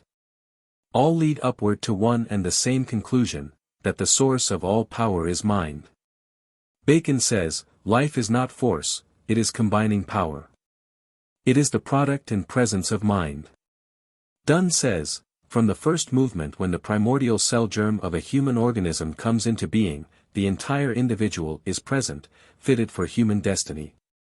From the same moment, life and mind are never for an instant separated. Their union constitutes the essential work of our present existence. That all which is called vital force, the healing power of nature, or the vis medicatrix naturae, is but a form, phase or aspect of subconscious mental action, of the work of the subconscious, cannot be doubted even for a moment by those who have carefully investigated nature's healing processes. These processes constitute what is known as the curative efforts of nature, or the vis vita, by which terms is indicated that certain curative or restorative principle of nature which is implanted in every living, organized body, and which is constantly operative for its repair, preservation, health and well-being. Instances of the effective work of this great natural principle are seen in the respective processes manifest in cases where a finger or toe is lost by the man. Here, as a prominent medical authority has said, nature, unaided, will repair and fashion a stump equal to one at the hands of an eminent surgeon. Careful medical authorities have pointed out in their books, and in their lectures, the fact that undeniable mental action is present in the ordinary vital processes and functions. They assure us that no machine could be constructed, nor could any combination of solids and liquids in organic compounds serve, to regulate, control, counteract, help, hinder, or arrange for the continual succession of different events, foods, surroundings and conditions which are constantly affecting the body. Under no mechanistic theory can satisfactorily be explained the fact that in the midst of such ever-changing and varying succession of influences the body holds to its course of growth, health, nutrition and self-maintenance with the most marvelous constancy. It is clear, say these authorities, that such qualities as regulation, control, etc., are mental qualities rather than mechanical properties. But, they bid us note, it is equally clear that by no ordinary mental actions can we consciously exercise any of these mental powers over the organic processes of our bodies. The inevitable conclusion, they say, is that the mental powers which are seen to be operating in the body are exercised unconsciously, that our unconscious mental powers, and nothing else, control, guide and govern the functions and organs of the body. As one of these authorities says, when thoroughly analyzed, the action and regulation of no part of the body can be satisfactorily explained without postulating an unconscious mental element which does, if allowed, satisfactorily explain all the phenomena. We would call your attention here, at this point, to the fact that the basis of mind cure, mental healing, mental therapeutics, or by whatever names the various systems of mental cure of disease may be called, undoubtedly are to be found in the fact that the vital functions and processes of the body are really performed by mind operating along subconscious lines, by the subconscious. In fact, this being realized, it is seen plainly that mental healing, in each or all of its forms, is not a case of the power of mind over matter, but rather that of the influence of one phase of the mind over another phase, a case of mind over mind. In fact, The connective nerves or filaments which unite the cerebrospinal and the sympathetic nervous systems serve an important purpose in the work of mental healing. And their presence is very significant in the light of the phenomena of mental therapeutics, or faith cures, and in the well-known ordinary phases of the effect of mental states upon physical functions. They serve to explain the vital mechanism employed in the production of these interesting classes of psychophysical phenomena. And, likewise, they serve to furnish the physical explanation of the psychological processes operative in the phenomena of mental healing. That mental states produce reactions in the form of physical conditions is admitted by even the most conservative medical authorities. The most casual observer must have noted that the emotions of fear, grief, anger, worry, or joy have a most marked effect upon the physical processes of digestion, assimilation and elimination. A change of mental state is almost immediately followed by a change in physical function. Your appetite is seriously affected by the receipt of bad news, while good news imparts a new zest to the enjoyment of your meal. The sight or the recollection of the sight of a disgusting object will produce nausea, or at least will spoil your appetite. The sight or the memory of appetizing food will cause your mouth to water, and your gastric juices to flow more freely. The bad boy who stood in front of a brass band, and by means of sucking a lemon induced the saliva to flow copiously from the mouths of the musicians, thus causing their playing to come to a sudden and disastrous end. Understood the practical effect of this principle, though doubtless ignorant of the real cause operating in the case. The practical joker who sets the company of persons to yawning, as the result of the mental contagion produced by his simulated yawn, understands how this principle works out in practice. Though he may not realize the exact psychology or physical process involved. Experimental psychology has demonstrated that the circulation follows the attention, and that by concentrated attention directed to any part of the body one may increase the blood supply to that part. Thus, experiments have demonstrated that the blood may be sent in increased quantity to the hand, or else withdrawn from it, simply by means of concentrated attention accompanied by mental suggestion or autosuggestion. The dark red color of the hand in one case, and the pallid appearance of the hand in the other case, being sufficient evidence of the soundness of the principle. Many practitioners of suggestive therapeutics who have experimented along these lines have held that the increased supply of nerve force, accompanying the increased flow of blood sent to the several organs and parts of the body in this way, plays a most important part in many cases of mental healing.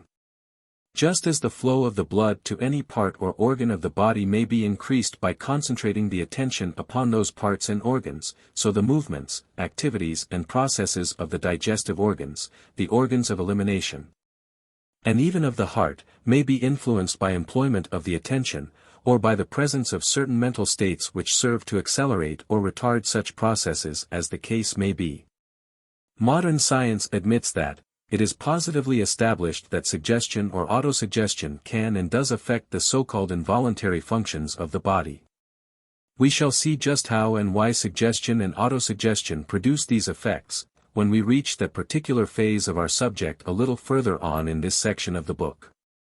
That the respective states of health and disease depend materially upon the character of the emotional states predominant in the subconscious mentality of the individual is now universally admitted in authoritative medical circles. Statements concerning this fact, and examples and instances illustrating it, are to be found on all sides in medical journals, textbooks, and class lectures.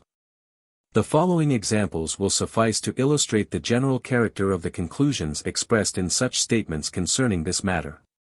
Dr.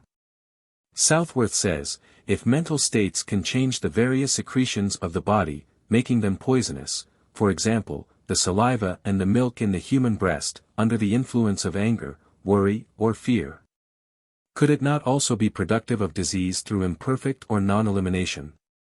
Is it improbable that fear, which is a greater negative force than anger, may produce the results as indicated? Professor Elmer Gates says, my experiments show that irascible, malevolent and depressing emotions generate in the system injurious compounds, some of which are extremely poisonous.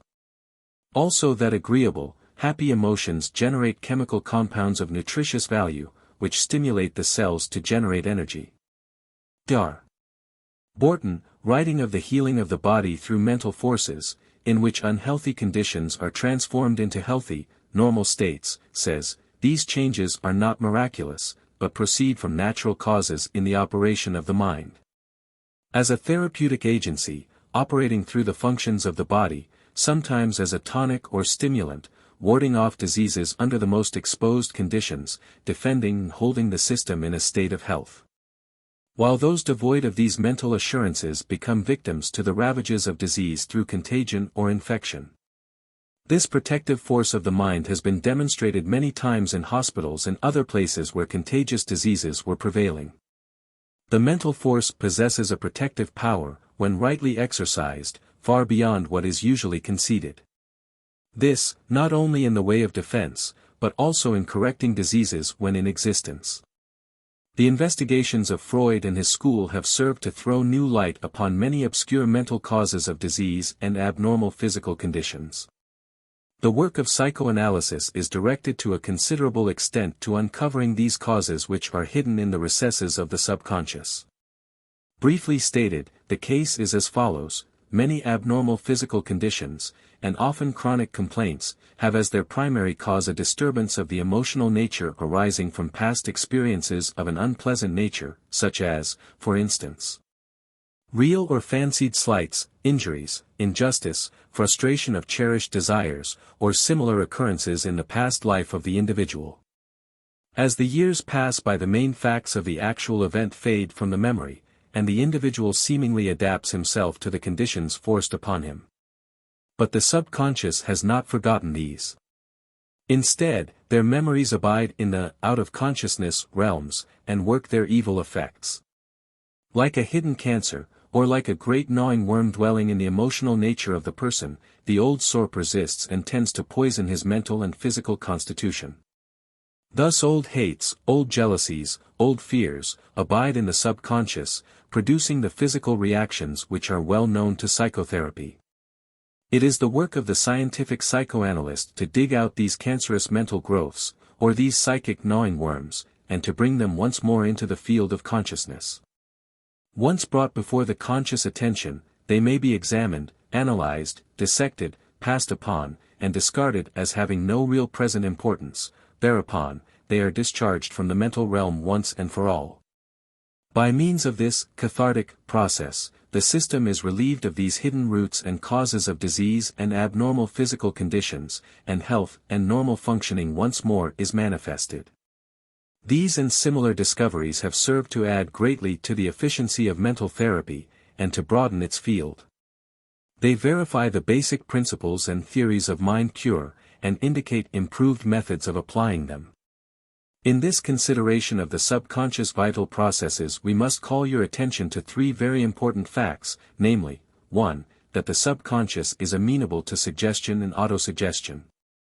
2. That the subconscious tends to accept as true the ideas and statements which the conscious mentality places, or allows to be placed in it. 3. That the subconscious, after accepting a suggestion or autosuggestion, proceeds to carry the suggested idea to its logical conclusion, irrespective of its actual truth. And thereafter will tend to manifest in physical states and functioning the mental state or completed idea, the seed of which has been supplied by the suggestion or autosuggestion. Now, there is no need here for us to enter into a technical description of the psychology of suggestion. It is sufficient for our purpose to consider a suggestion as a seed idea, which is planted in the rich mental soil of the subconscious. An autosuggestion is merely a suggestion made by one to himself. It is a case of, says I to myself, says I. A plain suggestion is a seed idea, coming from an outside source, a statement from another person, a passage in a book or newspaper, a printed sign, the manner of another person, etc. All suggestion, at the last, is autosuggestion. For the reason that the individual permitting a suggestion from outside to become lodged in his subconscious really tacitly endorses it and makes it his own, just as man endorsing a check or note assumes responsibility for the paper. The result of the suggestibility of the subconscious is quite marked in the case of the subconscious vital processes. Suggestions or autosuggestions of health tend to produce conditions of health. while suggestions or autosuggestions of disease tend to produce conditions of disease. It has been said that, as a man thinketh in his heart, so is he. Equally true, and for the same reason, is the statement that, as the subconscious thinks its owner's physical condition is or should he, so that physical condition actually becomes in time. By reason of these fundamental facts concerning the subconscious, it is easily seen how and why the seed ideas implanted in the soil of the subconscious eventually sprout, bear leaves, blossoms and the fruit of health or disease as the case may be. By means of the planting of the seed ideas of fear thought, panicky feelings, mental pictures and thoughts of diseased conditions, depressing and discouraging emotional states, coupled with the mental attitude of the expectant attention, or confident expectation, of the coming, or the continuance, of the physical disorder, the conscious mentality impairs and interferes with the normal action of the subconscious mental activities, quite frequently giving to them an entirely wrong direction or course of procedure.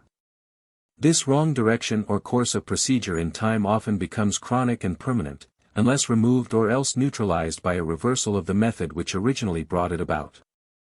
On the other hand, by energizing, animating and strengthening the subconscious mental processes by cheerful, happy, and hopeful states of mind concerning the physical condition, by inspiring emotional states and feelings, by mental pictures of healthy, normal physical conditions, rather than of the abnormal, there is aroused a strong natural power of resistance to diseased conditions, to impaired physical functioning, and to ill health in general, a strong recuperative energy, tending to prevent disease in the first place, and in the second place to restore health when it has become impaired.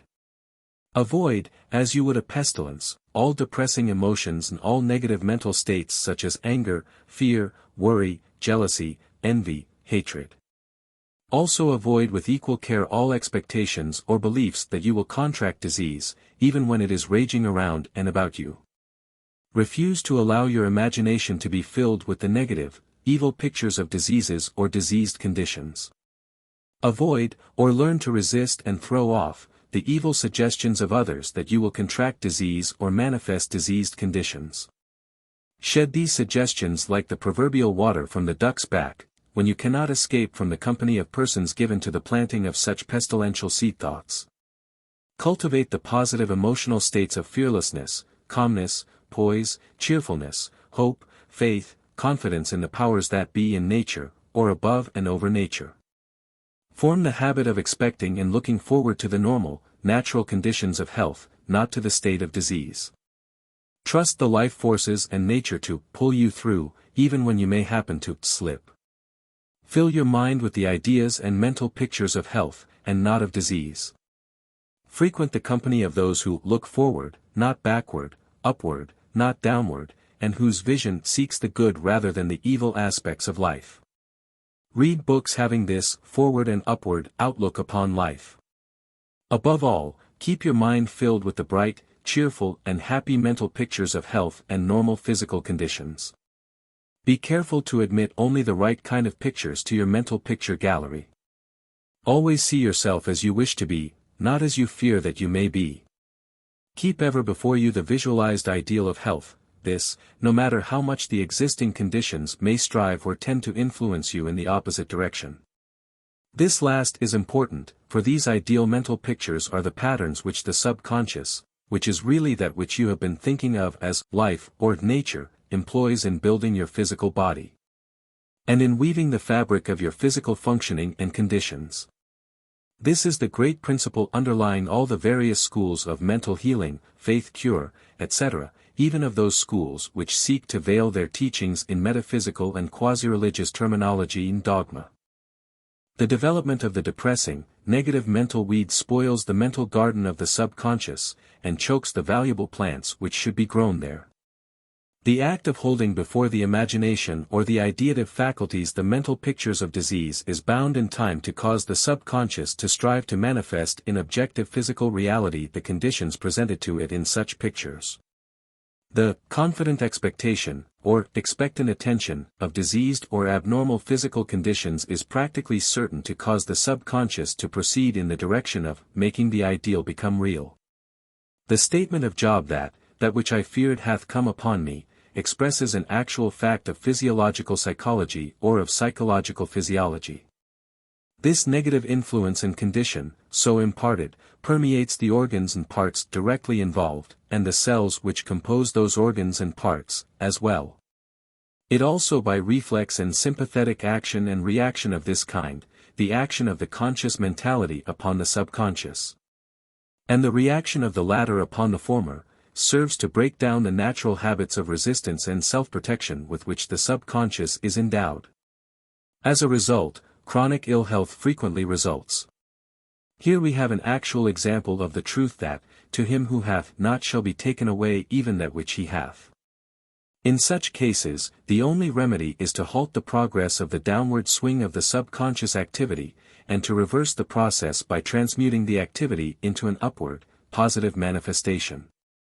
The latter, however, is equally cumulative, the action and reaction proceeding in the direction of health, so that we have an actual example of the companion truth that, to him who hath, shall be given. The rule works both ways, as all good rules are said to do. Finally, you will do well to remember the old adage that which will make a sick man well, will keep a well man well, that which will cure disease, will prevent disease.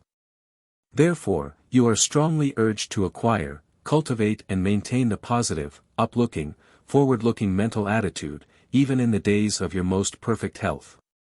An ounce of prevention is worth a pound of cure. You should determine to adhere faithfully to the ideal of health, to cultivate the habit of holding firmly to the mental pictures of health, and to beware of allowing that ideal and those mental pictures to become weakened, dimmed, clouded or hidden by adverse autosuggestions on your own part, or by the acceptance, tacitly or actually, of similar suggestions arising from the remarks, views, beliefs or negative mental attitudes of other persons, or from other sources. This, then, is the part played by your subconscious in the matter of the direction and control of your physical functions and processes. You have at your disposal the wondrous powers of the subconscious which you may direct to the work of maintaining or restoring your health. All that you have thought of as nature, or as the life forces, in their healing and life-maintaining processes, all that you have thought of as the healing power outside of yourself. All this is really your own subconscious, a part of yourself, though a part perhaps not recognized or realized by you up to this time. If through ignorance you have given these powers a wrong direction, you have now at your disposal and under your command a positive, upward, health-giving aggregate of forces. Finally, remember that your subconscious is always your friend. Once let it realize what is necessary for your physical well-being, once plant the right kind of seed ideas in its soil, and it will bend every energy within it toward manifesting and expressing health in you. Rightly understood and interpreted, the principles which we have just announced to you will make clear and plain to you that something in it, which you have always intuitively felt might be found in mind cures, underlying their technical and sometimes fantastic theories and methods. You have here the stuff that does the work which has been hidden in the various capsules offered you by the several schools, cults, and teachers. The verbal capsules serve to disguise the real stuff, and to make it more attractive to the imagination. Any verbal form that appeals to the mental taste or to the imagination will serve the purpose. The highly exploited verbal formulas, the miraculous statements of truth, the wonder-working affirmations of the various schools, all these are but the verbal capsules in which are concealed the real stuff of autosuggestion or suggestion. Anything that will arouse the mental state of active, confident expectation, or which will create a strong mental picture of the desired result or condition will do the work. If you will analyze the various verbal formulas by means of which mind cures are made, you will always discover that autosuggestion or suggestion abides at their very heart and center. The positive mental picture accompanied by the mental state of faith, confident expectation, or expectant attention, will give to the subconscious the desired mental pattern to be materialized into objective reality. And the aroused faith or confident expectation will set the machinery of the subconscious into activity. We note at the time of the present writing that a retired chemist of Nancy, France, is working miracles of healing in England. His formula is simply the continued repetition of the French words "c'est passé," meaning going, going, going. The patients are filled with the idea that their diseases are going, and the repeated autosuggestion produces the desired result in a great number of cases. The rapidly repeated French phrase, sounding like passa, constitutes the magic formula in this case. The additional statement, to be repeated 20 times without stopping, is, every day in every way I am getting better and better. If you have studied carefully what we have told you concerning the active principle of suggestion or autosuggestion, you will discover the real stuff that does the work in this verbal formula that is obtaining such marked results. According to the foreign press, the great virtue of this particular formula lies in its simplicity, and in its catchy sound. It supplies an attractive verbal capsule for the stuff that does the work, i.e., suggestion. Subconscious habitual action.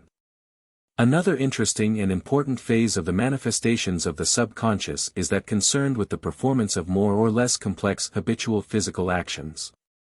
By far the greater portion of your ordinary physical movements are performed by your subconscious operating along the lines of habit, or acquired automatic action. All habit actions, or acquired automatic actions are performed under the direction of the subconscious. Your first attempts at walking, writing, operating a typewriter, playing an instrument, running a sewing machine, or carrying on any similar operation involving repeated muscular movements, were accompanied by an intense consciousness of every detail of the required movements. As you became more proficient in the task, by reason of repeated practice and repetition, and as you acquired ease and dexterity in such performance, you gradually became less and less conscious of those details. Finally, you reached the stage in which you were able to perform the movements practically without conscious effort. But while your ordinary consciousness is no longer involved in the habitual acquired action, your subconscious is most decidedly involved in it. The performance has been merely transferred from your ordinary conscious mental mechanism to your extraordinary subconscious mental mechanism. Your mind is as much involved in the performance when the habit is acquired, as it was at the beginning, though you are not consciously aware of the fact. Your mind has not withdrawn from the task, it has merely transferred the performance from one field of its activities to another. It was formerly the fashion of philosophers to attempt to explain this well-known class of phenomena upon the theory that the acquired muscular movements became automatic, in the sense of purely mechanical. They held that the mind was no longer concerned with the muscular activities, and that the muscles had learned to perform the necessary actions involuntarily, automatically, and of themselves. But, they admitted, it could not be denied that the mind seemed to be always in the background, hovering around the task, as it were, and ready to resume its control should such necessity present itself. But certain thoughtful psychologists dissented from this crude theory, which, in fact, was no real theory at all but rather a confession of ignorance on the part of those advancing it. Lewis, an early authority, protested against the crude theory just mentioned. He said, "We are not conscious of the separate sensations which guide speech and writing. Are these processes mechanical? By no means. We know that they were laboriously learned by long tentative efforts, each of which was accompanied by distinct consciousness. To suppose that we pass from the psychical to the physical by frequent repetition, would lead to the monstrous conclusion that when a naturalist has by laborious study become so familiarized with the specific marks of an animal or plant that he can recognize at a glance a particular species, or recognize by a single character the nature of the rest. The rapidity and certainty of this judgment proves it to be a mechanical, not a mental act." He continues, "The point never to be left out of sight is that actions which are known to be preceded and accompanied by sensations do not lose their special character of sentience because they are not preceded and accompanied by that peculiar state, which is specially called consciousness. When we see a man playing the piano, and at the same time talking of something far removed from the music, we say that his fingers move unconsciously, but we do not conclude that he is a musical machine. Muscular sensations and musical sensation regulate the movements of his fingers, and if he strikes a false note, or if one of the notes jangles, he is instantly aware of the fact that a particular group of sensations, such as musical tones, Will set going a particular group of muscular movements without the intervention of any conscious effort is not more to be interpreted on purely mechanical principles than that a certain phrase will cause a storyteller to repeat a certain anecdote, or an old soldier to fight his battles o'er again.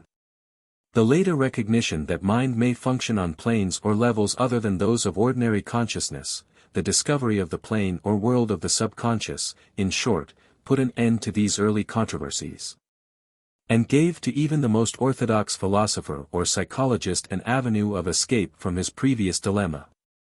At the present time, it is generally accepted that practically all of our habitual muscular movements, and this means by far the greater part of our entire muscular movements, are performed by the subconscious.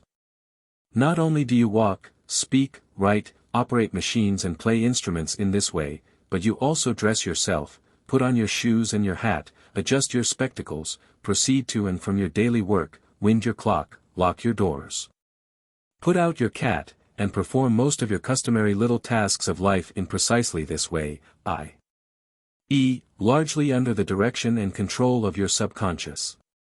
How often have you been wrapped in a brown study, and have become practically unconscious of your surroundings, yet have walked home from your train, crossing crowded streets, dodging automobiles, escaping contact with other pedestrians, and finding yourself, at last, in front of your door with latchkey in hand? A little thought on the subject will reveal to you the startling fact that you perform the major portion of your habitual physical actions practically, automatically, that is to say by means of your subconscious. Hearing these statements of facts for the first time, you may say, "Pooh. I simply remembered how to do these things by repeated performance, and did not have to use my mind about them each time, that is all there is to it." But stop a moment. Is this really all there is to it? You cannot remember just what particular shoe you put on first every morning, you cannot remember just which arm you place first in your coat every morning. You cannot remember every little motion, twist and turn you employ in tying your necktie each time you dress. But your subconscious remembers it perfectly, and is thereby able to perform these tasks properly every day, without calling upon your conscious mentality for assistance. If you try on an old, and different, pair of shoes, long since laid aside, if you take up once more a style of necktie which you have not worn for years, you will find that your subconscious will remember every motion of tying the shoes or the necktie, though it would be impossible for your conscious mentality to describe the process in detail, or to remember the exact motions to be employed. Professor Joseph Jastrow, in one of his works, gives us several interesting personal experiences designed to illustrate the trouble experienced by the individual when his conscious mentality attempts to boss the job which long since has been taken over by the subconscious. The following will serve to illustrate the principle. He says, "I can readily adjust a certain kind of necktie which I wear only occasionally, if I do not put my attention upon it but let my hands follow their ingrained habits. If, however, I begin to reason which end goes over, and which under, and watch my movements in the mirror, a hopeless failure is the likely issue." The following verse furnishes a humorous illustration of the same principle. Here the centipede gets along quite well with its subconscious direction of its many legs, until the playful toad suggests that the many-legged one should direct his conscious mentality to boss the job, then see what happens. The centipede was happy quite until the toad, for fun, said, "Pray, which leg comes after which?" This wrought his mind to such a pitch. He lay distracted in the ditch, considering how to run. Many persons quite proficient in the performance of delicate muscular movements find it almost impossible to teach others, by words, how the work is executed. It is only when they say, "It is like this," accompanying the words with the actual physical demonstration, that the desired instruction is imparted. The instructor in any branch of manual work, the dancing master, the teacher of skating, shooting, billiards, etc., can hope to teach his pupil to catch the movement only by imitation. He must lead his pupil to imitate the teacher's movements until he has made them his own, i.e., until his subconscious assimilates the movement and takes over its performance. It is an axiom of manual training that the pupil never really knows how to perform the manual task with proficiency until he is able to perform it along subconscious lines, although that term is not employed by the teachers and workmen. The pupil must continue to put his mind on it until he is able to have his subconscious take over the task. The skilled performance of a technical musical composition by a young woman who is conversing entertainingly with the young man who is turning the sheets of her music, and who possibly is also engaged at the same time in a roguish eye flirtation with the admiring youth, demonstrates forcibly the fact that the subconscious of the young woman is on the job so far as the musical performance is concerned. The subconscious of the experienced hostess, who is able to converse brilliantly with her guests at the dinner table, while missing nothing concerning the service being furnished them, and who at the same time is observing minutely the costumes of the visiting women, also is manifesting its efficiency. The same is true of the subconscious of the typist who is busily engaged in transcribing her notes, rapidly operating her machine, and yet at the same time is noting carefully the conversation of her fellow workers, or of her employer and his visitor. Examples of this kind are always at hand. You will note them now that your attention has been directed to the subject. You have but to recall the thoughts indulged in by you when you were shaving this morning. You do not remember the motions of your razor, because you were too busy thinking about something else even to note the physical movements at the time, but your subconscious was on the job, nevertheless. In fact, it shaves you every morning. This action of your subconscious is the result of that law of your mental being which makes for efficiency and utility, the instinctive urge toward obtaining the maximum of necessary muscular movement with the minimum expenditure of conscious attention. Were you compelled to exert the original degree of conscious attention in every repeated performance of a physical movement, you would not only fail to obtain proficiency, speed, ease and general efficiency of movement, but you would also experience the same degree of mental fatigue which marked the original performance of the task. Conscious attention requires a great outlay of nervous energy, and such expenditure is fatiguing. Proficiency and efficiency in any line of work depends largely upon the ability to pass the performance of the work on to the subconscious. This, however, only after the conscious faculties have thoroughly mastered the necessary experience concerning the details of the task. Kay states the rule as follows: the more we cultivate and train any power or faculty, the more easily and rapidly does it perform its work. The less that consciousness is concerned in it, the more work does it accomplish, and the less does it suffer from fatigue. Our mental progress, then, is in the direction of our becoming unconscious, or largely unconscious, of many of our activities. Abercrombie says, there is a remarkable law of the system by which actions at first requiring much attention are after frequent repetition performed with a much less degree of it, or without the mind being conscious of any effort. This is exemplified in various processes of daily occurrence, as reading or writing, but most remarkably in music. But here we must call your attention to an important point, and to indicate a source of danger. Just as a manager of a large establishment would be seriously handicapped were he to be deprived of his helpers and forced to perform all the details of the work himself, so, likewise, the work of the establishment would be seriously affected were the manager to fail to maintain a supervision over his subordinate workers. This is just as true in the case of the mind as in that of the establishment to which we have just referred. The subconscious is just as apt to pick up bad habits and methods as good ones, and it also easily tends to fall into bad habits of making shortcuts of doubtful value, or to adopt slouchy methods of operation. The conscious mentality, while not attempting to perform the detail work which is far better and more efficiently performed by the subconscious, should, nevertheless, always maintain a vigilant supervision of the results and output of the mental establishment. It should continue to examine the output, and to pass upon the results, and if these be faulty or unsatisfactory, it should insist upon an improvement and a correction of the erroneous methods and processes. It should allow the subconscious to perform the detail work without meddlesome interference, but, at the same time, it should hold the subconscious responsible for the efficient performance of the tasks committed to its care. The work of educating the subconscious in this matter, or of correcting it when needed, is based upon certain quite well-defined principles which we shall now present to you. These principles should be carefully considered by you, and their main points committed to memory, for they are very useful and necessary. Strange to say, while all persons continually employ the subconscious in their everyday work, very few are acquainted with the principles involved in the education and correction of its faculties and powers.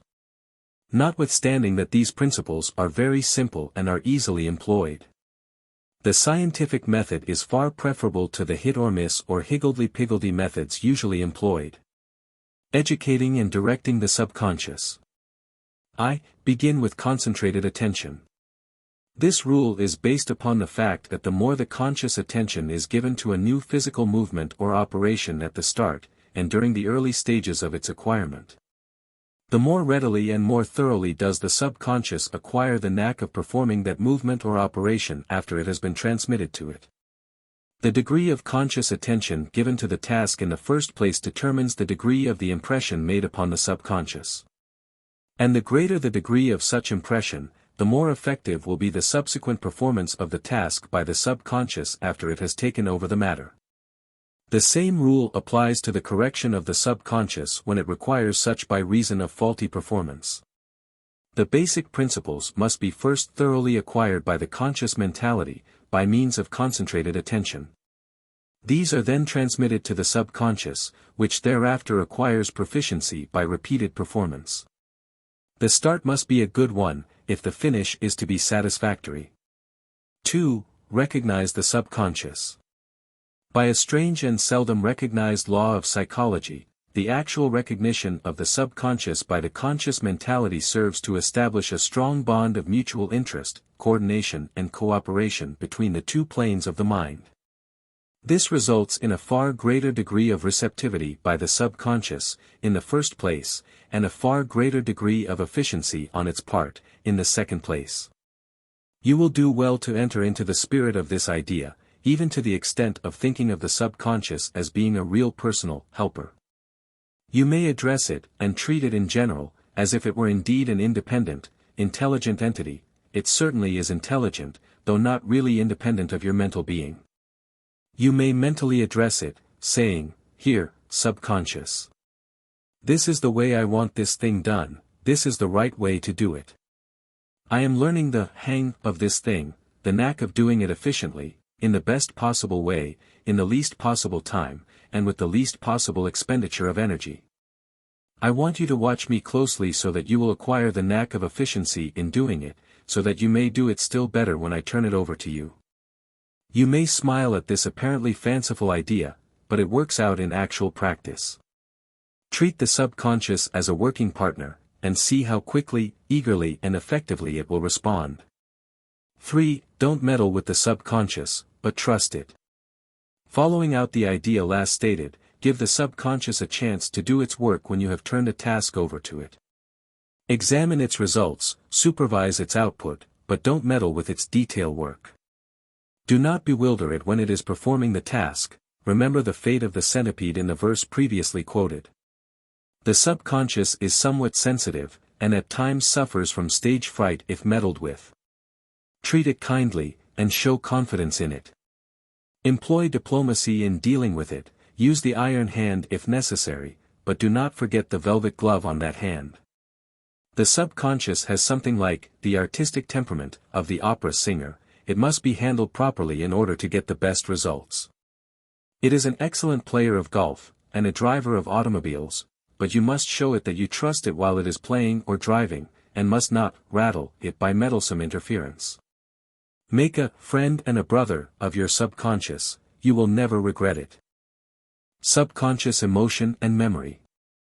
The subconscious plays such an important part in the processes of emotion and memory, respectively, that it truly may be said that without taking into consideration the part played in them by the subconscious there can be no intelligent understanding of the nature of emotion or memory, nor of their manifestations.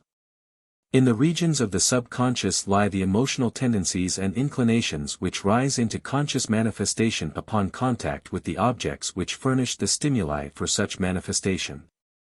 You have often been surprised by the rise into conscious feeling of certain emotional tendencies of the existence of which you have heretofore been unaware. You have often found dwelling within your inner nature the material for feelings and emotions from which you had previously deemed yourself entirely free. It has been well said that in the subconscious emotional nature of every individual there is to be found the whole menagerie of elemental subconscious power feelings. The animals awaiting only the opening of the door of consciousness to make their appearance. Your feelings and emotions are determined not alone by your conscious sensations and ideas, but also by the imperceptible influence of subconscious impressions, of which only the sum of the resulting effects manifest in consciousness. This explains the mystery and inexplicable character of so many of your emotional experiences, the uprush of unsuspected feelings. Not knowing the definite causes of these mental states, you find them incomprehensible. You have within you a quiet and unseen growth of subconscious emotional influences which often prove to be important factors in your mental life. You are not conscious of the existence of these influences until, when the appropriate stimuli call them forth, they manifest a distinctly marked character and often a decided urge to action. Psychoanalysis of quite a simple character tends to reveal the existence of some of these hidden emotional states of which it has been said, they, more than knowledge, make us what we are. But there still exists within us an even larger area of such emotional character which is unsuspected by us and of which we become aware only under exceptional circumstances. Only extended and deep psychoanalysis reveals these elements to us, so far below the surface of consciousness do they lie. Professor Joseph Jastrow says, a still larger and more vital part lies submerged in the subconscious areas of character and disposition, effectively modifying the organic efficiency and the quality of our talents, yet so subtly, so fluidly, as to impart an unanalyzable genius to all that is most worthwhile in what we feel and think and do and are. Such emotional factors of our psychology penetrate more fundamentally than do the intellectual ones into the fiber of our being, and so are more intrinsically influences of the subconscious order, more submerged, more intuitive and less revealed. The subconscious emotional material from which your conscious emotional states are created and composed may be arranged for convenience into the following three classes, these however, not being mutually exclusive, viz. 1. Emotions arising from physical causes.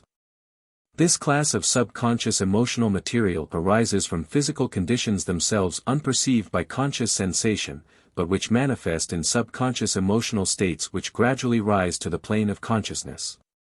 In this class are included your moods, which arise without any relation to your actual experiences with the outside world.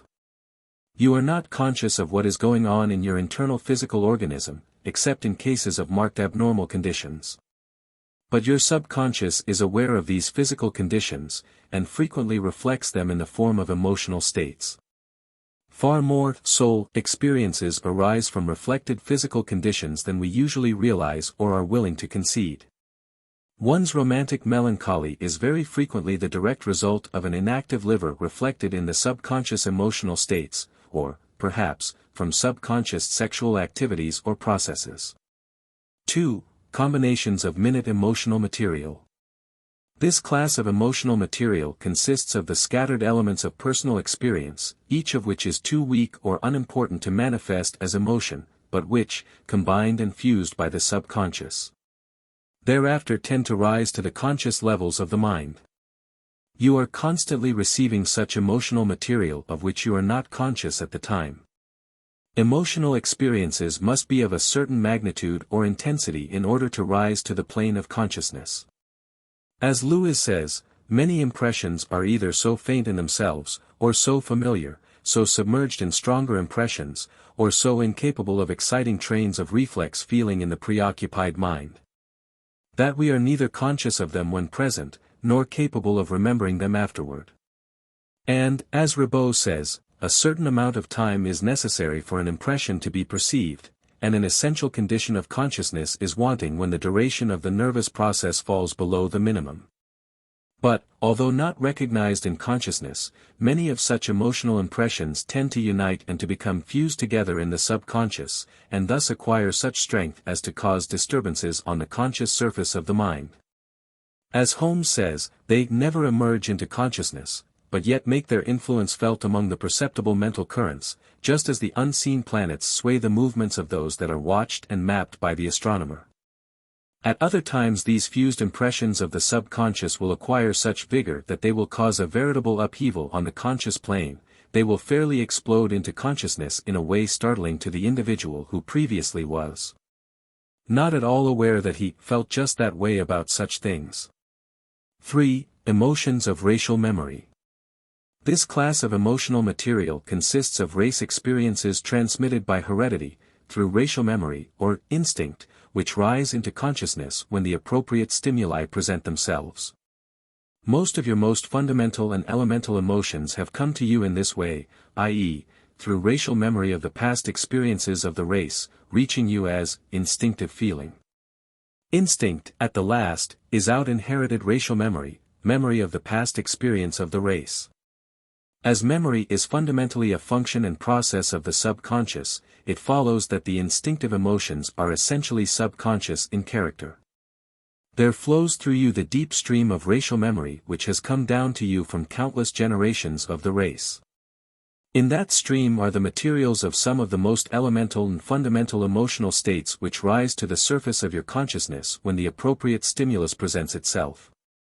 The experiences of your long line of ancestors have been impressed upon that racial memory. That memory has been transmitted to you and forms a portion of your subconscious mental records. But do not let this thought disturb you. Do not share the popular false conception of heredity as a bugaboo. As Burbank has said, heredity means much, but what is heredity? Not some hideous ancestral specter, forever crossing the path of a human being. Heredity is merely the sum of all the effects of all the environments of all past generations on the responsive ever-moving life forces. Heredity is merely racial memory, and is no more to be feared than is your own individual memory. All of the three above-stated classes of subconscious emotional states, together with their countless variations and combinations, dwell below the levels of consciousness, on the great planes of the subconscious, except at such times when they are called into conscious activity. When they spring from the depths, just the flying fish raising itself into the air from the body of deep water which is its home. If asked in what form they abide in the subconscious, or just where they rest, the only answer is that they abide there in the same general form, and rest in the same general region. As does the subconscious memory of the actions of the fingers of the skilled musician, or the subconscious memories of the many things which you have experienced but of which you are not conscious at the present moment. Though the recollection of these will take place when you demand it. You are conscious of only a very small percentage of the things you know, and of that which you feel, and of those actions which you are able to perform proficiently and efficiently. By far the greater part of these mental states or conditions, or whatever you may choose to call them, lies beneath the levels of consciousness, in the deep regions of the subconscious, in the depths of that great mental ocean of your being of which your ordinary consciousness is merely the surface. You will do well to cease thinking of these planes of mentality as places in space. Think of them rather as states of mind. Of all of the offices and processes of the subconscious, that phase concerned with memory is perhaps the most characteristic. This, because memory in some of its aspects is involved in all of the other phases of subconscious mental activity. Memory itself is so involved with subconscious mentation that it cannot be disentangled from it. Without the processes of memory, none of the other manifestations of subconscious activity would be possible. And, likewise, without the existence of the subconscious there could not exist that great subconscious storehouse of memory in which the memory records are stored, and from which they are brought out in the processes of recollection and raised again to the plane of consciousness. Memory, in its most general meaning, is the conscious revival of past mental experiences. It follows logically that the experience, in order to be afterward remembered, i.e., recalled into consciousness, must in the meantime be impressed and stored away in some region of the mind. That such region of the mind is not that of the ordinary consciousness we know by personal experience. We know that by effort we raise these impressions from somewhere up to the plane of consciousness. That somewhere is the realm of the subconscious, that part of the region of the subconscious which is called the storehouse of memory. Halleck says, "It has often been asked, where are the images of memory when they are not present in consciousness? We see a man one day, but do not think of him again for a month. We can then call up a distinct image of him. Where was the image of the man during the month?" The theory is that the full-fledged idea is in the mind, but slumbering below the stream of consciousness, just as a person is alive when sound asleep, without being aware of the fact. When we are not conscious of an idea, it is believed to disappear just as a diver does beneath the surface of the water, and the idea is held to keep its form as intact as does the diver during this disappearance. It is impossible to account for the nature of memory except upon the hypothesis that there is much in the mind of which we are unconscious. We are conscious of only a small part of what exists in our minds. That which we know to remain in the mind, but of which we are not conscious at the time, must be thought of as being stored away in the subconscious. When we recall it, it rises to the plane of consciousness. At all other times it is below the level of consciousness. Likewise, we could not recognize a past experience as such, when it is recalled in some way, unless at least some trace of it had continued in existence in the mind.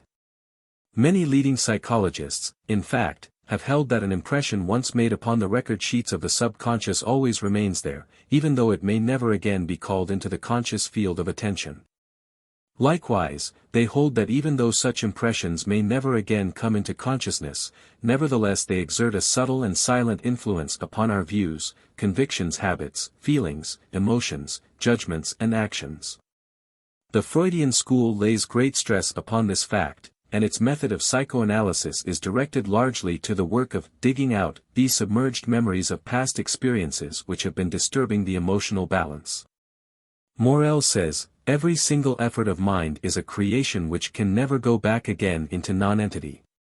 It may slumber in the depths of forgetfulness as light and heat slumber in the coal seams, but there it is, ready at the bidding of some appropriate stimulus to come out of the darkness into the light of consciousness." Hollander says, "We may forget objects and events, that is to say, we may dismiss them from our consciousness, but they are stored up in our subconsciousness to the end of our days." Says another writer, "Our mental impressions may never again come up before consciousness, but they nevertheless remain in that vast ultra-conscious region of the mind, subconsciously or unconsciously molding and fashioning our subsequent thought and actions." Fever patients have been known to converse in the language of the country in which their early childhood has been spent, though they had apparently entirely forgotten that tongue. Several typical cases of this kind are recorded in the textbooks in which patients in delirium have recited long passages, sometimes entire chapters, from books in foreign languages which they did not understand in their normal condition, but which books had been read from in their presence many years before. Persons rescued from drowning or hanging have testified that many of the events of their past lives were presented to their consciousness with utmost clearness and minuteness of detail, and with a lightning-like rapidity of sequence. Dying persons not infrequently go back in memory to the days of their early childhood, and, after a lapse of 50, 60, 70, or even more years, will recite the most trifling events of those early days with wonderful minuteness of detail. Cases of this kind are numerous, and are too well authenticated to permit of doubt of their substantial correctness. The theory of coincidence is absurd when applied to such cases. Of like nature is the frequent experience of dreams in which many apparently forgotten incidents of childhood and youth are presented in clear detail. In some instances the person is convinced of the truth of the recollection only by the assurances of older relatives familiar with the facts of the original experience. The work of the subconscious in the processes of memory, however, is not confined to the office of furnishing a subconscious storehouse of memory impressions. It has other and still more complicated tasks to perform. It not only stores away the memory records, but it has also its own particular system of indexing and cross-indexing them, of searching for these records when they are demanded on the conscious plane, and of finding them and presenting them to consciousness, perhaps long after the conscious demand for them has ceased, and when the person is thinking about something entirely different.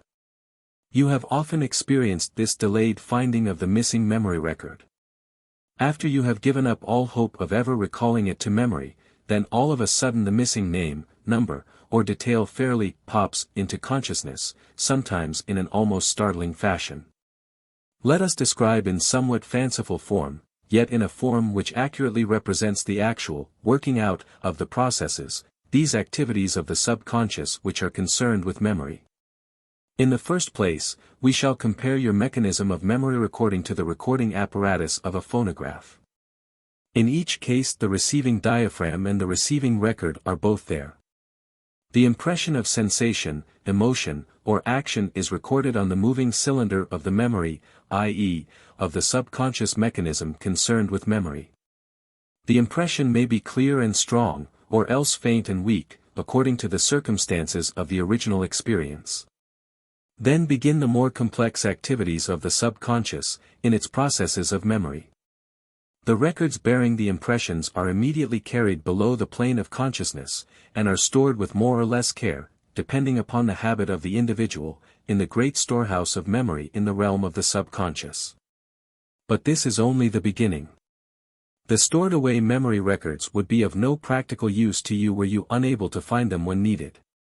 Accordingly, the subconscious employs methods tending to facilitate the future finding and presentation of these records. In order that these memory records be rendered available, they must be, 1. Stored in a systematic manner, each in a section containing impressions of a similar class, 2. Plainly labeled so that they may be recognized when seen by the memory clerks employed by the subconscious for this purpose. And, 3. Carefully indexed and cross-indexed in the memory books of the subconscious, so that the loose end of memory may always be taken hold of by the searching clerks.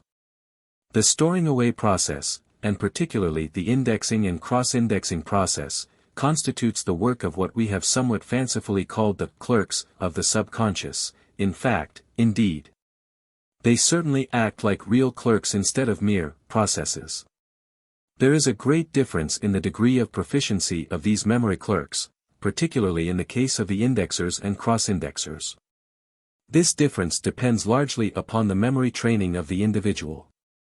Some persons have their memory records so closely cross-indexed that if they cannot find the missing record at once by means of the direct index, they set the memory clerks to work discovering the cross-indexed references to it.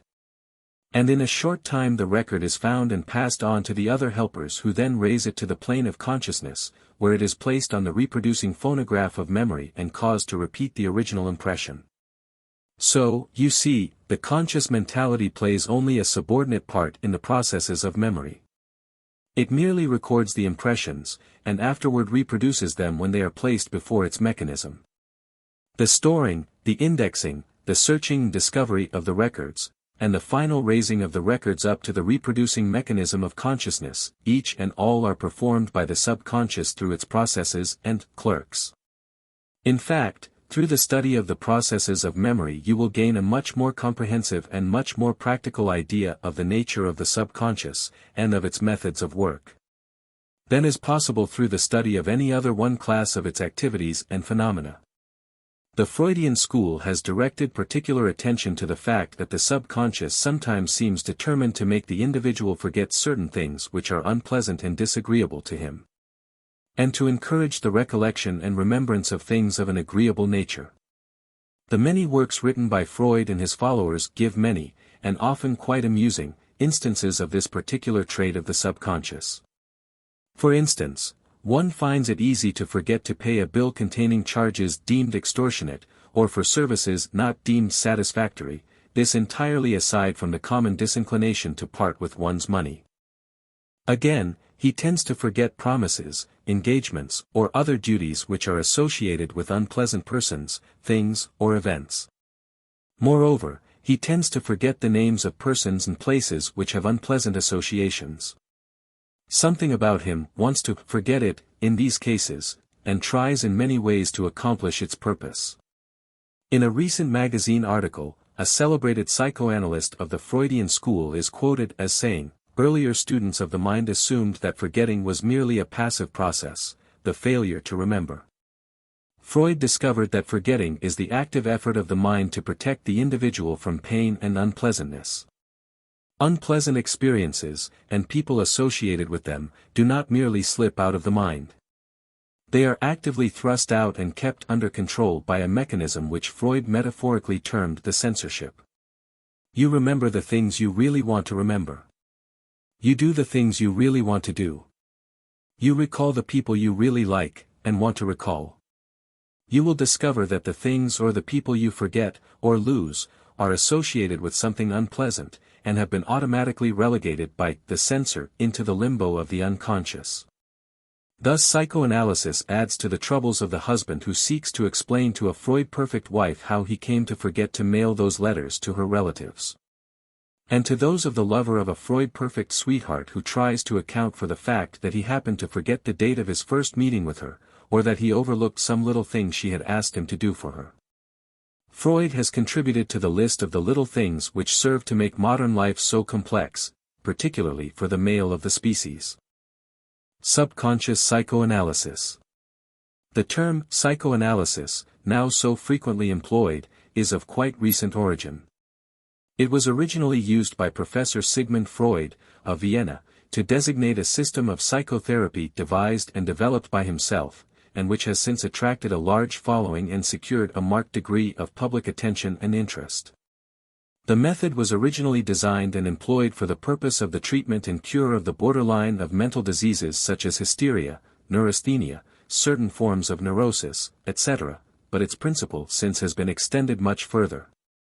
The term, psychoanalysis, is now frequently employed to indicate certain methods of analyzing, synthesizing, and re-educating the unconscious, or subconscious, apart from pathological conditions. A standard reference work says, psychoanalysis is a method of psychological investigation designed for the purpose of discovering and exploring the unconscious psychic forces which are at the basis of normal and abnormal psychic manifestations.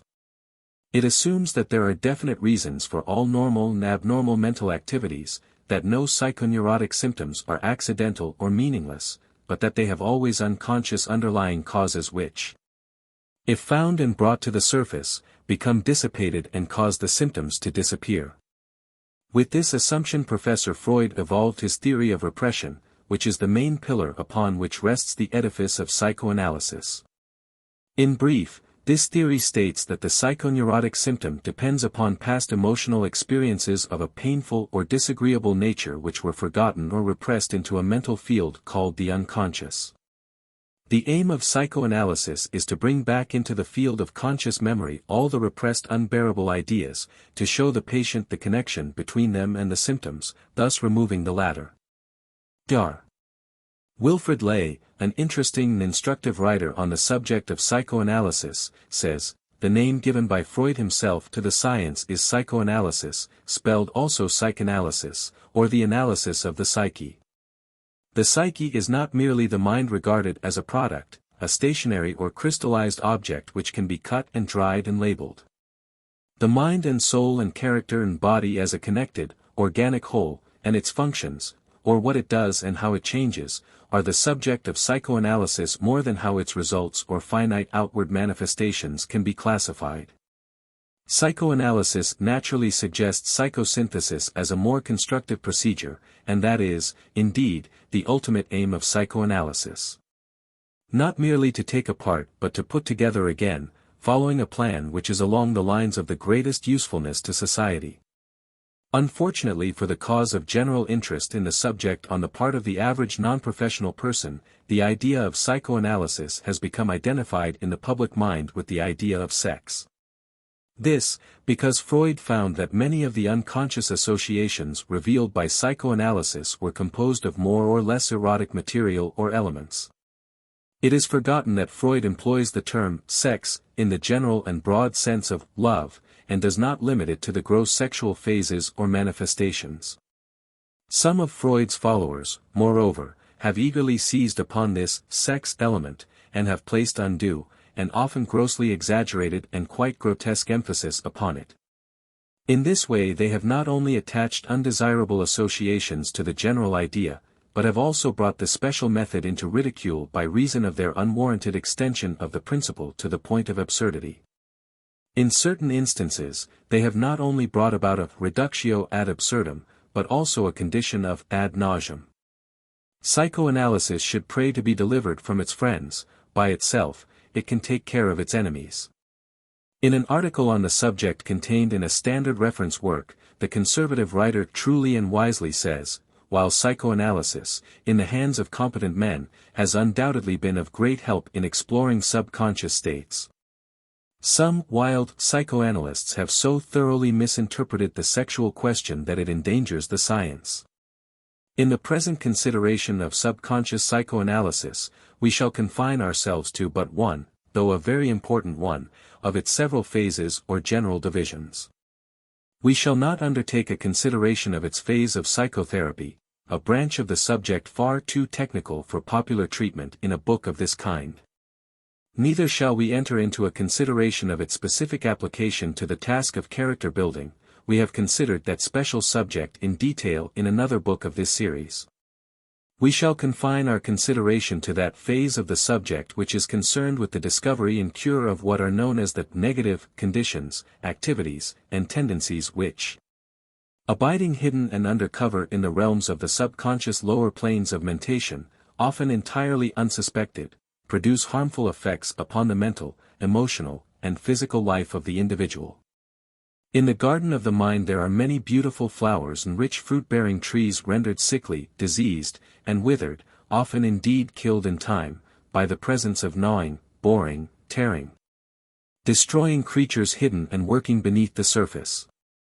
Rational psychoanalysis serves to locate these baneful creatures, to disclose their presence and whereabouts, to uncover and reveal them, that they may be destroyed by the mind and will of the owner of the garden. Before proceeding further, let us give you the definition for positive and negative as applied to mental states in the several books of this series. The touchstone of positivity is this: will this make me stronger, better, and more efficient? If the answer, honestly given, is in the affirmative, then the mental state, or other thing about which the question is asked, is entitled to be classed as positive. If not, then the thing may be either neutral or else negative. You may decide into which of these two classes it fits by asking the second question: will this make me weaker, worse, and less efficient? If you are forced to answer, it will, to this question, then that thing must be classed as negative. This, then, is the general character of the negative mental states or conditions which you seek to locate, uncover, and kill out by means of subconscious psychoanalysis, viz. the general quality, nature, or character tending to make you weaker, worse, and less efficient. Some of these negatives show their character so plainly that they, to be hated, need but to be seen. Others, more cleverly disguised by protective coloration and other means, are only to be known by their fruits. These negative influences abiding in the under-the-surface regions of the mental garden must be located, uncovered and destroyed in order that you may be made stronger, better and more efficient. These negative mental states of the subconscious, like their kindred states of the conscious, are found to belong to two great general classes, viz. 1. Anger, and 2. Fear. The negative mental states are always found to be either varieties, subspecies, or perhaps crosses, or hybrids, of these two great classes of negativity. The ancient Buddhists taught that anger and fear thought are the twin devils of the emotional kingdom. They held that anger is the burning passion, and that fear thought is the freezing passion. Each destroying in the end, the one by burning up, the other by freezing. They held that the man who met, conquered, and mastered these twin devils was free to enter upon the path of mastery which leads to the land of freedom. We now ask you to discover by analysis the essential nature and character of these two general, negative, emotional states, viz., anger and fear, respectively. You will discover that practically all of the lesser and subordinate, negative, emotional states are either phases, forms, or aspects of either one of these two general states or else are blendings, hybrids, or crosses, of the two. Anger. The general emotional state known as anger is defined as strong passion or displeasure, usually involving antagonism and the desire to punish, excited by a real or supposed injury, or insult to oneself or others in whom one is interested, or by the supposed intent to do such injury, etc. In its extreme form, anger is known as rage, when the rage amounts almost to madness, it is known as fury. In its milder forms, anger is known as vexation, annoyance, indignation, etc.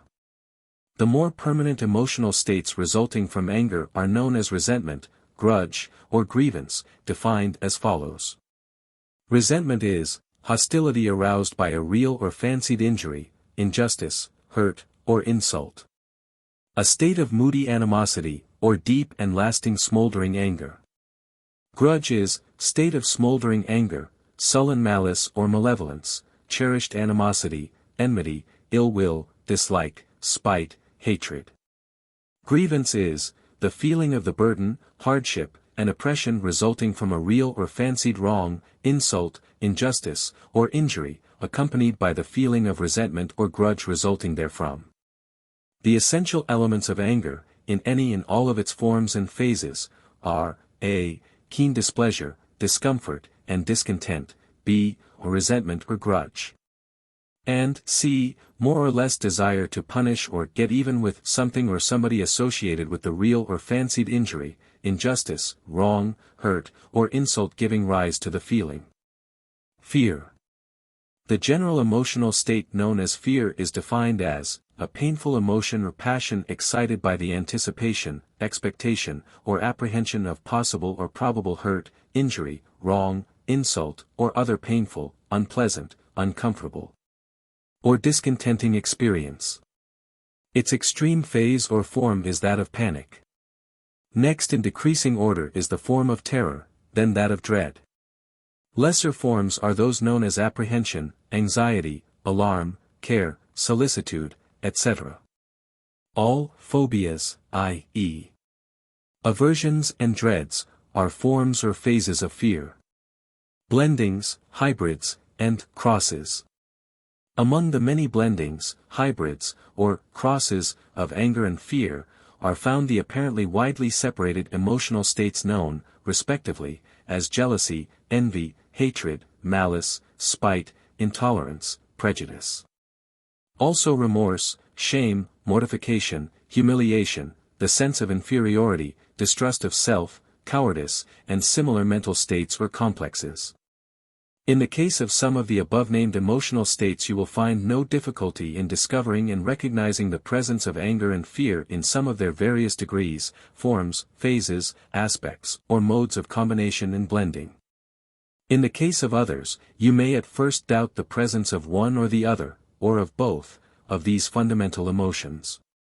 But a careful analysis will reveal the blending of both of these elements, which combined with certain ideas constitute forms of what is known as the complex, i.e., a combination of feeling and idea.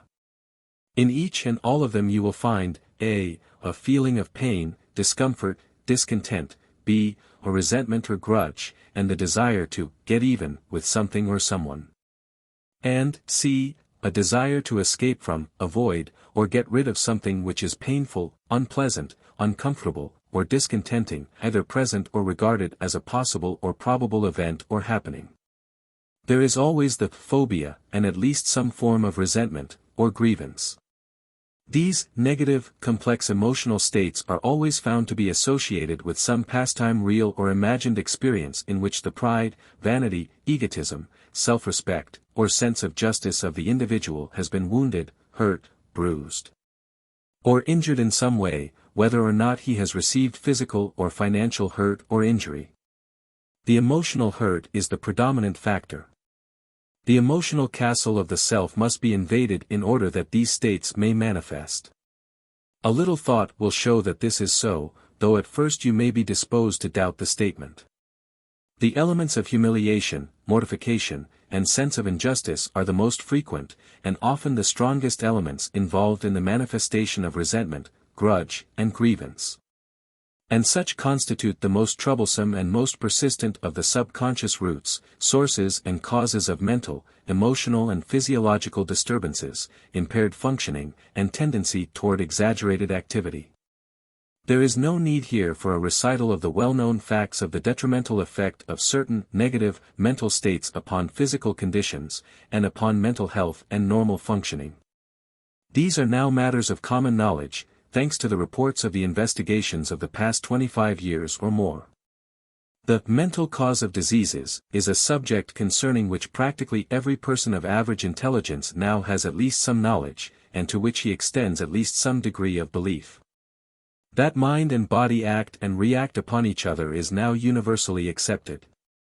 And that certain harmful emotional states, particularly when manifested excessively and in extreme form, result in mental disorders, unsoundness, and abnormal conditions, is now equally well known and accepted. Most persons, however, have no suspicion that such emotional states persist often long after the conscious memory of them has passed away. The individual, though he realizes that the evil they do lives after them, does not imagine that their evil qualities which are interred with their bones continue to manifest their baneful tendencies beneath the surface of the conscious mentality. And that they have really been buried alive, and that long after they have been forgotten by the consciousness they are alive and busily at work gnawing, boring, and cutting at the roots of the plants in our mental garden. Such, alas, is the case. Freud and his school of psychoanalysis have paid especial attention to this fact, and have sought for and devised efficient methods whereby these subconscious moles, gophers, worms, and other underground destroyers may be located, uncovered and destroyed. This, indeed, is one of the chief offices and purposes of psychoanalysis.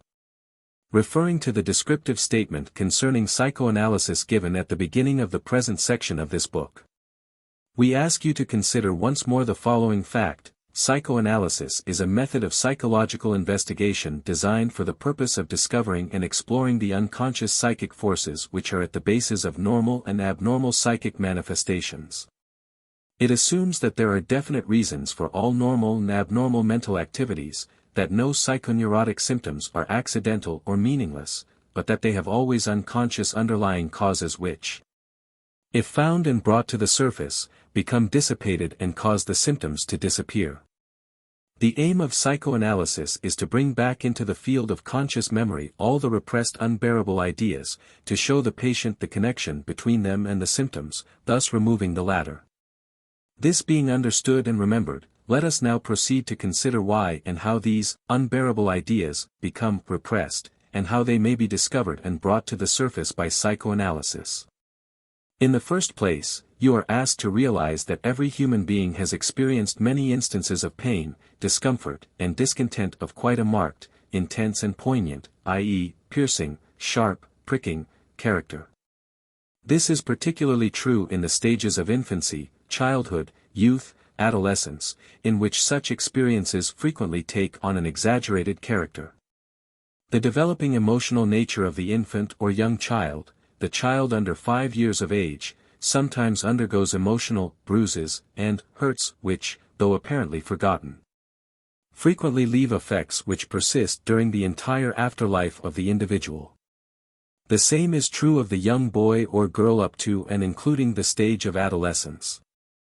Many of the most persistent and annoying underground gnawers are those which have been placed in the subconscious mind during the years of adolescence, youth, early childhood, and even in infancy. This fact has been well established by psychoanalysis. These unpleasant, uncomfortable, and discontenting experiences are not in themselves the underground pests. It is rather the emotional effects resulting from them that constitute the evil mental forces in question. The reaction of them, rather than the original action, is the chief cause of the trouble. For instance, the emotional nature of the child or young person undergoing such an experience tends to react in the form or phase of anger or fear, in some of their degrees, variations, or blendings. The hurt or bruise of the painful, uncomfortable, or discontenting experience, the affront, rebuke, insult, humiliation, mortification, wounded pride, frustrated purpose, imposition of the will of another person, defeated desire, injustice, tyranny, oppression, failure, or whatever it may be, tends to arouse anger, i.e., keen displeasure, resentment, and more or less desire to punish or get even with, or else fear, i.e., the painful apprehension or expectation of evil, accompanied by the desire to escape the feared experience, often, both anger and fear.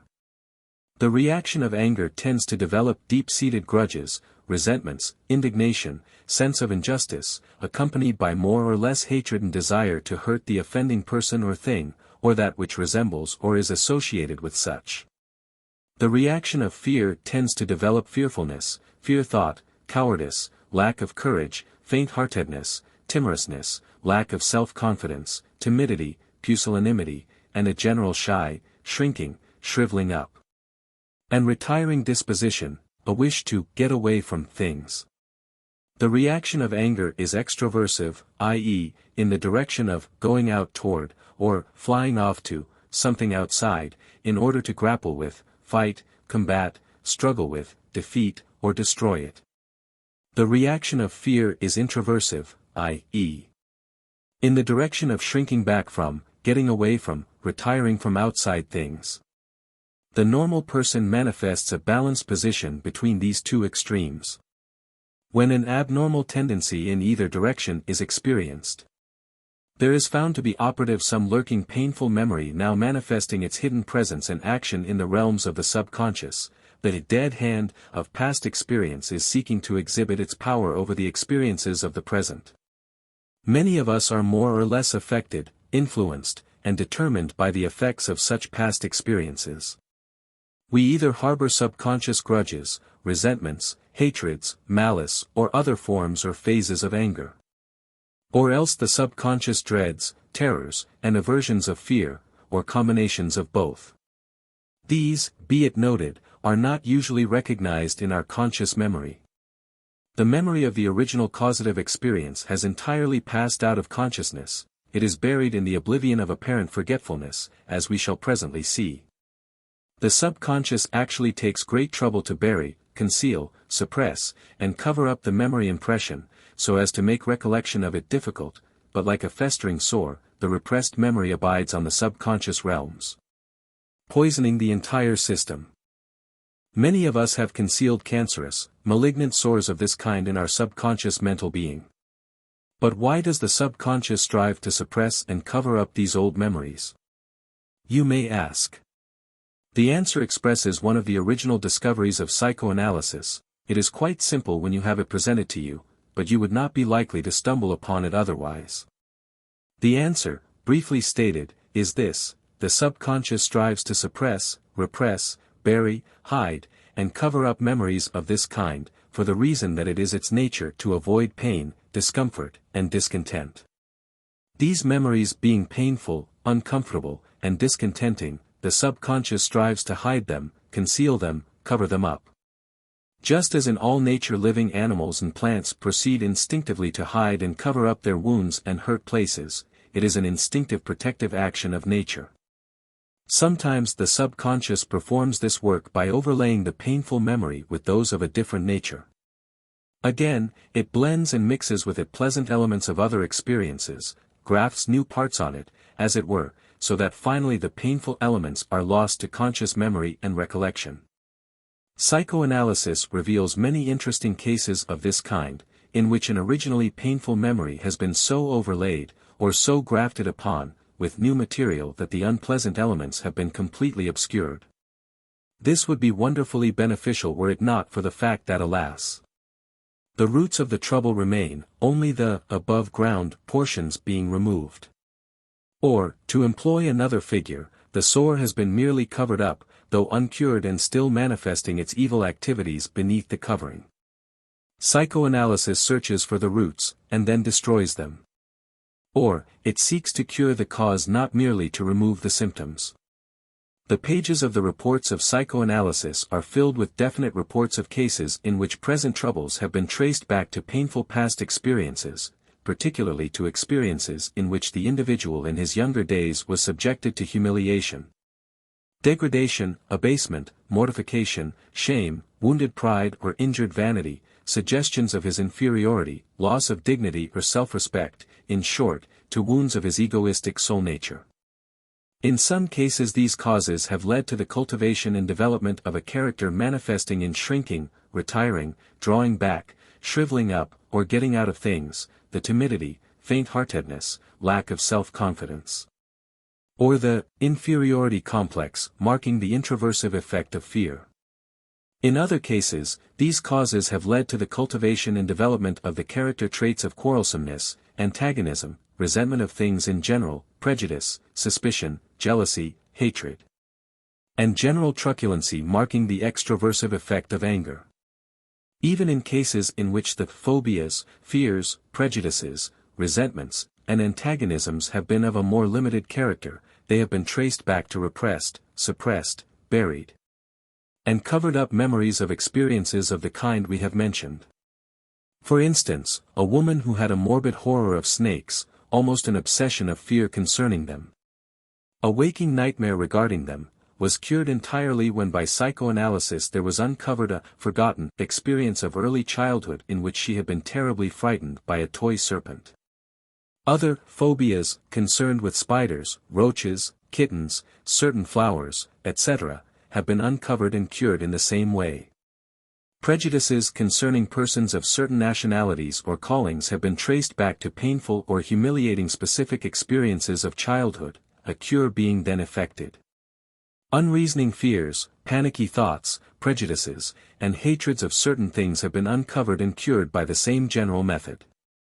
In short, the roots or sources of poisonous mental traits, tendencies, and mental attitudes have been found hidden under the surface of the conscious mentality, and the troubles have been cured, by an application of these general principles.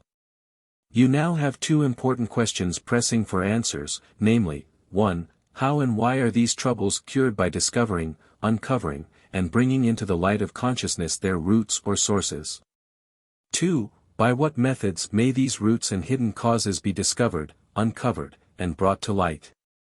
In the answers to these two questions is to be found the gist of the effective principles of psychoanalysis.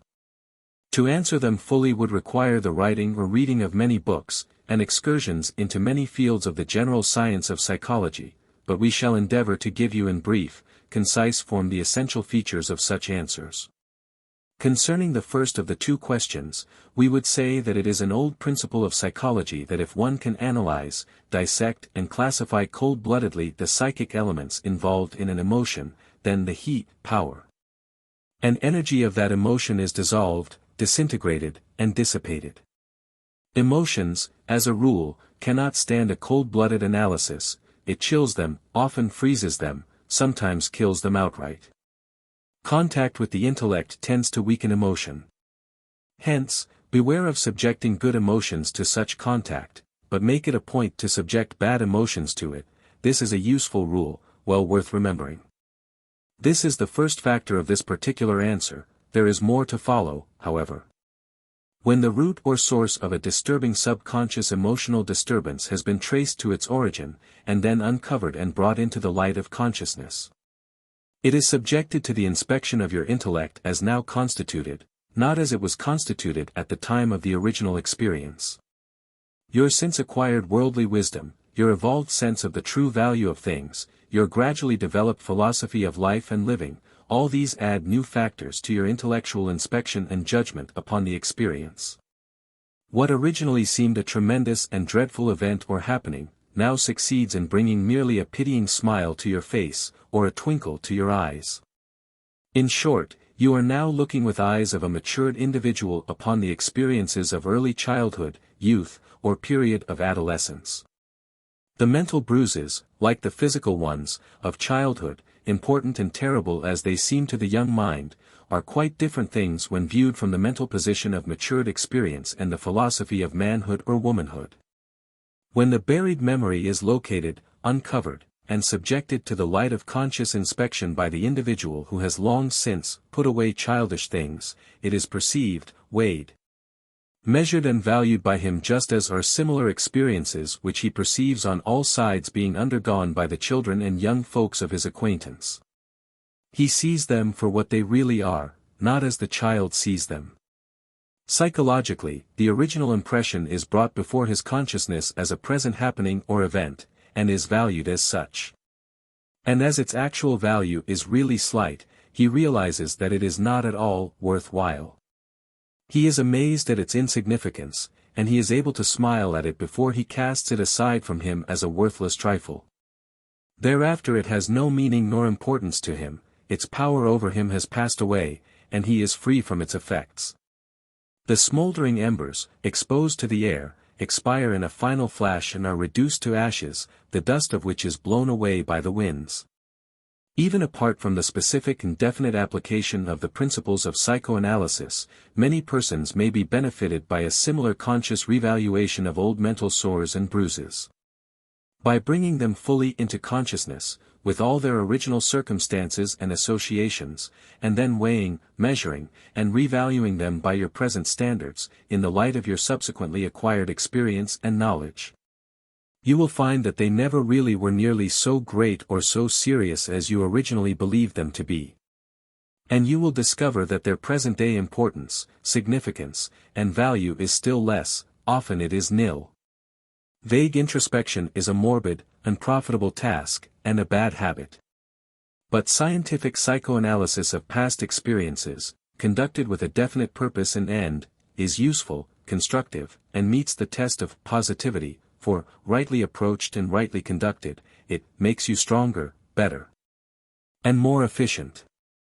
In this connection, your attention should be called to that large class of cases in which the festering, sore spot, or the painful bruise in the subconscious memory has been caused by the feeling of shame, remorse, mortification, humiliation, inferiority, wickedness, vileness, filthiness, moral uncleanness, or reproach of conscience arising from some past experience, usually one of childhood, youth, or period of adolescence, connected with the secret desires, dreams, or cravings of, or possibly from some minor yielding, compromise, or slipping connected with, the reproductive or sexual organism and its emotional manifestations and expressions. This particularly when the child or young person has been severely reproached, reviled or punished for the happening which has been discovered by parents, teachers, or other adults, when the cry of unclean, unclean has been loudly raised and persistently repeated and recalled to mind. Those of us who have honest and efficient memories of our own days of childhood, youth, and period of adolescence, know full well how frequent and common such early life experiences are.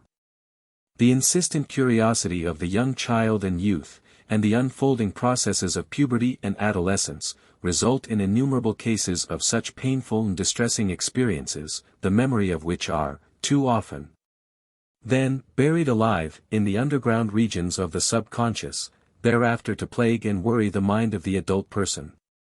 The intelligent psychoanalyst, when such subconscious emotional, sore spots, and bruised places, are uncovered by the process of psychoanalysis, proceeds to throw the light of scientific knowledge and judgment upon these unpleasant things thus unearthed.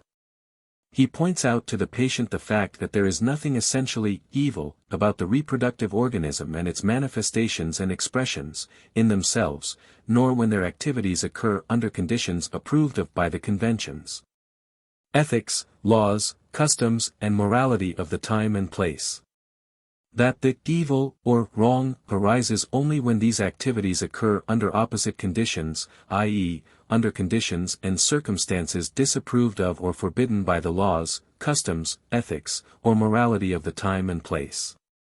That, in short, sexual evil and wrong consist of the abuse, misuse, and improper employment of these great natural forces, not of their existence and normal proper use and expression. He points out that, consequently, the emotional disturbances arising from the existence of this natural organism and its subconscious activities are not devilish, evil, unclean, filthy, or depraved. That the person experiencing these subconscious disturbances should not regard himself or herself as soiled, polluted, or evil-minded. That the presence of this part of one's nature, and the subconscious reminders of its existence, do not constitute rational and proper causes for self-reproach, humiliation, mortification, shame or remorse. And that the painful memories of past experiences of this kind and of the unpleasant results arising from their discovery, punishment, and reproaches, should be dissipated, disintegrated, dissolved, and allowed to blow away on the winds of time. The idea of essential cleanness replaces the old thought of uncleanness, thus is the curse taken off the memories. This leads to the rational, sane, scientific control, direction, and mastery of this part of one's nature. And, as a consequence, a healthier mental, emotional, and physical condition is made possible. When the light is turned on, the darkness and its imaginary inhabitants disappear. The psychoanalyst also teaches the patient the value of the principle of sublimation, i.e., the transmutation of the elemental instinctive urge into new and other channels. For instance, the creative element underlying the reproductive instinct may be, and often is, transmuted or sublimated into creative work along mental, spiritual, artistic, constructive lines valuable in social life and progress. Some of the greatest workers for the world's good have been men and women who have sublimated and transmuted the reproductive instinct in this way, though they may not have recognized the cause of their zeal nor the source of their energy. Sublimation, or transmutation, is the technical term employed in psychoanalysis to designate the action compensating the individual for the frustration of an instinctive energy, tendency, or craving, by means of which the energy associated with the instinct is directed to socially useful and beneficial ends and purposes, which also serve the best interests of the individual. The term is borrowed from the ancient alchemists who sought to sublime or transmute the baser metals into gold, and thus obtain higher values from the material. In sublimation, a higher value is obtained from the elemental basic instincts. Sublimation is also a transference of basic instincts to other instincts. In it, the energy which would otherwise be short-circuited with danger to the individual and to society, is thrown into work, especially creative work, along other lines of human endeavor and expression. In it, some dominant instinctive craving is sidetracked by switching it into other lines of work and activity. This method has been found to be quite practicable, for as Dr. Lay says, it has been proved, over and over again, that humans can get interested in anything, particularly anything human. The only requisite being the same as that of the love of men for women and of women for men, that is, a complete devotion to and absorption in the work that they are doing, to the utter forgetfulness of self. The methods devised by psychoanalysis for the location, discovery, uncovering, and bringing into the light of conscious inspection the hidden and covered-up sore spots and bruised places of the subconscious may be classified as follows: 1. Free association, 2. Analysis and interpretation of dream symbols, and 3. Mental catharsis. Each of these we shall now consider briefly. The essential features and factors of each shall be presented for your inspection, the innumerable details being left for the treatment given them in the scientific works devoted to the special technique of psychoanalysis. Free association. In this method, the underlying principle is the well-known law of association of ideas of modern psychology. This law may be stated as follows: the stream of ideas is continuous, each idea or thought being linked with the one that immediately precedes and the one which immediately succeeds it. All one's ideas have certain definite associations with all his other ideas, though there are cases in which the connection cannot be traced in consciousness. Professor E.B. Titchener says, there is no distinct bit of consciousness answering to the associative bond, but only conscious processes standing related, and hence more or less unified. The associated contents are now rich and now a mere thread. The mass is now intensive and now weak, now clear and now obscure, now directed by a single element and now by the union of two or more streams of influence, now run through with pleasantness and now actively indifferent. Successive association is, like every consciousness, kaleidoscopic, picking up processes here and dropping others there, but carried always by a common core, so that there is never a jump from one stage to another, never an hiatus within the chain, but invariably a gradual transition from point to point. When you think about anything, no matter what it may be, you will find yourself afterward thinking of something associated with and suggested by the thing first thought of. You may satisfy yourself of this at once, if you doubt it, by a trial. You will find, invariably, that thinking of any one thing causes you to also think of some other thing associated with or suggested by the first thing, and so on and on. This is the fact that underlies the law of association of ideas. There are many forms and phases of such association, but the distinction between them need not be considered here, the fact with which we are now concerned is that ideas do flow in a stream of association through the field of consciousness. The stream is continuous, flowing on and on and on, so long as we continue to think. A is followed by B, then come C, D, E, F, G, H, I, J, K, L, M, and so on until something intervenes to divert conscious attention elsewhere. More than this, psychology teaches that every impression or record stored in the subconscious memory is linked by some, usually many, associative or suggestive bonds to every other impression or record stored there. Consequently, if we start with any thought as a loose end, we may in time unwind the unbroken thread until we come to the particular knot for which we are searching. This would take much time, ordinarily, but it has been found that by free association the subconscious speedily makes a shortcut, or bridge over the intervening space, and attaches Z to A without need of our thinking of the intermediate links. Just as we frequently say, from A to Z, instead of naming the intervening letters of the alphabet. Just why the subconscious does this, not but the subconscious itself seems to know, but it, itself, will not tell. Enough for us, however, is the fact that it does do it. The psychoanalyst seeking to locate and uncover a subconscious sore spot or bruised place starts into operation the process of free association. He asks the patient to think of something, anything will do, and then to allow the process of free association to proceed to wind up the loose end of the mental yarn, without interference from the conscious mentality or will. He is not to think for a purpose, however, neither is he to deliberately build fanciful air castles of imagination. All that he is to do is to keep hands off, to keep out of it, and allow the subconscious mental machinery to do the rest, and do just that it certainly will. In free association the individual becomes a passive spectator of the kaleidoscopic panorama of passing thoughts, ideas, memories, mental pictures. He withdraws his will, his judgment, his criticism, his tastes, and allows the mental stream to flow past unhindered by conscious intervention or interference. In free association each thought or idea liberates the next one purely by reason of some sympathetic association between them, and without being influenced by an intellectual interference. This is why it is called free.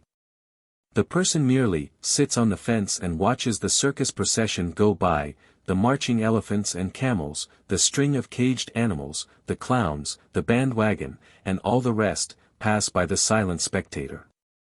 A writer says, the sort of mental attitude aimed at is not a hard one to acquire, and is in reality more of a knack than anything else. And when the requisite mental condition is apprehended, a little practice will enable one to comply with the requirements quite easily. Here is an actual illustrative example. The person sitting with pencil in hand, and with paper before him, is asked to think of the word Lusitania, and to mark down each item of the associated stream of ideas flowing from that source. He thinks of the sinking of the ship of that name by the submarine, then of the Germans, then of the Great War, then of the entrance of the United States into the conflict, then of the young Americans who were called to serve their country. Then of a particular young man who volunteered, then of Fort Benjamin Harrison, to which that young man was sent after his enlistment, then of the former President Benjamin Harrison, after whom the fort was named. Then of the grandfather of that former president, himself a president, then of his grandfather's hat, which the former person often was pictured as wearing, then of Uncle Sam, who wears a similar hat in the familiar cartoons. Then of a long since deceased particular uncle named Samuel, and known to the thinker as Uncle Sam. Then of a certain case of real or fancied injustice to the thinker, a very old sore spot or bruised place arousing irritation, vexation, resentment, and a deeply seated grievance or grudge, in which this particular Uncle Sam was a leading participant. Then comes the startling realization that this particular grievance and grudge had served to poison the mental and emotional life of the thinker for many years, and had given to him a decided undesirable trend of thought, feeling and action. This recognition then causes a revaluation of that ancient experience, and a consequent dismissal of it as having been a case of much ado about nothing, and a belated recognition of the two sides to the question. This particular example will serve to illustrate the entire principle and process of free association.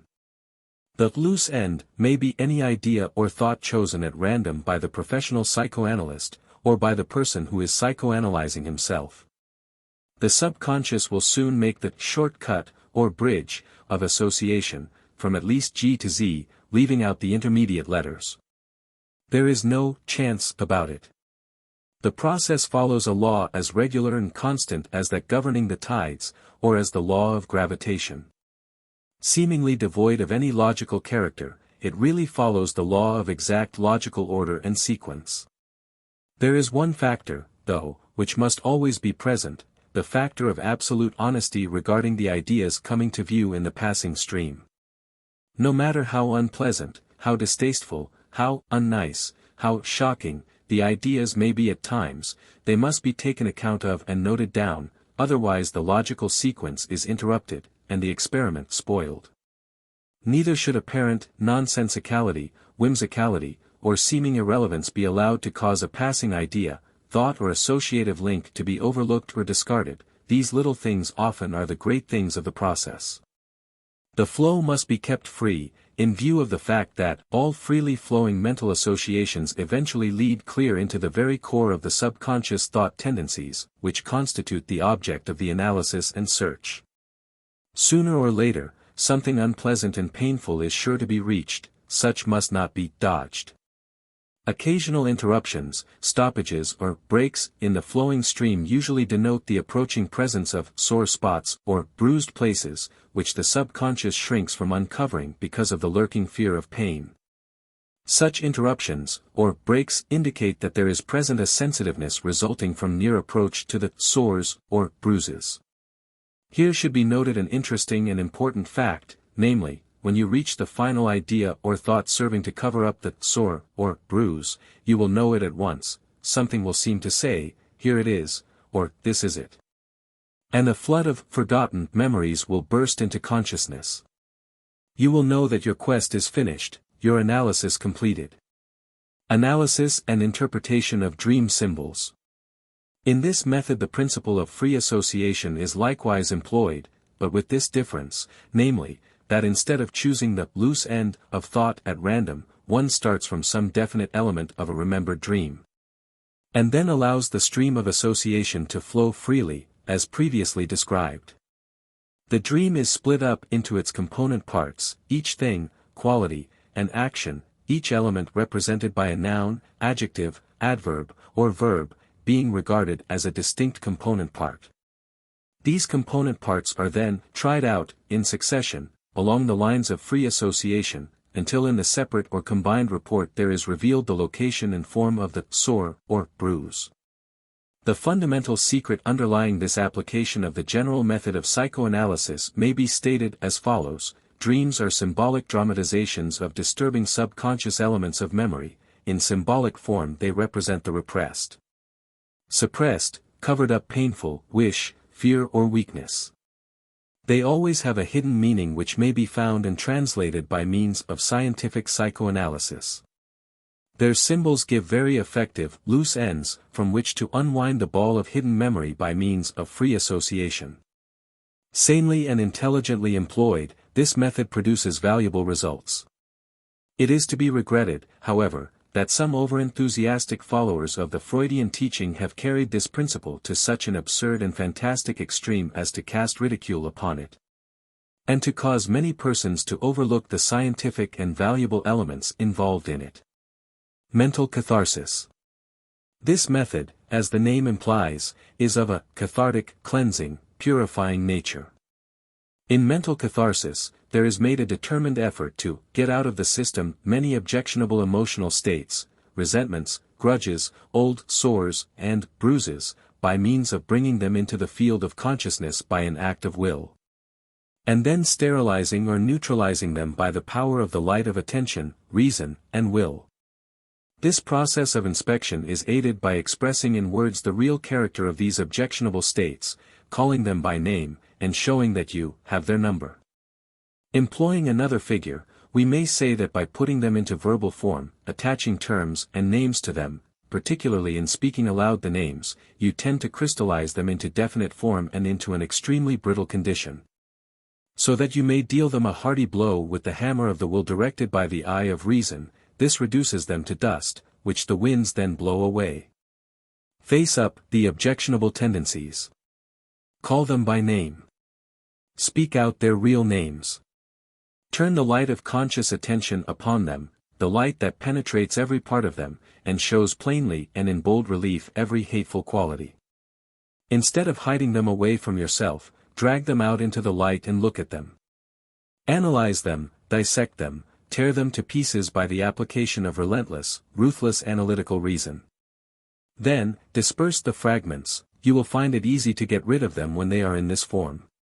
Hiding them, concealing them, covering them up from yourself, only means burying them alive, and having them work mischief for you. Drag them out. Face them up, see them for what they are, call them by their right names, and then get rid of them. You will often find that these hidden things of the soul are really things not essentially evil or harmful, perhaps even good, in their right place and time, under the right conditions and environment, but which are bad when out of place and time, and under the wrong conditions and circumstances. Dirt, filth, refuse, garbage and other objectionable material are usually something all right and good in the right place, but quite bad in other places. Your mind and soul is not the right place for such refuse, garbage, and dirt. Drag it out, and have it hauled away to the dumping place for such things. Repression and concealment, hiding and covering up, only intensifies the evil. Drag it out into the light and air of conscious attention, and then cast it away from you. Do not try to fool yourself, you can't, for your subconscious is on the job. Cleanse, purify, and renovate your mental kingdom by means of the principle and method of mental catharsis. This is the only way. Subconscious thought.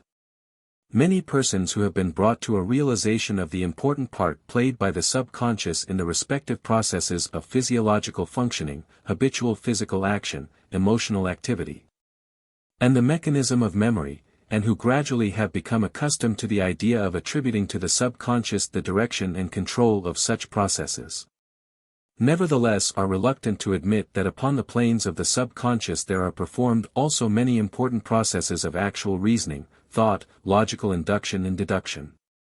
Yet the performance of this last-mentioned class of mental activity is as truly a function of the subconscious as are the activities previously mentioned. On the planes of the subconscious are performed many of those processes of classification, analysis, synthesis, adjustment, relation, combination, etc., which are usually regarded as being performed exclusively by the conscious mentality. Jastrow Well says that in addition to the simpler mental processes performed by the subconscious mentality we must note the services that subconscious processes perform in the flow of logically associated ideas. In all the complex activities incident to connected and more or less reflective thinking.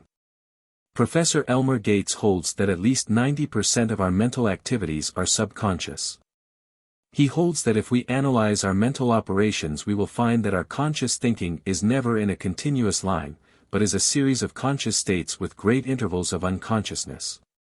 He bids us note that we often sit and try to solve a problem, only to fail, then we walk around, try again, and again fail. Then, suddenly there dawns upon us an idea that leads to the solution of the problem. The subconscious processes have been at work on our behalf.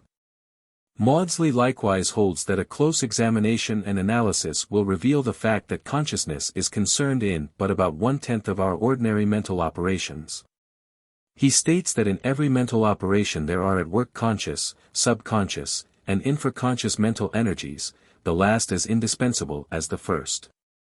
Jastrow directs our attention to the fact that in the affairs of our mental life it becomes clear that some sort of selective process goes on, this implying that there is at command a collection of material from which the selection is made. He speculates concerning how far this selection and accumulation is the result of processes lying so far below the surface of consciousness that introspection fails to reveal them.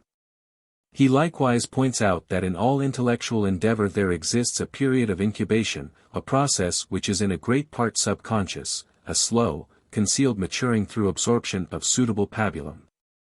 The same authority directs our attention to Schopenhauer's well-known statement concerning that unconscious rumination, that chewing over and over again of the cud of thought, preparatory to its assimilation with our mental tissue. The mental state or condition which another writer has referred to as the red glow that precedes the white heat. He holds that in such terms there is implied, first, a process of assimilation taking place with suppressed consciousness. Second, that the larger part of the influences that in the end determine our mental growth may be effective without direct exposure to the searching light of conscious life. There is a wealth of illustrative examples supporting Schopenhauer's theory of the operation of an unconscious rumination, in which the cud of thought is chewed by the subconscious. Many of these examples have been furnished to us by the voluntary statements of eminent and careful thinkers concerning their own personal experiences. So typical are many of these experiences that they need but to be recited in order to awaken recollections of similar experiences on the part of the readers or hearers. We ask you to consider the following several relations of experiences of this kind, culled from the often somewhat extended statements appearing in the writings of the persons referred to, or expressed in conversations with their intimate friends. Von Hartmann testified to the unconscious rumination, following the reading of books presenting conflicting points of view. He stated that he found that after days, weeks, or months, many of his old opinions were greatly modified, and that many new opinions had replaced some formerly entertained by him.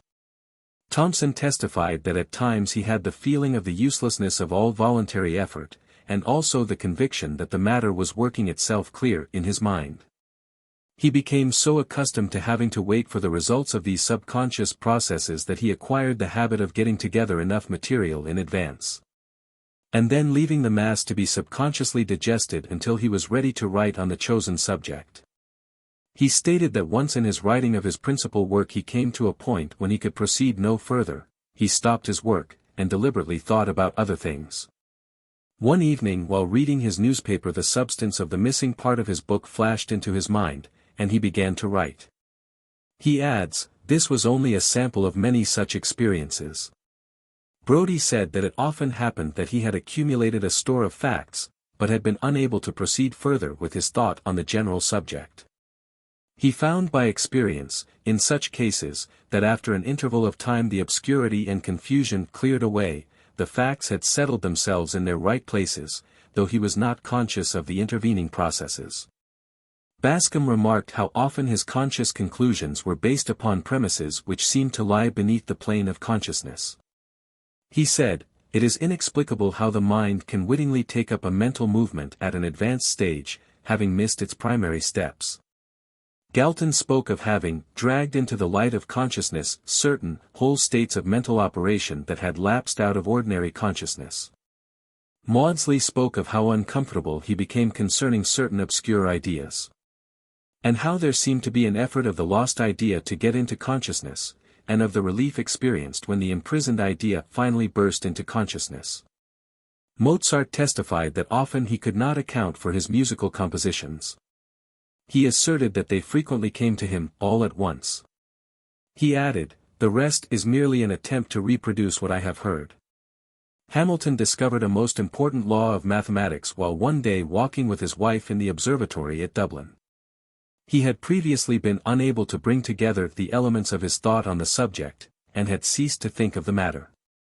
Then, suddenly, he felt the galvanic circle of thought close, and the sparks that fell from it was the knowledge of the fundamental relations of his problem. His discovery was made.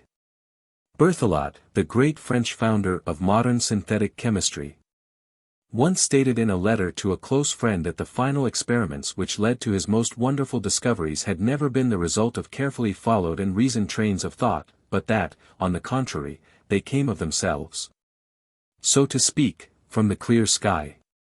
Mozart was playing billiards one day, when all of a sudden there flashed into his consciousness the aria of the quartet of The Magic Flute. Fortunately for himself, and for the world, he had his notebook with him, and dropping his cue, he recorded the notes which had come to him in this wonderful way. A writer relates that an inventor who had been working, without success, upon the problem of properly constructing a prism for a binocular microscope, one day relaxed sufficiently to become absorbed in an interesting novel, when, lo! He suddenly conceived the elusive idea, and solved his perplexing problem. Kekule relates that he suddenly saw the atoms dancing about in midair, in conformity with his evolving theory of atomic grouping, while he was riding on a London bus one day with no conscious thought upon the matter of his theory. Many careful students of the phenomena of the thought processes of the subconscious have noted that the finishing touch of the subconscious digestion of a perplexing subject seems to be performed when the attention is momentarily diverted to another subject or object. Psychologists hold that in cases in which we have been unable by conscious effort of will to recall something that has previously been in the mind, try as hard as we may, we frequently achieve the desired result after we have turned the attention to something else, the missing idea coming up spontaneously without effort of will and when we are not consciously thinking about it at all.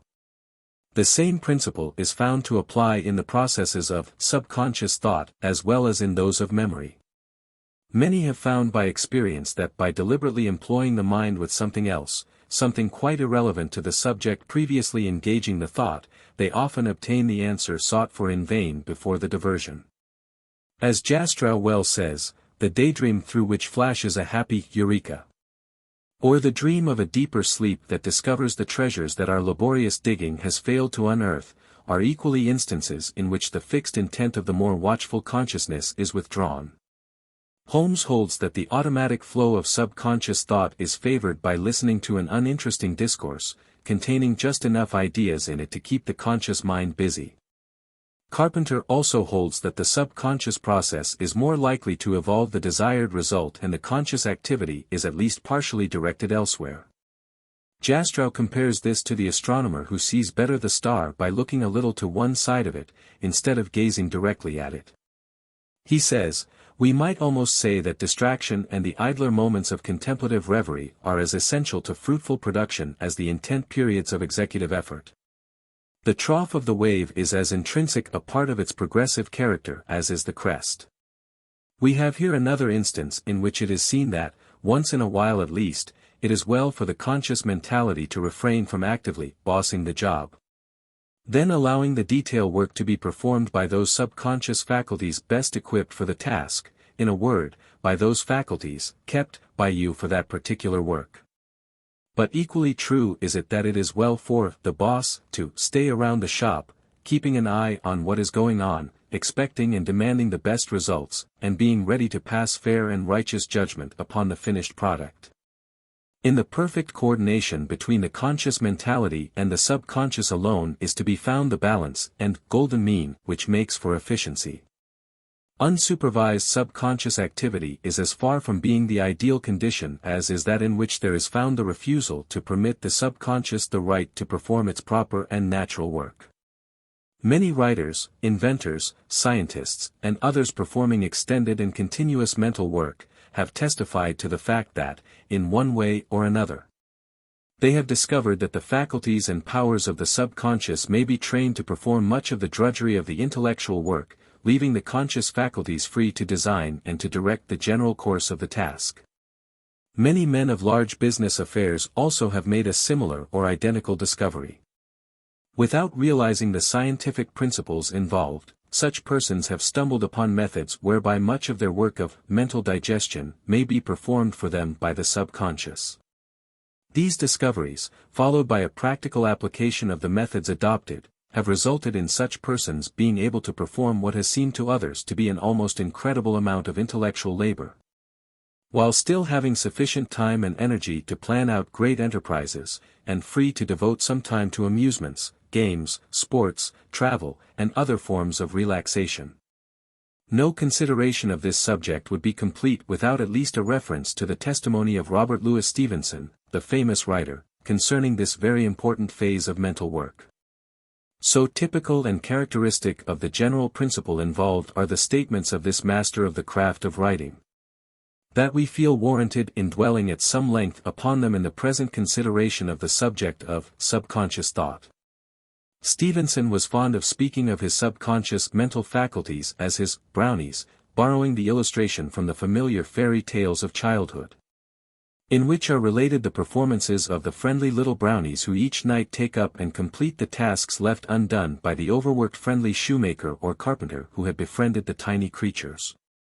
He said, "My brownies. God bless them. Who do half of my work for me when I am fast asleep, and in all likelihood do the rest for me when I am wide awake and foolishly suppose that I do it for myself."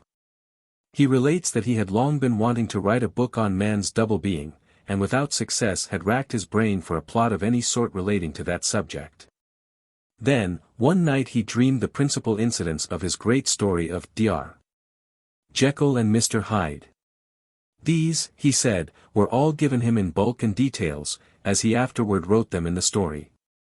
He goes on to say further that often when he belabored his brains over a story needed to supply the bread and butter, behold, the little people began to bestir themselves in the same quest, and to labor all night long to supply his wants in that direction.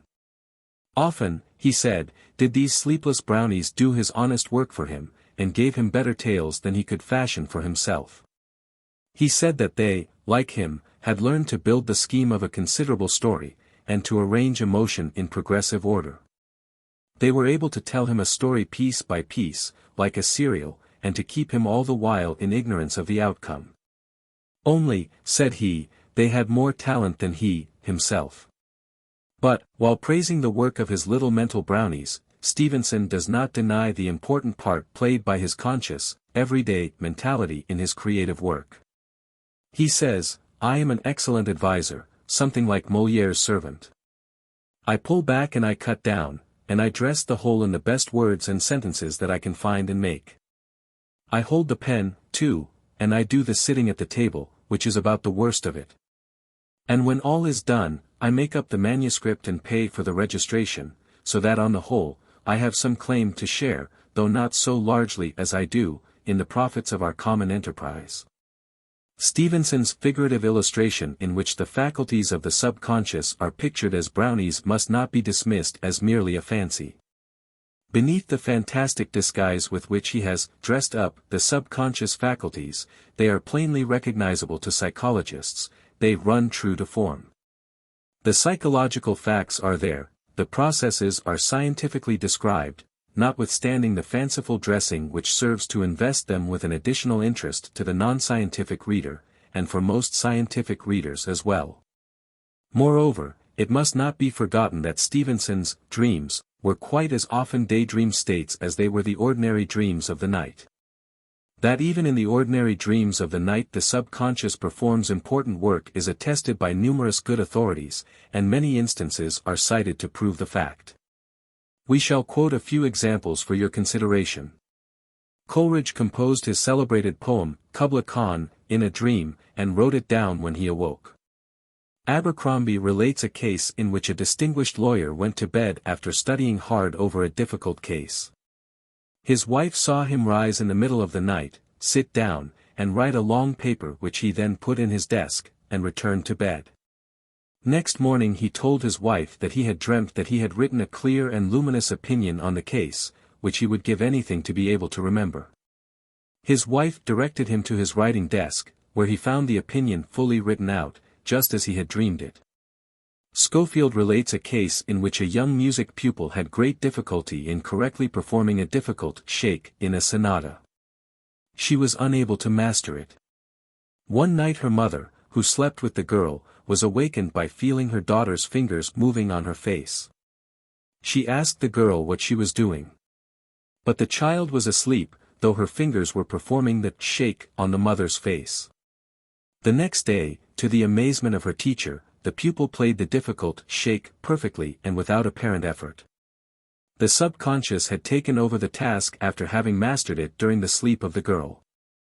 Holmes relates incidents of these dream helpers, who are wiser than ourselves, and who put thoughts in our heads and words into our mouths. Yet he holds, as do the present writers, that it is no other self that is doing the work, but rather that it is one's own self in one of its phases or aspects of manifestation. He says on this point, Dr. Johnson dreamed that he had a contest of wit with an opponent, and got the worst of it.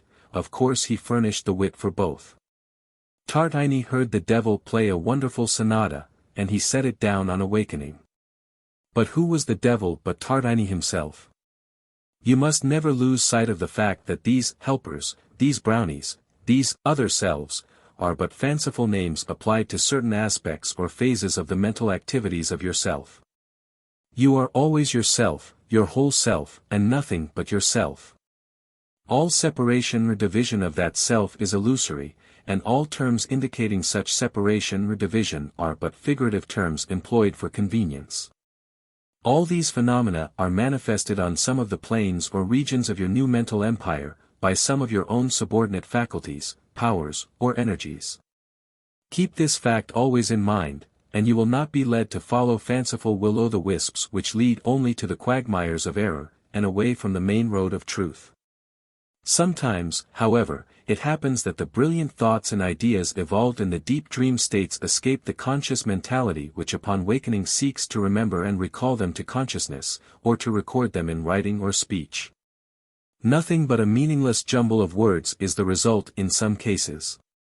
Holmes relates an experience in which, as he states, the veil of eternity was lifted. The one great truth, that which underlies all human experience, and is the key to all the mysteries that philosophy has sought in vain to solve, flashed upon me in a sudden revelation. Henceforth all was clear. A few words had lifted my intelligence to the level of the knowledge of the cherubim. Awakening, he staggered to his desk, and wrote in ill-shaped, straggling characters the all-embracing truth still lingering in my consciousness. But, alas! The words he wrote were merely these: a strong smell of turpentine prevails throughout. Many of us have similar experiences which usually we are ashamed to relate, so trite, commonplace, or even absurd, is the recorded conscious report. One is reconciled, however, by the generally accepted idea that, although the conscious mentality is often unable to grasp and retain, to recall and record these conceptions of the highest activities of subconscious thought, and may even be betrayed into reporting some distorted impression made upon the waking consciousness, nevertheless the conception itself is impressed upon the memory records of the subconscious, thereafter to play an important part in our conscious mental life by reason of the occasional rise of the submerged ideas to the surface of consciousness.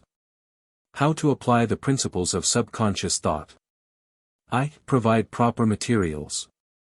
You have been shown how the subconscious undertakes and performs the important work of unconscious rumination. How it chews the mental cud composed of the materials of mental food previously supplied to it. In this unconscious rumination, or chewing over the cud of thought, the subconscious performs the work of breaking into digestible form, and reducing to the proper consistency the crude material of thought which has previously been furnished it. The subconscious, in this process, also selects the best elements of the material furnished it, retaining this for its future work while rejecting the useless residue of the mass. Here is to be noted a most important point, i.e., that just as the ruminant animal first must be furnished with the rough mass of food material which it then proceeds to reduce to the proper consistency and condition for digestion and assimilation, so the subconscious first must be furnished with the rough material of thought which it is expected to digest thoroughly and assimilate after it has selected from the mass the available material, the rest being rejected by it. This point has been overlooked by many investigators of the work of the subconscious. They have been so carried away by the wonderful possibilities of this process of the subconscious that they have neglected to note the antecedent conditions of this operation. In fact, some of them have practically claimed that the subconscious requires no such solid material for its processes of unconscious rumination. They seemingly imply that it performs its work with the subtle materials obtained from the thin air breathed by it. But, alas! This is but a dream.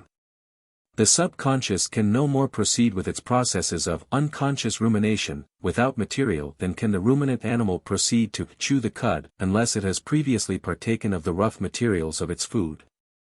In all cases of unconscious rumination, there must be present the solid material of facts, to be chewed carefully and reduced to the proper consistency by the ruminative mechanism of the subconscious. Therefore, when you wish to set before the subconscious some important and difficult task of unconscious rumination, you should first saturate your mind with the subject in question. Bring into consciousness every associated fact or related principle that is possible to you. Read and listen to all possible points of view on the subject, refusing to be dismayed or discouraged by the mass of contradictions and irreconcilable different points of view, belief, or opinion. Add every possible bit of associated or related material to the general mass, with full confidence that your subconscious will attend to the work of rumination, digestion, selection and assimilation of that heterogeneous mass of mental food which you have gathered for it. Though this sometimes may seem to produce the preliminary symptoms of mental dyspepsia in your conscious mentality, do not worry, the mental stomach of the subconscious is strong and enduring, and will be able to perform its task on the material which now dismays you. It possesses ostrich-like powers of digestion. In addition to the material which you thus specially supply to the subconscious, however, the latter also draws upon its own large stock of associated and related material which it has stored on its subconscious levels or mental floors, but which you have apparently forgotten. It may even go so far as to draw upon the material of the racial memory, if it becomes sufficiently interested in the task, and is adequately aroused by your strong desire and your firm faith in the possibilities of your subconscious. From many sources the subconscious draws the varied materials for its cut of unconscious rumination. But, nevertheless, you will fall far short of efficient performance if you fail to do your work in the matter of securing and assembling before it such useful material as you may be able to gather. You must always be able to say, honestly and truthfully, to your subconscious, I have done the best I could for you, it is up to you to do the rest. 2. Give definite directions. Many persons who have noted the process of unconscious rumination, performed by the subconscious, and also many who have acquired more or less ability to set deliberately the subconscious faculties to work along these lines, have not fully grasped the definite and clear principle involved in the process of instituting and directing the said processes. Their efforts in this direction often are conducted more or less on the hit or miss principle, and are based on the belief that, somehow, someway, the subconscious will work out the matter for them. Not understanding the fundamental principles involved in the subconscious processes, they are content with a more or less indefinite course of setting the thing to work. An examination of most of the cases cited in the textbooks, or else related by those who have experienced subconscious phenomena of this kind, will show you that the usual course is to fill the mental stomach of the subconscious with material deemed appropriate, just as one would fill the physical stomach with appropriate food, and then to trust to nature, or to instinct, to perform the complex task of reducing the mass to the proper consistency, of chemically digesting it thoroughly, and of assimilating it perfectly. Such a course, as a matter of fact, frequently produced a reasonably satisfactory result. What Jastrow terms a combination of the elements into a half-consistent whole results in such cases, and is gratefully accepted by the individual as the best of all possible results. But, although our standard modern Western psychologists have not as yet discovered and formulated a more scientific and more certain and effective method of applying the principle of subconscious mentation, those who have learned some of the secrets of the ancient Oriental teachings are aware that the sages of these older schools, many centuries ago, evolved the true methods in question. Without attempting to go into a detailed and technical consideration of the theories entertained by these Oriental teachers, we shall ask you to consider the practical principles of their methods.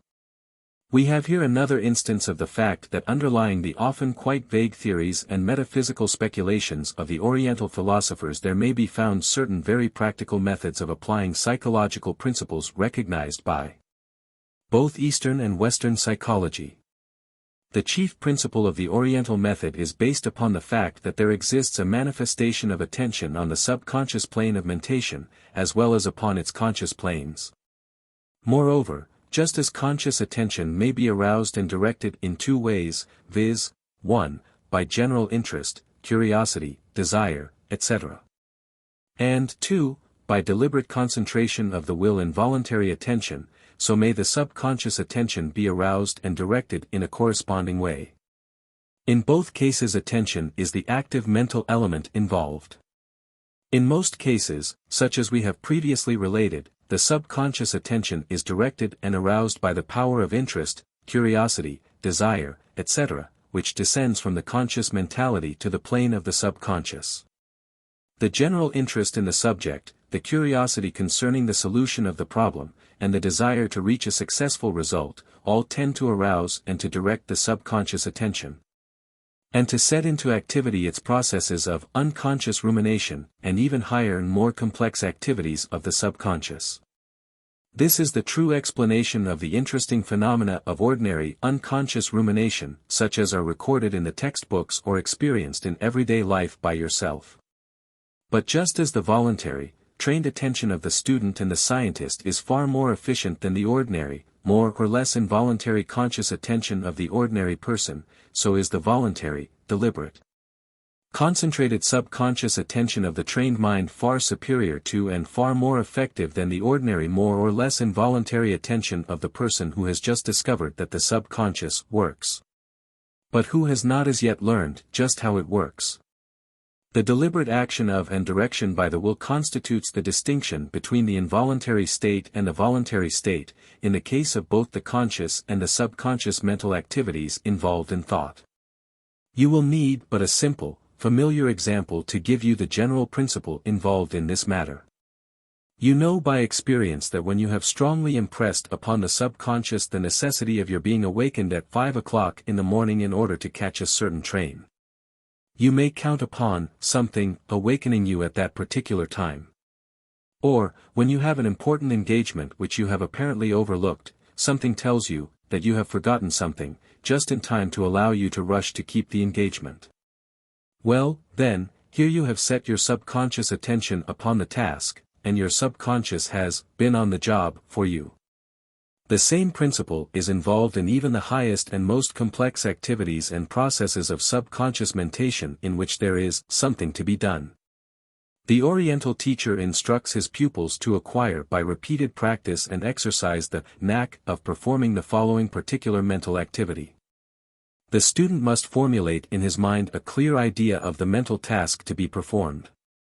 He must perceive it in general outline, and also should form a clearly defined idea of just what task he wishes to have accomplished, just what kind of work he wishes to have performed for him.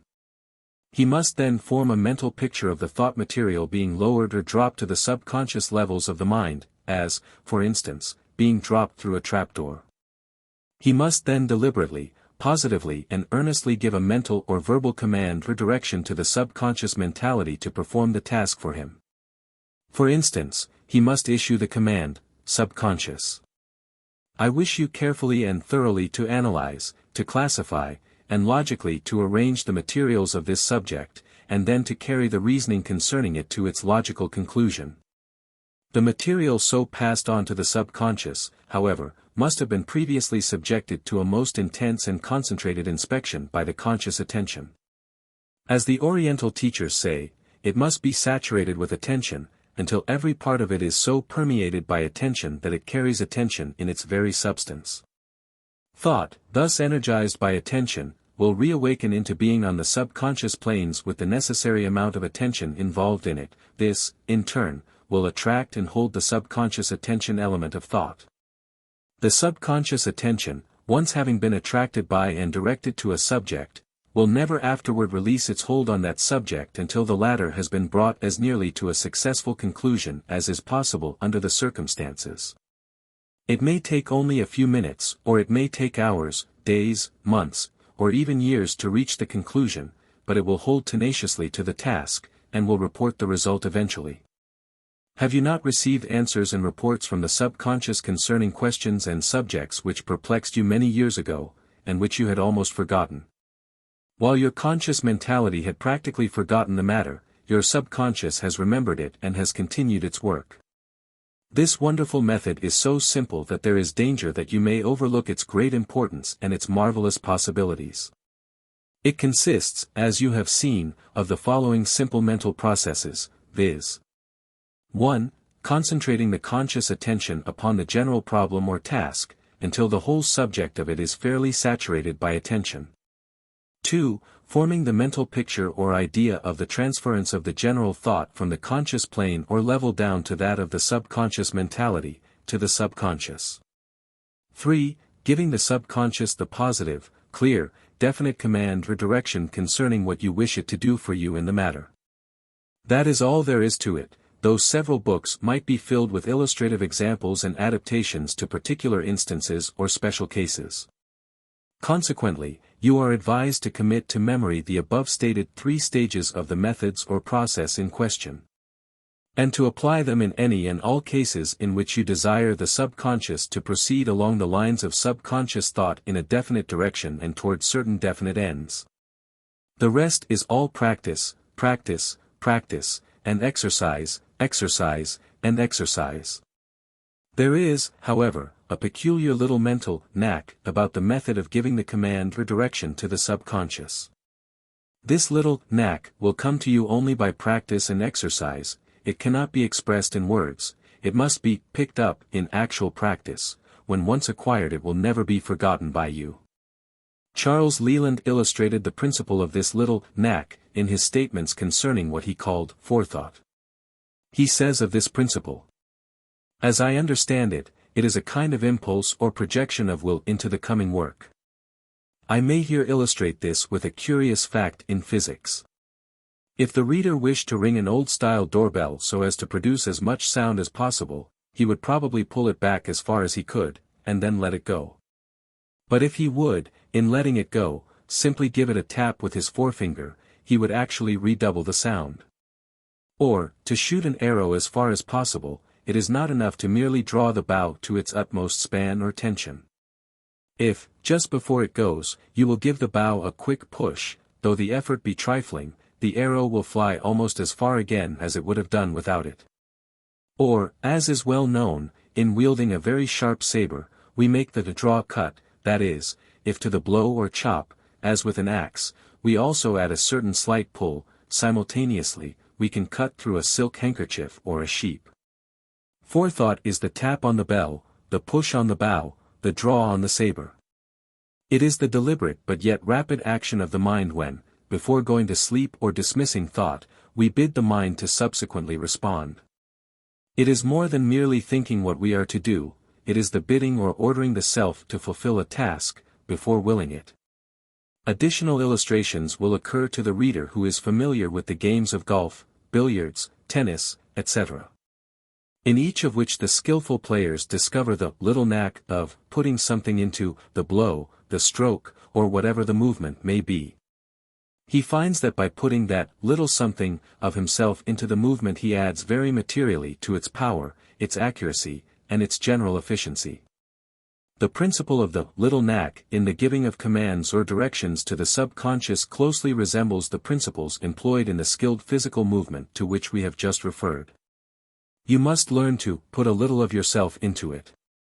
Subconscious thought may be set into activity by the method previously described, under nearly any or all kinds of circumstances. It may be set a-going during the day, or just before going to sleep at night. Leland and some others have strongly advised the last mentioned plan, claiming for it special advantages. In cases where quick decisions and actions are necessary, the process may be effected with little or no loss of time.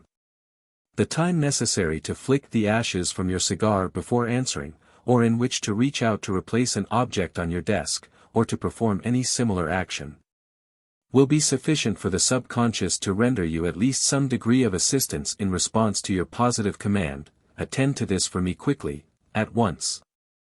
The subconscious is capable of the lightning-like rapidity of certain dream states in such cases. Try this method and learn for yourself how wonderfully rapid and effective is the response. Leland says, the practice of composing the plan as perfectly, yet as succinctly as possible, combined with the energetic impulse to send it off, will ere long give the student a conception of what I mean by forethought, which by description I cannot. And when grown familiar and really mastered, it will give to its possessor a power to think and act promptly, in all the emergencies of life, in a greatly increased degree. Forethought may be brief, but it should always be energetic. By cultivating it we acquire the enviable talent of those men who take in everything at a glance, and act promptly, like Napoleon. This power is universally believed to be entirely innate, or a gift, but it can be induced or developed in all minds in proportion to the will, by practice. 3. Refrain from interfering. In passing on to your subconscious any certain and particular work to be performed by it, you should refrain from interfering with the subconscious processes. You may, and indeed should, stand by, as it were, ready to seek for or to furnish any additional data or facts for which it may call. And you should always exercise the right of supervision, revision, and general management, as we have already told you. But you should never meddle with the processes of the subconscious in themselves, nor should you attempt to boss the job in its details as well as in the general direction and management. A violation of this last rule may confuse the subconscious, or, in extreme cases, may even throw it into a state of panic. This is a common mistake, and one especially to be guarded against. You must cultivate and manifest confidence and trust in your subconscious. The subconscious, as we have previously informed you, is as sensitive as are intelligent workers in general. In some cases it manifests quite a show of artistic temperament, and is easily disturbed by what it may deem an unwarranted meddling with its work. Exercise the iron hand upon it, if you will. But always be careful to wear the velvet glove on that hand, if you wish to secure the best results from it. Sometimes the subconscious may tentatively raise to your conscious plane of mentality its unfinished work for your inspection. It wants you to tell it how you like it as far as it has gone. Give its reports and results a careful examination, and add any helpful suggestions which may occur to you, then send it back for completion with a word of encouragement, and with that little tap on the bell, as Leland puts it. Do not make the mistake, however, of the child who, having planted seeds in the garden, pulls up the sprouts each morning to see how much the roots have grown overnight. You are not dealing with a lifeless mechanism, remember, you are dealing with a living intelligence which is an aspect of yourself. Subconscious thought and logic. Some persons who have acquired proficiency in subconscious mentation, but who have wished also to acquire a knowledge of logic and logical thinking, have found themselves somewhat upset, at first. After they have acquainted themselves with the principles of formal logic. They report that they have found themselves in somewhat the same general condition of the centipede, mentioned in a foregoing section of this book, who had lost the natural art of running many-legged after he began to think of which leg follows which. The trouble here, however, should not be blamed upon logic. It arises rather from an attempt to take away from the subconscious all the thinking work that had previously been performed by it, and to attempt now to perform this on the conscious plane alone, according to the rules of logic. Had such persons continued to permit their subconscious to perform its accustomed work, instead of trying to rob it of its natural tasks, they would have discovered that the subconscious was performing its work even more effectively than before. By reason of the superimposition of the knowledge of the laws and rules of logical thought. It will be found, as a rule, that the subconscious thought of a logical thinker will be far more logical than that of an illogical person. One may improve the logical quality of his subconscious mentation by studying the elements and principles of practical logic. The training received thereby by the conscious mentality is reflected upon the subconscious planes. This being the case, those feeling the need of improvement along the lines of logical thinking need fear no interference with the thought processes of their subconscious. Quite the reverse is the fact, as we have said. But, in studying along the lines of logical thought for this purpose, confine yourself to works on the subject of practical logic. Leave formal logic for those who are fond of the academic, technical phases of the subject. Select those works in which the subject of logic is brought down to solid earth, instead of being raised to the upper regions in which the clouds abound. We feel warranted in here directing to your attention that volume of this series entitled Reasoning Power, the subject of which is practical logic and the laws and rules of practical logical thought. The Superconscious Planes. One of the most interesting, and at the same time one of the most perplexing features attending the investigation of the phenomena of the other consciousness, states of mental activity which are included in the general category of the subconscious is the undoubted evidence of the existence of what may be called, respectively, the higher and lower planes of mental activity in the great region of the subconscious. The subconscious, in fact, is discovered to be not merely a simple other mind, but rather to be a greater region of other consciousness, mental activity, having its plains and its mountain peaks, its highlands and its lowlands, the great area of your new mental empire. In the lowlands of the subconscious are discovered those activities which seem to be more or less automatic, although manifesting both intelligence and a logical method of procedure.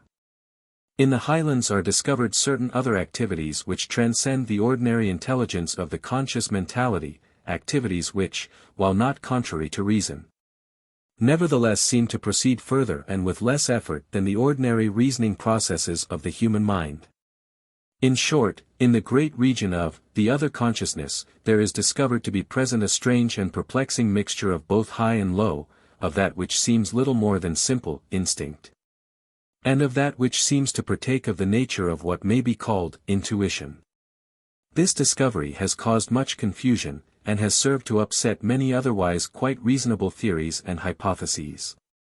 Probably the most pronounced emphasis placed upon the distinction between the highlands and the lowlands of the subconscious is that maintained by certain schools of thought on the subject which, borrowing the idea from the Oriental philosophers, have sought to divide the region of the other consciousness into two great areas, known respectively as the subconscious and the superconscious, the former area including the lower phases of subconscious mental activity, the latter area including the higher phases to which we have referred. But it is impossible to draw a positive and definite line between the high and the low areas of the subconscious.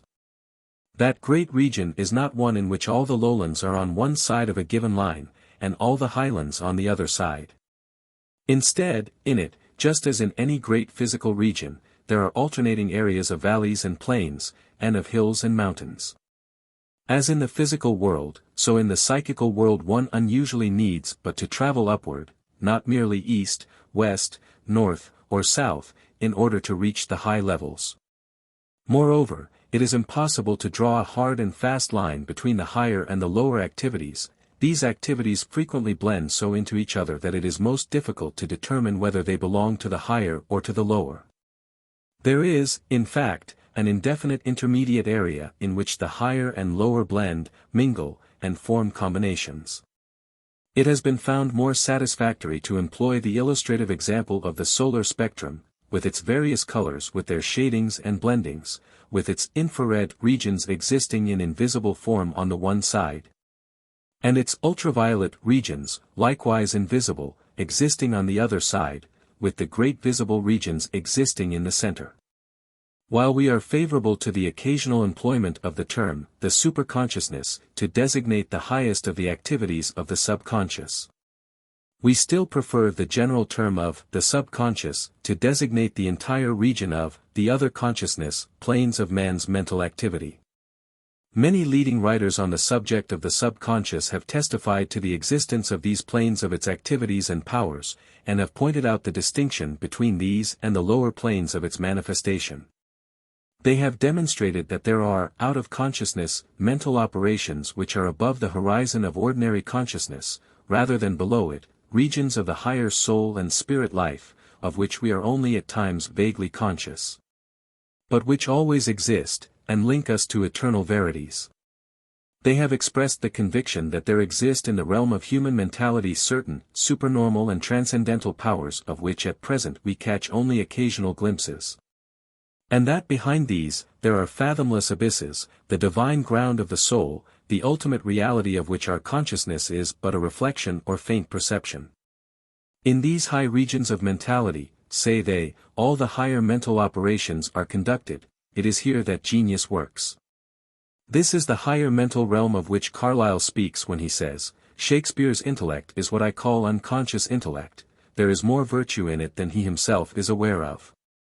The later generations of men will find new meanings in Shakespeare, new elucidations of their own human being. It is this that Goethe had in mind when he said, I prefer that the principle from which, and through which I work, shall be hidden from me. It is this to which Ferrier refers when he says, the sublimest works of the intelligence are quite possible, and may easily be conceived to be executed, without ordinary consciousness of them on the part of the immediate agent. It is this which inspired Emerson to bid us to trust the higher consciousness even, though you can render no reason, and, whose reports, shall ripen into truth, and you shall know what you believe. Emerson also hints at the same truth in his lines. Delicate omens traced in air. To the lone bard true witness bear. Birds with auguries on their wings. Chanted undeceiving things. Him to beckon, him to warn. Well might then the poet scorn to learn of scribe or courier. Hints writ in vaster character. The lower planes of the subconscious contain only that which has been placed there by heredity, by the suggestions of others, by the conscious experiences of the individual, or by the imperfect reflection of the superconscious faculties before the latter have unfolded their message to the conscious mentality. The higher regions, the superconscious, on the contrary, contain much which man has never before experienced consciously or subconsciously. Many careful thinkers hold that, just as that which manifests on the conscious planes today will be passed on to the subconscious levels tomorrow, so much that is now locked up in the regions of the superconscious will be passed down and revealed to consciousness at a later period in the evolution of the individual and of the race. Much that is now a familiar manifestation in the ordinary consciousness was at one time the exclusive property of the superconscious. Likewise, in the future states of the spiritual evolution of the race, the superconscious will bestow upon the ordinary consciousness much that is now revealed only in occasional flashes of inspiration, genius, or illumination. One of the present writers expressed the following ideas in a much earlier work, published in 1902, which he has found no reason to change in the intervening 20 years. From the region of the superconscious comes that which is not contrary to reason, but which is beyond ordinary reason. This is the source of illumination, enlightenment, genius, inspiration. This is the region from which the true poet obtains his inspiration, the exceptional writer his gift, the real seer his vision, the veritable prophet his knowledge. Many have received messages of this kind from the region of the superconscious, and have thought that they heard the voice of God, of angels, of spirits, but the voice came from within. In this region are to be found the sources of intuition. Some of the superconscious faculties are higher than are others, but each has its own part to play. Many a man has received inspiration from within, and has given a message which has astonished the world. Many poets, painters, writers, sculptors, have acted upon the inspiration received from their superconsciousness. Certain great poems, certain great writings, certain great pictures, certain great statues have about them an indefinable something which appeals to us and make us feel their wonderful strength, that mysterious quality absent from the productions of ordinary mental effort. Even scientists commonly regarded as materialistic have frankly admitted that they can conceive of the possibility of mental states as much higher than those of the average man as the latter are higher than the mental states of the black beetle. And that there is no difficulty in conceiving the existence of degrees of intelligence as much superior to ordinary intelligence as the latter is superior to mechanical motion. Science informs us that consciousness has evolved from the state of mere sensitiveness, which was but little more than the chemical sensitiveness to stimulus, thence on to true sensation, high and low. Thence on to simple consciousness, high and low, thence on to self-consciousness, high and low. Is it to be supposed that evolution has nothing further to unfold in the nature of consciousness? Is it not more reasonable to believe that just as sensation evolved from mere sensitiveness, just as simple consciousness evolved from sensation, and just as self-consciousness evolved from simple consciousness, so may there be other and higher forms of consciousness destined to evolve and unfold from our present stages of consciousness? In fact, it would appear that even at the present time some of these higher faculties are beginning to dawn upon the race. Is it unreasonable to believe that this new consciousness will partake of the character of that which we seek to indicate by the term intuition? The term intuition, rightly understood, perhaps best indicates the characteristic elements of the higher subconscious knowing or activity, of that phase or aspect of the subconscious which has been called the superconsciousness. Webster defines intuition, as ordinarily understood, as direct apprehension or cognition, immediate knowledge, as in perception or consciousness, involving no reasoning power, quick or ready insight or apprehension. Many seek to convince us that intuition is the source of its own knowledge, that it has no need for data derived from experience, but this view is disputed by others who hold that intuition is merely a higher form of reasoning. We, however, are inclined to the view that intuition is a higher form of reasoning, proceeding perhaps by shortcuts impossible to our ordinary conscious reasoning processes, and manifesting its action in an almost incredibly brief period of time. The marked difference between the clear, acute, and rapid reasoning processes of the trained thinkers of the race, and the clumsy, dull, heavy, and slow reasoning of untrained minds, gives us a hint concerning the nature of intuition, and contains a hopeful promise of further evolution along the same lines. It is possible, in imagination, to conceive of mental faculties and powers sufficiently evolved and developed to be able to grasp the essential relations and data involved in a problem in a new way, in a way in which there is manifested a highly increased power of perception, apperception, and generalization, and able to perform the processes of induction and deduction, or perhaps a reasoning process higher than either, with intensive effort and greatly increased speed. An individual possessing this power would appear to the ordinary thinker as one able to know without thinking at all, though such individual would really be performing each and every stage of thought. The rapid movement of the moving picture films causes us to perceive the picture as continuous and unbroken, whereas, in reality, it is composed of many separate and particular units. A rapidly revolving object seems to us to stand still. So may it be with the mind operating with a highly increased speed accompanied with a highly increased power of perception, apperception, generalization, etc. The careful examination of the thought processes of certain exceptional thinkers of the race would seem to support the idea of an intuitive reasoning proceeding in the way just indicated. Careful thinkers have held the scientific faith that man will evolve the mechanism of thought sufficient to deal with the more complex and difficult problems which are forcing themselves before the human mind, and which are demanding solution. Haeckel has said, "There is no scientific problem which we may dare to say the mind of man will never solve, no mystery so deep or profound, no question has or ever will be asked but a mind or brain will be evolved capable of solving or answering." Stevens says, "If it becomes essential for mankind to know, infinite nature will evolve an organ of mind that can comprehend." Psychology furnishes us with analogies sufficient to warrant us in speculation concerning the possible effect of mental processes greatly speeded up, and yet proceeding in logical sequence. The intensely rapid action of the mind in certain dream states, and in cases in which certain anesthetics have been administered, gives us a valuable hint.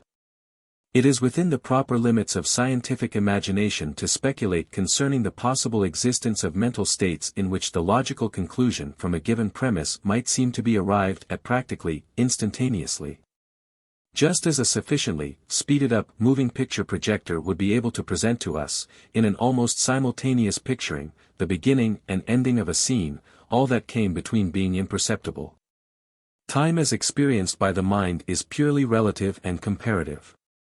The midge lives a lifetime of vivid experience in an hour of time, or less.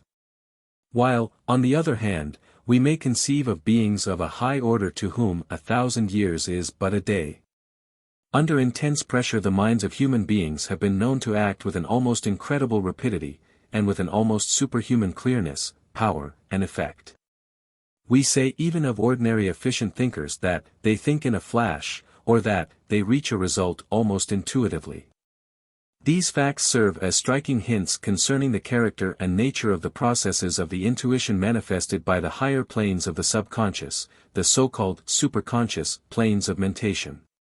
The only known method whereby the individual may increase and develop the degree of the manifestation of the intuitive powers of the higher planes of the subconscious, apart from the mystical practices, many of which are of quite doubtful value, and apart from certain psychic methods, which are often positively dangerous and harmful, consists of the calm recognition of the existence of these higher powers of the subconscious, and the courteous reception and entertainment of the reports coming from them.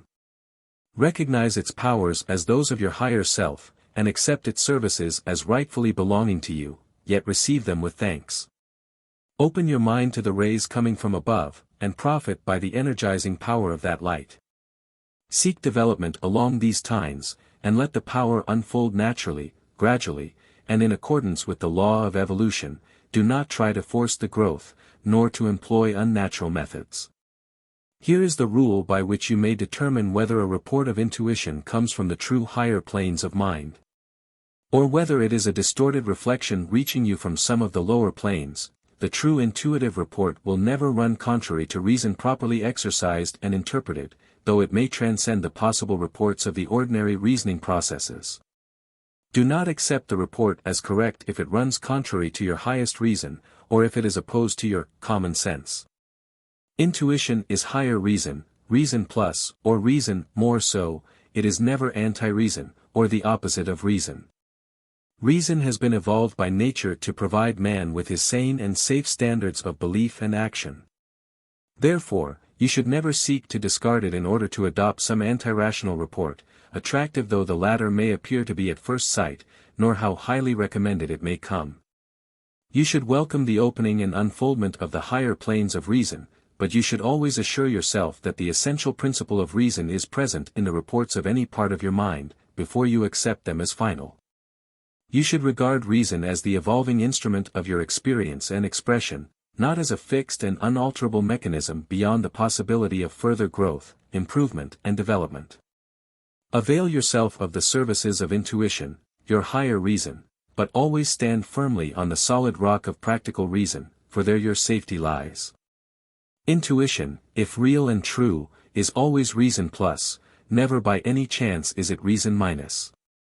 It is reason raised to a much higher degree than we commonly experience, but its essential character, nature and principle remain unchanged.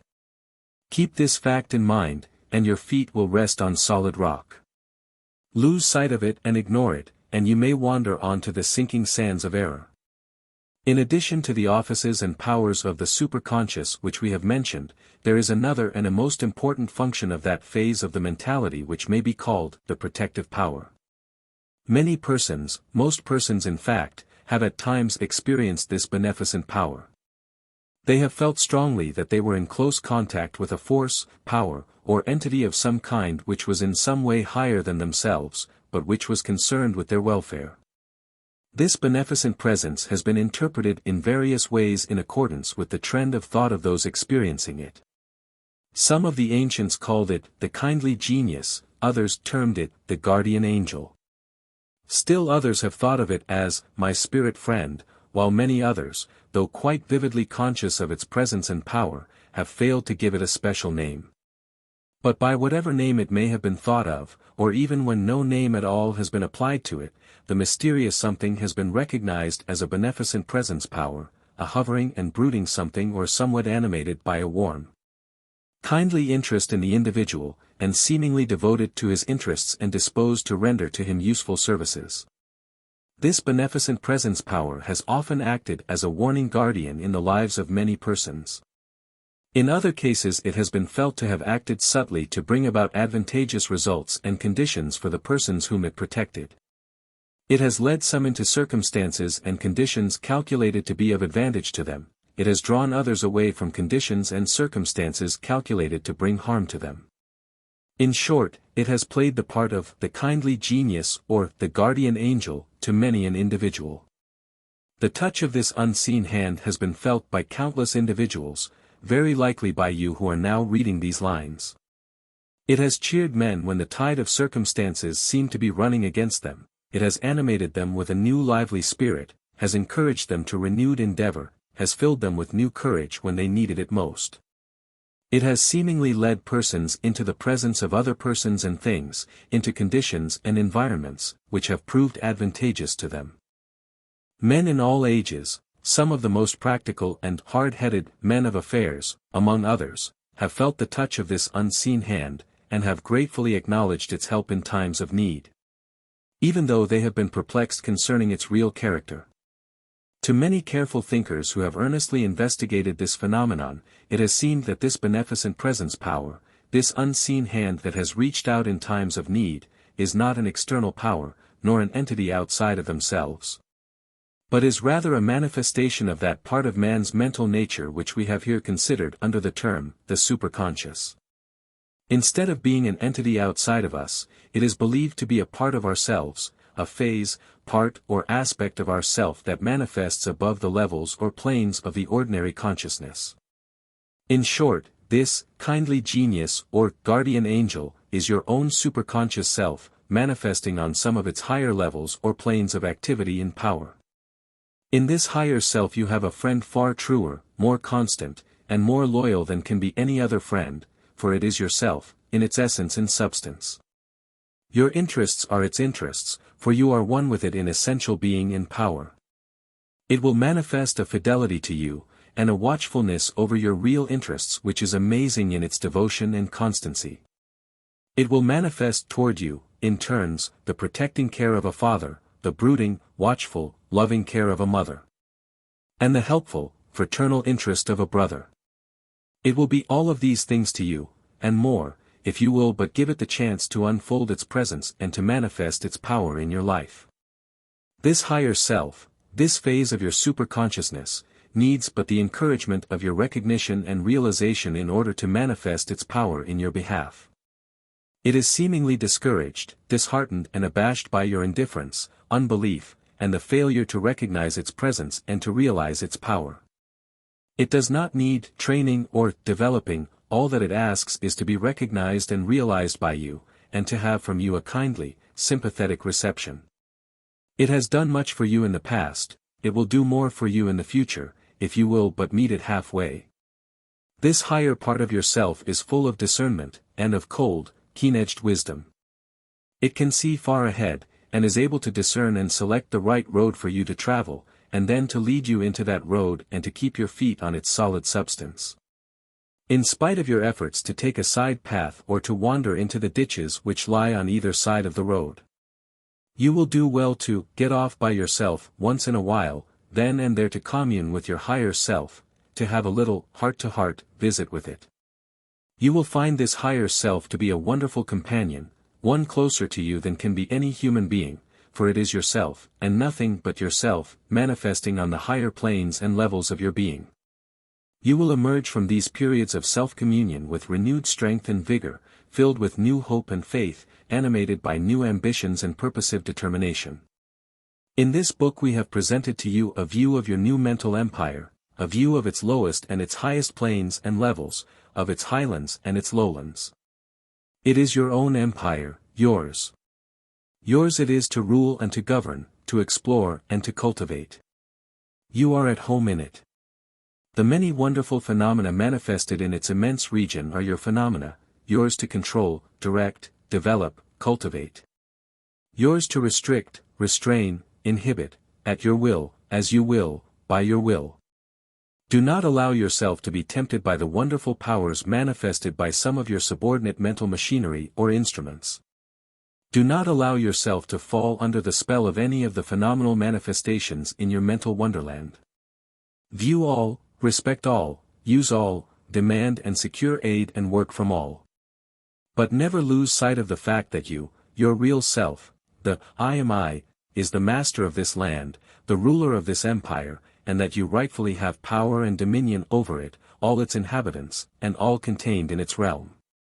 Your I am I, your real self, you, are a center of consciousness and will, of personal power, in that infinite and eternal power, that ultimate power from which all things proceed, and in which we live, and move, and have our being. Your physical body and your physical energies, your mental mechanism and its energies, manifesting on any or all the planes or levels of consciousness, subconsciousness, or superconsciousness.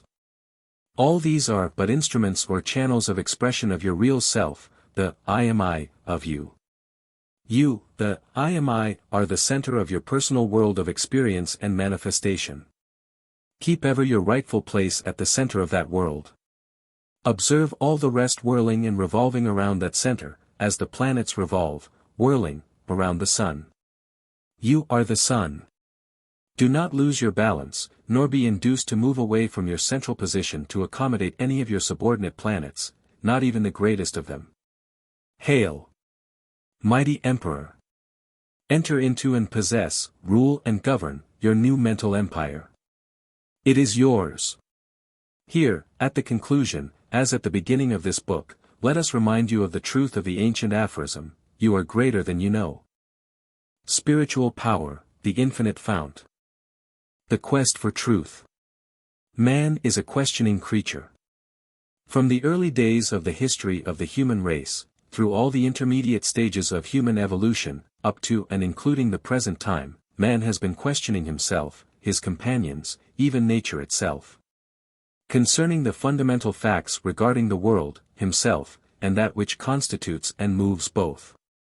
His mental evolution has always been accompanied by, indeed, has been largely caused by, his constant questioning and his discoveries of at least partial answers to his everlasting why. Man's intellectual life is represented by the term quest. He has expressed the spirit of his intellectual craving in and through his questions. Man's quest has ever been for the fundamental facts concerning the world and himself. His questions have ever been based upon that quest. He has always demanded the answer to his questions: what? Why? How? What of it? In the earlier stage of his intellectual life he contented himself with asking merely the questions concerning the needs of his physical life. Then, in turn, he began to inquire concerning the laws which govern the activities manifest in the world of things around and about him. Then he began to inquire concerning the fundamental nature and substance of the things of the physical world, and of the fundamental causes which produce their appearance, their changes, their disappearance.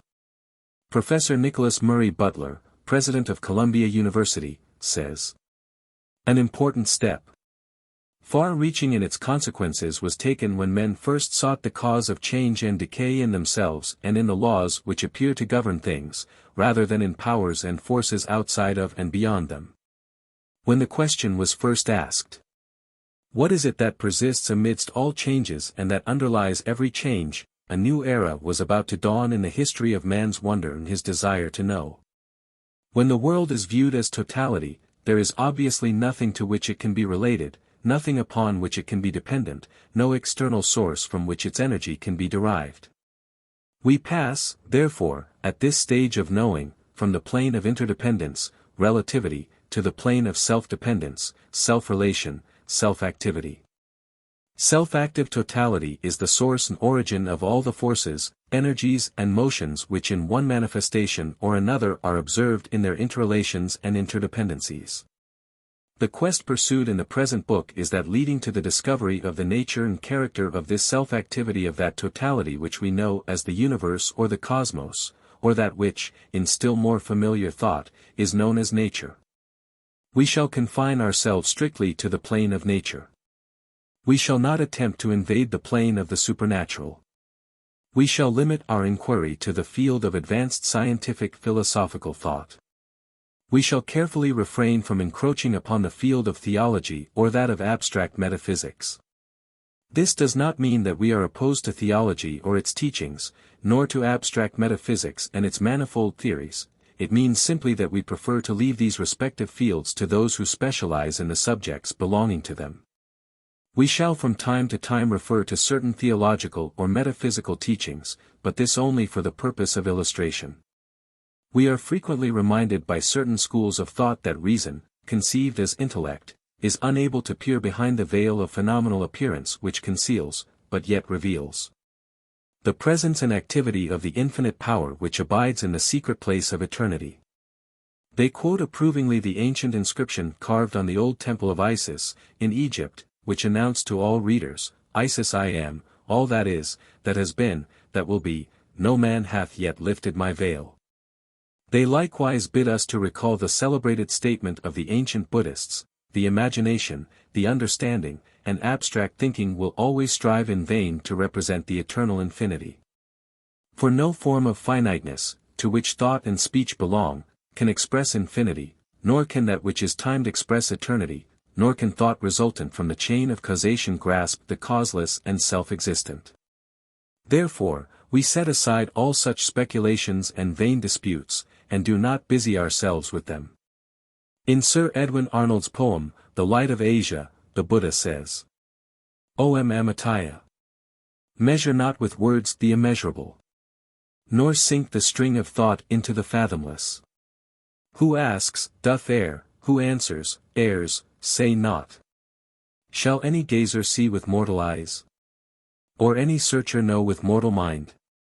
Veil after veil will lift, but there must be veil upon veil behind. But both the ancient Egyptians, and the ancient Buddhists as well, knew and taught that there are other ways of knowing than those of the sense-limited intellect. Both held that man may and does unfold higher faculties of cognition, higher mechanism of knowledge, whereby the unknowable becomes known.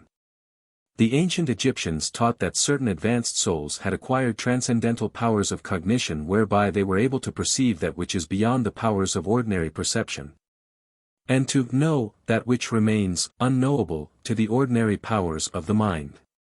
The Buddhists, likewise, taught that the Buddhas, and other illumined minds of the race, were able to think about and know that which the lower-level intellect is unable to grasp. In fact, the Buddhist supreme claim is that their basic teachings are the result of thought, the thought of the illumined Gautama, the Buddha of that period.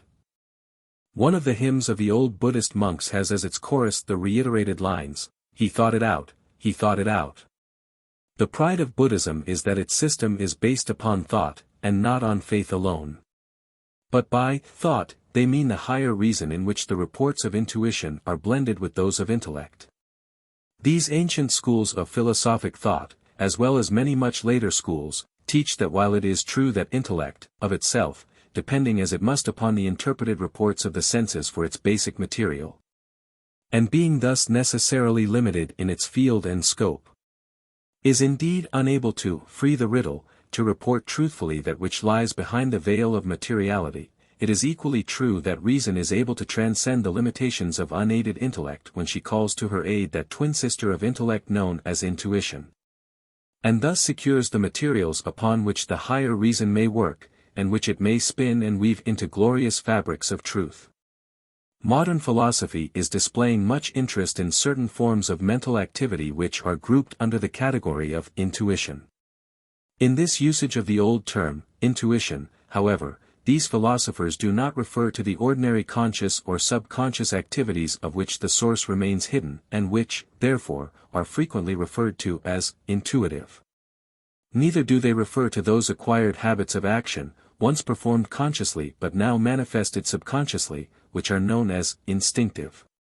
Instead, they employ the term to indicate that higher form of reason made possible by the reports of the superconscious faculties concerning their perception of certain higher truths, which reports are then passed down to the intellect for reasoning based upon induction or deduction, or similar forms of thought. They hold that these reports of intuition are not contrary to those of intellect, but merely are more direct and convincing in feeling, and serve rather to support the reports of the trained intellect than to oppose or contradict them.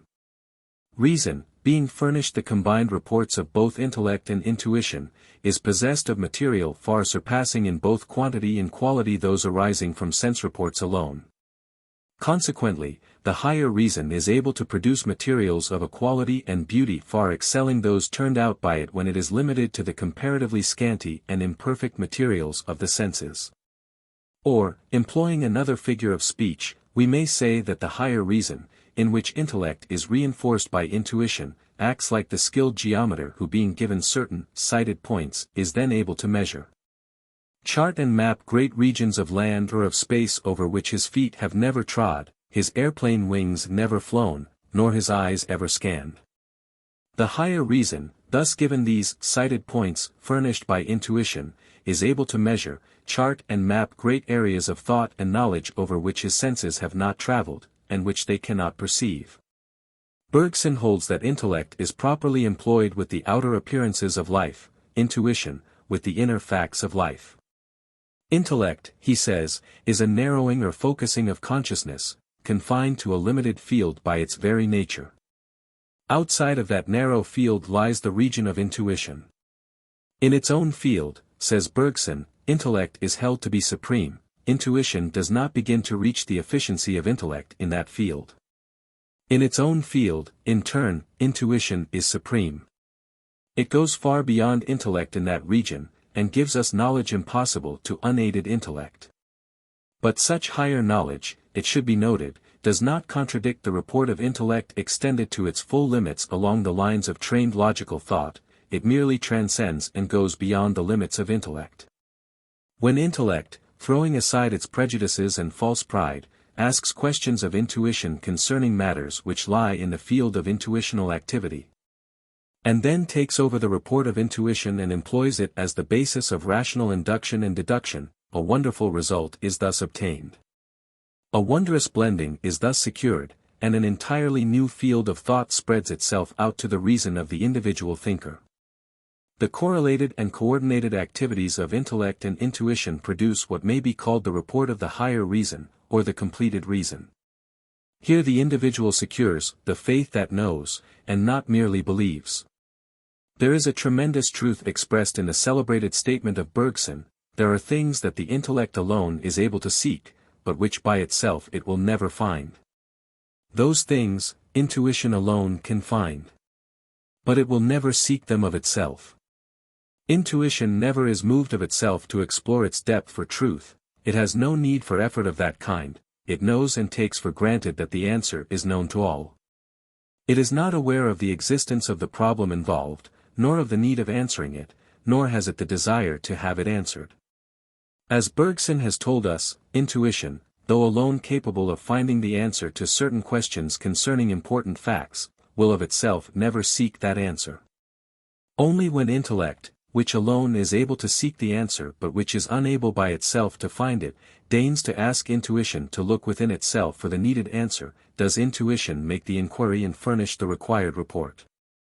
The question once made clear to intuition by intellect, the former proceeds with ease to answer it.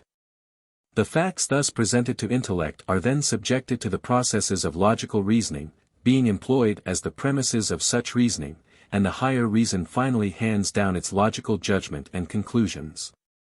The correlation and coordination of intellect and intuition in the work of higher reason, or completed reason, frequently results in what is called intellectual illumination, or the lighting up of the intellect as if from above.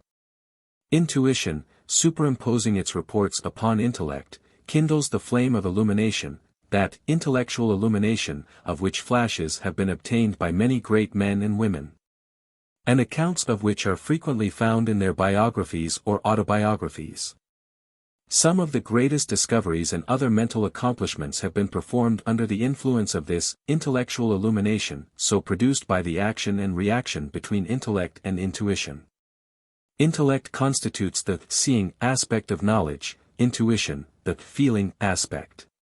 When you apprehend a truth by means of your intellect, you say that you see it. When you apprehend it by means of your intuition, you say that you feel it. The feeling is quite as valid as is the seeing, when rightly understood and interpreted.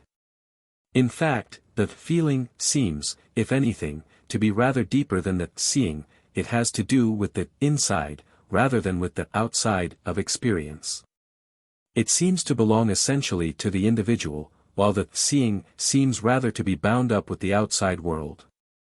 There are certain fundamental laws, principles and truths which intellect and intuition, combined and correlated as higher reason or completed reason, must inevitably, invariably and infallibly report to be necessary truth. The necessities of thought, by the very nature of their respective characters and essential facts. To see this intellectually, and to feel this intuitively, is to know the truth. And what is quite as important, many think it still more important, this intellectual perception and intuitive realization is equivalent to being able to manifest and express that truth in your world of experience, in the form or phase of personal power of the highest order. Such has always been the report, the promise, the prophecy of the great spiritual teachers of the race. Here follows the report, promise and prophecy of some of the great spiritual giants of mankind. Based upon the experience of such illumined souls gleaned in the many centuries of philosophical and transcendental thought.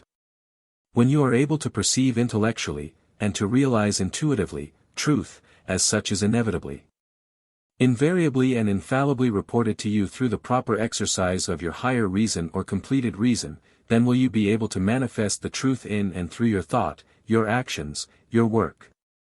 In the measure of your perception and realization of the truth. Asking you to accept this report, promise and prophecy concerning truth as made in good faith and in sincerity, according to the light possessed by those making it. We shall now invite you to ascend with us the path of attainment which winds up along the sides of the mountain of truth. The attainment of the mountaintop will amply repay you for the rigors of the ascent, the fatigue of the journey. Of this an inspired writer says, "The mountain summit typifies the highest point on which a climber may stand and think in terms of consciousness drawn from a material world.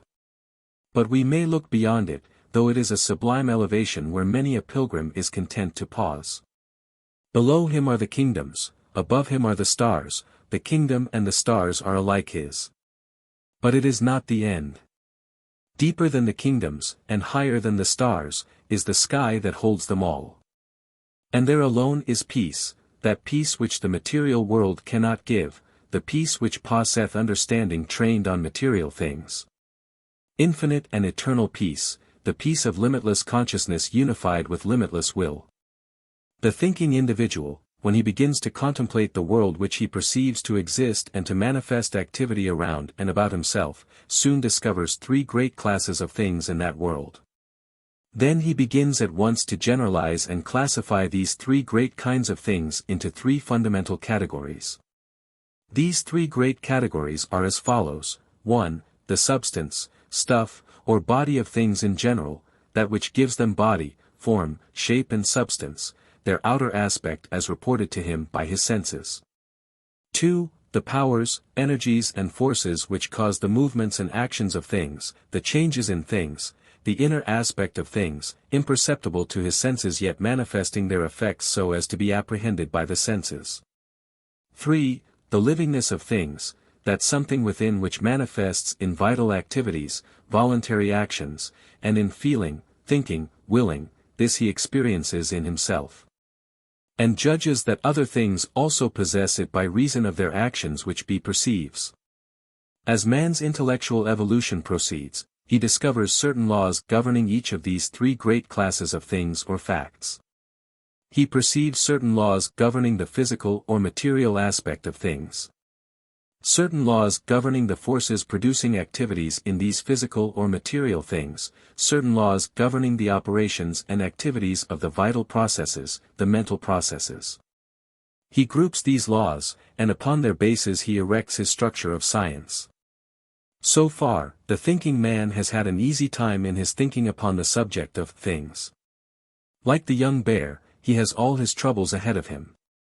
It is only when he indulges in philosophy or metaphysics that his real troubles along these lines really begin. We shall now show you why this is. The man of science is concerned merely with the way things work, the principles governing their actions and behavior. He asks merely how, and is satisfied with an answer to such questions. The metaphysical philosopher, however, pursues the inquiry further. He is not satisfied with the how stage of questioning, he asks for an answer to his new question, why.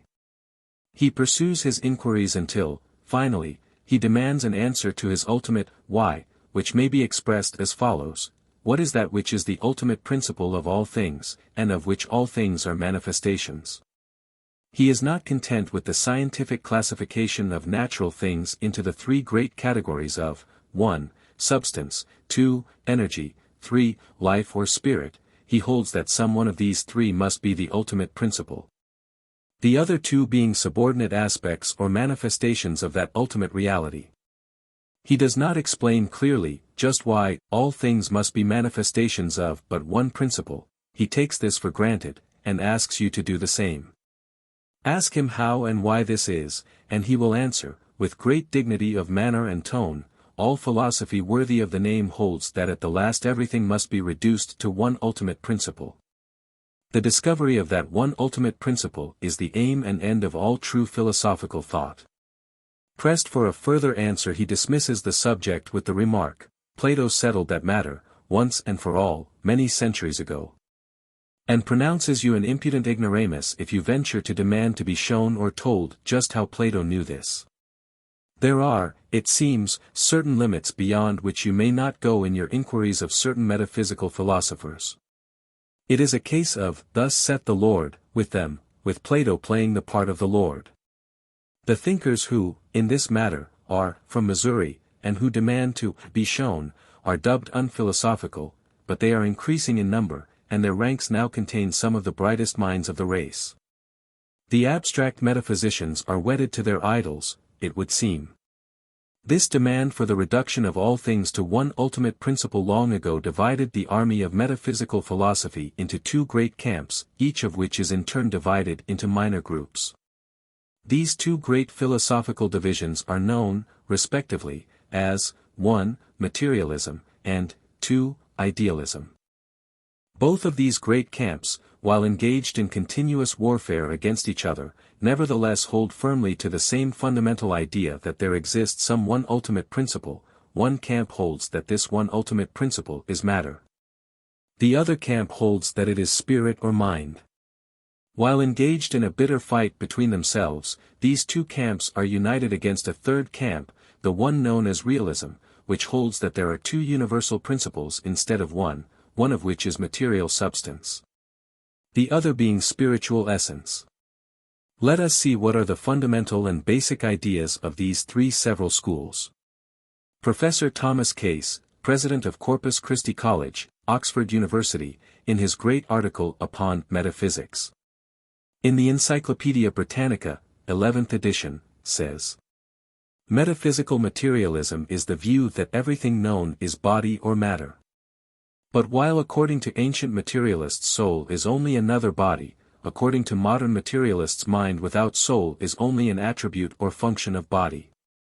Metaphysical idealism is the view that everything known is mind, or some mental state or other, which some idealists suppose to require a substantial soul, others not, while all agree that body has no different being apart from mind.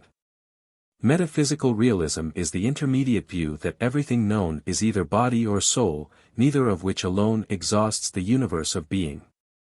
Aristotle, the founder of metaphysics as a distinct science, was also the founder of metaphysical realism, and still remains its main authority. The strength of materialism consists in recognizing nature without explaining it away. Its weakness consists in its utter inability to explain consciousness either in its nature or in its origin. On the other hand, it is the virtue of idealism to emphasize the fact of consciousness. But it is its vice to exaggerate it, with the consequence of resorting to every kind of paradox to deny the obvious and to get rid of bodies. But it is unfair to argue as if the whole case were between materialistic or idealistic monism, leaving realism out of court. There are in reality two species of substances, or entirely different things. Each of the two respective philosophic schools holding to the basic theory of one ultimate principle is found to have its strong points and its weak points. The third school, that of realism, seeks to combine these respective strong points, and to eliminate these respective weak points. By means of a new synthesis in which material substance and spiritual essence are regarded as dual principles or twin aspects of ultimate reality. Such a synthesis is found to include and retain the strong points of each of the other two schools, while rendering unnecessary the extreme hypotheses which constitute the weak points of each of these schools. If you will follow the analysis presented to you in the remaining pages of this section of the book, you will be able to recognize and realize the advantages held by the realistic school of philosophy, and the disadvantages attached to each of the other two schools. The strong point of materialism has ever been that it satisfies the demand of intuition for a substantial, firm, constant, material basis to support and sustain the world of material things. This substantial basis is denied by idealism, in its insistence that all is mind, mind is all. To this fact is due the regular reaction and swing back to materialism which has always followed an extreme and uncompromising presentation of the doctrines of idealism. If materialism would content itself with the basic postulate that material substance is real, it would receive the full approval of intuition, and of intellect as well. But it does not and will not so content itself. Instead it adds the damning clause, and material substance is the only reality. The weak point of materialism, the point which is absolutely repugnant to intuition, is that in which it asserts that life, mind, spirit are the properties, attributes, aspects, phases, modes of matter. Or else its creation, manifestation, or expression. Materialism has even gone so far as, at one time, to claim that matter secretes life and mind, just as the liver secretes bile. Intuition, realizing fully, as it does, that it, itself, is spirit, absolutely refuses to admit this contention of materialism. It recognizes matter in its own place, on its own plane, but always regards it as the other, to spirit, the antithetical opposite of spirit. It recognizes its essential identity with spirit, and knows that spirit is ultimate and not a derivative or byproduct of matter or of anything else. The strong point of idealism has ever been that it posits spirit, life, mind, as ultimate facts of existence, and not as derivatives or byproducts of matter or material force. Intuition meets it with open arms when it approaches bearing this message.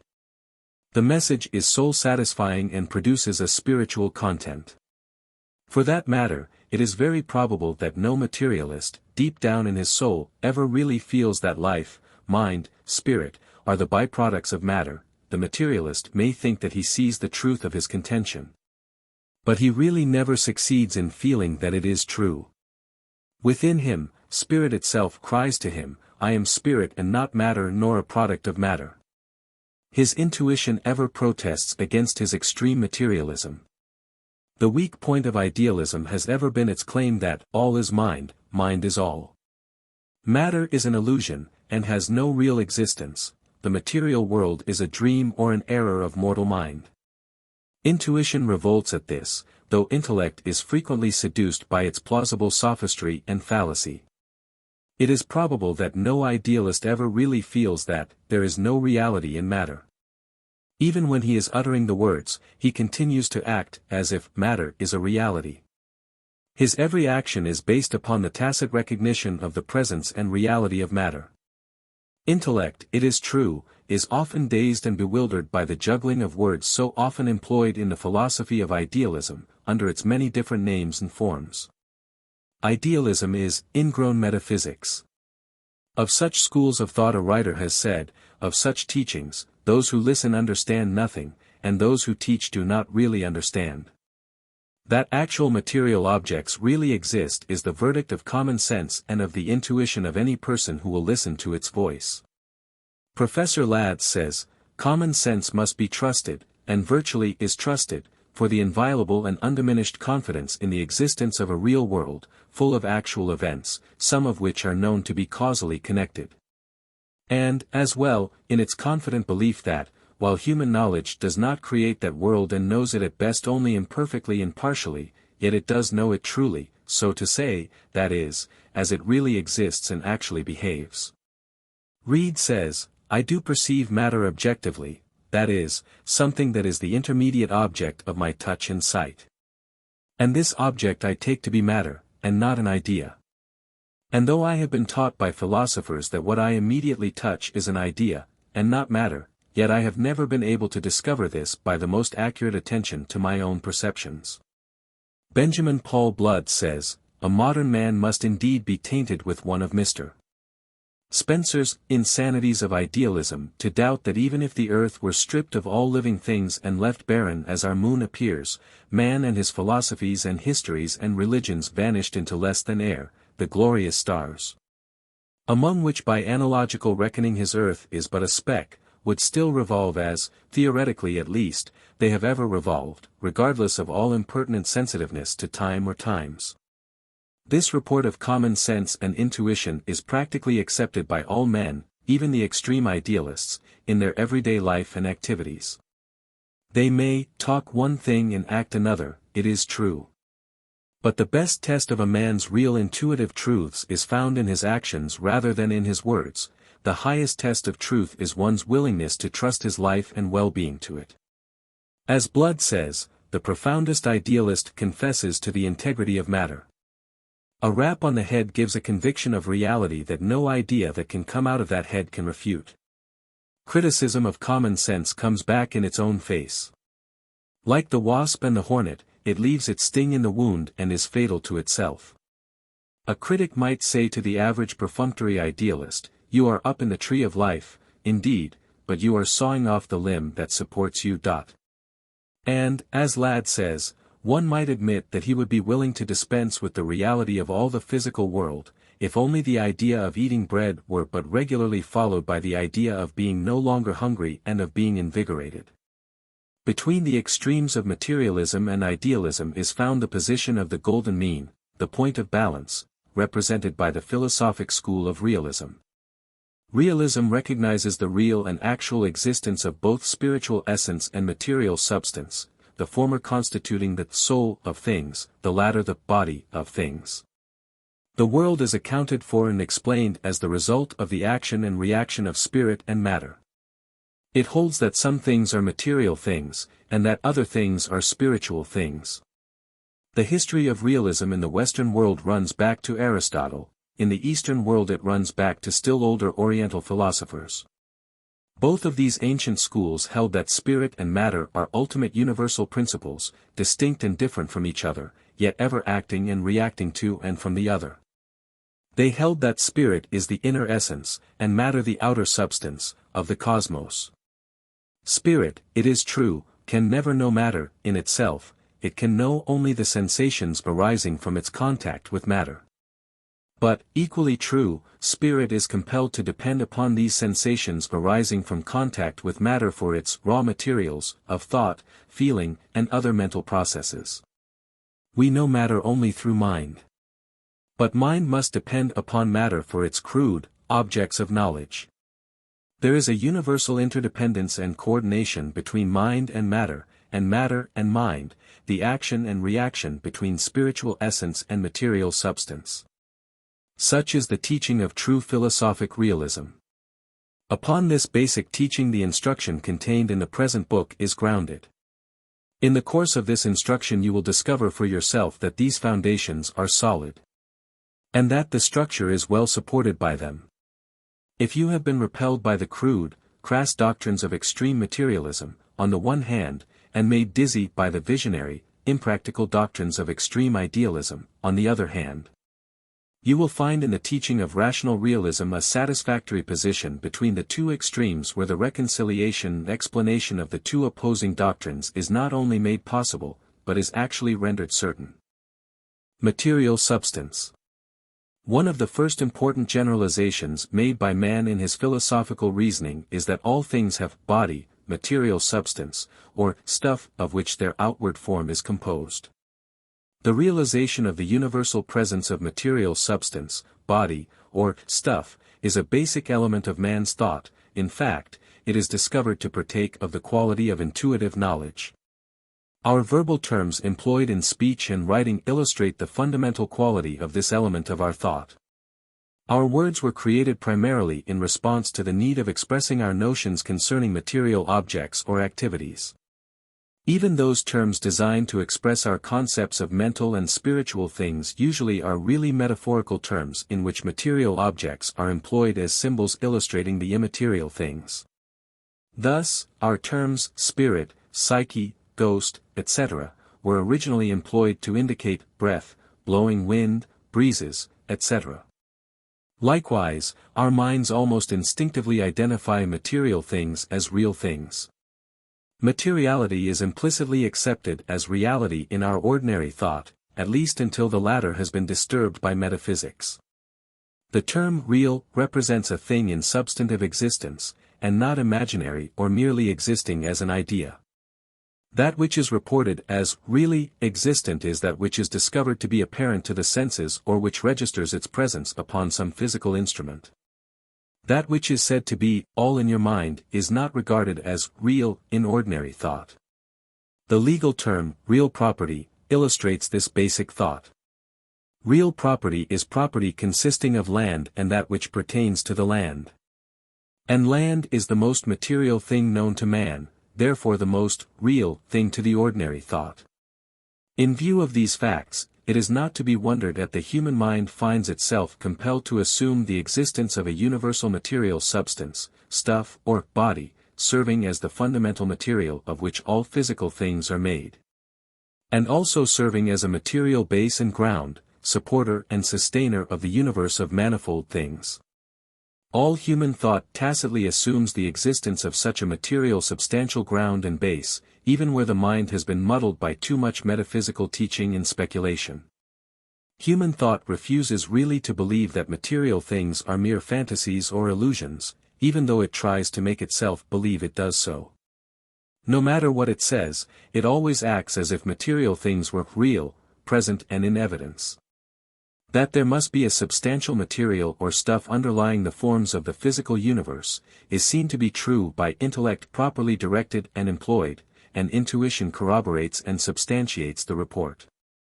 Intellect is unable to think except upon this fundamental premise. It finds itself dazed, bewildered and confused when it attempts to proceed upon the opposite and contradictory fundamental premise, i.e., that there is no fundamental material substance, and that all appearance of matter is an illusion or product of thought or imagination. Intuition, likewise, finds itself compelled to report a similar truth which it finds within itself when asked the question. So true is this, that intuition, confronted with the contentions of the extreme idealists and asked to corroborate their reports, experiences a sinking feeling, as though the bottom of things were giving way beneath its feet, leaving naught but an empty void, or abysmal abyss, in place of the substantial foundation upon which it has been standing.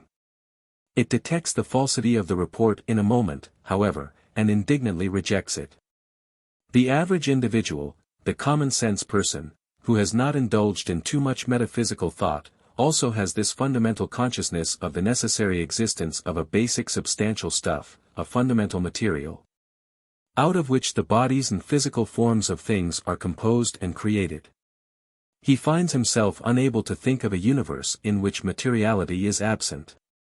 He finds that material, substance, and stuff are necessities of his thought, facts without which his thought and reasoning cannot proceed. In spite of his pretended acquiescence in the teachings of idealism, no person ever has been able actually to conceive or imagine the universe as lacking the stuff of which its forms are made. The demand for stuff is persistent and insistent in the mind of man.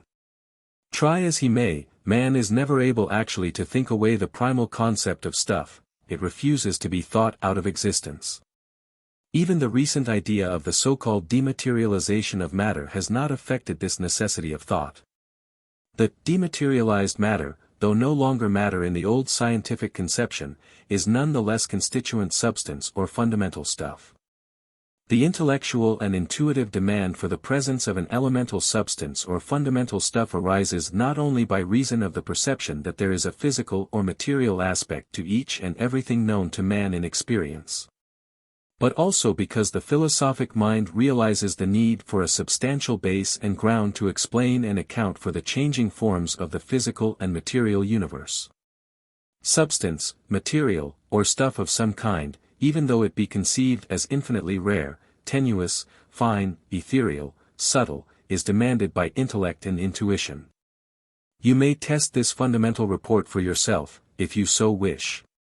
You have merely to try to think of a thing, anything, in fact, as existing without body, substance, material or stuff to support it, give it form, and to afford it material upon which to work and manifest itself. You cannot think of form, configuration, appearance, without this fundamental attribute of substance, material or stuff. To try to escape from stuff or substance is like trying to run away from your own shadow. Trying to turn around so quickly that you can kiss your own lips, or trying to make your face and the back of your head meet. It is like the effort to think of a stick with only one end, or of a lever without a support, or of a wheel without an axle. You will discover, very soon and at the end, that the notion of at least an ethereal substance, material or stuff is required to support your concept of things. You may do without matter of the solid kind, or even of the liquid or gaseous kind. In fact, science itself has done this for you, and has given you something infinitely finer and rarer than these. But you must hold on to your conception of substance or stuff of some kind. You may think of it in terms of ethereal substance, astral substance, spiritual substance, or in other terms coined to designate substance more subtle and ethereal than ordinary matter. But the essential idea of substance and stuff must be involved in it if you intend to employ it in your thinking. Throw the idea of substantial stuff out of the door, and it returns through the windows. You are unable even to think of spirit other than as employing stuff for that aspect of bodiness which is required for its manifestation. You must endow it with at least a ghost of stuff, or a shadow of substance. Your only escape from the necessity of the idea of stuff is to think of things in the terms of algebraic symbols, as x, y, or z, and let it go at that. Even those thinkers who deny the ultimate reality of matter or material substance usually accept its presence as a derivative material or stuff in order to account for and explain the constantly changing multitude of material things. There is perceived the need for a fundamental base and ground to support and sustain the changing material universe, the need of a something or somewhat which is the answer to the question, what is it that changes? What is it that supports and sustains the changes? What is it that remains itself, constant and continuous, throughout the universal changes? Philosophy has always had as its great aim and purpose the discovery of an ultimate substantial reality sufficient to serve as the base or ground supporting and sustaining that continuous series or concatenation of changing things, processes, and events which constitute the phenomenal universe. In philosophy, the term reality denotes that which remains constant as the kernel or core of universal change and becoming. Plato asserts that the end of philosophy is the discovery of the essential identity supporting, sustaining and underlying the changing universe of changing things. Kant held that ultimate reality is the real in time, that which persistently, constantly and continuously abides, while all else changes. Herbert Spencer held that only the real is permanent, only the permanent is real. In the earlier stages of this inquiry, you became acquainted with Nicholas Murray Butler's question, what is it that persists amidst all changes and that underlies every change? Philosophy demands an ultimate constant fundamental substance to support and sustain the material world of change and becoming, and to serve as its base and ground. By constant is meant, steady, perpetual, unchanging, invariable, unceasing, continuous, uninterrupted, stable, firm, enduring, permanent. By change is meant any variation or alteration, any passing from one state, form, or condition to another. Becoming means the act of entering into a new form, state, or condition from another. Here, you should note, the term form, in scientific and philosophic usage, means not only the shape, figure, or configuration of anything, but also the constitution, conditional arrangement, organization, or system of anything, as, for instance, water assumes the form of ice, or carbon manifests in the form of the diamond. Material change and becoming proceed by means of transmutation, i.e., change of one nature, character, or substance into another, or transformation, i.e., change of one form, shape, or appearance to another. Scientific investigation and philosophical reasoning disclose the fact that all existing material things in the universe, all material objects, things, events and activities are constantly and continuously undergoing the process of change and becoming. All material things, a, arise originally and come into existence from some preceding material thing or things, through the process of change and becoming, they, b, abide temporarily poised in existence, in a state of change and becoming. They, c, finally pass out of existence, into subsequent material forms, states, or conditions, through the process of change and becoming. Nothing is constant but change, says the old philosopher. Everything and all things exist in a state of flux and becoming, says another of equal antiquity. Change and becoming are basic facts of objective material existence, and are manifest in every part of the physical universe, in everything, and in that universe as a whole. Nothing escapes change and becoming, that is, nothing except the power that causes the change and becoming. Creation proceeds by change. Evolution proceeds by change. The law of change enforces its edicts upon all alike. Upon high and low, great and small, good and bad, none escape it. All physical activities, all phenomenal events, are perceived to be processes of change and becoming. Everything has its birth in and from something else. Its temporary poised existence, its final passing away, all under process of change and becoming. The cosmos is perceived to be a cosmic process. Nothing abides, everything passes. Everything arises in something precedent, and disappears into something subsequent. No thing arises from nothingness, nor passes into nothingness. The universe is like a great flame. It seems to be the same identical thing throughout its whole existence, and in one sense it is so, but, in another sense, it is not the same identical thing for even 2 consecutive seconds of time. From the strict, technical viewpoint, the flame is seen to be merely a process of combustion, a series of successive burning particles.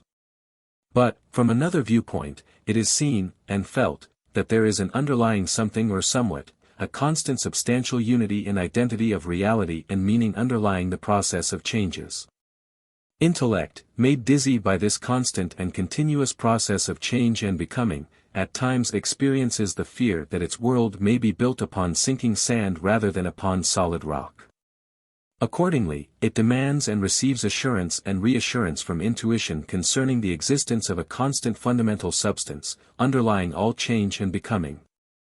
Intuition assures intellect that there is and must be a fundamental substance that persists and remains constant throughout all changes, that underlies and supports all changes of form, state and conditions of material things, something constant and stable, immutable and firm, forever and forever.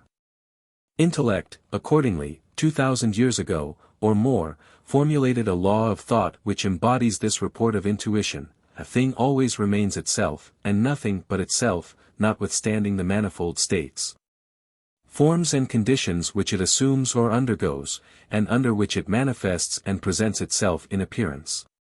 This axiomatic truth, carried to its logical conclusion, leads directly to the final conception of an ultimate fundamental substance.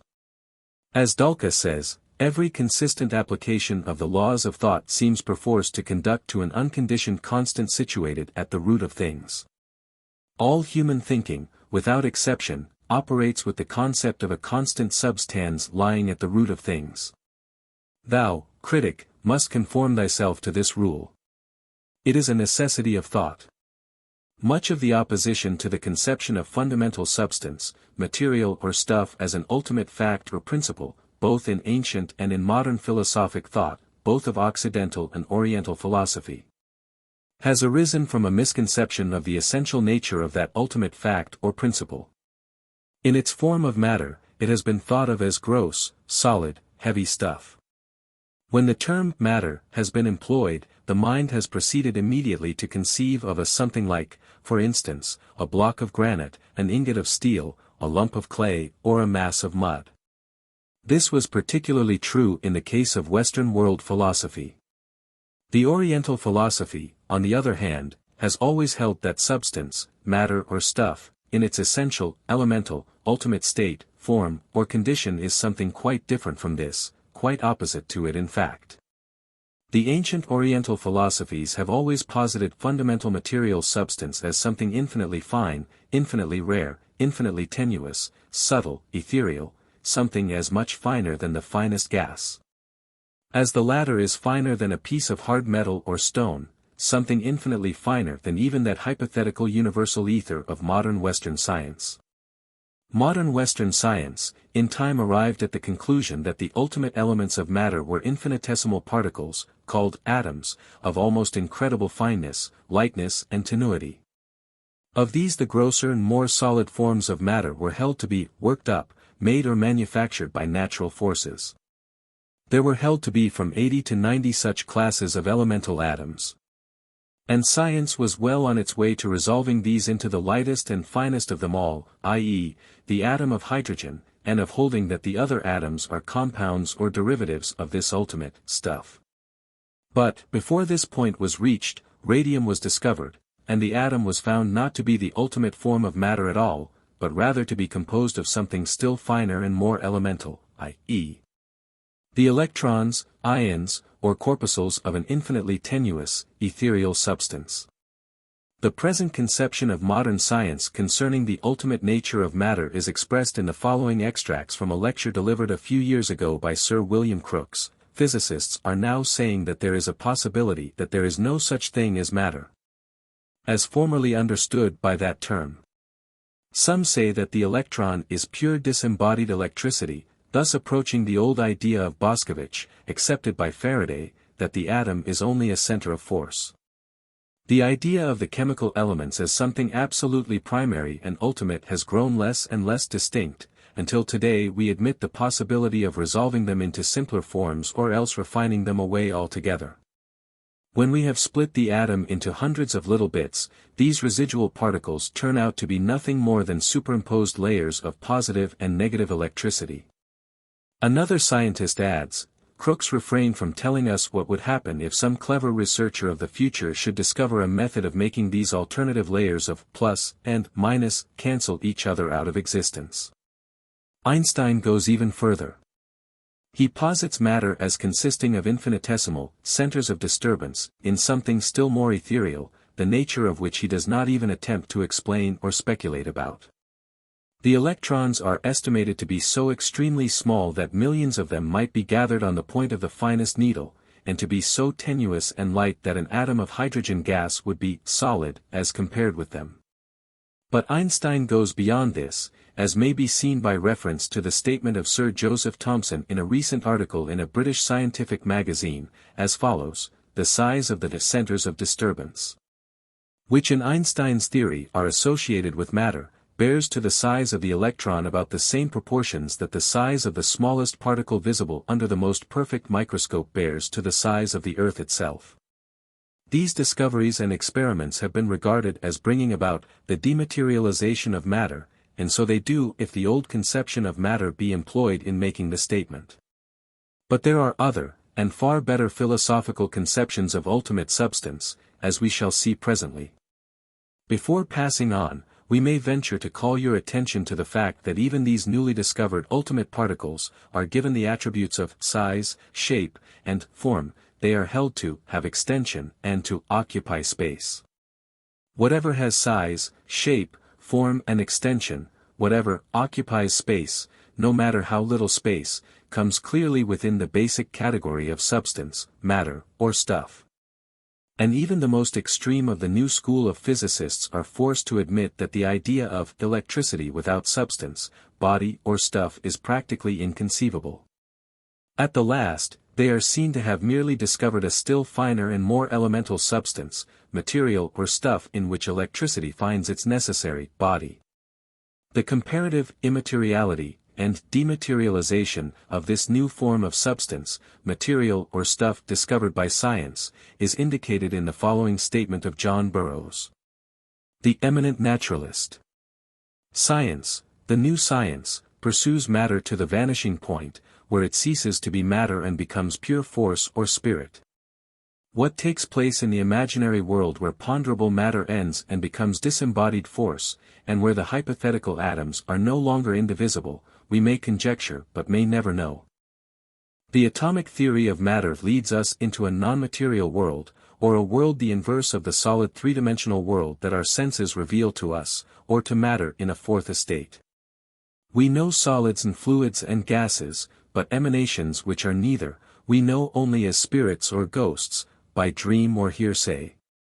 Yet this fourth, or ethereal estate of matter seems to be the final, real, and fundamental position. How it differs from spirit it is not easy to define. Science strips matter of its grossness. When it has done with it, it is no longer the obstructive something that we know and handle. It is reduced to pure energy, the line between it and spirit does not exist. Burroughs, however, was carried a bit too far in his wonder concerning the new conceptions of matter. Pure energy, in the absence of substance or stuff, is inconceivable. Pure force is meaningless, as we shall see when we pass on to the consideration of energy and force in the following section of this book.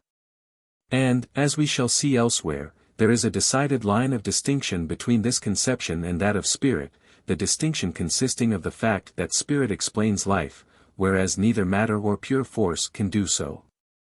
But Burroughs was quite correct when he referred to this fourth, or ethereal estate of matter, which seems to be the final, real and fundamental position. For this is just what the ancient Oriental sages have always held, that ultimate substance is and must be. And what modern science was beginning to see that it must be, before its thought was distracted by the new discoveries above referred to, and to which position it must again return. Science has long been dreaming of an ethereal state of matter, and has made an attempt to posit it in its somewhat imperfect and indefinite hypothesis of the universal ether. After the discrepancies of the electronic theory have been ironed out, reconciled, or cancelled away, it will be found that science will return to its former position concerning the ultimate ethereal state of matter. In fact, many eminent scientists have never entirely let go of that idea, and they are now beginning once more to push it to the front of scientific thought. Many careful scientific minds are even now holding that the electrons, ions, or corpuscles, the disembodied electricity, or the centers of disturbance, of the new theories, are but points, vortex rings, or centers of disturbance, in and of ethereal substance, matter, or stuff. This ethereal substance, or the ether, is held by science to fill all space, to be infinitely tight, tenuous, and imponderable, so much so that, as one critic said, it is matter with the properties of a vacuum, for it fills even the space from which the air has been extracted. It abides even between the particles of air and gas, even between the electrons, ions, points of electricity, or the centers of disturbance, previously mentioned. So thoroughly essential and ultimate is it, so truly is it ethereal, that it has been called an infinite possibility of things, rather than a thing itself, yet scientific experiments have proved conclusively that it exists, or, in extreme cases of conservative caution, that something like it exists. Thus is modern Western science reaching out its hand to the conception of ancient Oriental philosophy, thus is it reaching an agreement with the ancient teaching of ultimate ethereal substance. The article in the Encyclopaedia Britannica, 11th edition, dealing with the subject of the ether, says that the ether is a material substance of a more subtle kind than visible bodies, supposed to exist in those parts of space which are apparently empty. It also refers to it as being regarded as differing from ordinary matter in degree, but not in kind. It also speaks of the scientific conception of the atomic particles of matter as being each the nucleus or core of an intrinsic modification impressed on the surrounding region of the ether. This might conceivably be of the nature of a vortical motion of a liquid round or ring core, thus giving a vortex atom, or of an intrinsic strain of some sort radiating from a core, which would give an electric atom. Finally, it speaks of the recent scientific discoveries of radioactivity, and of the free electron, etc. And adds, these results constitute a far-reaching development of the modern or electrodynamic theory of the ether, of which the issue can hardly be seen. We shall have more to say concerning the ethereal state of matter, the ether of science as related to the ultimate ethereal substance of Oriental philosophy, when we reach a later point of this instruction. For the present, we are content to leave it with you merely as a concept and idea of an infinitely ethereal substance, extended throughout all space, in which all material things abide, move and have their being. And which is the material, substance and stuff from which the bodiness of all material things is constituted, composed and made up. If you wish to form a mental picture of this essential substance, you may try the experiment by beginning with a mental picture of the hardest, most solid form of matter. Then passing through the stages of thinner solids, and through liquids from thickest to thinnest, then through gases from heaviest to lightest, and then on to an infinity of refinement, reduction and resolution, resulting in an absolutely elemental essence. Then, you will have found, at least, the direction in which the concept of that ultimate substance, that ultimate ether, must be looked for and sought.